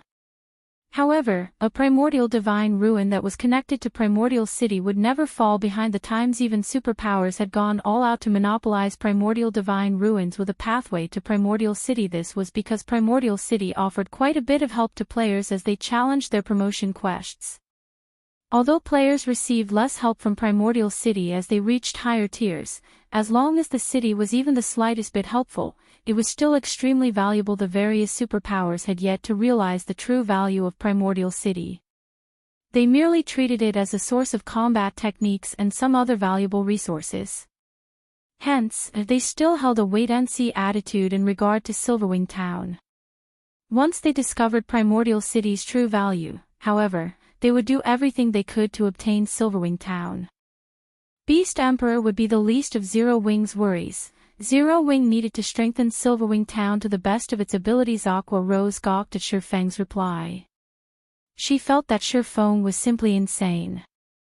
Not only did he want to build 5 magic towers in Silverwing Town, but he even planned on constructing a large number of defense turrets. Was he trying to turn Silverwing Town into a fortress? If the other guild upper echelons found out, they would definitely curse Shifeng's wasteful behavior. Seeing as Shifeng had no intention of changing his mind, Aqua Rose gave up on persuading him and started designating work for the basic and intermediate architects. As Silverwing Town had just recently been built, aside from some basic constructions and a few wandering NPCs, the town had practically nothing in it. Fortunately, Aqua Rose had brought over 600 basic and intermediate architects with her this time, and since they only had to build basic constructions, their building speed was extremely fast.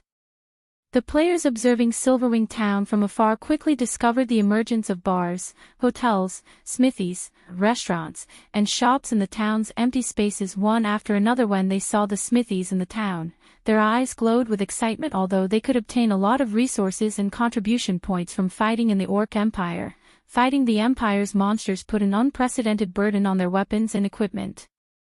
At most, their weapons could last through one day of grinding. Despite the Orc Empire being such a large map, guilds had only captured 4 towns thus far. Moreover, all 4 of the guild towns were in the Empire's outer area. If they wanted a fruitful harvest, they needed to grind in the neutral map's inner area at the very least. A round trip between the Empire's inner and outer areas took over 10 hours even on a mount. During the trip, there was even a risk of encountering a mid-sized or large-sized Orc patrol squad. If a team came across such a patrol squad, it would either get annihilated or suffer severe losses. On the other hand, not only was Silverwing Town located right beside the primordial divine ruin, but it was also close to the Empire's inner area. Even if they couldn't enter the primordial divine ruin, they could travel into the Orc Empire's inner area via Silverwing Town. Shifeng reached the guild hall's first underground floor. Standing inside the magic array carved in the center of the floor, Shifeng took out the Heroes chapter to summon Craig Midlands. Originally, Shifeng had intended to use this Heroes chapter on Zero Wing City. However, to increase Silverwing Town's security, he decided to use it on his newly acquired town. Instead, he placed the Heroes chapter on the magic array's core and started chanting the activation sequence. System: discovered specified Heroes chapter. Do you wish to pay 3,000 magic crystal to summon the specified hero? 3,000 crystals? How fraudulent. Phone was astonished by the price. Even during his previous life, the most expensive specified hero he summoned only cost 1,000 magic crystals. However, that wasn't the worst part. After all, to the current Zero Wing, 3,000 magic crystals was nothing at all. It was a different story if this was the cost of summoning a hero via a hero's chapter. After players summoned a hero, they had to pay half the summoning cost every day to maintain the hero's mana body. In other words, after summoning Craig Midlands, he would have to pay 1,500 magic crystals every day to maintain the hero's existence. This price was the equivalent of 3 magic towers' operating cost. In the end, however, Phone gritted his teeth and chose to proceed with the summoning immediately. 3,000 magic crystals vanished from Feng's bag space. The mana inside the guild hall rapidly gathered in the magic array, visibly condensing into white mist. The mist further condensed into liquid mana, which gradually on a human form. Once the human form was complete, the liquid mana released a blinding glow. The hero's chapter, which hovered above the magic array, transformed into lines of divine runes that merged with the liquid mana. Once the divine runes had fully merged with the liquid mana, the blinding glow dissipated. When Phone opened his eyes again, he saw a middle-aged man before him. The middle-aged man was clad in white robes and wore a golden crown. He also wielded a purple gold, crystalline staff. Taking a closer look, Phone noticed white mist made of mana circulating the middle-aged man's body. It was as if the elemental mana within the floor had submitted to this middle-aged man and moved at the man's will. So, this is the Magic King Craig Midlands. Phone could feel that even if he had the attributes of a level 66, tier 3 player right now, he was still insignificant before the level 66, tier 3 Magic King. Before Phone could inspect Craig Midlands' attribute panel, he received a series of system announcements. Chapter 1730, Magic King's Ability. Chapter 1730, Magic King's Ability. Inside the silent guild hall, Phone could not help but be stunned when he looked at the system announcements he just received. System announcement: the Orc King has obtained the Iron Blood Staff and unified the various Orc tribes. Activating the regional dungeon Orc capital city. System announcement: the Orc Empire has begun its invasion of its neighboring countries and constructed many teleportation war fortresses. System announcement: the Orc Empire has joined the Dark Alliance. The Orc Empire is now classified as a glory battlefield. Phone wasn't the only person shocked by the appearance of these 3 system announcements. The players residing within the Orc Empire and its neighboring countries were all stunned by these sudden announcements: a regional dungeon, fortresses, and a glory battlefield. Is the system trying to turn the entire Orc Empire into a war zone? Phone could not help but frown as he studied the contents of the system announcements. First of all, the Orc capital city. The quantity and quality of resources available inside a regional dungeon located in a neutral map were far better than what regional dungeons located within kingdoms and empires could offer. Not to mention, the Orc capital city was an Asura mode regional dungeon. Setting aside the quality of the weapons and equipment one could obtain from it, just the magic crystals one could get there would make it a target of competition for the various large guilds. Moreover, the Orc capital city's level limit started from level 50 and ended at level 100. A regional dungeon that covered such a wide level range was extremely rare in God's domain. In the future, the large guilds would definitely contest fiercely for the Orc capital city. Aside from the regional dungeon, the teleportation war fortresses would most likely become a fuse that would ignite a war between the major powers as well. The Orc capital city was located in the core area of the Orc Empire. Just traveling from the outer area to the core area would most likely require dozens of hours. However, the teleportation war fortresses could shorten this travel time to just a few seconds. This was possible because of the teleportation arrays set up in these fortresses, which could teleport players to anywhere within their range, just like the 4 towers of elements. These fortresses were scattered around the inner and outer areas of the Orc Empire. As long as players could capture these fortresses from the orcs, they could directly teleport to the core area of the empire, possibly even to somewhere close to the orc capital city. For this reason, the various large guilds would definitely do everything they could to capture these war fortresses, aggravating the situation in the orc empire even more. The orc empire had actually joined the Dark Alliance. With this, not only could players belonging to the Dark Forces move about fearlessly within the orc empire, but they would even receive help from the orc empire itself. Moreover, now that the entire orc empire had been classified as a glory battlefield, dark players and normal players would be after each other's necks constantly inside the orc empire. The reason for this was the glory points that players would earn from killing players of the opposing faction. Meanwhile, these glory points could be used not only to exchange for top-tier equipment but also to obtain battlefield titles. These battlefield titles were much more valuable than any weapon or equipment. In fact, they could even aid players in their promotions. Hence, whenever a glory battlefield appeared, a festival of blood would ensue and continue until one side was completely defeated. Moreover, the losing faction would have to pay a very steep price. Due to these reasons, both factions would usually fight with everything they had. As Shurfong tried to process all these sudden developments, his head ached. The appearance of an Asura mode regional dungeon should have been a good thing. However, the timing of the dungeon's appearance only served to further boost the value of Silverwing Town in the eyes of the various major powers. To make matters worse, even the Dark Forces were intervening in the affairs of the Orc Empire, throwing the Empire into even greater turmoil. If Zero Wing was not careful, it was very likely to fall victim to the struggles of the various major powers at this moment. Shurfong wasn't the only person troubled by this sudden turn of events. After finding out about the changes made to the Orc Empire, the upper echelons of many large guilds also held emergency meetings to discuss how to deal with this situation. Meanwhile, the dark guilds and dark players hiding within the different kingdoms and empires all grew ecstatic upon receiving the system announcements. Their time had finally come. Although neutral maps were not restricted by any kingdom or empire, they still weren't friendly to the dark forces. Dark players would have a much more inconvenient time leveling up in neutral maps than normal players. However, now that the Orc Empire had joined the Dark Alliance, the entire empire became the territory of dark players. They would have a much easier time moving in the Orc Empire than in other NPC kingdoms and empires. In fact, they could even teleport directly into the Orc Empire. Moreover, they also wouldn't have to keep sneaking around and hiding their identities in the Orc Empire. As the orcs were now their allies now, they could not only kill other players in such a favorable environment but also earn glory points in doing so.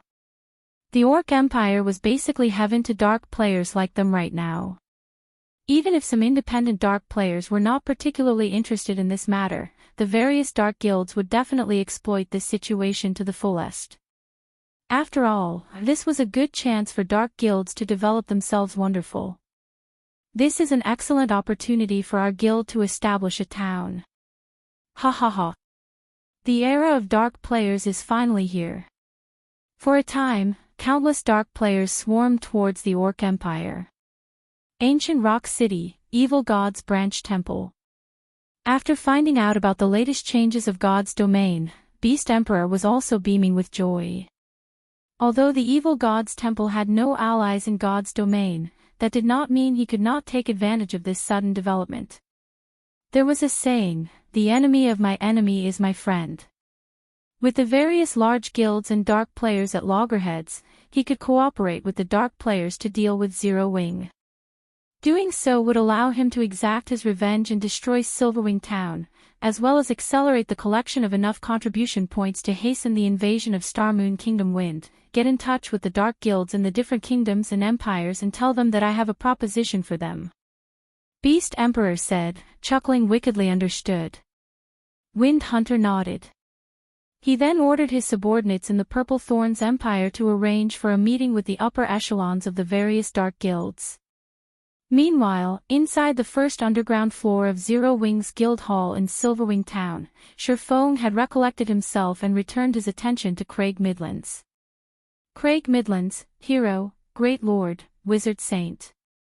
Level 66.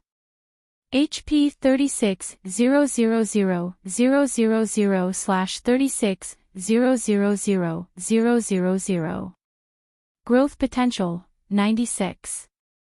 As one of the 32 pillars, Craig Midlands had completed the Gods Trial and gained the recognition of ancient gods for his achievements and strength. He possessed not only immense power but also some abilities that other heroes did not in the past. The hero Shurfong summoned using the specified heroes chapter he obtained had only one ability nonetheless. Craig Midlands had two of such special abilities. The first ability was called Hero's Glory, which facilitated the recruitment of powerful NPC soldiers for the town Craig Midlands was residing, and the second ability was called Magic Strengthening, which temporarily strengthened the weapons and equipment used by the NPC guards, improving their combat power significantly. Looking at these two abilities, Shurfong finally understood why exactly Craig Midlands was so powerful. It was no wonder the Magic King could easily defend a large city and become an existence that even the various superpowers were helpless against. Just the effects of Hero's Glory could already bring immense benefits to the town or city Craig Midlands protected, not to mention the ability to strengthen the NPC guards there. Every guild, town and city could recruit only a limited number of NPC soldiers. Hence, raising the quality of NPC soldiers was important. However, doing so was extremely difficult. The Magic King's ability to directly increase the combat power of NPC soldiers was simply absurd. Immediately, Shurfong assigned Craig Midlands as Silverwing Town's magistrate. Now, not only did the NPC have authority similar to Shurfang's, but the Magic King could also recruit and manage NPC soldiers on his own. Shurfong had given Craig the highest possible authority an NPC could have in a guild town. Just as Shurfong was about to have Craig start recruiting NPC soldiers, Aqua Rose suddenly sent him a message. The contents of the message were straightforward. The foundations of the 5 magic towers have already been completed. Only the cores are missing now. They redone already. Sure enough, having advanced architects construct the magic towers is much better. Shurfong felt a little surprised as he read the message. However, after giving the matter some thought, he found it reasonable. Constructing the foundations of the magic tower was a joke that even basic architects could handle with ease, not to mention advanced architects. With dozens of advanced architects working together, it was only natural that they completed the task so quickly, following which, Shurfong had the Magic King take independent action. As for himself, he left the guild residence and hurried to the magic towers in Silverwing Town. Chapter 1731, Taking Shape. Chapter 1731, Taking Shape. After leaving the guild residence and entering the street outside, Shurfong noticed that Silverwing Town looked much more like a proper town than before. Many new buildings decorated the town now. Even the 5-story tall shop meant for the candlelight trading firm had already been constructed. Now, all that shop needed was a link up with the other shops owned by Candlelight and products to be put up for sale. Once that was done, Candlelight would be able to start doing business officially in Silverwing Town. Due to Silverwing Town having already reached a certain scale, the number of NPCs wandering about its streets had also increased. Now, the patrolling NPC adventurers and Zero Wings members weren't the only ones filling the streets. Moreover, Shurfong even noticed a few mercenary NPCs, wearing tattered armor, walking towards Zero Wings' residence, possibly drawn by the Magic King. Although these NPCs looked destitute, when Shurfong used omniscient eyes to inspect them, he discovered that even the weakest among them was a level 70, Tier 2 NPC. Normally, a recently established town would be fortunate to attract Tier 1 NPCs to become soldiers. Majority of the NPCs applying to garrison the town would only be at the elite standard. As for Tier 2 NPCs, those were basically impossible to find yet. Now, 3 Tier 2 NPCs were showing interest in becoming soldiers in Silverwing Town. For comparison, Zero Wing City had only a few hundred Tier 2 soldiers guarding it even until now. Although the 3 NPCs Shurfong spotted were not particularly high-leveled, they were more than enough to deal with current players. Besides, NPC soldiers leveled up much more quickly than players. It's no wonder people were saying that a powerful hero could give rise to a city. When Shurfong looked at the 3 Tier 2 NPCs, he could not help but recall the first-rate guilds that owned powerful heroes in the past. Although the funds and resources of those first-rate guilds were far from comparable to what super first-rate guilds and super guilds had, due to them obtaining powerful heroes, the defensive capability of their cities was not one bit lower than that of cities operated by superpowers back then. Even super guilds had trouble taking action against cities defended by powerful heroes. Only after acquiring Tier 6 players were super guilds able to deal with those cities easily. The reason for this was the strength of a hero not being limited to just themselves. Powerful heroes were also capable of recruiting powerful and talented NPCs to become soldiers of the cities they protected. In the past, the cities protected by such powerful heroes had plenty of its soldiers promoted to Tier 3, with some even reaching Tier 4. Buffed by the city's defensive magic array, these NPCs were capable of exhibiting extremely frightening combat power without an absolute advantage. Trying to capture such a city was practically impossible. After walking a short while, Shurfong arrived at the edge of Silverwing town. Currently, a large number of architects could be seen demolishing the old walls of the town and building new ones in their place. Although the town's original walls had some defensive properties, they were useless against attacks at the Tier 2 standard and above. The new walls being built, however, could stop even Tier 3 attacks. Moreover, they possessed much higher durability as well as resistance to siege weapons. They also had an added effect that prevented players from crossing over them from above. For a neutral town, such walls were a must-have defensive measure. However, the cost of constructing these new walls was not cheap, a minimum of 10,000 gold for the entire perimeter of Silverwing town. If not for Zero Wing having a money-printing machine like Zero Wing City generating large amounts of coins every minute, the guild couldn't have afforded to construct these new walls, in addition to the various hotels, bars, smithies, and restaurants. If a first-rate guild were tasked with managing Silverwing town, the guild would be fortunate to get the basic facilities up and running. After all, the total cost of constructing Silverwing town and the basic facilities in it was already close to 120,000 gold. This was a huge sum of money even for current super first-rate guilds, not to mention first-rate guilds. However, this was only a small part of the necessary investments into Silverwing town. Zero Wing still needed to construct a battle arena as well as multiple defensive structures. Those things cost a lot more money to build than hotels and smithies. Meanwhile, standing at the four corners of Silverwing town were 4 magic towers as well as one more magic tower located close to the town's main entrance. Guild leader, several superpowers have already contacted us. They say they're willing to partner with us as long as we hand over 50% of Silverwing town's shares as well as allow them to build a guild residence in the town. In return, they'll help us fend off Beast Emperor's attacks in addition to investing 200,000 gold for the fortification of Silverwing town's defenses, Aqua Rose reported when she saw Shurfong approaching her 50%. Every superpower is asking for this price. Shurfong asked curiously. He was not particularly surprised by the fact that the various superpowers were offering to invest in Silverwing town. After all, such situations frequently occurred during his previous life.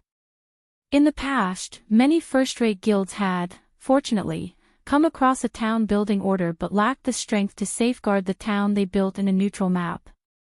In the end, these first-rate guilds would choose to partner with a superpower. The first reason for partnering with a superpower was to protect the town. The second reason was to free up more funds for the development of their own guilds. They would not have to sink everything they had into their neutral towns. Although there are slight differences in their offers, they have all stated that the 50% shares are a must, Aqua Rose replied, nodding. I've already tried negotiating with them on this point, but they all are of the opinion that we won't be able to hold Silverwing town against Beast Emperor. After factoring in the latest system announcements, they are even more unwilling to budge on this point. We've also just received news that Beast Emperor has managed to add another large batch of evil demons, evil beasts, and independent players to his forces. Right now, these forces are already making their way towards Silverwing town from Ancient Rock City. By the looks of it, Beast Emperor really plans on duking it out with us. What a bunch of old foxes.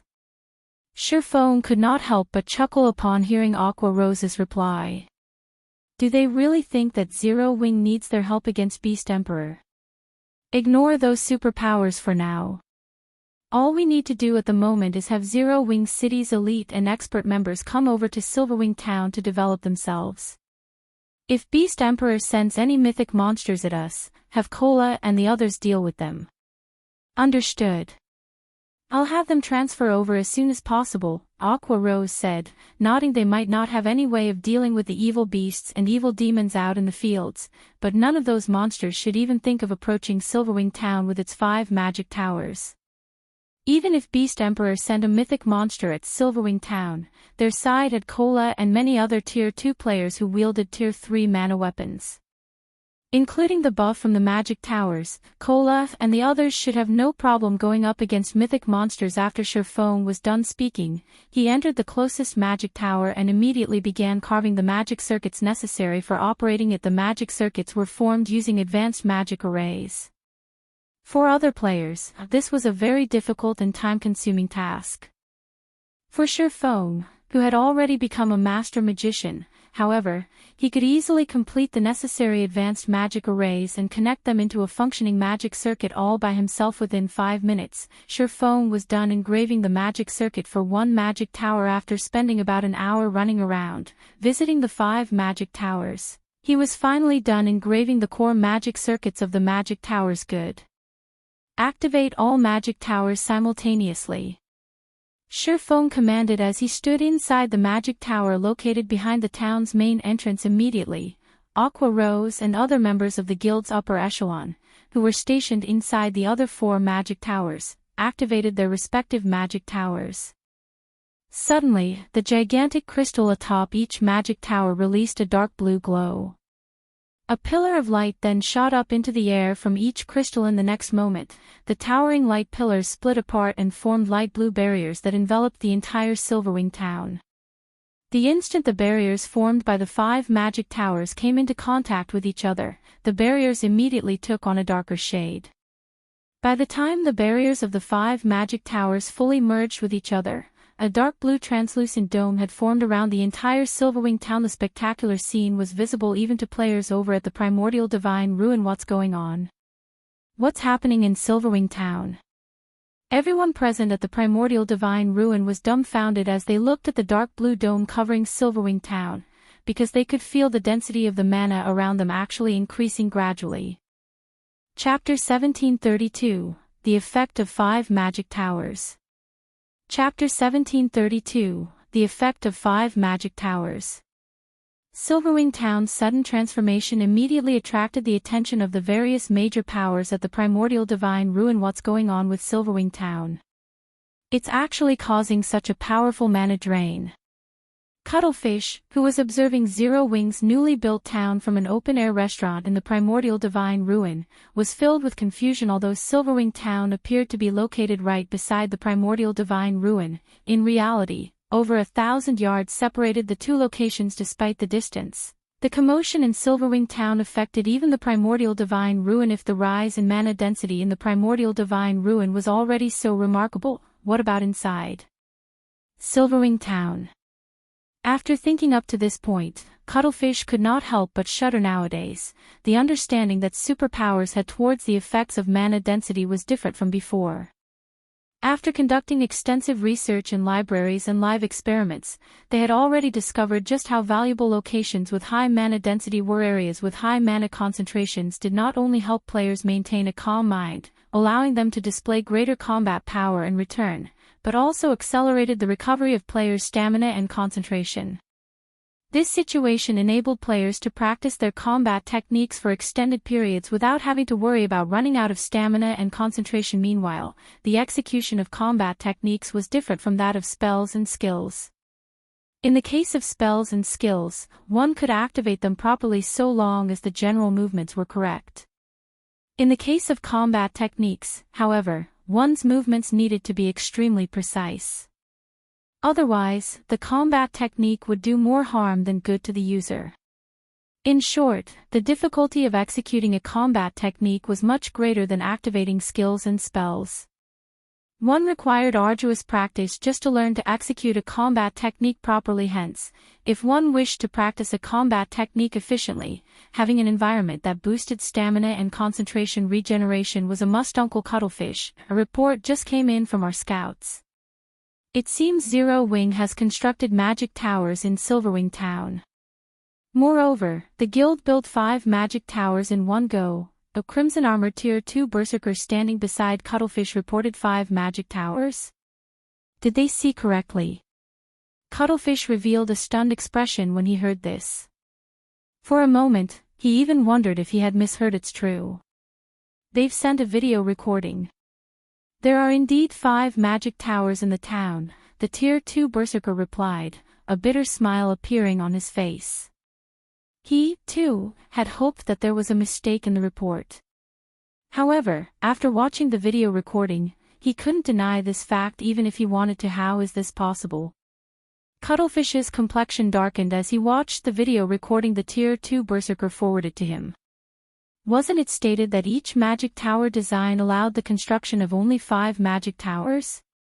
At this point in time, the various large guilds were no longer strangers to the magic tower. After the first magic tower appeared in Stone Forest Town, the various large guilds had fervently searched for information about it, especially since the magic tower's existence allowed Stone Forest Town to become the #1 town in Starmoon Kingdom. In addition, as an advanced defensive construction, the magic tower provided the town with considerable defensive power. Even until now, the Crimson Emperor Guild had yet to build a single magic tower. Nevertheless, 5 magic towers had now appeared in Silverwing Town simultaneously. This was simply unbelievable. With these 5 magic towers, Silverwing Town's defensive power had increased significantly. Even if Beast Emperor wanted to destroy Silverwing Town, he would face an uphill struggle to do so. Not to mention, with the drastically heightened mana density, Silverwing Town's popularity among players would definitely increase even further. While inside a neutral map, players' stamina and concentration depleted very quickly. And even if they returned to an NPC town or city to recover, a full recovery would take quite a long time. Meanwhile, the increased mana density would significantly shorten the amount of time needed for players to recover, granting players more time to grind and do quests. One could just imagine how attractive Silverwing Town would be to the players trying to develop in the Orc Empire. With this, Crimson Emperor would also have much greater difficulty in acquiring the shares of Silverwing Town at this moment. Besides Cuttlefish of Crimson Emperor, members of the other superpowers present in the Primordial Divine Ruin were also frowning at this situation. Damn it. Just where did Zero Wing obtain another magic tower design from? The upper echelons of the various superpowers were filled with envy as they looked at the 5 magic towers of Silverwing Town. Right now, even a fool could tell that Silverwing Town had a promising future ahead of it. News about Silverwing Town having 5 magic towers spread like wildfire. For a time, the expert players that had been hesitating over developing themselves in the Orc Empire started migrating to the Empire in large numbers. Meanwhile, inside Silverwing Town. So, this is the effect of having 5 magic towers in a single town. Sherfone was a little surprised as he felt the density of the ambient mana. He also noticed an additional buff appearing in his status window. Spirited State. If you remain in this state for 5 hours, your EXP gain will increase by 30% for 1 hour. If you remain in this state for 10 hours, your EXP gain will increase by 30% for 2 hours. Sherfang's eyes glowed when he read the description of this buff. Moreover, aside from this additional buff, the 5 magic towers also received a boost to their attack range, their defensive radius now covering 6,000 yards. Sherfang had never imagined that constructing 5 magic towers in a single town would bring such bonuses. This was his first time learning about such a matter. However, this was also a reasonable situation. After all, magic towers were incredibly precious. This was true even after 10 years had passed in God's domain. In his previous life, the various superpowers would split the magic towers they had to as many towns as possible.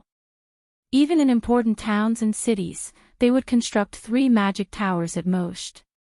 Nobody had been willing to spend an entire magic tower design on a single location. If the various large guilds in his previous life had found out that there was such a benefit from constructing 5 magic towers in a single location, most likely every guild that acquired a magic tower design would spend it entirely on a single town or city. After all, in Stone Forest Town, one needed to stay in a hotel to acquire this Spirited State buff. Yet, now, just being inside Silverwing Town granted players the buff. Only, the effects of the buff were inferior to the one gained by staying in Stone Forest Town's hotels, as the 30% increased EXP gain lasted only 2 hours. Even so, this buff was still extremely valuable. Now that such a benefit was available for free, the number of players willing to visit Silverwing Town would definitely increase even further. Most likely, the town would be able to develop into an intermediate town within a short period afterward. Phone called out Silverwing Town system interface and allowed access to non-guild members. Quick, look! Silverwing Town is now open to the public. Some observers quickly noticed the change in the town's status. Suddenly, countless players swarmed into the town. I'm in a spirited state. What's going on? Is this a joke? We can accumulate 2 hours of increased EXP gain buff just by staying inside Silverwing Town. All hail Zero Wing. The players that entered Silverwing Town could not help but gape in shock when they looked at their status windows. Originally, Silverwing Town was already a very attractive location for players.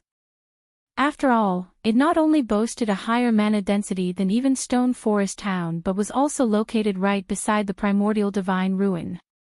Now that players could even gain the spirited state buff just by being in the town, Silverwing Town was basically heaven for players. Within just a few minutes of opening to the public, Silverwing Town's player population had already shot past 100,000. Moreover, this number continued to skyrocket. The player population would most likely zoom past 200,000 before the hour was over. Guild leader, we detected a large number of players and evil beasts heading in our direction through the magic towers. Many among these players are dark players. By the looks of it, they are planning to camp outside the primordial divine ruin and start a war of attrition with us, Aqua Rose said, frowning as she looked at the approaching evil beasts and dark players through the crystal ball of a magic tower. Beast Emperor Asura is persistent. Phone could not help but chuckle as he looked at the images Aqua Rose sent him. Since that is the case, if they dare come close to the primordial divine ruin, make sure to give them a proper greeting using the magic towers. Chapter 1733, Earth-shattering blow. Chapter 1733, Earth-shattering blow. A large group of evil demons and evil beasts, easily over 50,000 in total, had set up camp in the wilderness outside of the primordial divine ruin. This particular group also included some cloaked players, which all radiated killing intent. Just looking at these players could make one shiver. Some of these players didn't even bother with black cloaks to hide their identities, revealing the black IDs above their heads. It was obvious that these players had slain a frightening number of players. They were definitely not ordinary expert players. All of these players were very well geared. Despite recently reaching level 50, over half of their equipment consisted of level 50 mysterious iron and secret silver equipment. These pieces were definitely among the best available at this stage of the game. I'll say this first, the Crimson Horn Guild will only help you kill Zero Wings members. We won't be taking the initiative to attack and turn ourselves into cannon fodder, a tall, robust man carrying 2 short swords from his waist indifferently told the phantom of a person beside him. Relax. As long as Zero Wings members leave Silverwing Town, my evil demons and evil beasts will attack them immediately. All you and your men need to do is find an opportunity to kill them. However, don't forget, my goal involves more than making them lose a single level. Wind Hunter reminded the man he hadn't only chosen to work with Crimson Horn because it was a famous dark guild in the Dark Knight Empire. He had also chosen the guild due to its production of a particular type of poison. This poison was called Soul Devourer and would be applied to a player's weapons. When these coated weapons were used to kill a player, the poison would corrode the player's soul, and depending on how much poison was applied, the victims could lose up to 3 levels before entering a weakened state. During this weakened period, players could not level up. In return for Crimson Horn's assistance, the Evil God's Temple would help the Dark Guild's members grind glory points and accumulate battlefield titles. Leave this to us. As long as we slay Zero Wings members, I guarantee that they will need some time to recover their strength, the indifferent man said confidently.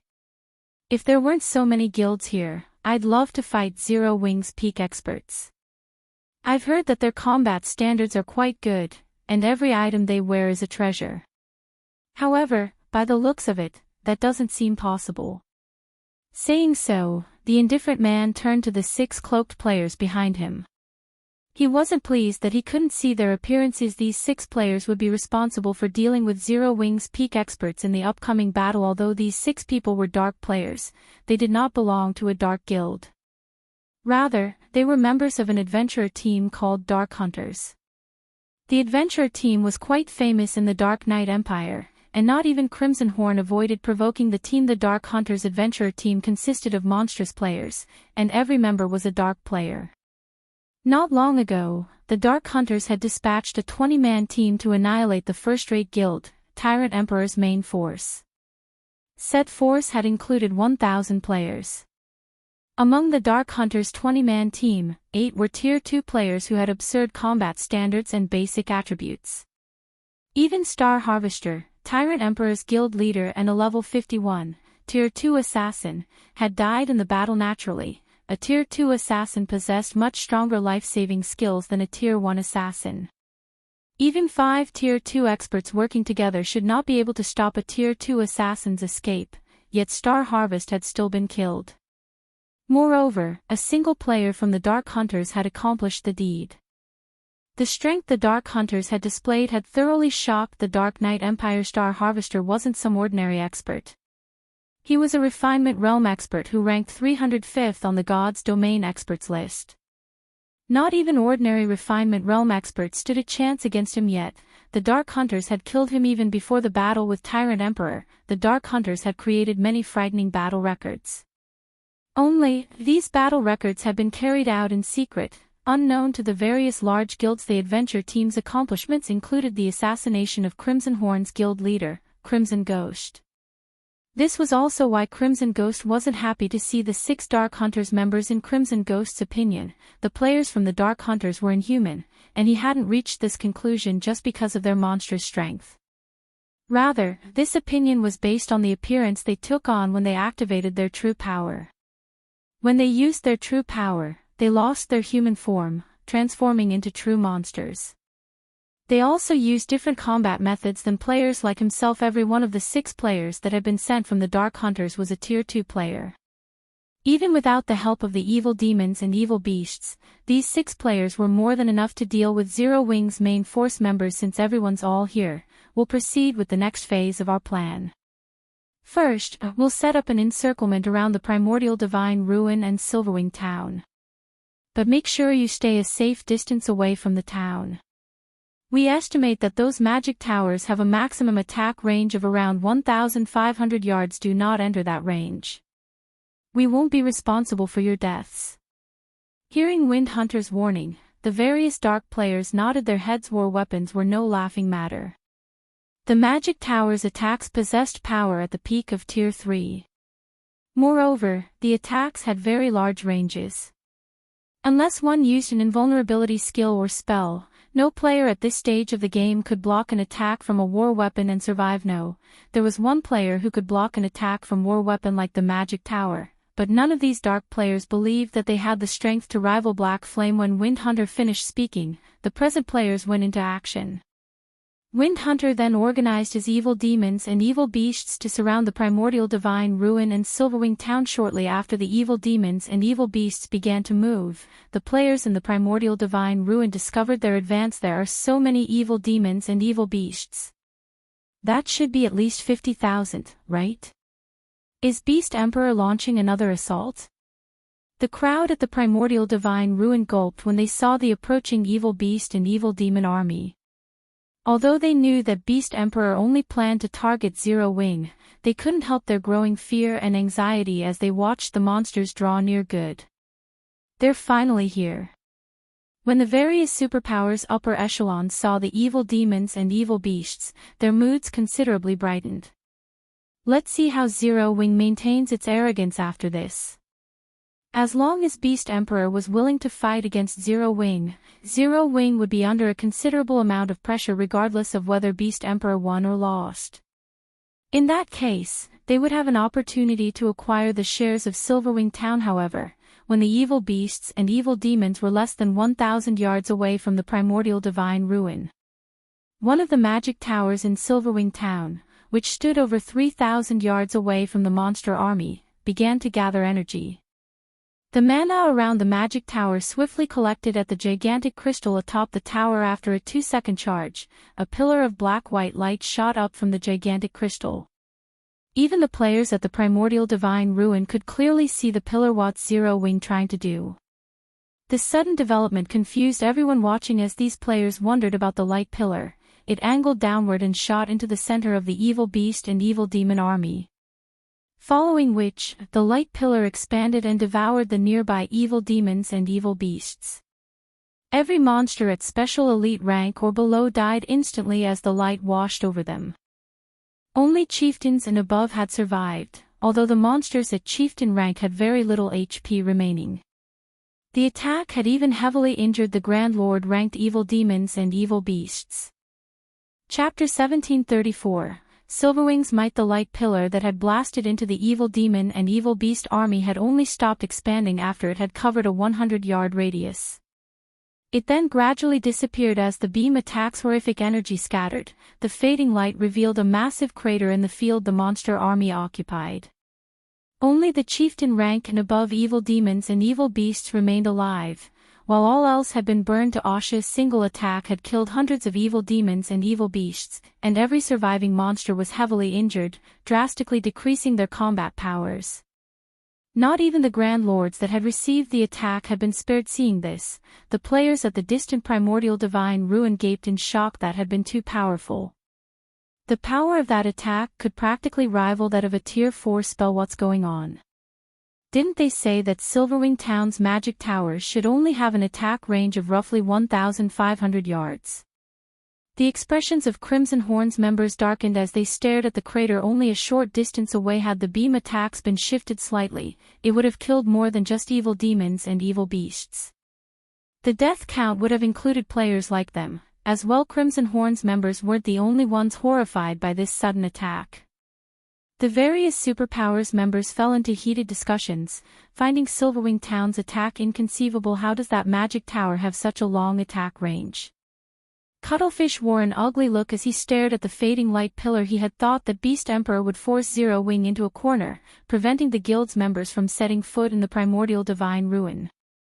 However, with such an increased attack range on the town's magic towers, even reaching the ruin itself, Beast Emperor was powerless to stop Zero-Wing's members from competing for entry slots. After all, the magic tower's attacks were extraordinarily powerful. If Beast Emperor sent his minions to block Zero-Wing's path, the guild would retaliate without mercy.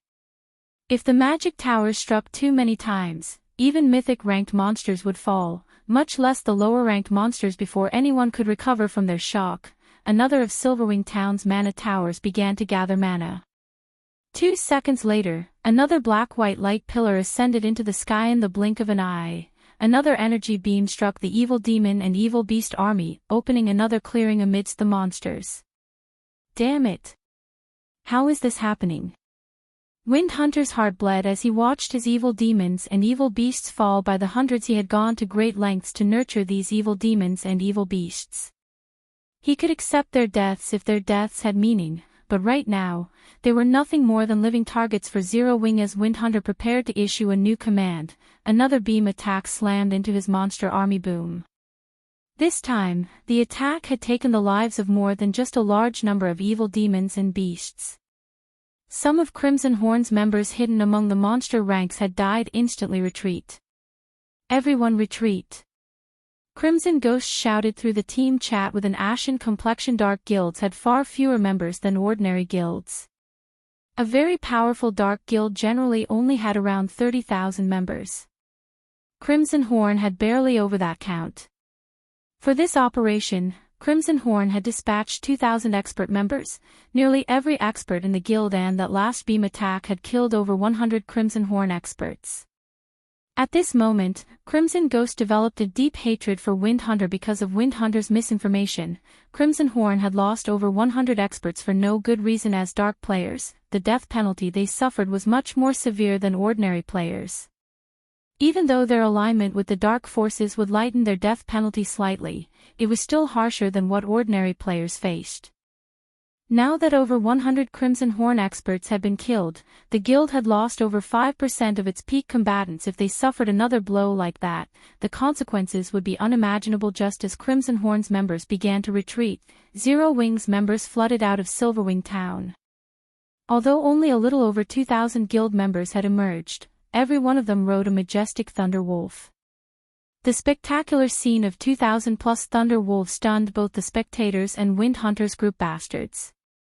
Wind Hunter bellowed in rage as he watched Zero Wing's army charge towards him. After bombarding his army with the magic towers, Zero Wing actually took it a step further and sent its members to pursue his remaining forces.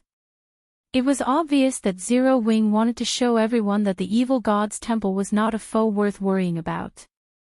To make matters worse, Zero Wing had only dispatched a little over 2,000 members for the pursuit. If news of this spread, the evil god's temple's prestige would be tarnished.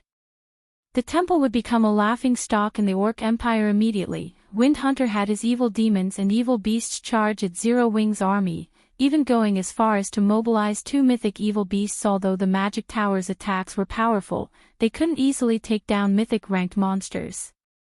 In fact, the 2 mythic evil beasts would have no problems escaping the battlefield even after annihilating Zero Wing's force. Moreover, with how far the magic towers could reach, Zero Wing wouldn't dare to fire on the evil demons and evil beasts as they clashed with the guild's members. Suddenly, one level 60+ evil demon and evil beast charged towards the incoming players, but before they could reach their targets, 2 more beam attacks plowed into the monster's front line.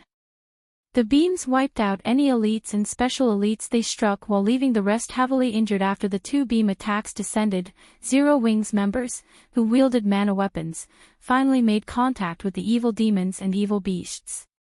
The moment they did, they started a slaughter. The Zero Wing experts wielding Tier 2 mana weapons could fight a Lord-ranked evil demon or evil beast, even when the monsters were at their peak, toe-to-toe. Hence, the weakened chieftains and lords posed no threat to Zero Wing's melee players. In addition, the ranged DPS provided cover fire, and the healers maintained everyone's HPs from the rear. Overall, the first wave of evil demons and evil beasts that met Zero Wing's army in combat was no match for Zero Wing's army. Finally, the 2 mythic-ranked evil earth dragons arrived before Zero Wing's forces, their massive frames looming like 2 mountains. The evil earth dragons then released deafening roars as they swiped their massive claws at the enemy players. However, before their claws could reach the melee players before them, 2 figures appeared before each monster.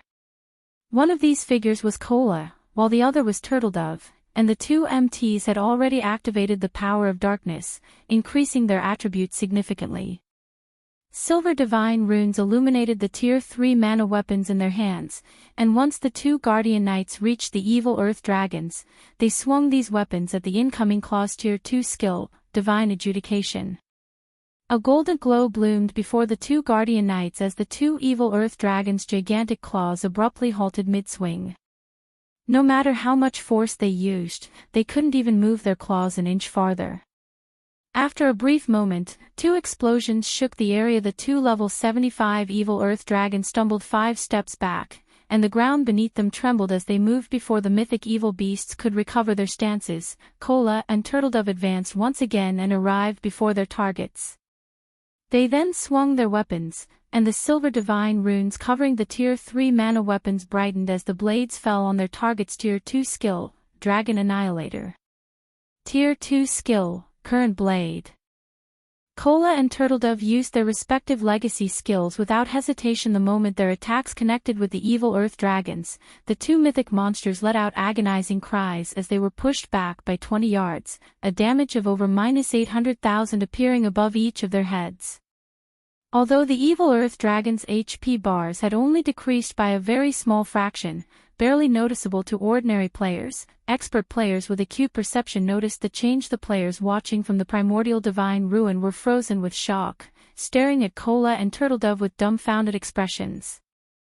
Chapter 1735, A Nest of Monsters. Chapter 1735, A Nest of Monsters. The nearby Crimson Horn members couldn't help but gasp when the players pushed the evil earth dragon's titanic frames backward by over 20 yards. They were as shocked as if they had witnessed two ants push back a tiger and a lion. How is this even possible? Is Zero Wing just a nest of monsters?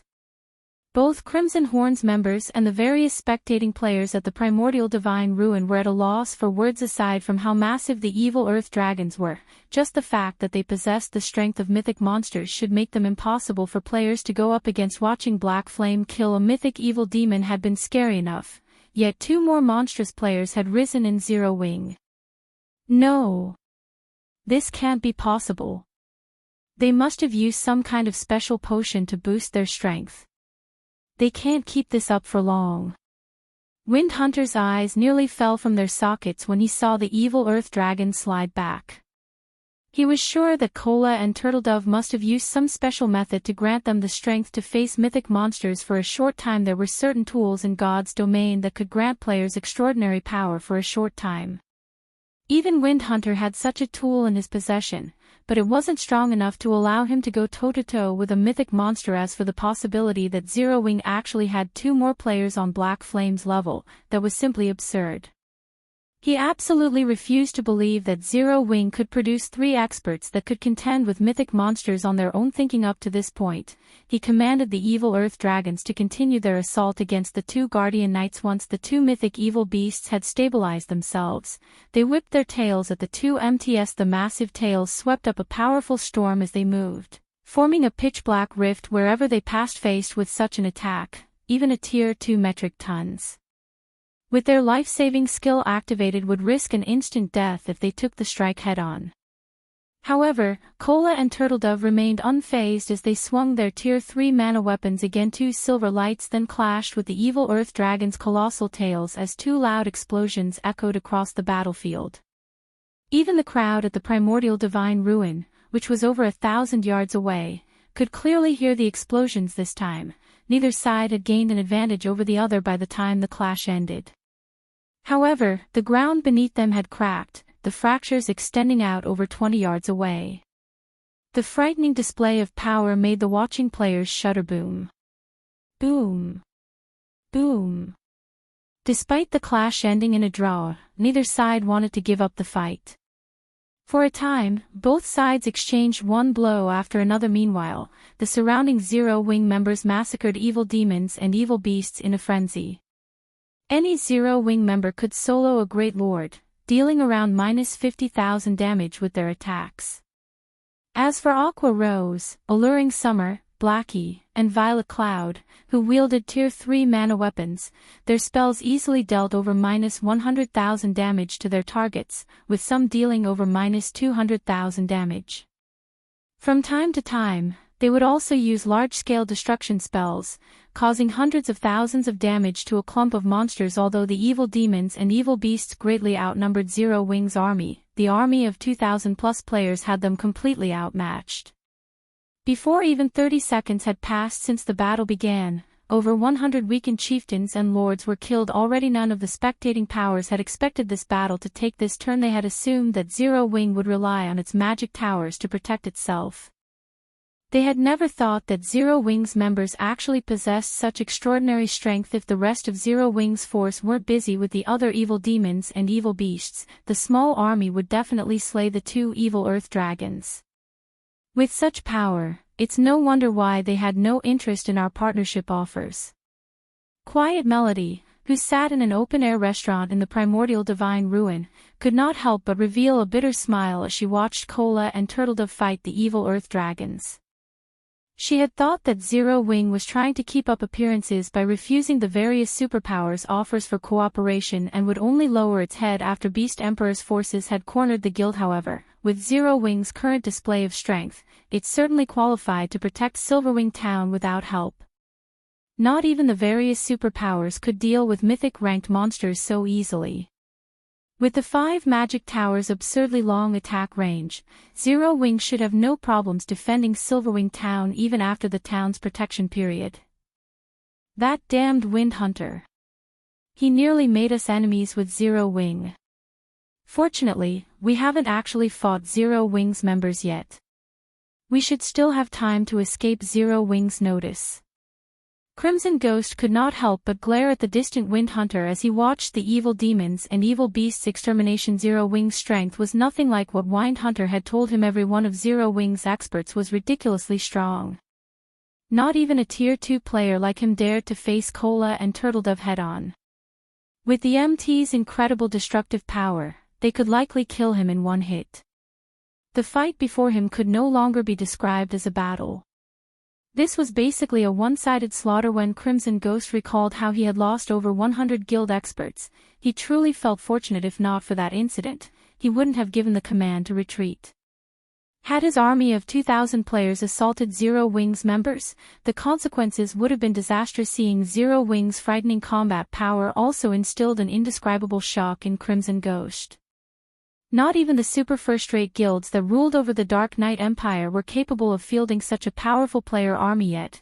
An up-and-coming guild from Starmoon Kingdom had accomplished just that. Moreover, based on his investigations, Zero Wing didn't have the support of any backers. Meanwhile, the 6 cloaked players from the Dark Hunters rested in a corner of the battlefield. After observing the battle for some time, the ranger carrying a crystalline longbow shook his head. This won't do. Zero Wing's members are much stronger than we anticipated. We're canceling our plans to plunder their weapons temporarily. Leader, although Zero Wing is clearly stronger than we had assumed, it isn't entirely impossible to kill the guild's ordinary experts. Those experts haven't even reached Tier 2 yet. We can simply kill them and flee. The commander definitely won't let us off the hook if we fail this mission. Although the ranger leading this party wanted to cancel the operation, the other 5 members shook their heads, objecting to the idea when they thought about how frightening their commander was, in particular, and the punishment awaiting them if they failed. They couldn't help but shudder. Their party leader might be able to bear the penalty, but they couldn't. Hearing his party members' objections, the ranger glanced at Zero Wing's ordinary experts. As his party members had said, although these Zero Wing players had higher basic attributes than theirs, their combat standards were lacking. They hadn't even reached the half-step refinement realm yet. Most importantly, these ordinary experts were all Tier 1 players. The differences between Tier 1 players and Tier 2 players weren't limited to basic attributes.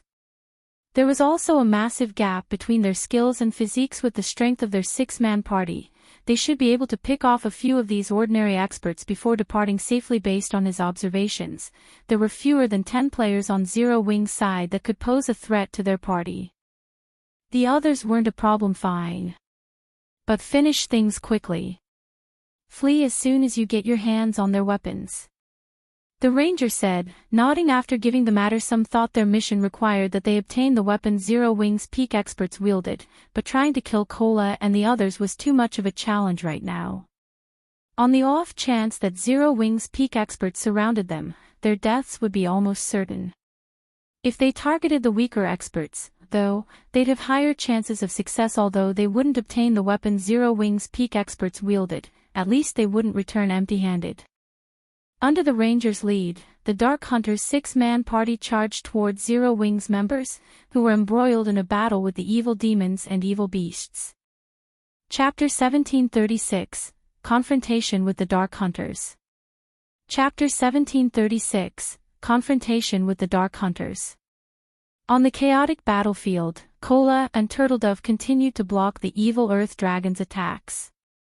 Meanwhile, the other Zero Wing members frantically cleared out the heavily injured evil beasts and evil demons, rapidly dwindling the army's numbers. The battle was thoroughly in Zero Wing's favor. Because of this, Zero Wing's excitement continued to mount as they fought. The mana weapons' incredible attack power couldn't compare to their normal weapons, and even though they were Tier 1 players, they completely overwhelmed the Lord-ranked evil demons and evil beasts. Although the slain monsters didn't drop any loot, these players did receive a bountiful amount of EXP. After fighting for just a short moment, their experience bars had grown by a noticeable chunk. Upon reaching their level, they required a ridiculously high amount of EXP for each level up. Sometimes, they'd grind for 10 minutes straight without any noticeable change to their experience bars.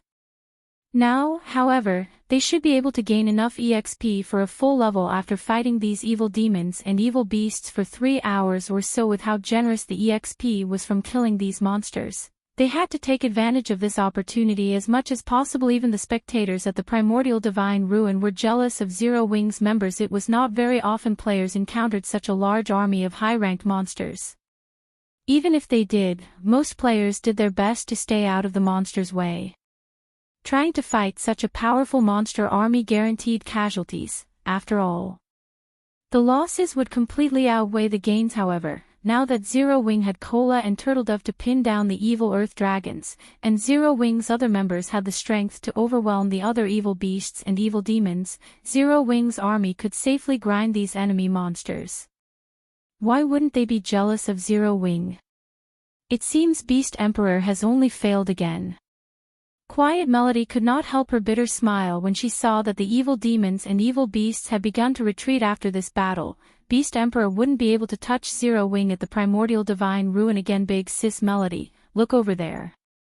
A few dark players seemed to be charging into the battle, Blue Jade said suddenly as she pointed at the 6 figures rushing into the heart of the battlefield with flying speed.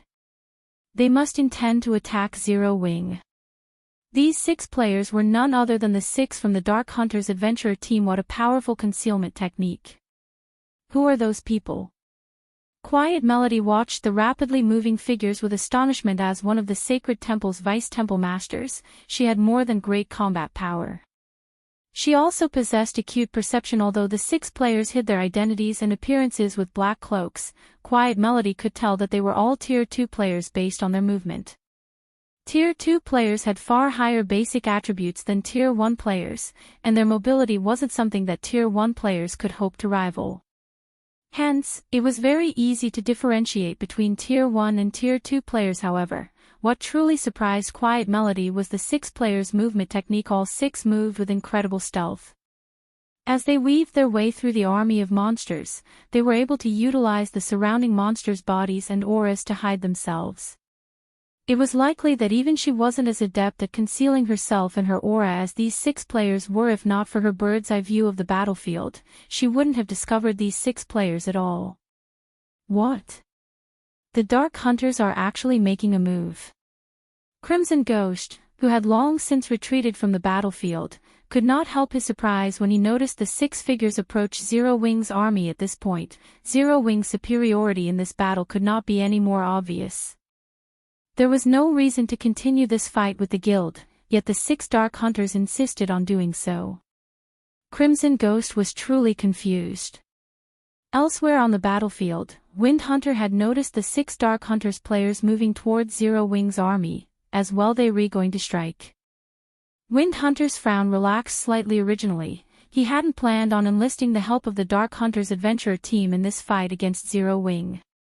Beast Emperor had invited them. Moreover, Beast Emperor had even specifically instructed him not to provoke the Dark Hunters casually. It was clear that even Beast Emperor was a little afraid of this adventurer team known as the Dark Hunters. Initially, Beast Emperor's decision had left him slightly disgruntled, but after seeing that all 6 of the adventurer team's representatives were Tier 2 players, his opinion of the Dark Hunters had changed slightly.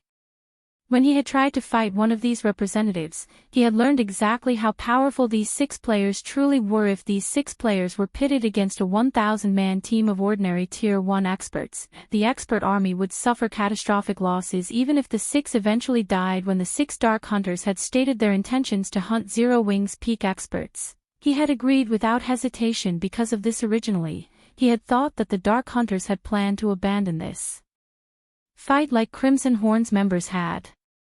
He never thought that the Dark Hunters would still make a move. This was definitely good news for him. As Wind Hunter considered his next move, the 6 Dark Hunters reached the edge of Zero Wing's army. Start the attack.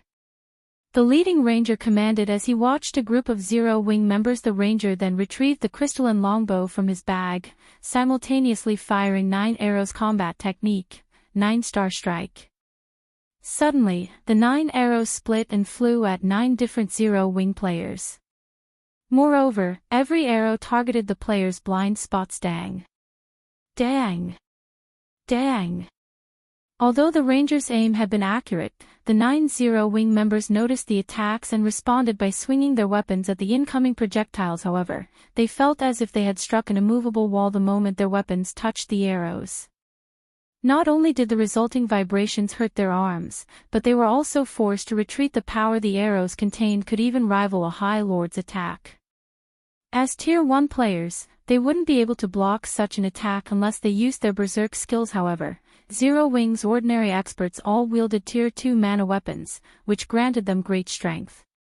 They could also stabilize their postures after retreating about 4 steps. Unfortunately, before the 9 Zero Wing members could locate their attacker, they noticed multiple skills and spells flying at them from multiple directions. Before they could react, these skills and spells smashed into them. Needless to say, these attacks had originated from the other 5 Dark Hunters. The 9 players from Zero Wing rapidly lost HP.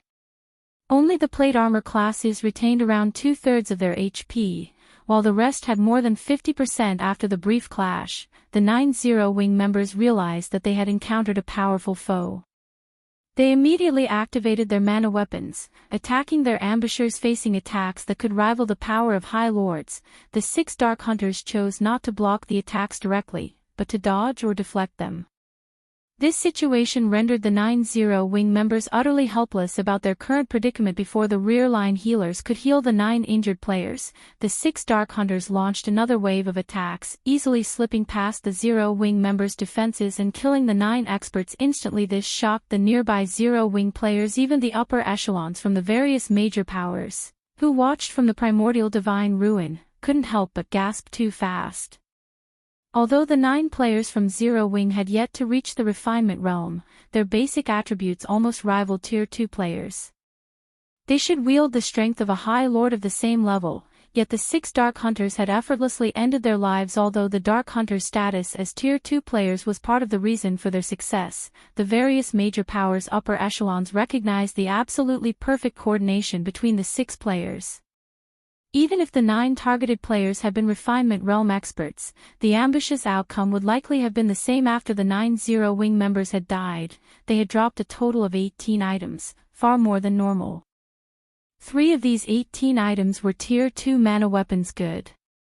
We're retreating, the leading ranger commanded after snatching up a Tier 2 mana weapon.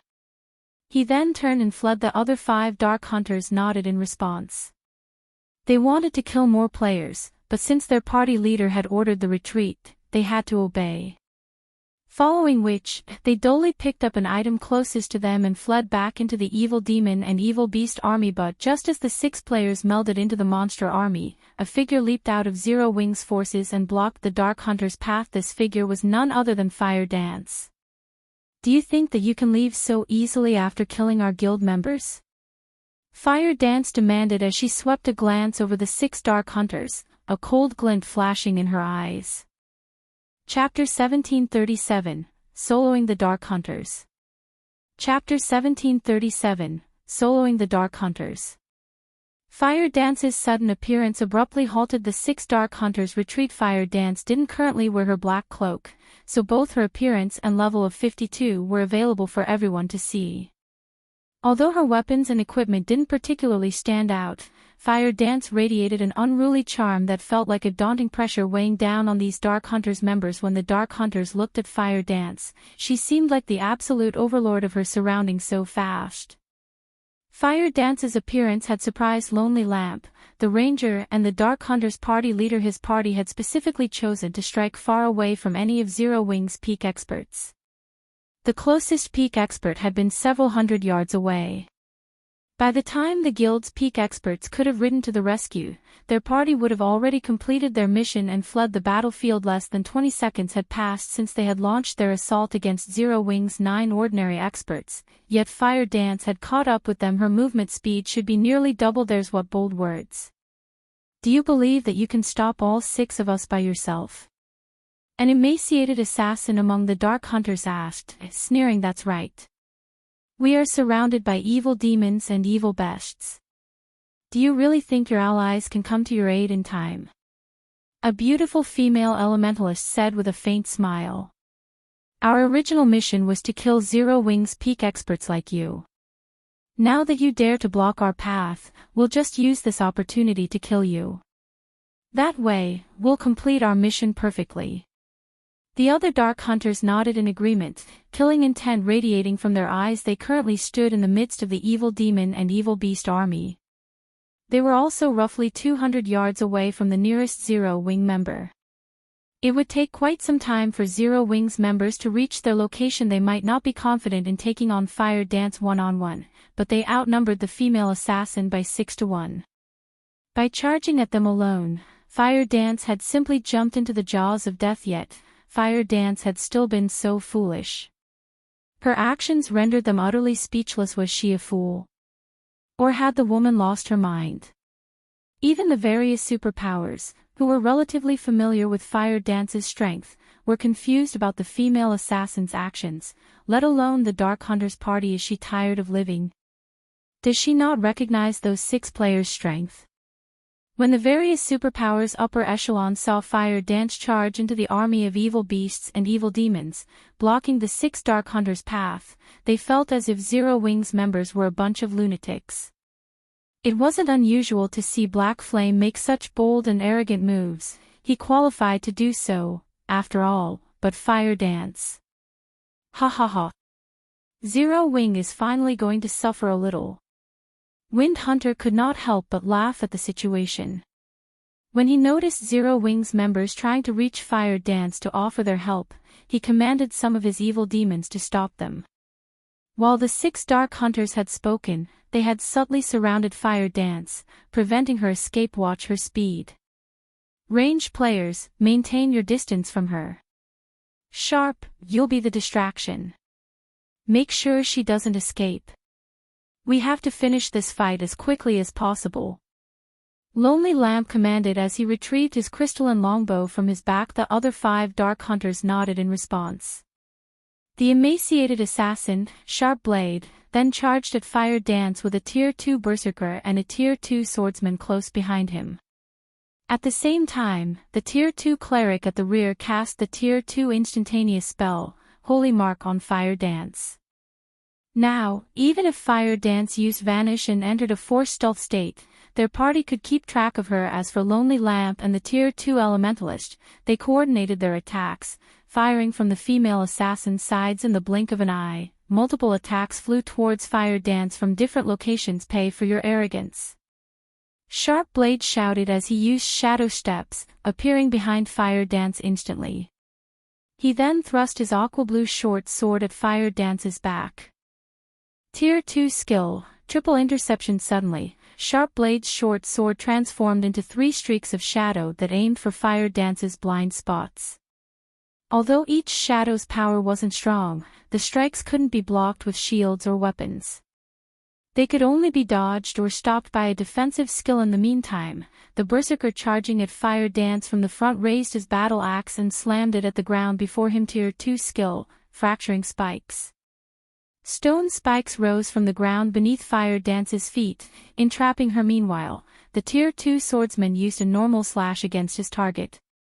As for Lonely Lamp and the female Elementalist, they sent numerous arrows and fireballs at the female assassin. As they watched the 6 Dark Hunters assault, the spectators at the Primordial Divine Ruin gasped. Even the various superpowers' peak experts wore serious expressions when they saw this coordinated offensive.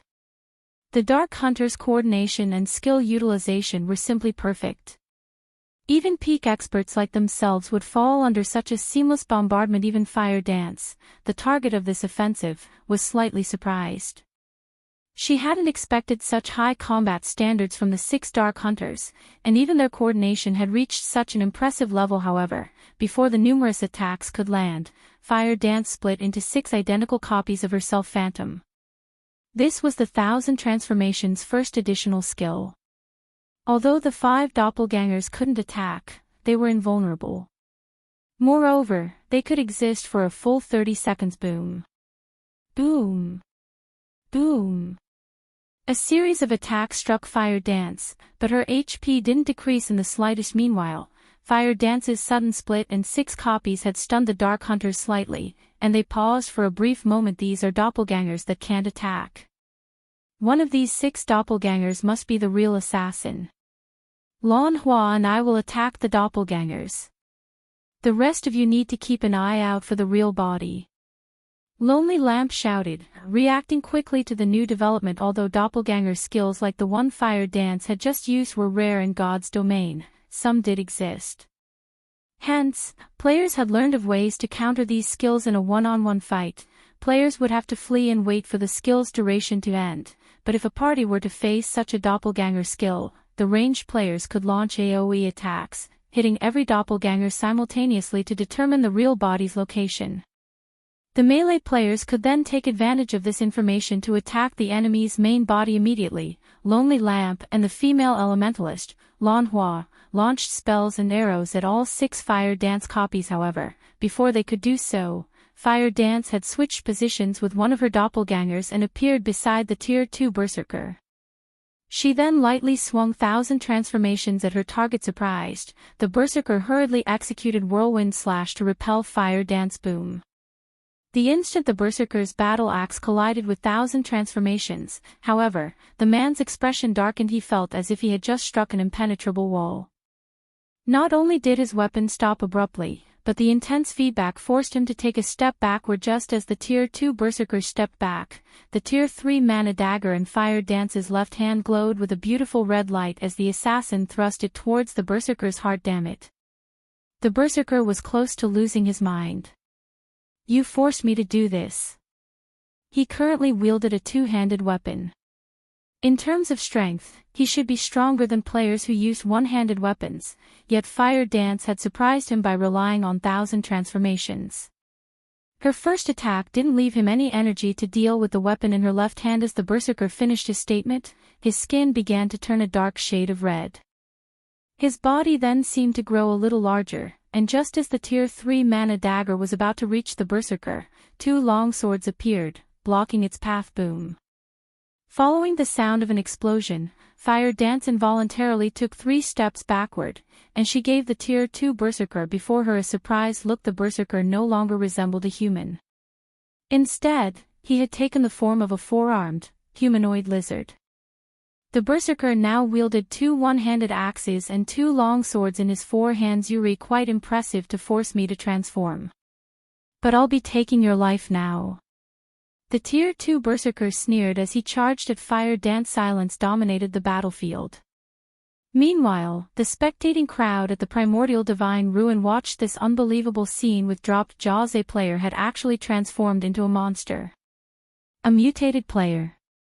Shurfong revealed a surprised expression when he saw the Tier 2 Berserker from Silverwing Town's walls. Chapter 1738, Dark Mutation. Chapter 1738, Dark Mutation. When the Tier 2 Berserker had transformed, Zero Wings nearby players were dumbfounded. They had seen plenty of berserk skills that slightly altered their user's appearance, but this was the first time they had seen a berserk skill causing such a huge transformation. After transforming, the Tier 2 Berserker's aura had undergone a massive transformation. Not only was his aura much stronger now, but it also no longer felt human. However, this was still not the worst part. The most important change was to the Berserker's body. Currently, the Berserker had 4 arms instead of 2. Of course, having an extra set of arms wasn't necessarily a good thing, as human minds weren't accustomed to controlling more than 1 set of arms. If a person suddenly grew an extra set of arms, they'd have some difficulty controlling the new appendages. However, if the Berserker could control all 4 arms properly, he'd have a massive advantage in battle. A player with 4 arms would be able to execute more varied attack methods than a player with a single set. The 4-armed player could also commit 2 arms to offense and 2 to defense. If the Tier 2 Berserker could coordinate all 4 of his arms properly, his combat power would double at the very minimum. Meanwhile, the various powers spectating members were dumbfounded by the Berserker's transformation. What did he do? Did he really use a berserk skill? There's such a transformation skill in God's domain as well. Curiosity filled the spectating crowd as they watched the transformed Tier 2 Berserker. Even the various superpowers upper echelons had no idea of what the Berserker had just done. In fact, the Berserker's transformation had surprised them even more than watching Cola and Turtledove tank 2 mythic evil beasts. The Tier 2 Berserker's transformation had shattered their understanding of God's domain. Sure enough, he still had to use it. Lonely Lamp could not help but sigh when he saw Dark Bear, the Tier 2 Berserker, transform.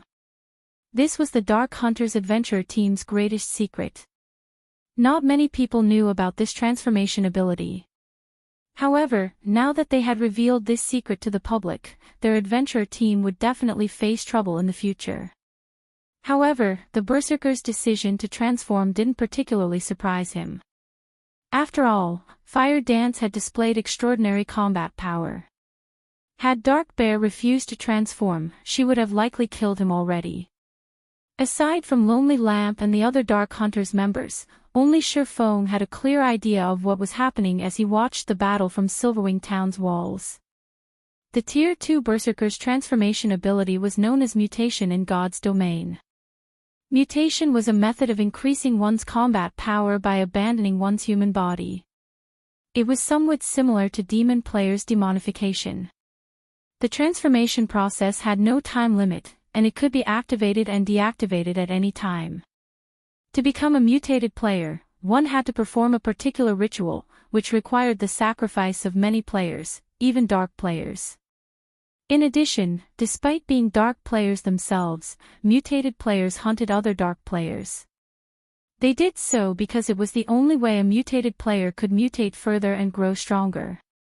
This was akin to how demon players improved their ranks. Only, mutated players had more of a restriction than demon players. Moreover, mutated players gained more combat power when they transformed than demon players. This was because, in their mutated form, mutated players would gain a body that was far more suitable for battle. Their attributes and life ratings also increased. In return, physical control became more difficult.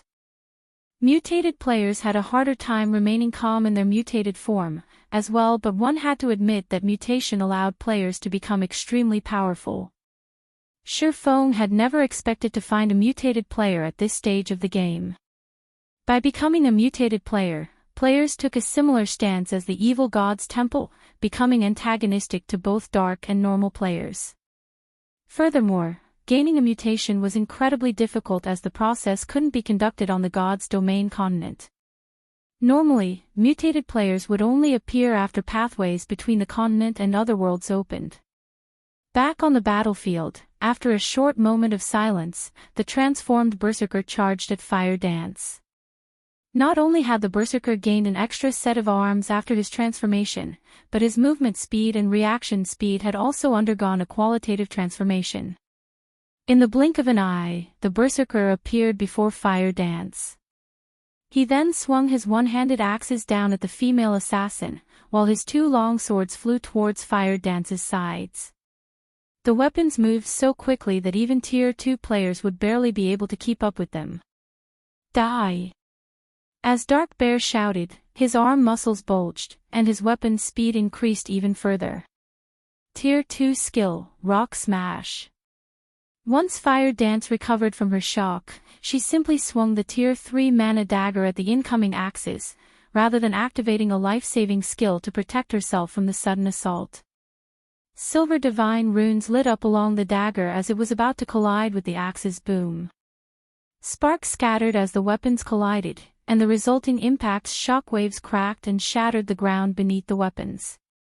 Lonely Lamp and the other Dark Hunters, who watched from the sidelines, were dumbfounded by this scene.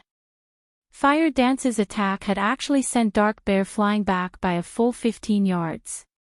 When Dark Bear landed, his arms, which wielded the two axes, trembled violently, whereas the axes themselves released a low hum.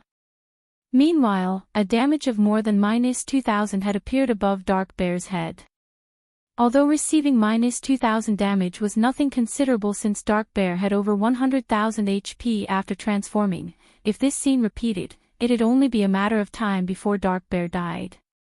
However, the most unbelievable aspect of the clash had to be the fact that Fire Dance had accomplished the feat without activating a berserk skill. After entering his mutated form, Dark Bear's strength rose by 80%, yet he had still lost against Fire Dance's strength. Is she a monster? Dark Bear wondered to himself as he stared at Fire Dance in shock. Dark Bear could tell that Fire Dance had simply used the previous exchange to probe his strength. She hadn't used her full power. During that exchange, the Zero-Wing assassin hadn't even used a skill. Had Fire Dance applied a skill to her previous attack, the power of her strike would have definitely been much stronger. Had that attack struck his body, rather than his weapons, he would have likely lost at least 50% of his HP. In other words, Fire Dance only needed 2 attacks to finish him off. Even Lonely Lamp and the other party members now feared Fire Dance, watching her with somber expressions, not to mention Dark Bear. Similarly, the outcome of the exchange between Dark Bear and Fire Dance had stupefied the crowd at the primordial divine ruin. Based on the change in Dark Bear's aura, they knew that the Berserker's basic attributes had increased by a significant margin, yet his transformation was meaningless before Fire Dance.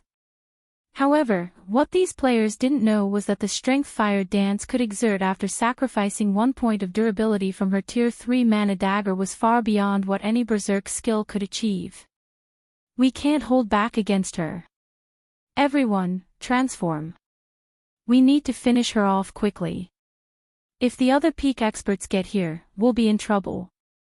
Lonely Lamp hurriedly commanded, losing his previous composure. Fire Dance alone was already troublesome for them. If another of Zero-Wing's peak experts arrived, they would have no choice but to turn tail and flee. After saying so, Lonely Lamp and the other 4 Dark Hunters took on their mutated forms, but not all of them had grown an extra pair of arms like the Tier 2 Berserker. Lonely Lamp grew an extra pair of eyes, and his arms merged with the crystalline longbow he wielded. Overall, these players' transformations suited their classes. You are the first player to single-handedly force our entire party to transform since we joined God's domain. But at the end of the day, you're still just one person. As long as we ignore the risks, we will secure victory, Lonely Lamp said, smirking at Fire Dance. He then retrieved 12 black arrows that radiated a horrific aura from his bag. At this point, Lonely Lamp had no intention of holding anything back. He had found these 12 black arrows from an ancient ruin, and each of them had the power of a peak Tier 3 attack. They even posed a threat to Tier 4 existences. Is that so? What if you have to face 2 people? Suddenly, a dull voice reached the Dark Hunters from their surroundings, echoing powerfully in Lonely Lamp's mind. In the next moment, a massive spatial tear appeared beside Fire Dance. Shifang's figure then slowly stepped out of the spatial tear. Chapter 1739, Annihilating the Dark Hunters. Chapter 1739, Annihilating the Dark Hunters. Black Flame. Lonely Lamp's expression darkened when he saw Shifang. The other 5 Dark Hunters also halted their assault as they stared at the swordsmen, fear surfacing in their gazes after the battles in Stone Forest Town and near the primordial divine ruin. Black Flame's fame had spread to the various countries across God's domain, including the Dark Knight Empire. Although these 6 players had never fought Black Flame personally, they knew that both his basic attributes and combat standards were at the apex of God's domain. After witnessing the man's battle videos, even under normal circumstances, their 6-man party would have to take extreme care around Black Flame. Originally, they had a chance of completing their mission since Fire Dance had been alone, but now that Black Flame had joined the fray, their chances were uncertain. Black Flame is finally making his move. The various superpowers watching from a distance could not help but grow excited upon Shifang's appearance. They had very eagerly watched the clash between Fire Dance and the Dark Hunters, but they had also worried that the female assassin might die. They had been worried because they wanted to see the 6 Dark Hunters' true strength. This was the first time they had encountered players that could transform into monsters. They hadn't even known that was possible until today. Naturally, they had to collect as much information on these 6 players as possible. They might even discover some clues that could help them acquire this power. From what they could tell, the Dark Hunter's ability to transform into monsters was definitely stronger than a Berserk skill, since the transformation gave the players a body that altered and improved their combat standards. If their guild's experts could grasp this power, it would undoubtedly increase the guild's overall strength. Hence, they very much hoped that Zero-Wing could defeat the Dark Hunters, forcing the 6 Dark Hunters to use everything they had. If the Dark Hunters achieved victory instead, however, they wouldn't know whether or not these players had held back anything. Leader, what should we do? Even if we have the strength to defeat 2 of them, it'll likely take a long time to do so, Lanhua asked through the team chat as she quietly observed Shifeng. Our opponents are too powerful. Prepare to retreat. Lonely Lamp said, breathing a deep sigh as he glanced at Fire Dance and Shifeng. If their party tried to fight Shifeng and Fire Dance, regardless of the battle's outcome, the Dark Hunter's party would be annihilated in the end.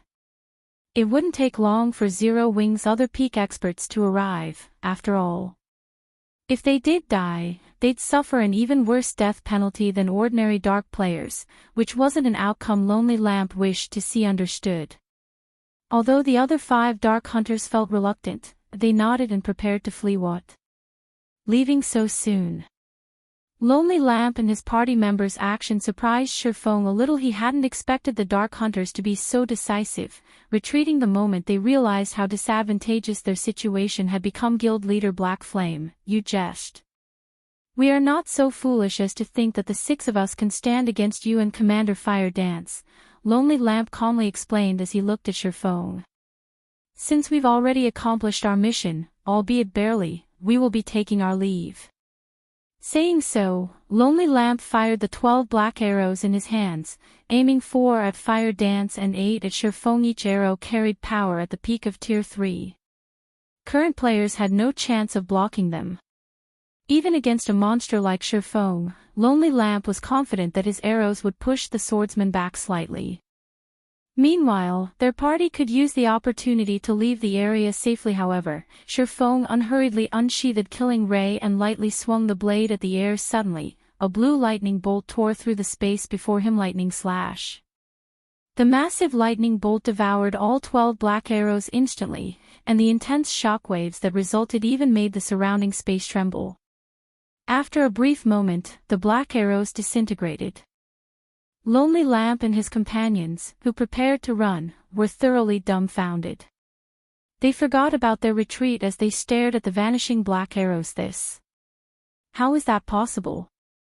Lonely Lamp could not believe what he had just seen. Those were 12 black arrows they were talking about. Even a mythic monster would have trouble dealing with such an attack, yet Shifeng had crushed it with a single move. For a moment, he even wondered if heaven were playing some joke on him. He truly hadn't thought that Shifeng would actually block all 12 black arrows successfully. He had watched Shifeng's battle against the mythic evil demon. The man shouldn't be capable of blocking the black arrows so easily. At the very least, blocking the attack should have pushed the swordsman back by over a dozen yards. Naturally, the spectating crowd was similarly dumbfounded. Strong. Too strong.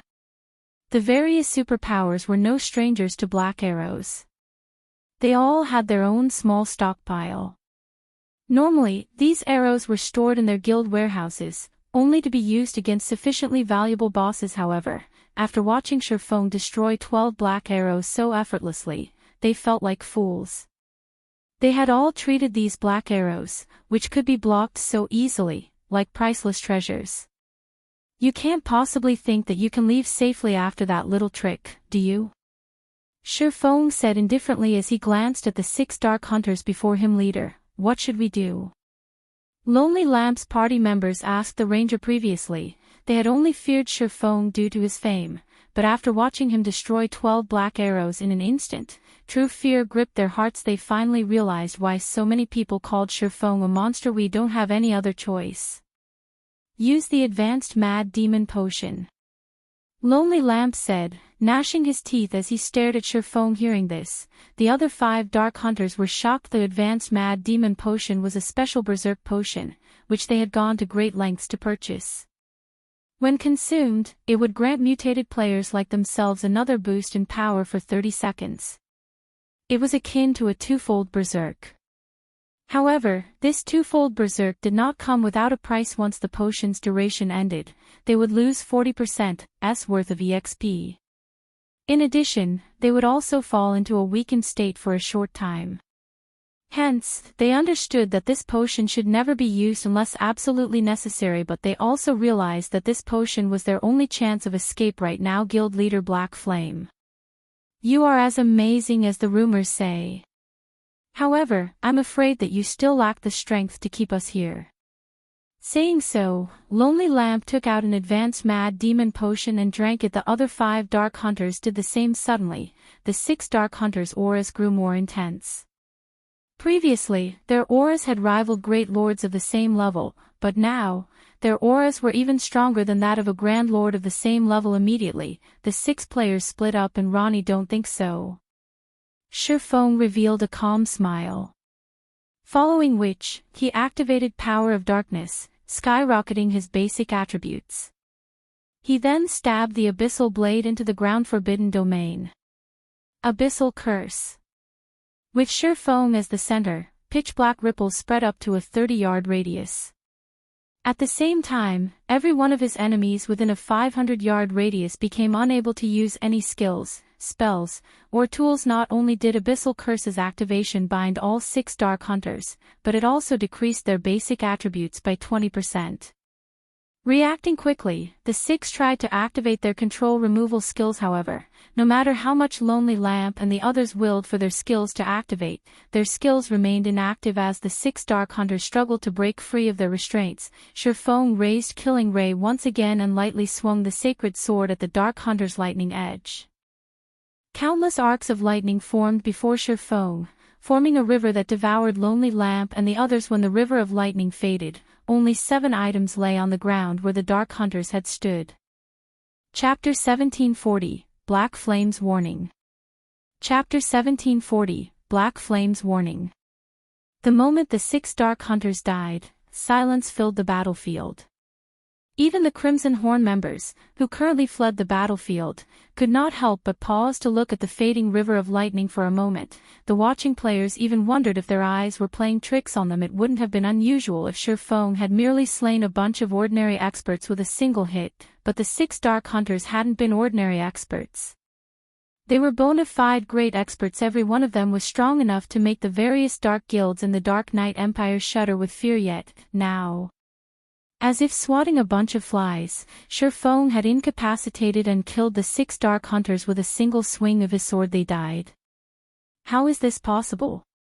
Those are the Dark Hunters we are talking about. Crimson Ghost, who had long since put some distance between himself and the heart of the battlefield, stared at Lonely Lamp and his companion's prior location in a daze. He had experienced Lonely Lamp's strength personally before. After transforming, Lonely Lamp and the other Dark Hunters' combat power was only slightly weaker than his when he activated a Berserk skill. However, unlike his Berserk skill, Lonely Lamp and the others' transformation did not have a duration. Once his Berserk skill's duration ended, he'd meet death very quickly. Moreover, Lonely Lamp's party had consumed a mysterious potion that had heightened their aura's intensity. Needless to say, their basic attributes must have risen further. If he had to fight Lonely Lamp while the Ranger was in such a state, he'd likely die after a few hits even with his Berserk skill active. Yet even after multiple boosts, Shifeng had killed the party instantly. He might be able to accept Shifeng's victory after an arduous battle, but that hadn't happened. As soon as Shifeng took the situation somewhat seriously, Lonely Lamp and the other Dark Hunters had burned to ash. When Crimson Ghost looked at Shifeng, who quietly stood before the items Lonely Lamp and his party had dropped, his whole body shuddered. Too scary. Fear and relief overwhelmed his heart. Shifeng was a true monster with bottomless strength. If he weren't certain that Shifeng was, in fact, a player, he might even suspect that Shifeng was an NPC the main god system had created to prank God's Domain's players. Fortunately, he had not allowed his army to fight Zero Wing's forces. Even if some of his players survived, his army would have suffered severe losses. Meanwhile, the players from the various superpowers that watched from the primordial divine ruin gasped when the Dark Hunters had been annihilated, their eyes nearly falling out of their sockets. The 6 Dark Hunters exuded auras that could even rival Grand Lords of the same level. This proved that their basic attributes had reached that standard.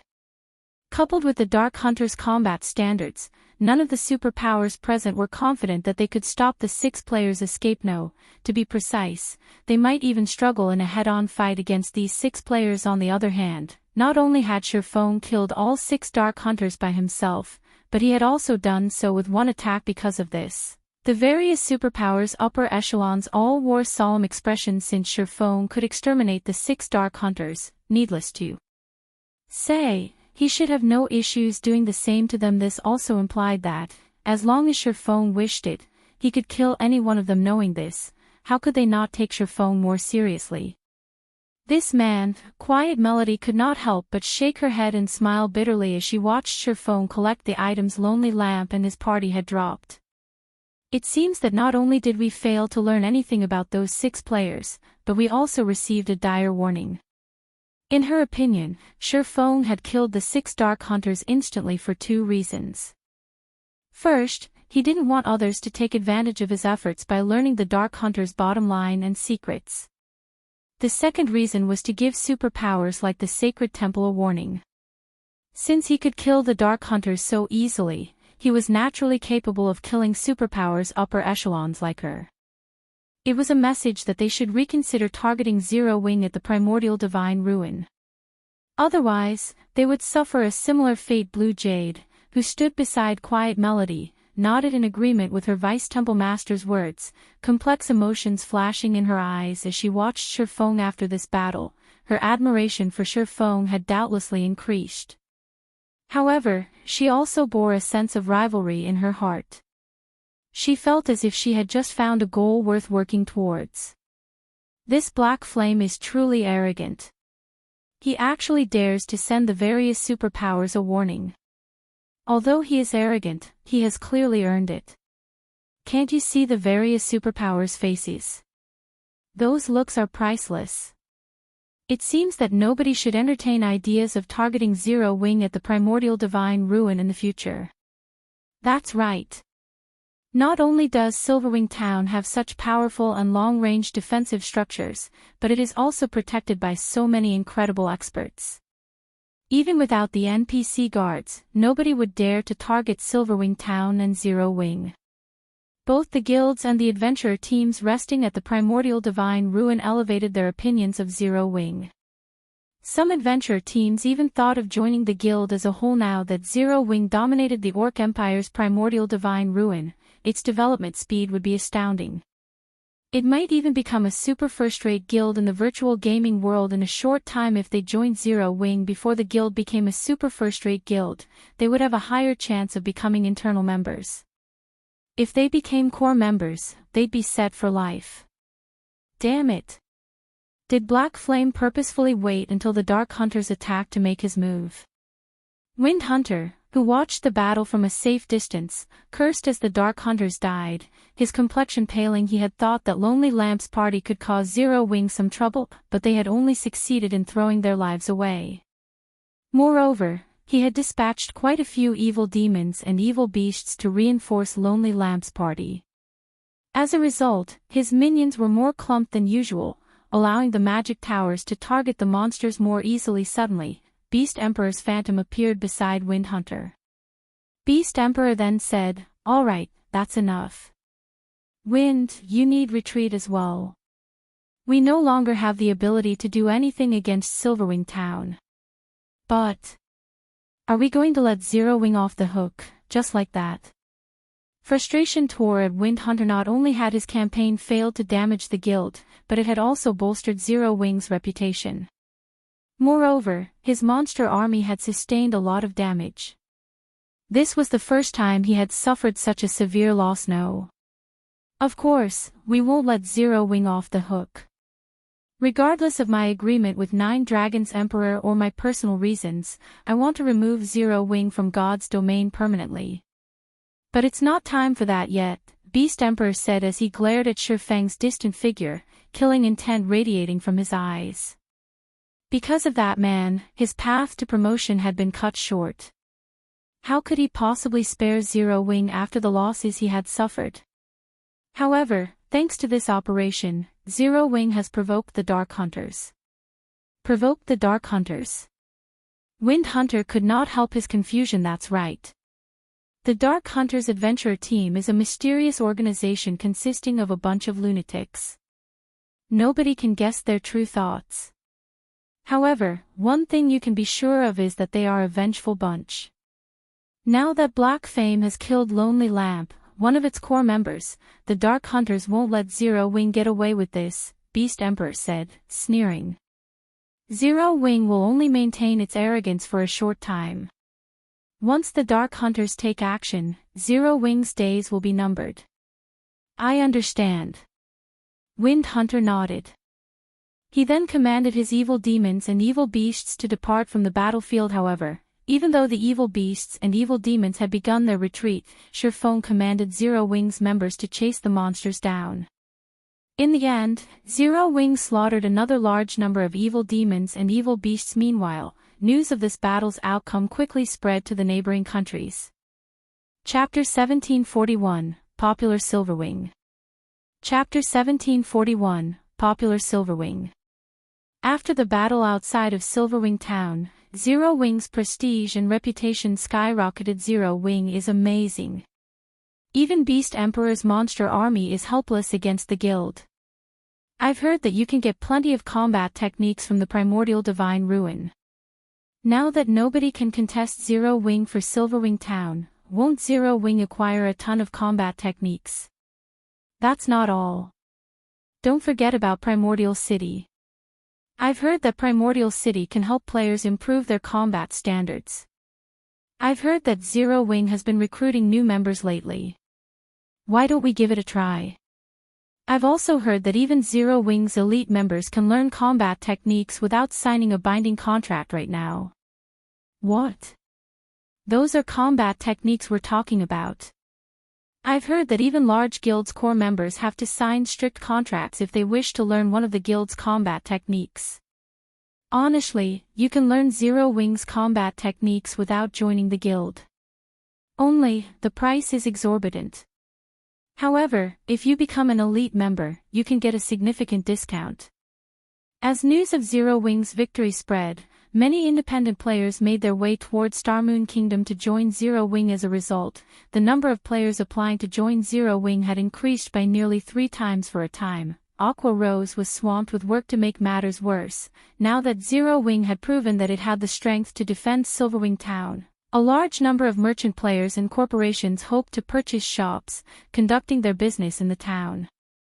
This was especially true for the corporations that sold virtual goods. However, Shurfong had no intention of selling Silverwing Town's shops. Instead, he would only rent them out. Moreover, the rental price was an astronomical 2,000 gold or 6,000 magic crystals per month. Because of this price, 99% of the merchant players cursed Zero Wing. This was simply fraudulent. Shurfeng's decision even confused Aqua Rose. With 2,000 gold, one could buy a very good plot of land in an NPC town. Even in guild towns, strategically located shops only sold for 800 gold or so, yet not only were Silverwing Town's shops only available to rent, but the rental cost was also 2,000 gold per month. With so much money, players could permanently purchase 2 good plots of land in another guild town. Although Silverwing Town's location was strategic, teleportation war fortresses had appeared in the Orc Empire. It was only a matter of time before the various large guilds occupied these fortresses.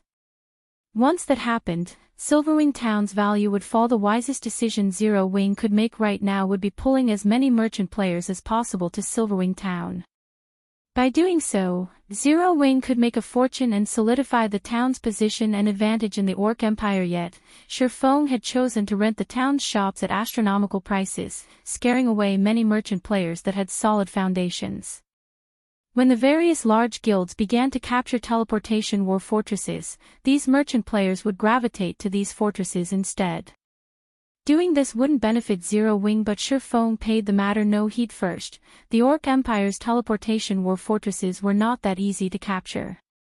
Second, Silverwing Town had 5 magic towers. Players could gain a full rest just by standing in the town. They wouldn't need to rent rooms from a hotel. There was also the Spirited State buff, which could help players level up far more quickly. One could easily imagine how attractive Silverwing Town would be to players. However, these players wouldn't just loiter on the street like fools, doing nothing. They would stroll around the town and window shop. The chances that they'd spend some money would be quite high. In addition, unlike Zero Wing City, where players could accumulate the double EXP buff even while they were offline, players in Silverwing Town had to remain online to take advantage of the Spirited State buff. They could only take advantage of the buff while offline if they rested in a hotel room or a guild hall.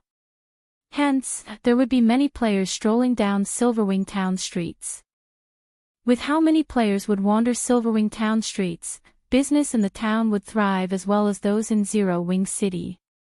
Naturally, he couldn't ask for too low of a price for the town's shops. Moreover, Silverwing town needed to maintain more than just the 5 magic towers. There was also the Magic King, Craig Midlands. Silverwing town's daily operation costs could drive any first-rate guild crazy. Including the fact that Silverwing town needed the funds to develop and had limited space, selling the shops cheaply would be foolish. Rather, setting up hotels in place of shops would generate more income for the town in the end. Only 6 merchant associations were willing to rent shops in Silverwing town. Although there were so few, Zero Wing had still earned 12,000 gold. This allowed the guild to construct more high-rise buildings in the town, which would, in turn, hasten the town's promotion to an intermediate town. A neutral town's promotion conditions weren't like those of towns constructed within kingdoms and empires. In addition to the population and town reputation requirements, the neutral town also needed to achieve certain conditions. These conditions involved a certain number of high-rise buildings and NPC merchants. Unfortunately, due to safety concerns, NPC merchants would rarely set foot into neutral maps. The town needed to earn a C rank in safety, but trying to do so with a basic town was excruciatingly difficult. Because of this, neutral towns had a hard time getting promoted. One had to develop the town to its very limits before it could reach the next rank. Of course, there were methods that could hasten this process, and one involved using a town promotion order only. The town promotion order a neutral town required was unusual. To upgrade a basic neutral town to an intermediate neutral town, one would need a gold-ranked town promotion order. Meanwhile, gold town promotion orders could be used to upgrade an intermediate town to advanced rank in kingdoms and empires. One could easily imagine how difficult such a promotion order would be to obtain. Even Shurfong did not have a guaranteed method of acquiring a gold town promotion order.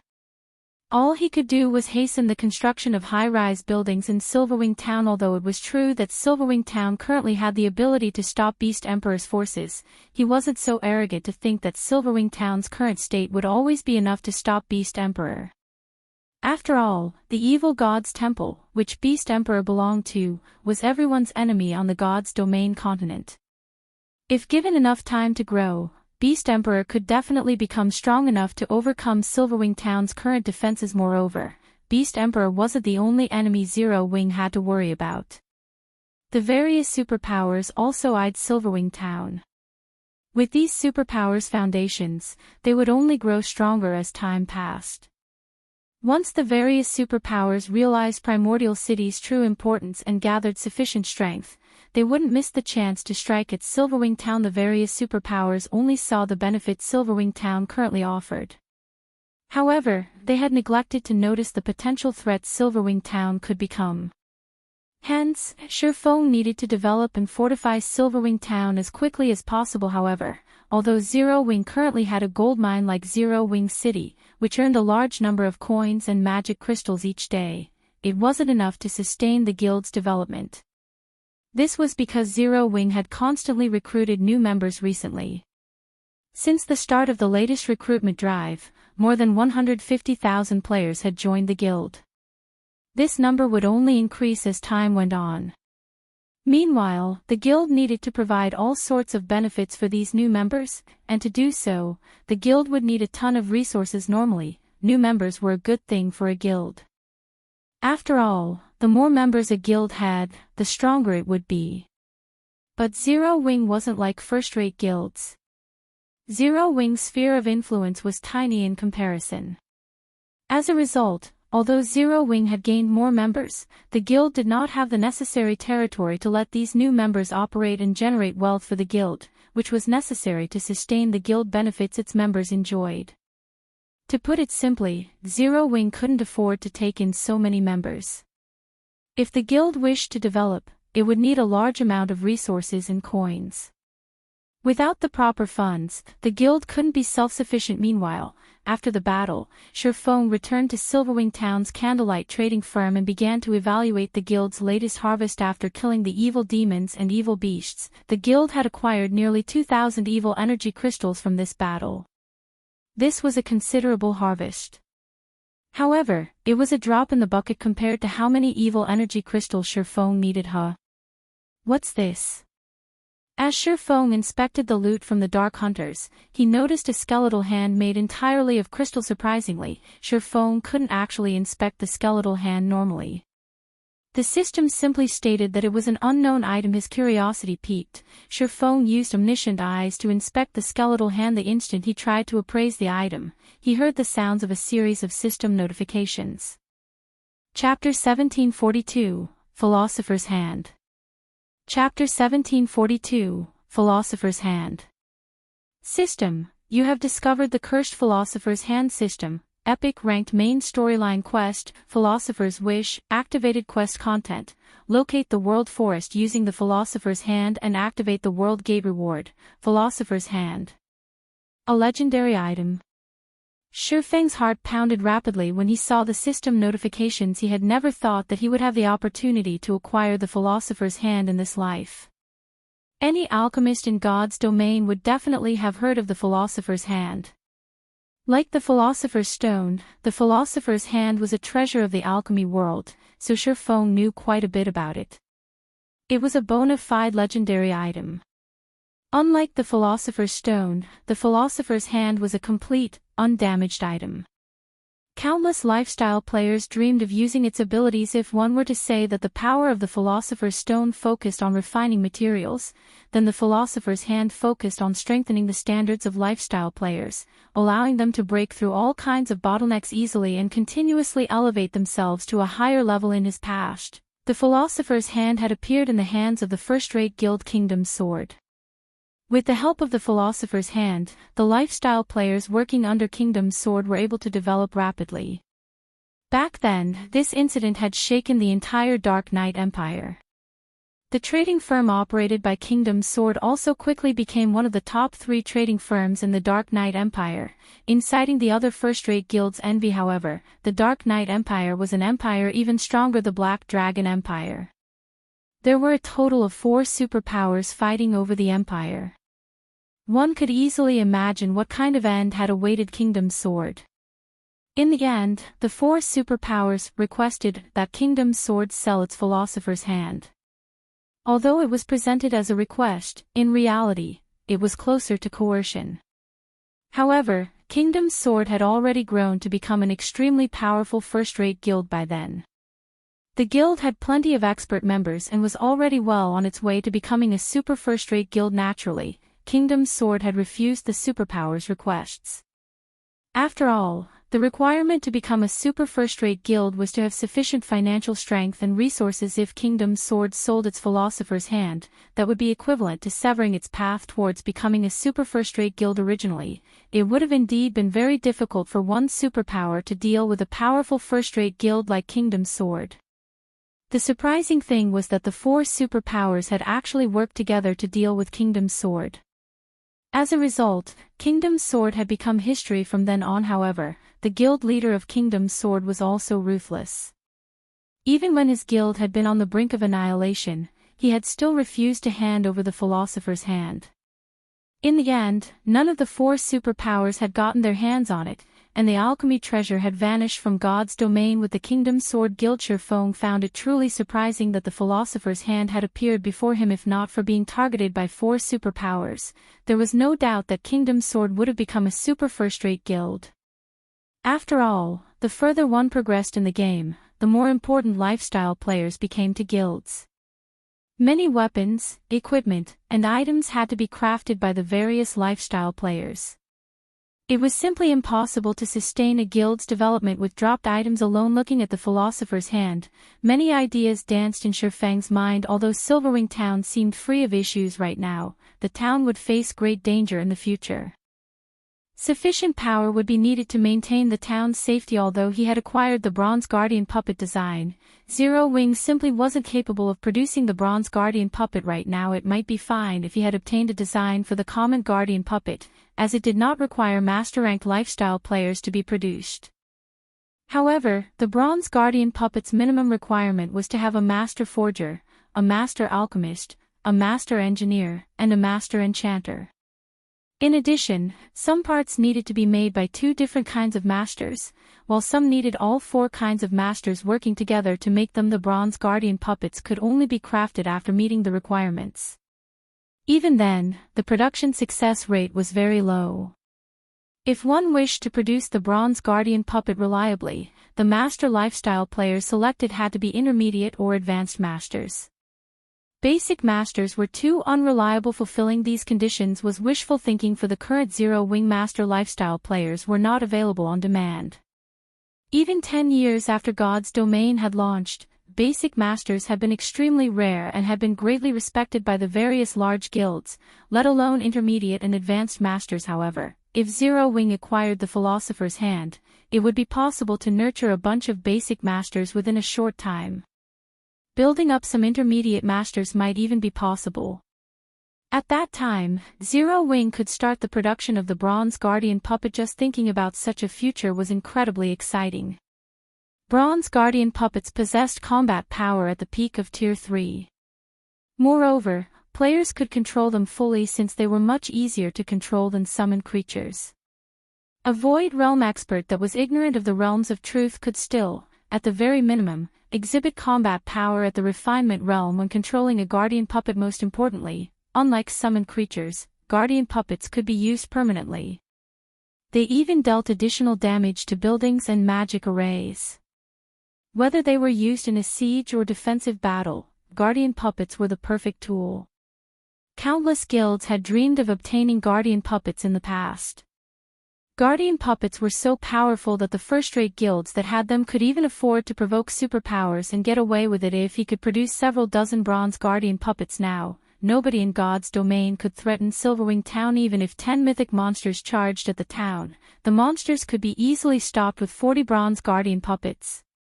After all, guardian puppets had extremely high defense, rivaling Tier 4 monsters. If he had 100 bronze guardian puppets right now, he would immediately set out to annihilate Ancient Rock City's evil god branch temple right now. Of course, these were only fantasies. However, with the Philosopher's Hand, it was entirely possible to turn these fantasies into reality. Setting aside those ideas for the moment, Sherfone quickly inspected the Philosopher's Hand statistics. Cursed Philosopher's Hand. As the creator of the Philosopher's Hand failed to complete his wish before death, the creator's soul had attached itself to the Philosopher's Hand and cursed it to lose all of its power. Only after removing this curse will the Philosopher's Hand recover its original abilities. 20 stalks of soul-dissolving flower are necessary to activate soul guidance and remove the curse. Soul-dissolving flower. What a ruthless price. Sherfone could not help but frown after reading the item's introduction. In God's Domain, any item pertaining to souls was extraordinarily valuable. Sherfone knew a little about the soul-dissolving flower. It was an extremely rare epic material and the main material needed to produce the master-ranked meditation potion. The meditation potion was one of the rare few potions capable of helping players learn combat techniques more easily. After consuming a master meditation potion, the potion would offer players guidance that would help them grasp combat techniques very quickly. In the past, the potion had been highly sought after by the various major powers. Unlike skills and spells, players needed to train arduously to learn a combat technique. Even expert players struggled to learn basic combat techniques, not to mention advanced combat techniques and above. Hence, one could easily imagine how valuable the soul-dissolving flower was in the market. Each stalk could sell for 300 gold. Even so, nobody would be willing to sell a soul-dissolving flower they had obtained, as they were exceedingly rare, so rare that even the various superpowers could only get their hands on a small number. The flower's rarity was because it did not exist on the continent of God's Domain. Instead, It only existed in other worlds and higher planes, which made them extremely difficult to acquire, yet the Philosopher's hand actually required 20 stalks of soul-dissolving flower. At this moment, Shifeng finally understood why the Philosopher's hand had only appeared after mainstream players had already reached level 80.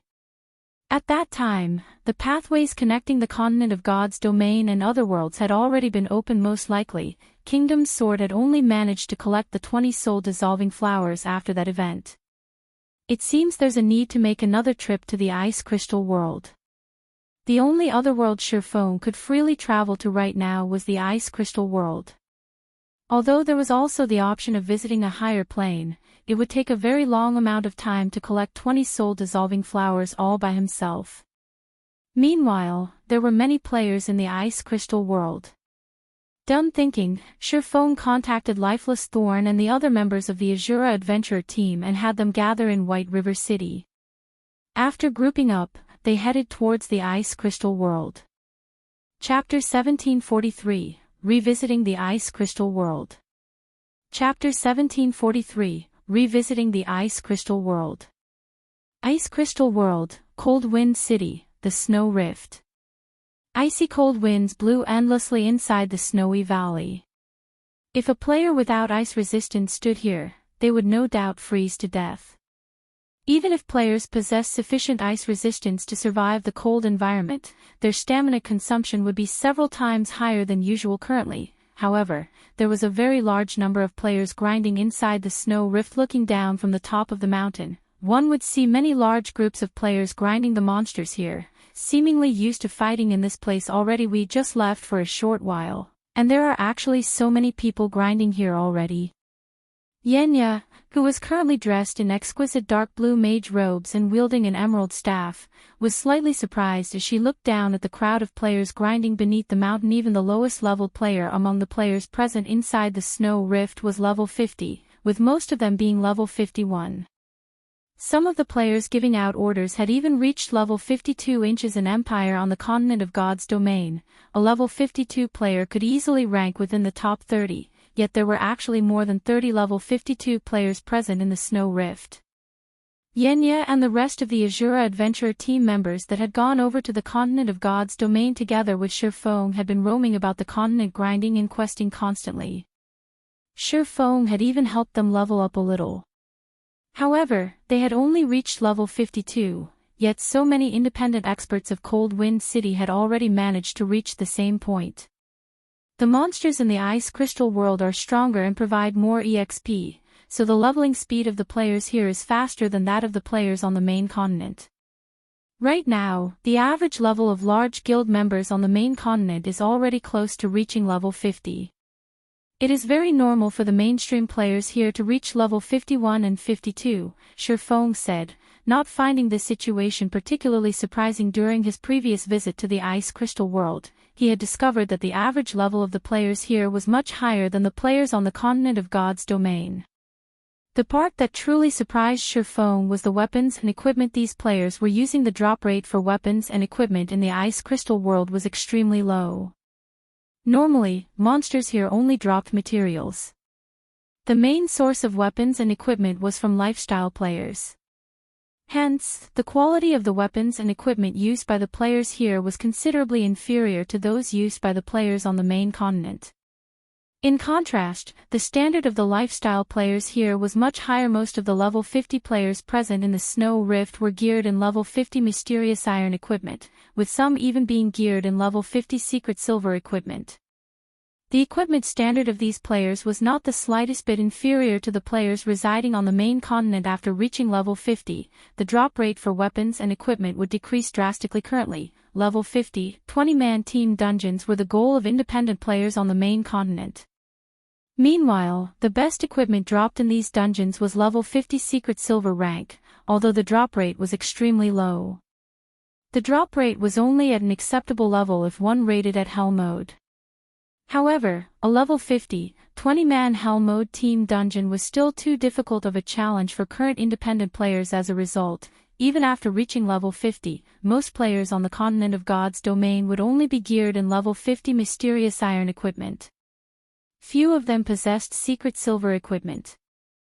As for level 50 fine gold equipment, that was something only large guilds were capable of acquiring. It also wasn't very easy for players to produce high-quality level 50 equipment after reaching level 50. Not only did the production procedures for weapons and equipment become more complex, but the production success rate also decreased. Even Silverwing, despite having become a basic master forger already, still needed the help of a bunch of excellent support tools to produce high-quality level 50 equipment at a profitable rate. Silverwing found it very difficult to imagine that the lifestyle players of Cold Wind City were already capable of producing level 50 secret silver weapons and equipment. If the lifestyle players here had truly reached such a standard already, then the average forging standard of Cold Wind City was even higher than that of the Candlelight trading firm. The Candlelight trading firm possessed many secret forging techniques. Candlelight could even send players to train at the holy city of Titan. Members of Candlelight could also work and practice in the mana-rich environment of Zero Wing City, yet despite these factors, Candlelight's overall forging standard was still inferior to the forging standard of Cold Wind City. How could Silverwing not be surprised by this fact?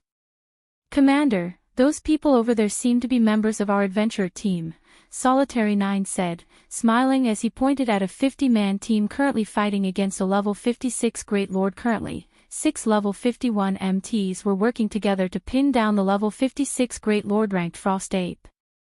The Frost Ape was very powerful. Even when 3 MTs worked together to receive one of its normal attacks, the MTs would still get pushed back and receive over 10,000 damage each. To cope with the Frost Ape's powerful attacks, the 6 MTs would take turns receiving its attacks. Of course, to level 51 MTs, losing 10,000 plus HP was not a cause for concern. Instead, the truly troublesome part about the Frost Ape was the freezing debuff its attacks inflicted. If one were struck by the Frost Ape, their body's movements would turn sluggish. If struck too many times, even their movement speed would decrease. At the same time, the damage they received would also increase. However, although the Frost Ape was very powerful, Asura's 50-man team was still able to reduce its HP steadily. It was only a matter of time before the Frost Ape died. After hearing Solitary 9's words, Lifeless Thorn, Cleansing Whistle, Dark Madness, Yenya, and the other members of Asura and the team turned to look in the Frost Ape's direction.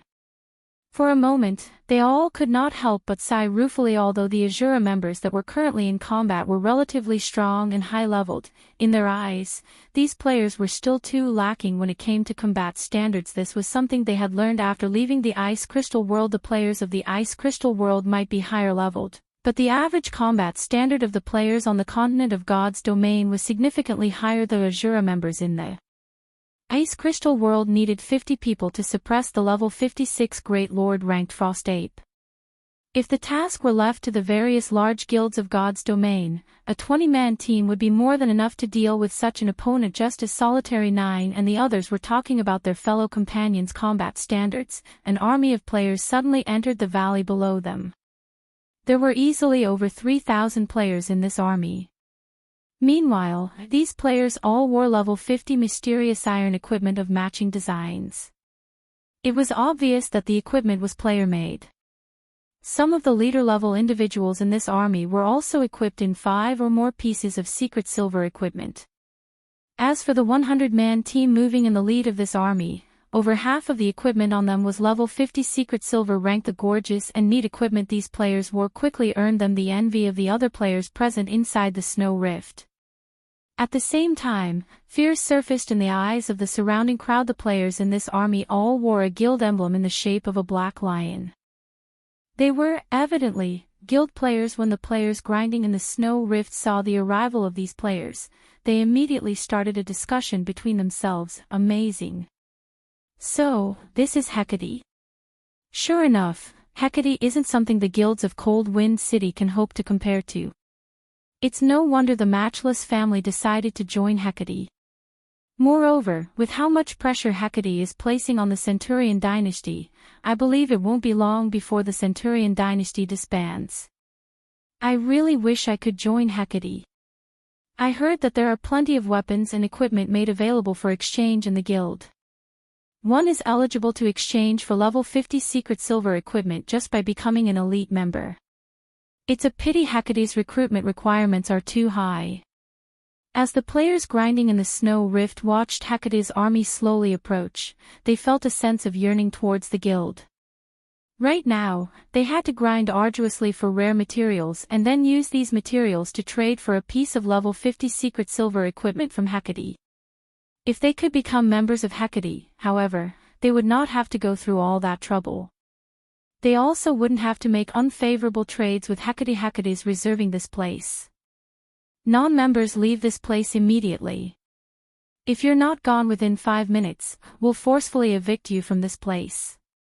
Just as the spectating crowd was chatting among themselves, a few of Hecate's members suddenly started evicting players from the map. What? Hecate has occupied several high-resource leveling maps before. This leveling spot is something we found after going through great lengths. How can you guys just come here and take it from us? That's right. This is too much. Without this place, how are we supposed to grind for rare materials? For a time, the various independent players all complained about Hecate's tyrannic actions. What? You guys have something to say about this? At this moment, a savage man wearing light blue armor walked out from Hecate's army. The man then sent a glance at the crowd before him, sneering, "If you have something to say, fine. Come say it to my face." Hearing this man's words, everyone suddenly went quiet. The savage man before them was named Vast Heaven, and very famous in Cold Wind City. On the first day he had arrived in Cold Wind City, he had killed over 30 experts from the Centurion dynasty. Afterward, in the guild war between Hecate and the Centurion dynasty, not only did Vast Heaven manage to kill over 100 players all by himself, he even managed to slay Centurion dynasty's guild leader, Sky Slicer. How could they possibly dare fight him? Everyone started quietly leaving the area, no longer daring to say anything about Hecate's actions. Meanwhile, Asura's 50-man team finally defeated the Frost Ape and were about to pick up their loot and leave as well. Wait a minute. This place is already under Hecate's management.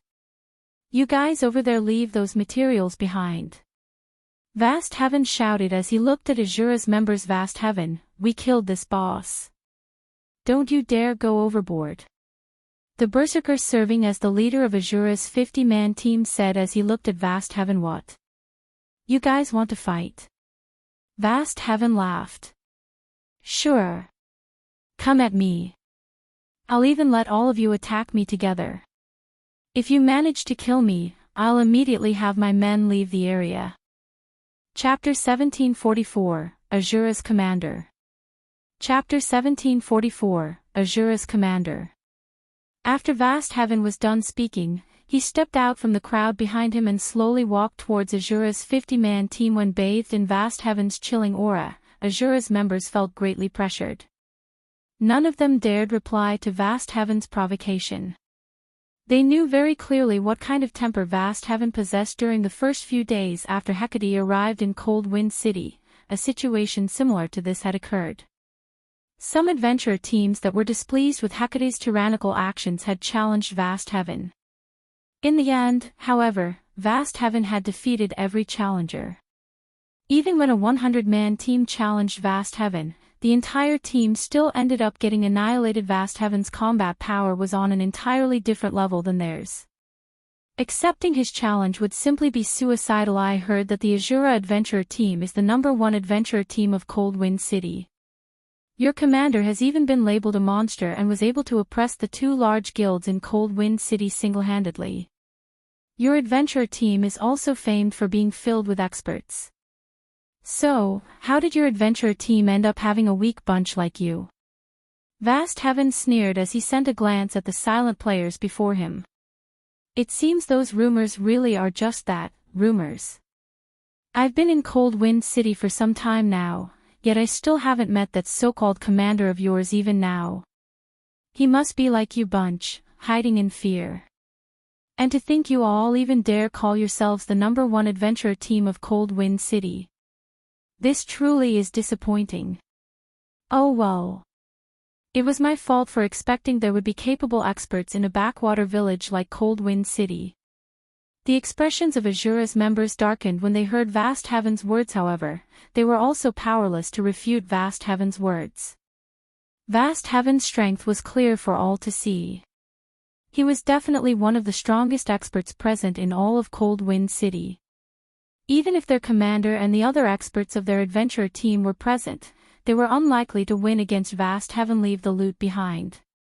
We're leaving, said Stained Maple, the berserker serving as the leader of Asura's team. Gnashing his teeth, he knew that their team stood no chance against Vast Heaven whatsoever. It was definitely unwise to throw away the lives of the entire 50-man team just for the loot of a frost ape. Under the berserker's lead, Asura's team turned around and left. Hold it. Who said you could go? Vast Heaven shouted suddenly. We've already left the loot behind. What else do you want? Stained Maple said, irked. I see that you have quite a few pieces of secret silver equipment on you. Hecate just so happens to be in need of level 50 secret silver equipment. Since I've already come all the way here, you wouldn't let me leave with nothing, right? Vast Heaven said, chuckling. Hand over 5 pieces of secret silver equipment as my labor fee. Afterward, you guys can leave. Rage immediately burned in the eyes of Asura's members when they heard Vast Heaven's words. This was too much. They had already chosen to concede, yet Vast Heaven was even telling them to hand over 5 pieces of secret silver equipment. That was basically asking for their lives. Nowadays, while it was indeed true that the mainstream players of Cold Wind City had already reached level 50 equipment was still scarce. Right now, even level 50 mysterious iron equipment was worth a fortune, not to mention secret silver equipment. Just one piece of level 50 secret silver equipment was already worth far more than the value of the Frost Apes' loot. They would have to kill over 20 Frost Apes to earn enough to purchase 5 pieces of level 50 secret silver equipment. Even though the Asura Adventurer team was Cold Wind City's #1 adventurer team, it did not possess a lot of secret silver equipment. As for their 50-man team, altogether, they only had around a dozen or so pieces of level 50 secret silver equipment. What? Not willing to hand them over? Are you asking for me to make a move? Vast Heaven said as he swept a scrutinizing gaze over Asura's members. Meanwhile, Asura's members' rage burned brightly as they glared at Vast Heaven. Boss Maple, let's just duke it out with them. Isn't it just a single death? That's much better than just handing over 5 pieces of secret silver equipment. That's right. I refuse to believe our 50-man team can't kill one person. Asura's members were expressing their anger on the team chat one after another. They were all willing to fight against Vast Heaven rather than handing over 5 pieces of secret silver equipment without putting up a fight. All right. We'll fight with everything we got. Even if we can't kill him, we'll make him lose a few teeth. Stained Maple said after giving the matter some thought. After all was said and done, Vast Heaven was only a level 52 berserker. Even Stained Maple himself was a level 52 berserker. The weapons and equipment his team wore were also much stronger than before. Their chances of winning against Vast Heaven were not entirely zero. After Stained Maple agreed, Asura's members all unsheathed their weapons and started encircling Vast Heaven. You want to make a move? Vast Heaven could not help but laugh when he saw Stained Maple brimming with fighting spirit. Good. I just happen to be in need of some practice targets. Saying that, Vast Heaven unsheathed the silver spear hanging on his back. He then charged directly into Asura's team so fast. Stained Maple could not help but be surprised when he saw Vast Heaven transforming into an afterimage. Despite Vast Heaven being a berserker, he was so fast that even Stained Maple's eyes could not keep up with him. In fact, Vast Heaven appeared to be even faster than Asura's assassins. This bunch from Asura sure is unlucky. The boss has just been promoted to Tier 2 recently and had been fussing about not having any sparring partners. The boss is amazing. His speed is so high. Before this, the boss was famed for having immense strength. However, back then, his speed was lacking. His promotion to Tier 2 just so happens to have made up for this weakness of his. With this, he is most likely unbeatable in Cold Wind City now. Hecate's members started chatting merrily among themselves when they saw that Vast Heaven had already charged into the ranks of Asura's team previously. Even when Vast Heaven was still a Tier 1 player, he had already managed to make a mess of the Centurion dynasty. Now that he had been promoted to Tier 2, he was definitely invincible in Cold Wind City, let alone 50 players. Even if Asura's team had 100 players, the outcome would still be the same. Seeing Vast Heaven's ridiculous movement speed, Stained Maple immediately commanded the ranged players to start attacking the enemy berserker. He also had the 6 MTs of the team try to surround Vast Heaven as much as possible, preventing the enemy berserker from coming close to the team's ranged DPS and healers. However, Vast Heaven was simply too fast. He was able to easily dodge any spells and arrows that were sent at him. As for the 6 MTs trying to pin him down, they were as slow as turtles before Vast Heaven. Very quickly, Vast Heaven managed to circle the 6 MTs and charged at Asura's healers, and ranged DPS disappear. Vast Heaven dashed past the melee players that had tried to hinder his path and abruptly jumped into the air. When he was still in the air, he started rotating his spear and creating a storm with it. Immediately after, he slammed his spear down where Asura's healers were standing. Tier 2 skill, Blade Storm. Just when Vast Heaven was about to descend on the healers, however, a crimson light suddenly flew at him like a meteor. The crimson light flew at the Tier 2 berserker's defensive blind spot, the frightening power it carried even scorching the air around it into nothingness. However, Vast Heaven quickly noticed the attack and altered his spear's attack trajectory, forcibly cancelling Blade Storm and executing Whirlwind Slash instead. Boom! There was an explosion, and dazzling sparks scattered around Vast Heaven. A powerful shockwave also spread from the point of collision like a cannonball. Vast Heaven's body was sent flying over 20 yards away and landed heavily on the ground. Only after taking 6 steps back did he manage to stabilize himself. Each step he took also left behind a deep footprint in the ground. A damage of over -22,000 appeared above Vast Heaven's head, his HP bar decreasing by a significant portion. What's going on? Is there a monster attack? Whether it was Asura's members or Hecate's members, both had incredulous expressions on their faces as they looked at the scene that had just happened. This was especially true for Hecate's members. When they saw Vast Heaven instantly losing over 1/3 of his HP, their eyes nearly fell out of their sockets. Who is it? Who attacked me just now? What's there to be proud about, executing an ambush? If you have the guts, come out and face me directly. Vast Heaven bellowed. Before Vast Heaven finished speaking, 10 people were already walking over from a short distance away. Although all 10 of these players were wearing black cloaks, none of them bothered hiding their appearances. Who are you guys? You actually dared to ambush me. Do you wish to make an enemy out of Hecate? Vast Heaven grew slightly afraid as he looked at the 10 approaching figures. Through the previous attack, he already understood that these newcomers were no ordinary people. At least, in terms of strength, he was no match for the expert that had just attacked him. Who am I? Silverwing smiled. Weren't you looking for Asura's commander? I'm the person you're looking for. Chapter 1745, You lack the qualifications. Chapter 1745, You lack the qualifications. You're Asura's commander. Vast Heaven revealed a stunned expression as he watched Silverwing walk towards him step by step. How is this possible? After he had arrived at Cold Wind City, he had heard many things about the Asura adventurer team.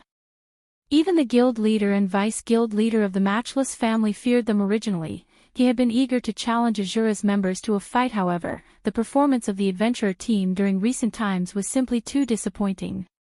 While it was indeed true that Asura had many expert members, in his opinion, these expert members were no different than amateurs that were not worth him spending energy to fight. After all, he had defeated several experts that were originally ranked in the top 10 of Cold Wind City.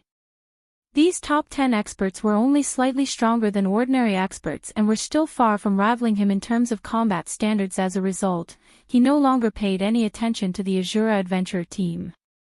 In fact, in his eyes, even Cold Wind City's #1 expert was most likely a joke. But now someone had suddenly appeared before him, declaring that they were Asura's commander. Moreover, this person had even managed to push him back using just a single blow. How could he possibly believe this situation to be true? Commander.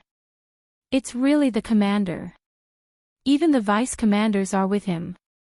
The oppressed Asura members had excited expressions when they saw Shifeng and his team members appear. They never thought that Shifeng's group would actually return to Cold Wind City. Moreover, Shifeng had even managed to send an expert like Vast Heaven flying with a single hit. So, he is the Asura Adventurer Team's commander. Didn't they say that Asura's commander brought a group of experts out for an exploration? The matter regarding the exploration should be a lie. They must have known that Hecate arrived at Cold Wind City and used exploration as an excuse to avoid coming across our guild. This is interesting. The Asura Adventurer Team has constantly refused to join our guild. The higher-ups have been fussing about looking for Asura's commander all this time. Now that he has actually shown himself before us, we'll see how Boss Vast takes care of him. However, Asura's commander looks quite strong, as well. He actually managed to take away more than 1/3 of Boss Vast's HP in a single hit. That's just because he executed an ambush. He must have used some kind of powerful magic scroll for that attack. Don't forget, Boss Vast is a Tier 2 player. If he gets serious, who in Cold Wind City could possibly be his match? Hecate's members could not help but start a discussion among themselves when they saw Shifeng's group approaching, filled with curiosity about the Asura Adventurer Team's commander. At the same time, they also eagerly waited for Vast Heaven to teach Shifeng a lesson. Nowadays, the Asura Adventurer Team was in rapid decline. The only reason why the Adventurer Team's members were still sticking around was that they still held hope that their commander and the top experts of the Adventurer Team would return soon. Now that Asura's commander had returned, if said commander were to be killed by Vast Heaven, the Asura Adventurer Team would most likely crumble instantly. After all, every member of Asura had placed their faith in Shifeng. As Hecate's members were having a quiet discussion among themselves, Vast Heaven retrieved an advanced healing potion from his bag and drank it, his HP instantly recovering by a significant portion. Afterward, his HP continuously recovered in small increments. After a short time, his HP fully recovered. I never thought that the rumors were actually true. You really do possess some abilities. It's no wonder why you were able to become Cold Wind City's #1 expert, Vast Heaven said after recovering from his previous shock. With such strength, you indeed have the qualifications to be my opponent. Come. Let's have a proper fight. Let me see whether your fame as Cold Wind City's #1 expert is true or not. Vast Heaven's eyes started burning with fighting spirit.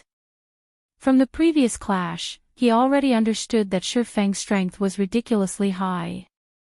However, in a battle between players, the outcome could not be decided based on just the strength attribute only. You want to witness our commander's strength? I'm afraid you still lack the qualifications to do so.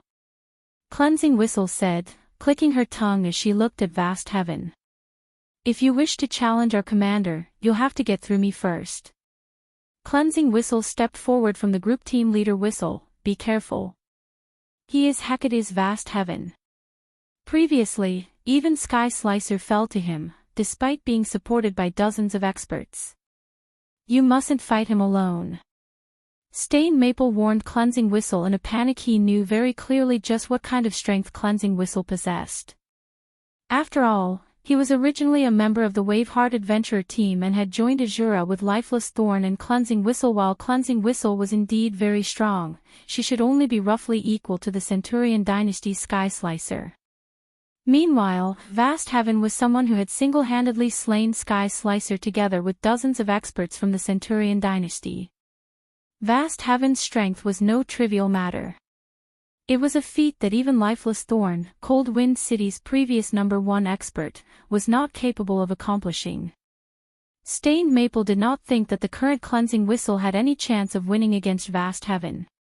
In his opinion, only their commander, Shifeng, could possibly contend against Vast Heaven in a one-on-one match. However, Stained Maple's warning was obviously ineffective, since Cleansing Whistle still continued walking towards Vast Heaven. Although Stained Maple wanted to try and stop Cleansing Whistle again, his attempt was hindered by one of Asura's vice commanders, Solitary 9. When Stained Maple turned to look at the rest of Shifeng's group, he noticed that nobody on the team showed any intention of stopping Cleansing Whistle. Instead, they simply took on the attitude of spectators, making it look like this upcoming fight had nothing to do with them whatsoever. This is insane. Every one of them has lost their minds.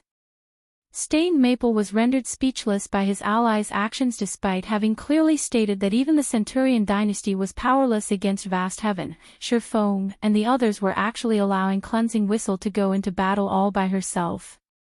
This was basically sending Cleansing Whistle to her death.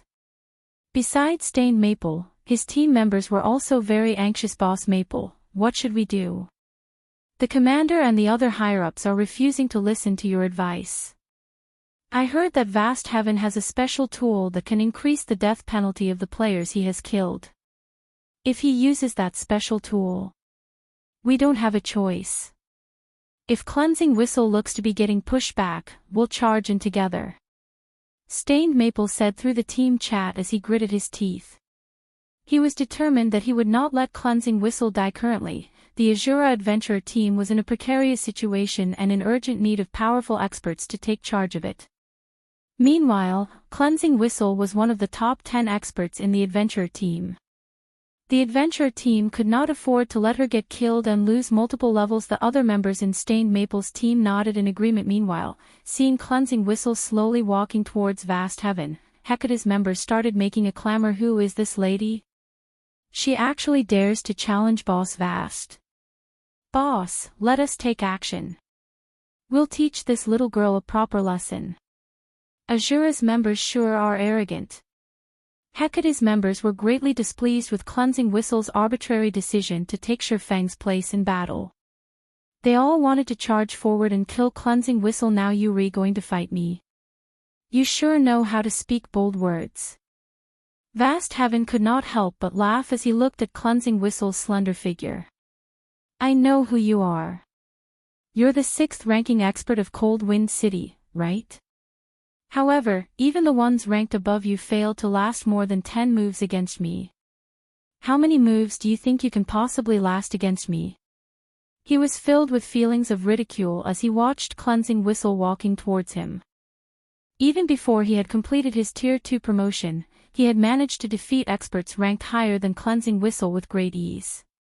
Now that he had reached Tier 2, he could easily defeat those experts in just 2 or 3 moves. After all, the difference between tiers was massive. You sure speak a lot of nonsense. Or are those your last words? Cleansing Whistle replied in annoyance. Die. Vast Heaven shouted in rage.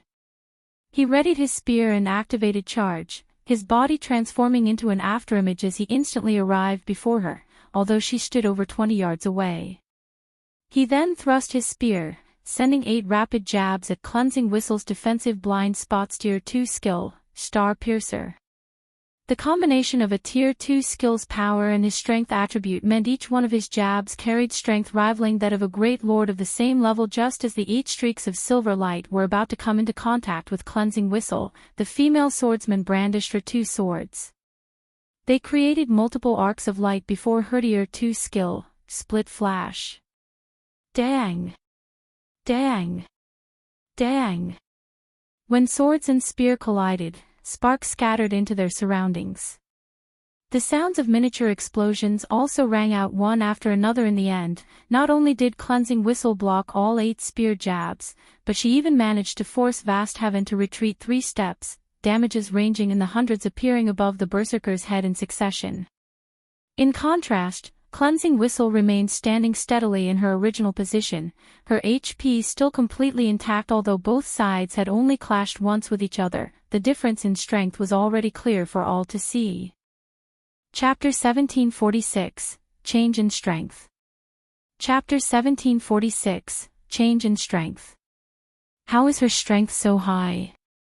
Vast Heaven was deeply shocked as he stared at Cleansing Whistle. His class was famed for its strength. Moreover, he had even been promoted to Tier 2 already. Even if his opponent were a Tier 2 Shield Warrior or Tier 2 Guardian Knight, he was confident in suppressing them with his strength.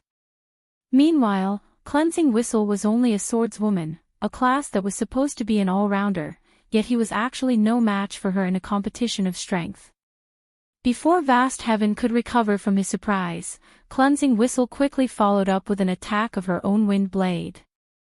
In the blink of an eye, Cleansing Whistle appeared before Vast Heaven, who had retreated to a distance roughly 10 yards away, and started striking with her swords at the enemy berserker. Like a pair of cunning snakes, her swords twisted and turned like living creatures. In the next moment, over a dozen phantom snakes were visible pouncing on Vast Heaven combat technique, phantom snakes.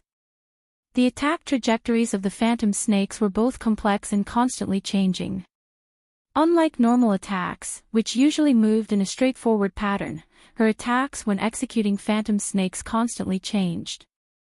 Even if her opponent managed to predict her attack trajectories in one moment, those attack trajectories would abruptly change in the next, preventing her attacks from easily being parried. Although Cleansing Whistle had yet to reach a level where she could change the attack trajectory of every phantom snake at any time, she was still able to alter 4 attacks at any given moment, making it very difficult for her opponents to grasp her attack trajectory seeing the dozen or so phantom snakes. Striking at him, Vast Heaven's expression immediately turned somber. He was not able to perfectly grasp the trajectory of these phantom snakes. In the end, he had no choice but to execute indiscriminate slash to cope with her attacks. He did not dare to block all the attacks using normal attacks only. Dang. Dang. Dang. A series of clangs echoed through the surrounding area continuously. Even though Vast Heaven was able to execute over 20 attacks with indiscriminate slash, with his strength even enhanced by the skill, both he and Cleansing Whistle ended up taking 3 steps backward after clashing. How is this possible? The spectating members of Hecate could not help but gape in shock. The Hecate members present were all elites and experts. They knew that, although it appeared that Vast Heaven and Cleansing Whistle had come out as equals during that clash, in reality, Vast Heaven was at a disadvantage. Indiscriminate slash was a sure kill skill of the Berserker class. Yet, even after using a sure kill skill, Vast Heaven was only able to end his clash with Cleansing Whistle with a draw. Meanwhile, Cleansing Whistle hadn't even used any skills during the previous attack. One could easily imagine what kind of outcome would result from a normal clash. Looking at Cleansing Whistle again, an indescribable sense of fear sprouted in the hearts of Hecate's members. Vast Heaven was a bona fide Tier 2 Berserker. His combat standard ranked at the top of Hecate. Yet, he was actually being overwhelmed by a player from some backwater city. If they were to tell this matter to the other experts of Hecate, their words would most likely be treated as a joke at this moment, let alone Hecate's spectating members. Even Vast Heaven himself was looking surprised and confused. He could not understand just how Cleansing Whistle could be so powerful. How is this possible? I'm a Tier 2 Berserker. At this moment, the composure Vast Heaven had before had completely disappeared. In fact, he could feel death looming over him already. Wasn't she the 6th-ranked expert of Cold Wind City? How are her basic attributes and combat standards so high? Meanwhile, Stained Maple and the other members of Asura watching from a short distance away were similarly dumbfounded by this outcome. How did Cleansing Whistle become so powerful? When Stained Maple saw Cleansing Whistle suppressing Vast Heaven with ease, he could not help but think he was hallucinating. He had a very clear idea of Cleansing Whistle's previous strength. Although she was indeed stronger than him, the gap between them was minor. However, the Cleansing Whistle he looked at right now was like a completely different person. Whistle's grasp over phantom snakes is still too shallow. If she could grasp it completely, she could have taken away at least 50% of that Berserker's HP with that attack just now. Lifeless Thorn stated idly. Solitary 9 and the others in the team also nodded in agreement. Currently, Cleansing Whistle was geared in the level 50 Fine Gold ranked Magic Light set. As for the weapons she was wielding, one was a level 50 Fine Gold longsword, and the other was a level 50 Epic Growth type longsword. On the other hand, Vast Heaven was only geared in level 50 Secret Silver equipment. The difference in equipment standards between the two of them was massive. It was only normal for her to overwhelm Vast Heaven. Moreover, after leaving the Ice Crystal world, Cleansing Whistle had also traveled around the continent of God's domain and challenged all sorts of experts. After the training provided by Zero Wing, Cleansing Whistle, who was originally close to reaching the half-step refinement realm, had now fully set foot into the refinement realm standard. Her combat standard was only slightly inferior to Vast Heaven, someone who was a veteran refinement realm expert. However, with the advantage she had in terms of attributes, she could easily make up for this minor difference. As for the Phantom Snake's combat technique, it was one of the combat techniques Zero Wing had acquired from the primordial divine ruin. Although it was only a basic combat technique, its power definitely allowed it to rank among the top of basic combat techniques. To improve their strength, Feng had decided to let Cleansing Whistle and the rest of them learn some suitable combat techniques in exchange for having them owe the Asura adventurer team some contribution points. If Cleansing Whistle could fully grasp Phantom Snakes, with her powerful attributes, it would definitely be possible to shave away half of Vast Heaven's HP in a single attack, taking away half of Vast Heaven's HP with a single attack. When Stained Maple heard Lifeless Thorn's words, he suspected he was hearing things. This was Vast Heaven they were talking about. The Berserker was someone capable of going up against dozens of experts from the Centurion dynasty all by himself. Yet, in the eyes of Lifeless Thorn's group, such an expert was like an ordinary player one could find anywhere on the street. Just as everyone was feeling shocked by the strength Cleansing Whistle had displayed, Cleansing Whistle immediately altered her footwork after stabilizing herself. She transformed into multiple afterimages, making it look like there were 5 copies of her as she dashed towards Vast Heaven combat technique, Residual Steps. Similar to Phantom Snakes, Residual Steps was also a combat technique acquired from the primordial divine ruin. It was a special footwork technique that relied on afterimages to confuse one's opponent. Footwork type combat techniques were capable of improving a player's combat power significantly. In terms of value, a basic footwork type combat technique was equivalent to an advanced offensive or defensive combat technique. When one was fighting against an enemy of roughly equal combat standards, a footwork type combat technique allowed one to take the initiative in battle. It was something crucial in a battle between experts. At the end of the day, Vast Heaven was only a refinement realm expert. As a result, he was not able to fully grasp the movement patterns of all 5 copies of Cleansing Whistle. When Cleansing Whistle was close to reaching him, he had no choice but to make a powerful stomp on the ground. Thunderclap. The ground around Vast Heaven trembled and shattered, preventing Cleansing Whistle from executing residual steps properly. As a result, her afterimages disappeared, and her real location was revealed. Die. Seeing an opportunity to strike, Vast Heaven immediately used his strongest Tier 2 skill, Death Charge. Vast Heaven's body increased in size, instantly becoming a 3-meter-tall giant.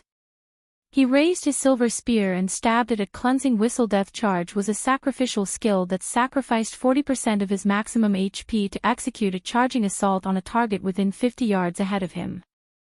While the skill was in effect, it increased his movement speed by 150%, strength by 100%, and damage dealt by 500%.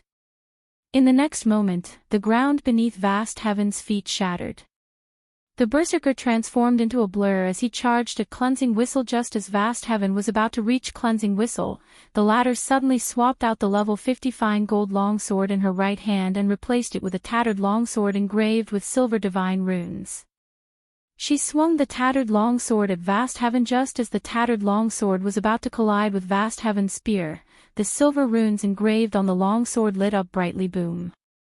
There was an explosion, and the ground beneath the point of impact shattered. Contrary to expectations, Cleansing Whistle did not get sent flying.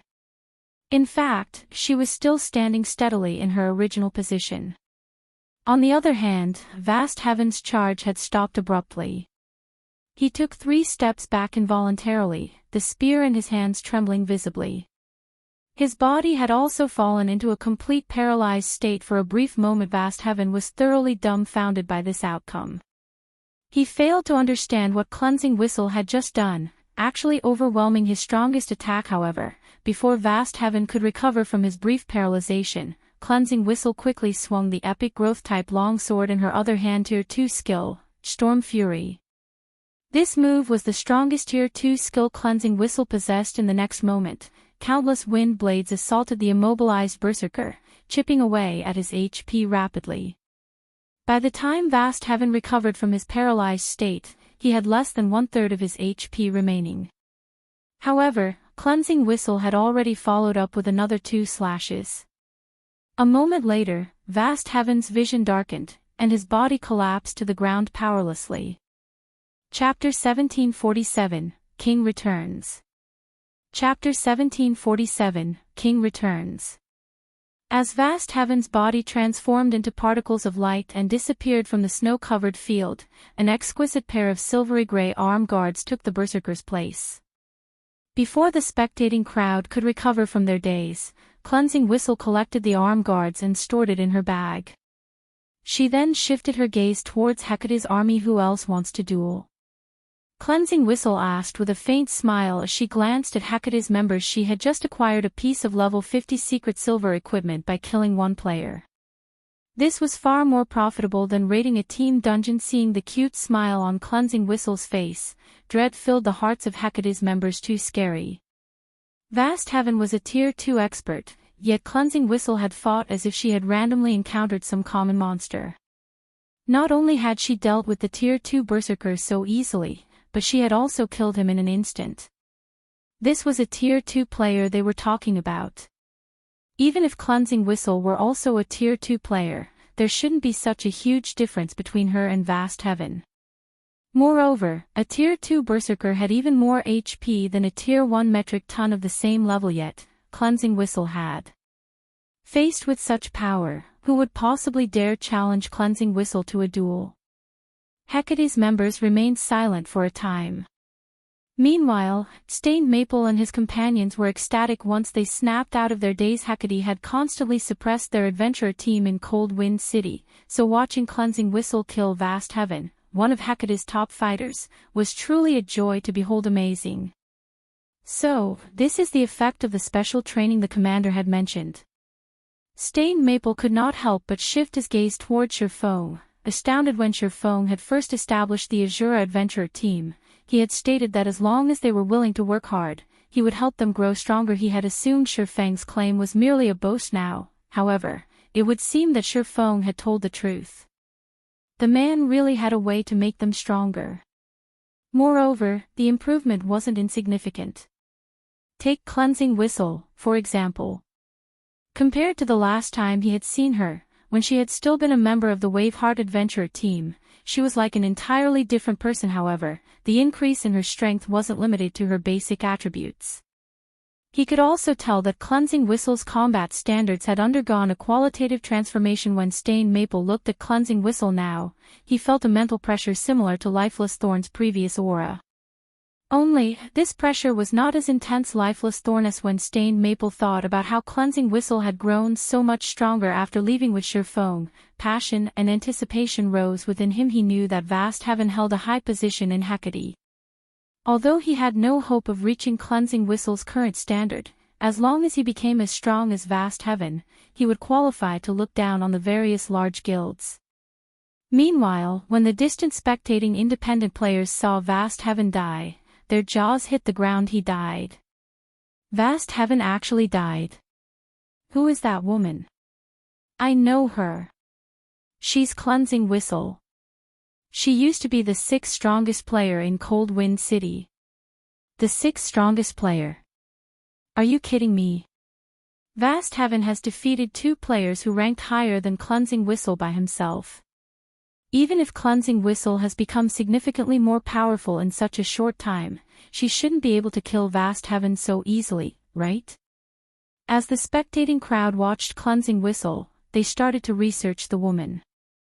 However, what they learned shocked them. Vast Heaven was a berserker, while Cleansing Whistle was a swordsman. Normally, berserkers had an absolute advantage in terms of strength in a melee battle against swordsmen without the involvement of skills. Thus, in a one-on-one confrontation, berserkers were far stronger than swordsmen. Yet, when Cleansing Whistle had fought Vast Heaven, she had suppressed the enemy berserker from start to end. This proved that the woman wore higher quality equipment than Vast Heaven. But what surprised them most was the improvement speed of Cleansing Whistle's combat standards before joining the Asura adventurer team. Cleansing Whistle's combat standard had only been slightly higher than independent experts like themselves. However, the combat standard the woman had just displayed was clearly far superior to theirs. The combat technique Cleansed Whistle had just employed, in particular, had seemed like some kind of skill or spell. They had never seen such mystifying combat techniques before. No one would believe that Cleansed Whistle had hidden her strength before she had disappeared. After all, before joining the Asura adventurer team, Cleansing Whistle had constantly competed with Lifeless Thorn for the position of Cold Wind City's strongest expert. Why would she have held back while doing so?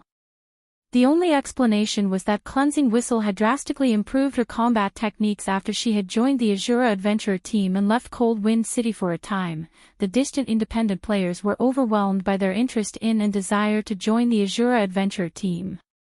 Meanwhile, Hecate's members glared at Cleansed Whistle in silence, having lost their prior fear. Asura adventurer team, huh? You actually dared to kill a member of Hecate? You must be tired of living. Autumn Changes, the army's vice-commander, said as he strode forward. He sneered at Cleansed Whistle and the others as he said, "This is a good opportunity. We'll teach you who truly rules over Cold Wind City. Everyone, charge." Vast Heaven's death was indeed shocking. He had never thought that the Asura adventurer team actually possessed an expert of such caliber. Normally, he'd simply avoid clashing with an expert like Cleansing Whistle, but he had an army of 3,000 players behind him, many of which were experts. Furthermore, he had to restore the reputation their guild had just lost due to Vast Heaven's defeat. Despicable. Stained Maple felt his scalp tingle as Hecate's army surged forward. He hadn't expected Hecate to be so shameless. Going back on its previous promise, including Shurfang's team, there were only 60 Asura members present. Meanwhile, Hecate had 3,000 members here. Hecate's army also consisted of elite and expert players. The Asura adventurer team members likely had no hope of escaping with their lives. Commander, you guys should take off. We'll hold them back. As long as you survive, not even Hecate can deal with our adventurer team so easily. Stained Maple hurriedly said. Both Shurfang and Cleansing Whistle were emotional pillars for the Asura adventurer team right now. If Hecate's members took these two down, Asura's reputation would plummet. If that happened, Asura would struggle to develop in the future. However, as soon as Stained Maple finished speaking, he noticed Shurfang approaching Hecate's army with Lifeless Thorn and the others close behind. Commander, what are you trying to do? Stained Maple asked in a panic. Do I really have to answer that? We're getting to work. Shurfang laughed nonchalantly.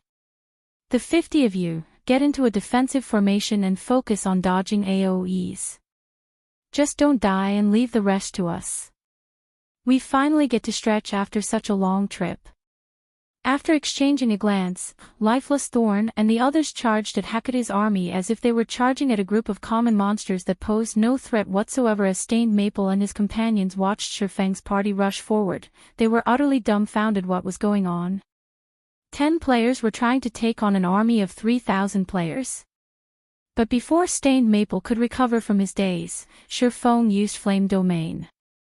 A towering pillar of flames then emerged amidst Hecate's army, so massive that even the independent players over 1,000 yards away could see it clearly. With this single move, several hundred players instantly turned to ash as ownerless weapons and equipment took their places. Chapter 1748, Small Display of Strength. As the towering pillar of fire dissipated, it revealed a charred circle within the snow-covered plain. Even players over 30 yards away could feel the rising heat that radiated from the scorched area. Aside from the weapons and equipment, nothing remained in the 70-yard radius of charred earth. A large-scale destruction spell. Autumn Changes paled when he saw the burned ground. Although he had his players spread out, Shurfang's large-scale destruction spell had slain over 300 of his people. That was more than 1/10 of Hecate's army. The players that had just died were all experts and elites from Hecate. This was the first time the guild had suffered such a devastating loss since Hecate had arrived in Cold Wind City. They'd need an astronomical amount of resources to recuperate from this. The responsibility he'd bear would also be massive. Kill them. I want all of them dead. Autumn Changes bellowed as he glared at Shurfong. The person who was responsible for this law should only be able to avoid a severe punishment if he annihilated the Asura members. Before him hearing Autumn Changes' command, Hecate's members snapped out of their daze.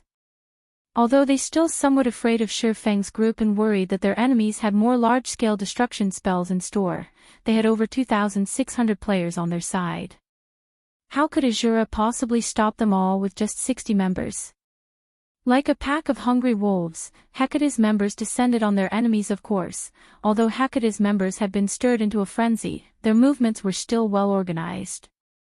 Their actions displayed these players' vast experience in team battles, and instead of charging as one, they split into dozens of smaller groups to deal with each individual opponent.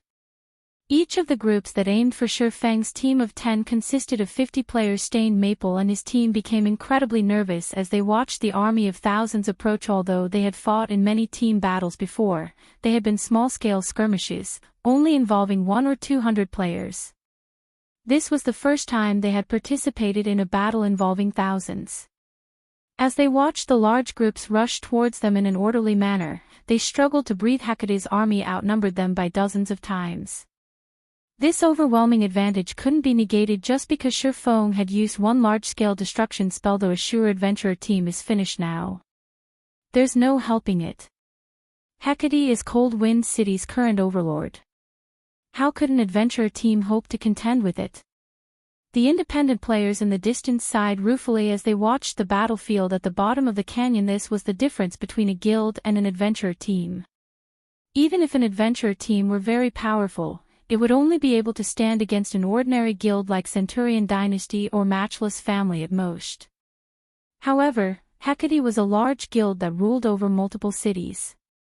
An adventurer team with a little over 1,000 members was a joke before a guild like Hecate. As Hecate's army advanced, Lifeless Thorn and the others exchanged glances before they turned to Shurfong. Commander, you mustn't join this competition. This is a rare chance for us to display the fruits of our labor.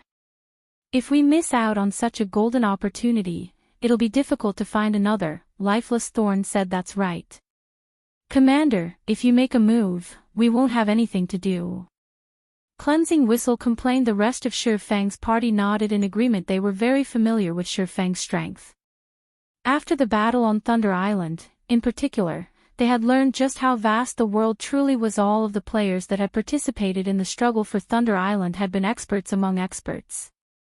Refinement Realm experts had been a dime a dozen, yet Shurfong had slaughtered everyone that had stood in his path.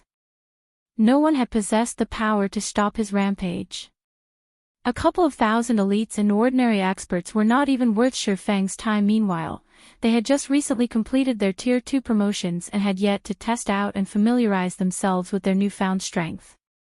A battle of thousands of players was the best practice ground for them. Fine, I won't attack, but you better take care of this quickly. Stained Maple's group won't be able to hold on long, Shurfong said, sighing. He had wanted to trample over Hecate's army with overwhelming strength, which would have made it easier to expand the Asura adventurer team in Cold Wind City. That way, he would have had more players to help him with his quest. After all, the soul-dissolving flower he needed was extremely rare. Without sufficient manpower, searching for the flower would be nigh impossible. Commander, rest assured, we'll make sure to end the battle before Stained Maple's group starts to falter. Lifeless Thorn, his eyes glowing with excitement as he turned to the approaching Hecate members. Shortly after completing his Tier 2 promotion, Shurfong had suddenly called for them to gather for a trip back to the Ice Crystal world.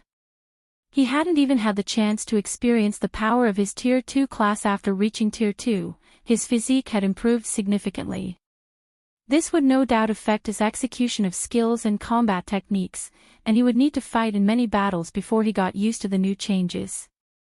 He could also use this chance to try out new combat methods, which he hadn't been able to use with his previous physique. After saying so, Lifeless Thorn eagerly raised his spear and dashed towards Hecate's forces, which were still over 100 yards away. The rest of the team also advanced, but instead of moving as a unit, they split up and rushed at different sections of the enemy army. They showed no intention of cooperating. What are they trying to do? Stained Maple felt devastated as he watched Lifeless Thorn and the others move independently. They were going up against an army of over 2,600 players, yet Lifeless Thorn and the others planned to fight solo. Even Autumn Changes was stunned as the enemies rushed towards him. Have these people lost their minds? Autumn Changes could not help but rub his eyes to make sure that he was not hallucinating. Hecate's army still had over 2,600 elite and expert players remaining. Even Vast Heaven wouldn't recklessly charge into such a force by himself, using a roundabout strategy instead, yet Lifeless Thorn and the other Asura members were running towards their army like a bunch of lunatics. Good. Since they wish to die so badly, we'll grant their wish. Ranged unit, prepare to attack. Once they're within 50 yards, launch your attacks and blast them to smithereens. Autumn Changes commanded. Hearing Autumn Changes' orders, the ranged players at the rear line readied their bows and channeled their spells. As soon as Lifeless Thorn was within range, they would launch their attacks 90 yards. 80 yards. 60 yards. The moment Lifeless Thorn crossed the 50-yard mark, Hecate's ranged players fired their spells and arrows. These arrows and spells blotted out the sky. Lifeless Thorn revealed a wild grin as the attacks rained down. He responded by swinging his sword at the incoming attacks. Tier 2 skill, Bladestorm. With a light swing, a storm formed before Lifeless Thorn. Like a barrier of wind, the violent storm blocked every spell and arrow Hecate's members had launched. Not a single attack had made it through. How is that possible? Hecate's members were stupefied when they saw Lifeless Thorn emerge unscathed. They had never dreamed that a skill could be used in such a way. Lifeless Thorn had actually used an offensive skill as a defensive skill. Bladestorm had a 3-second duration. Taking advantage of the skill, Lifeless Thorn made his way towards Hecate's frontline without receiving any damage. However, 8 MTs immediately stepped forward to intercept Lifeless Thorn. Seeing this, Lifeless Thorn swept his spear in a horizontal arc. Tier 1 skill, Whirlwind Slash. Boom! The swing sent every MT that stood in Lifeless Thorn's path flying, their HPs decreasing by a significant chunk. Following which, Lifeless Thorn advanced and arrived before the other melee players. His rapidly thrust his spear at his enemies, and the weapon transformed into over a dozen afterimages. Although the melee players tried to defend themselves, the Lifeless Thorn's jabs targeted their blind spots. Moreover, his attack speed was extremely high. They simply could not keep up with the attacks. In the end, the spear struck these players multiple times before they transformed into streaks of light and vanished. The attacks Hecate's ranged players launched were utterly ineffective against Lifeless Thorn as he constantly and swiftly changed positions. Wherever Lifeless Thorn passed, players fell, one after another. Moreover, Lifeless Thorn's movements became faster and smoother as he continued to fight. Solitary 9 and the others had also charged into Hecate's ranks by this point. Although their performance was not as violent as Lifeless Thorn's, they were just as unstoppable. Whenever they used a Tier 2 skill, they instantly killed 10 or more players. Although Solitary 9 and the others took some hits, they instantly recovered the lost HP with an advanced healing potion. Meanwhile, the Hecate members that had charged at Surefong were even more miserable. Before Hecate's members could reach him, Surefong activated Defensive Blade, which increased his attack range tremendously. He then lightly swung Killing Ray at the approaching players. The swordsman's strength was already beyond that of a Tier 3 Great Lord of the same level, and the players that had failed to block his attacks had fallen instantly. Although the players that had blocked the attack had survived, they were paralyzed for a brief moment. As a result, they couldn't block Surefang's following attacks at this moment. The difference in tiers and attributes could not be more obvious. Asura and Hecate's members were on an entirely different level. How is this possible? Autumn Changes was racked with confusion as he watched this happen.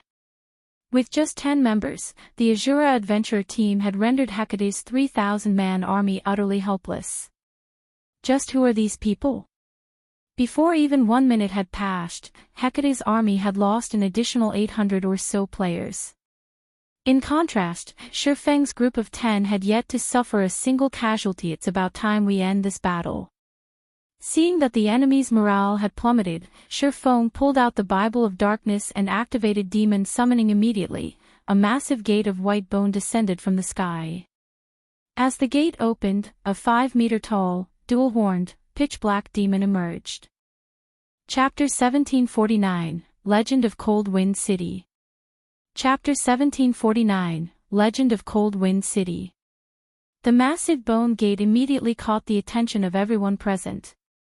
When the bone gate abruptly opened, power of darkness flooded out and instantly turned the snowy plain into a barren wasteland. When a 5-meter-tall, 4-armed demon with 2 crimson horns stepped out of the gate, the watching players gasped. Slaughterer Demon, Great Lord.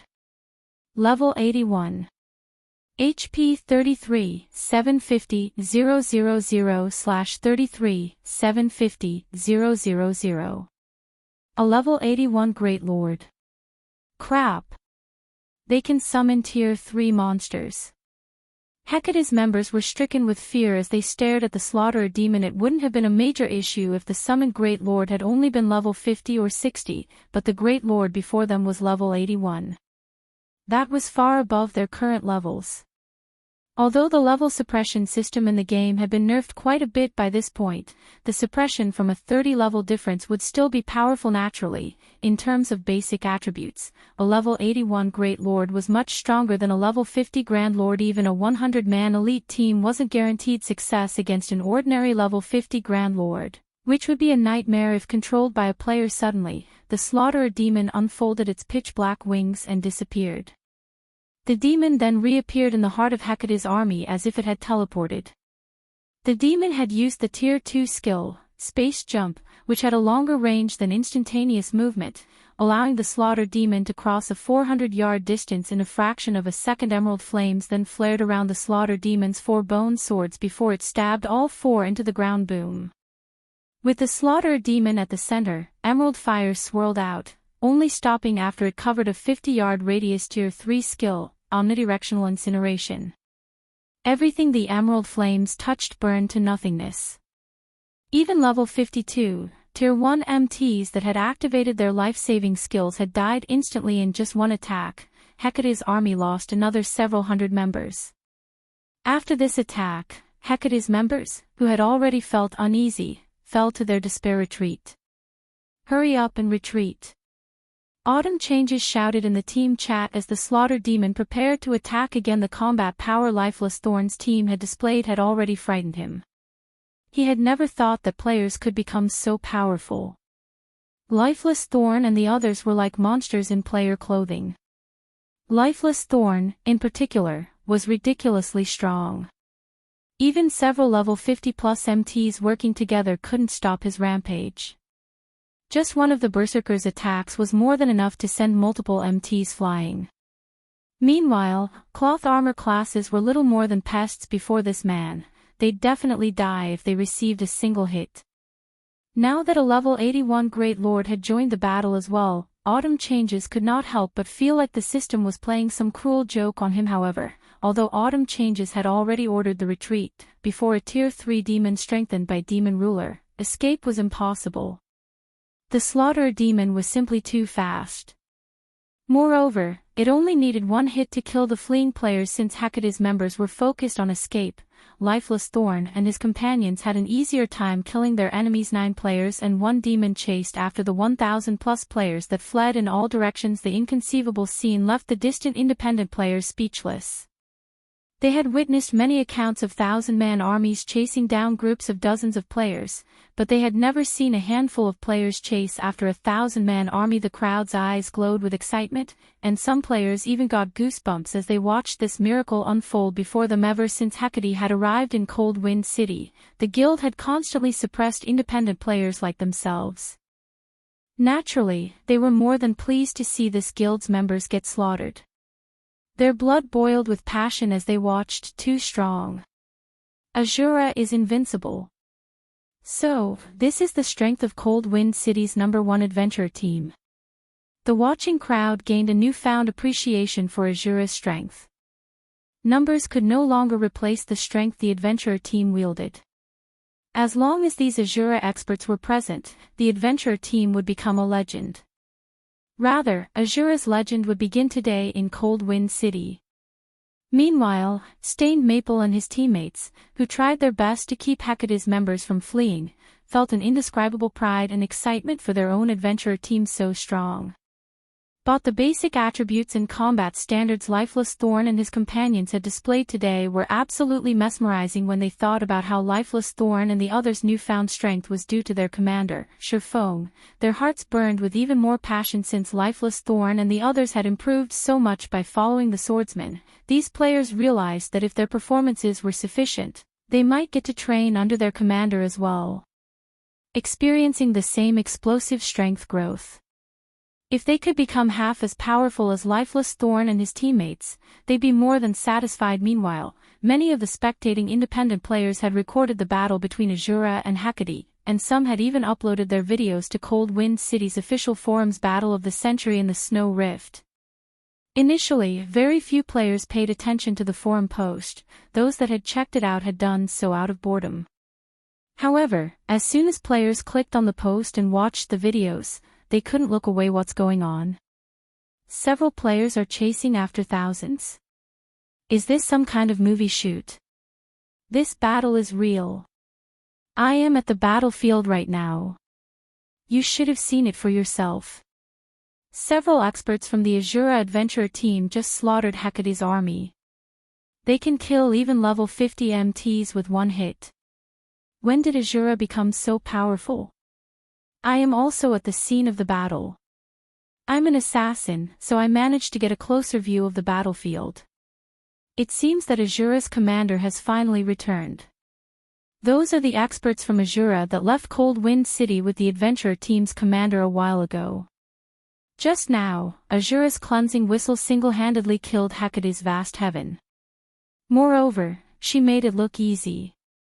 Cleansing whistle killed vast heaven by herself.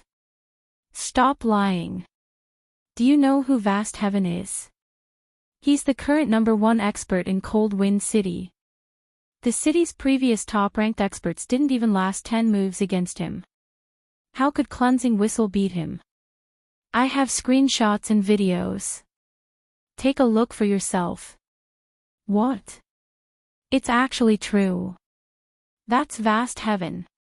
For a time, every player in Cold Wind City was focused on the shocking battle between Asura and Hecate. Cold Wind City's inhabitants were astounded and excited as they watched thousands of Hecate's elite and expert members flee from a handful of players from the Asura adventurer team. Any thoughts they had harbored of the adventurer team falling apart had vanished after this heaven-defying battle. Who in Cold Wind City would possibly look down on Asura's strength? At the same time, Asura was fated to become a legend in Cold Wind City after this battle. Even if a long time had passed, today's battle would be regarded as a classic. While Cold Wind City's players heatedly discussed the Asura adventurer team, Hecate's upper echelons, who had been stationed in Cold Wind City, gathered in Hecate's guild residence for an emergency meeting. Over a dozen people sat in the solemn meeting hall, every one of them radiating an aura that would make ordinary players shudder with fear. However, these players all watched the youth at the head of the table in silence and trepidation. This youth wore a particularly gloomy expression, and even the temperature of the air around him had dropped due to his aura speak. What is happening? What is this Asura adventurer team? The handsome youth demanded.